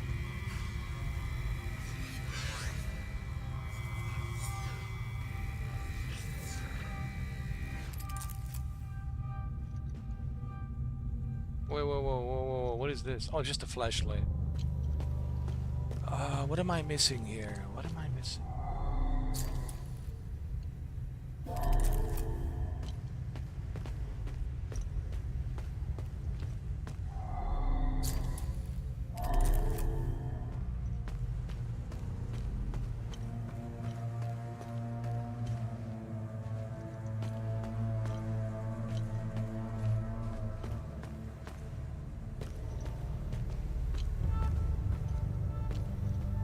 Wait a minute.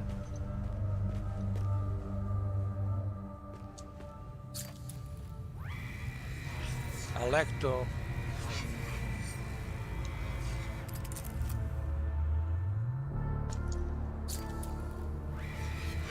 Algia. So that's 4 plates. So they need to be put here, right? But I don't have those plates. Where do I find those plates? That's another problem now. Where do I find these plates? Maybe they need to be put here. But where do I find those plates? Those flower plates? That's another problem.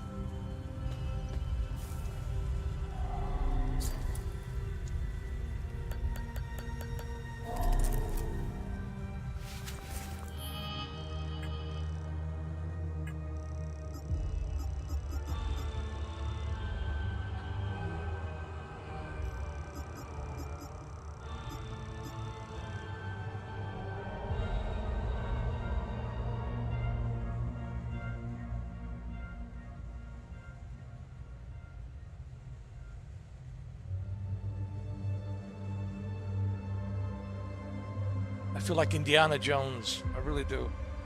I feel like Harrison Ford. I feel like Harrison Ford and Indiana Jones trying to figure this out.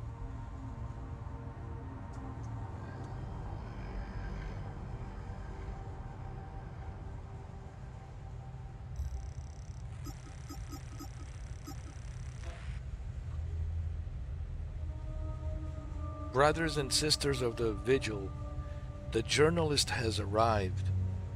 Meet at the Weeping Nights as planned. Oh, I already know that. I already know that. We must open Pento's coffin today. No more delays. It's directly beneath this floor. Just go through the hole in the wall. The coffin's mechanism appears to be locked by this riddle. Through his name, his title, the symbol of his order, and the date of inception of his order shall the path be revealed. We solve it, we proceed to our next phase. Let's finish this. Vitalis.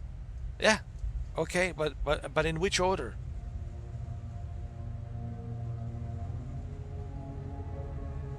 Through his name, his title, the symbol of his order, and the date of inception of his order shall the path be revealed. We solve it and we proceed to our next phase. Let's finish this. Vitalis, Vitalis.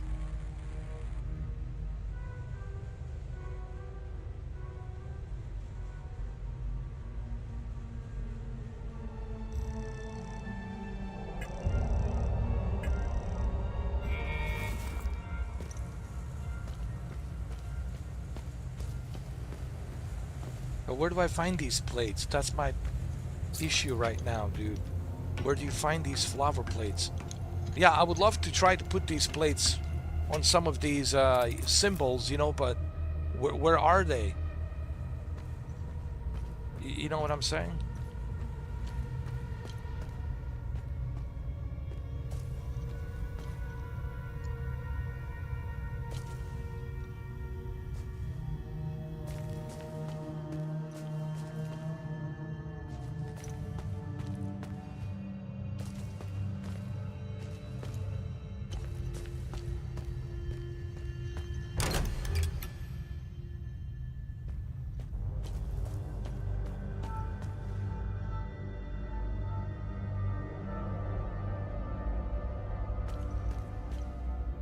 Where are these plates?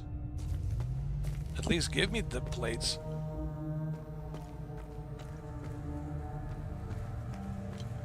I don't know, dude. Oh, wait. Hold on. What is this? Oh, no, that's... I'm so stupid. That's a ladder that I came from.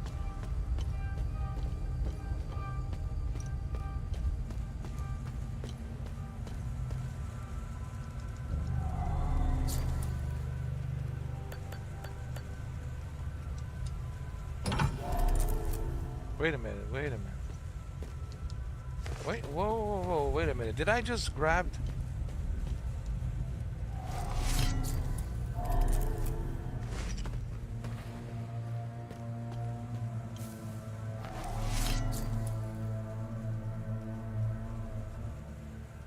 Hold on, what does it say? Remove? Okay, remove it. Okay, okay. Hold on a second. Now wait a minute. Just wait a minute.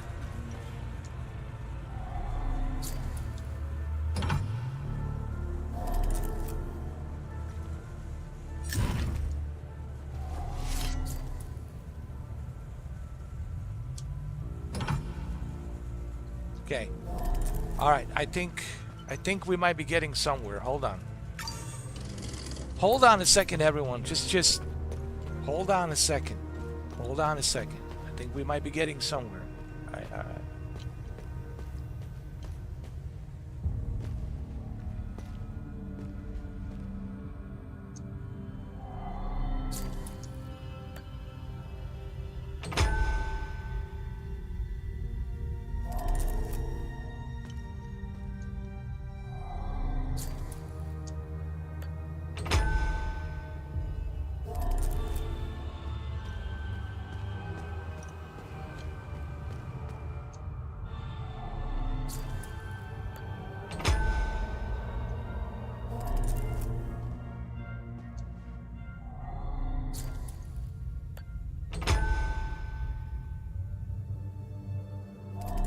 Nothing. Nothing. Hold on, hold on. Remove it.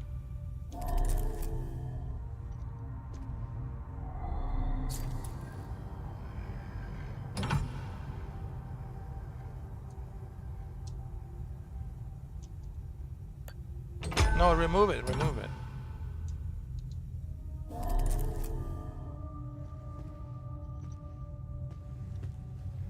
Did I remove all of them?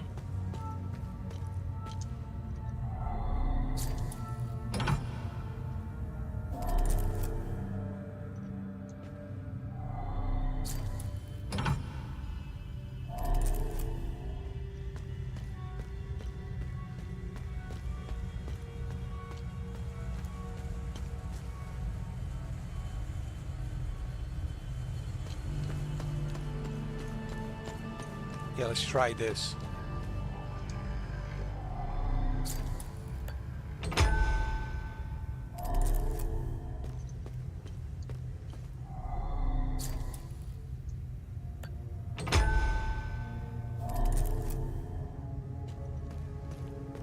Nothing.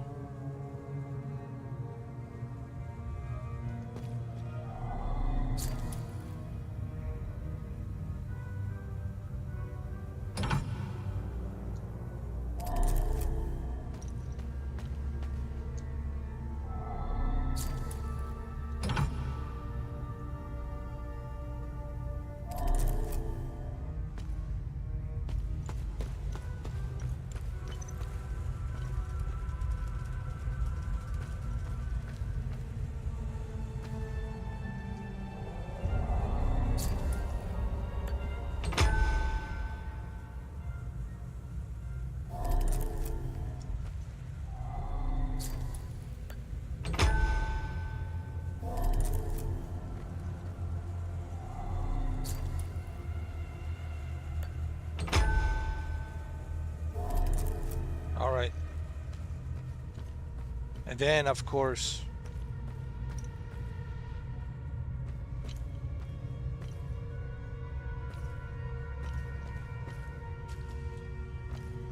right? This one.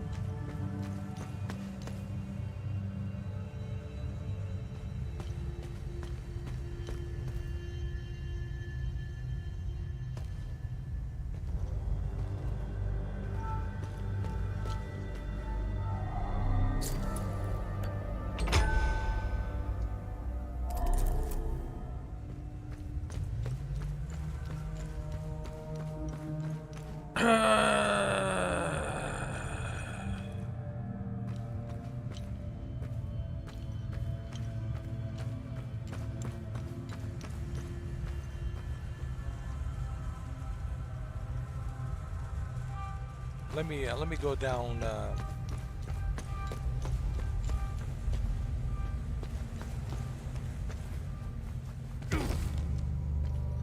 go down in the basement and...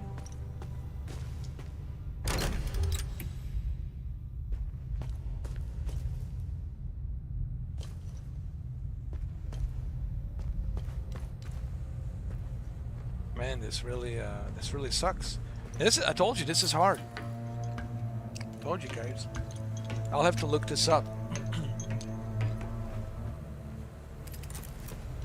Told you. This is not going to be easy.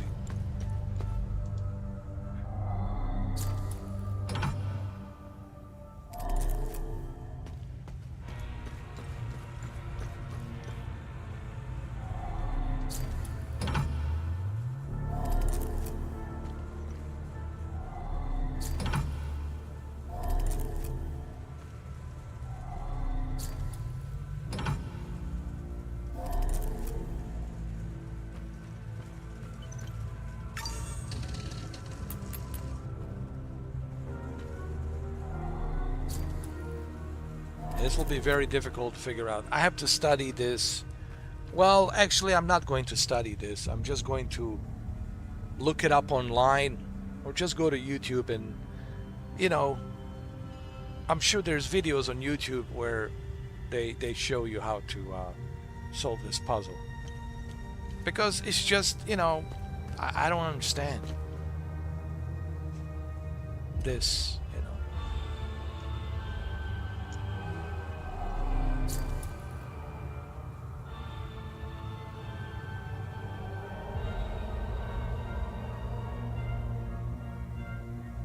Odor of the eye, the vigil, 1512 and 1513.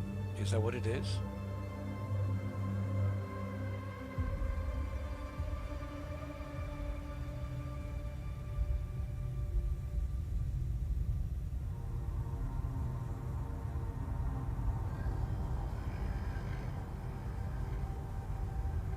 I don't know.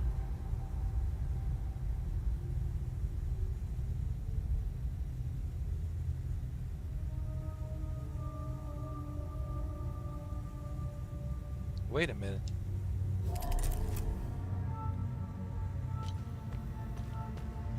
Let's try this. Wait.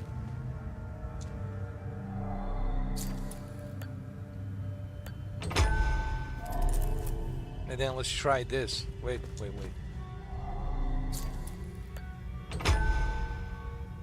And then let's go over here and do this.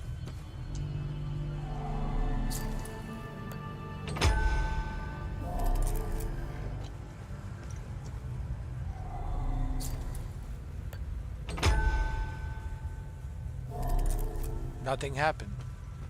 Nothing's happening. Let's go downstairs again. Jump.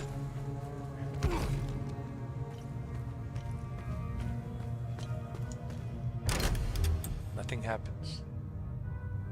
I've told you, this is very, very, very, very difficult. All right, let's pick up those plates and save the game and, you know, call it a day. I'll have to look this up, you know, to see what the deal is. It's already been 9 hours and 2 minutes. 9 hours and 2 minutes, man.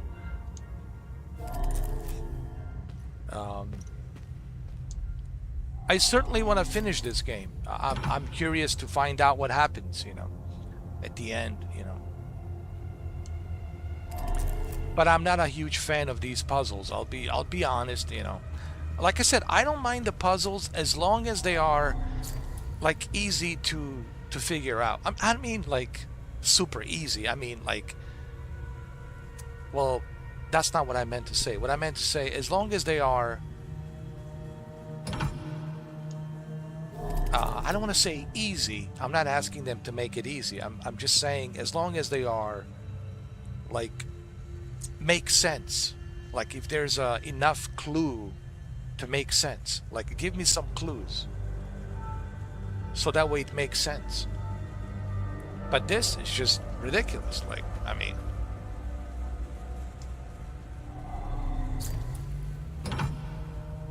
You know what I mean? I'm not asking them to make it easy. I'm just saying, make it make sense. Like, you guys understand what I'm saying? You guys understand? Like, make it make sense. Like, give me some clue. Give me some clues. You know?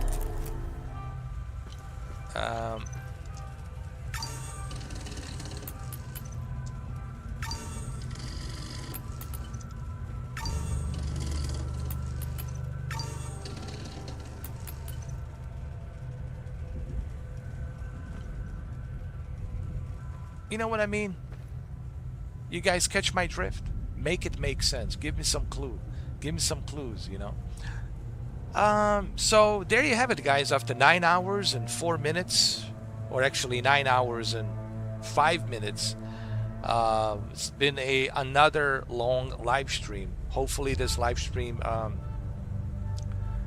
gives you some better idea of this game and what this game it's all about. All the opinions that you hear are my opinions. Everything that I say on here, it's my opinion. I'm entitled to my opinion. So just understand that. This is a perfect game for Game Pass. Like I said, this is a rental at best. And I still give it an 8 out of 10. I give it an 8 out of 10. But I would not purchase this game. Unless you can find it dirty cheap, you know, for like $20 or something. I would say this is a perfect game for Game Pass. This is why you have Game Pass. This is why you have PlayStation Plus. You know, I'm still playing Indigo Prophecy on which I have to finish on PlayStation Plus, and that PsyOps, a PlayStation 2 game. Well, both PlayStation 2 games, Indigo Prophecy and PsyOps, which I will continue live streaming at a later date because we still got Halo, PS5 Pro, and a bunch of other games. But at a later date,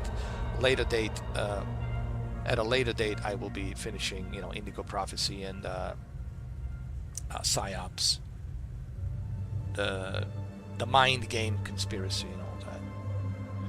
I think that's the name of the game, the Mind Game Conspiracy. So Indigo Prophecy, Mind Game Conspiracy at a later date, like sometime next week or whatever, maybe over the weekend, we'll see. This also I want to finish as well. So yes, I would recommend that you play this game on the Game Pass. It's not for everyone. As you can see, there's a lot of, you know, puzzles. So, you know, if you don't like puzzles, well, you know, then it's not for you.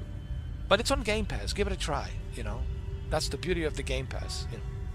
That's why you pay monthly membership, right? Why not? Give it a try. Sure. Right? Give it a try. That's why you're paying the monthly membership. All right, guys. Well, thank you for tuning in. I appreciate it. As far as the Halo campaign evolved, let's get those likes. The more likes I see, let's get to 1,000 likes. If we can get to 1,000 likes, I promise you I will do PS5 Pro version in one sitting, 10 hours, like I did with the Xbox Series X version. But we need to get to 1,000 likes, you know. It shouldn't be that difficult, okay? All right. To get that many likes, honestly. There's a video, it's out there, you know, a short video where I ask you guys to give me a thumbs up. Let's reach 1,000 likes, you know, because that way it will let me know if I should purchase the game to play it, to go through another 10 hours, you know. And if we don't get to 1,000 likes, well then, you know, don't expect me to play it.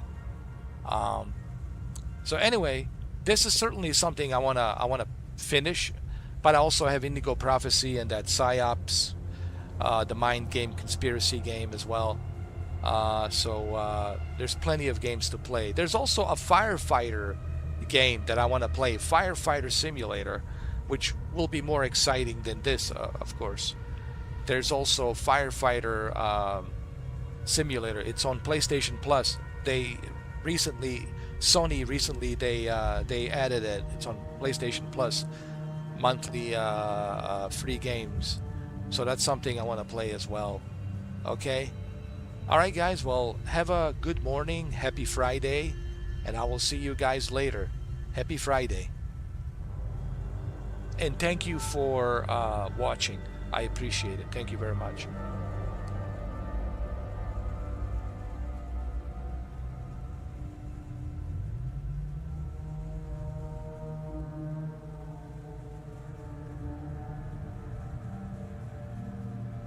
And also make sure to like, share, and subscribe. Thank you.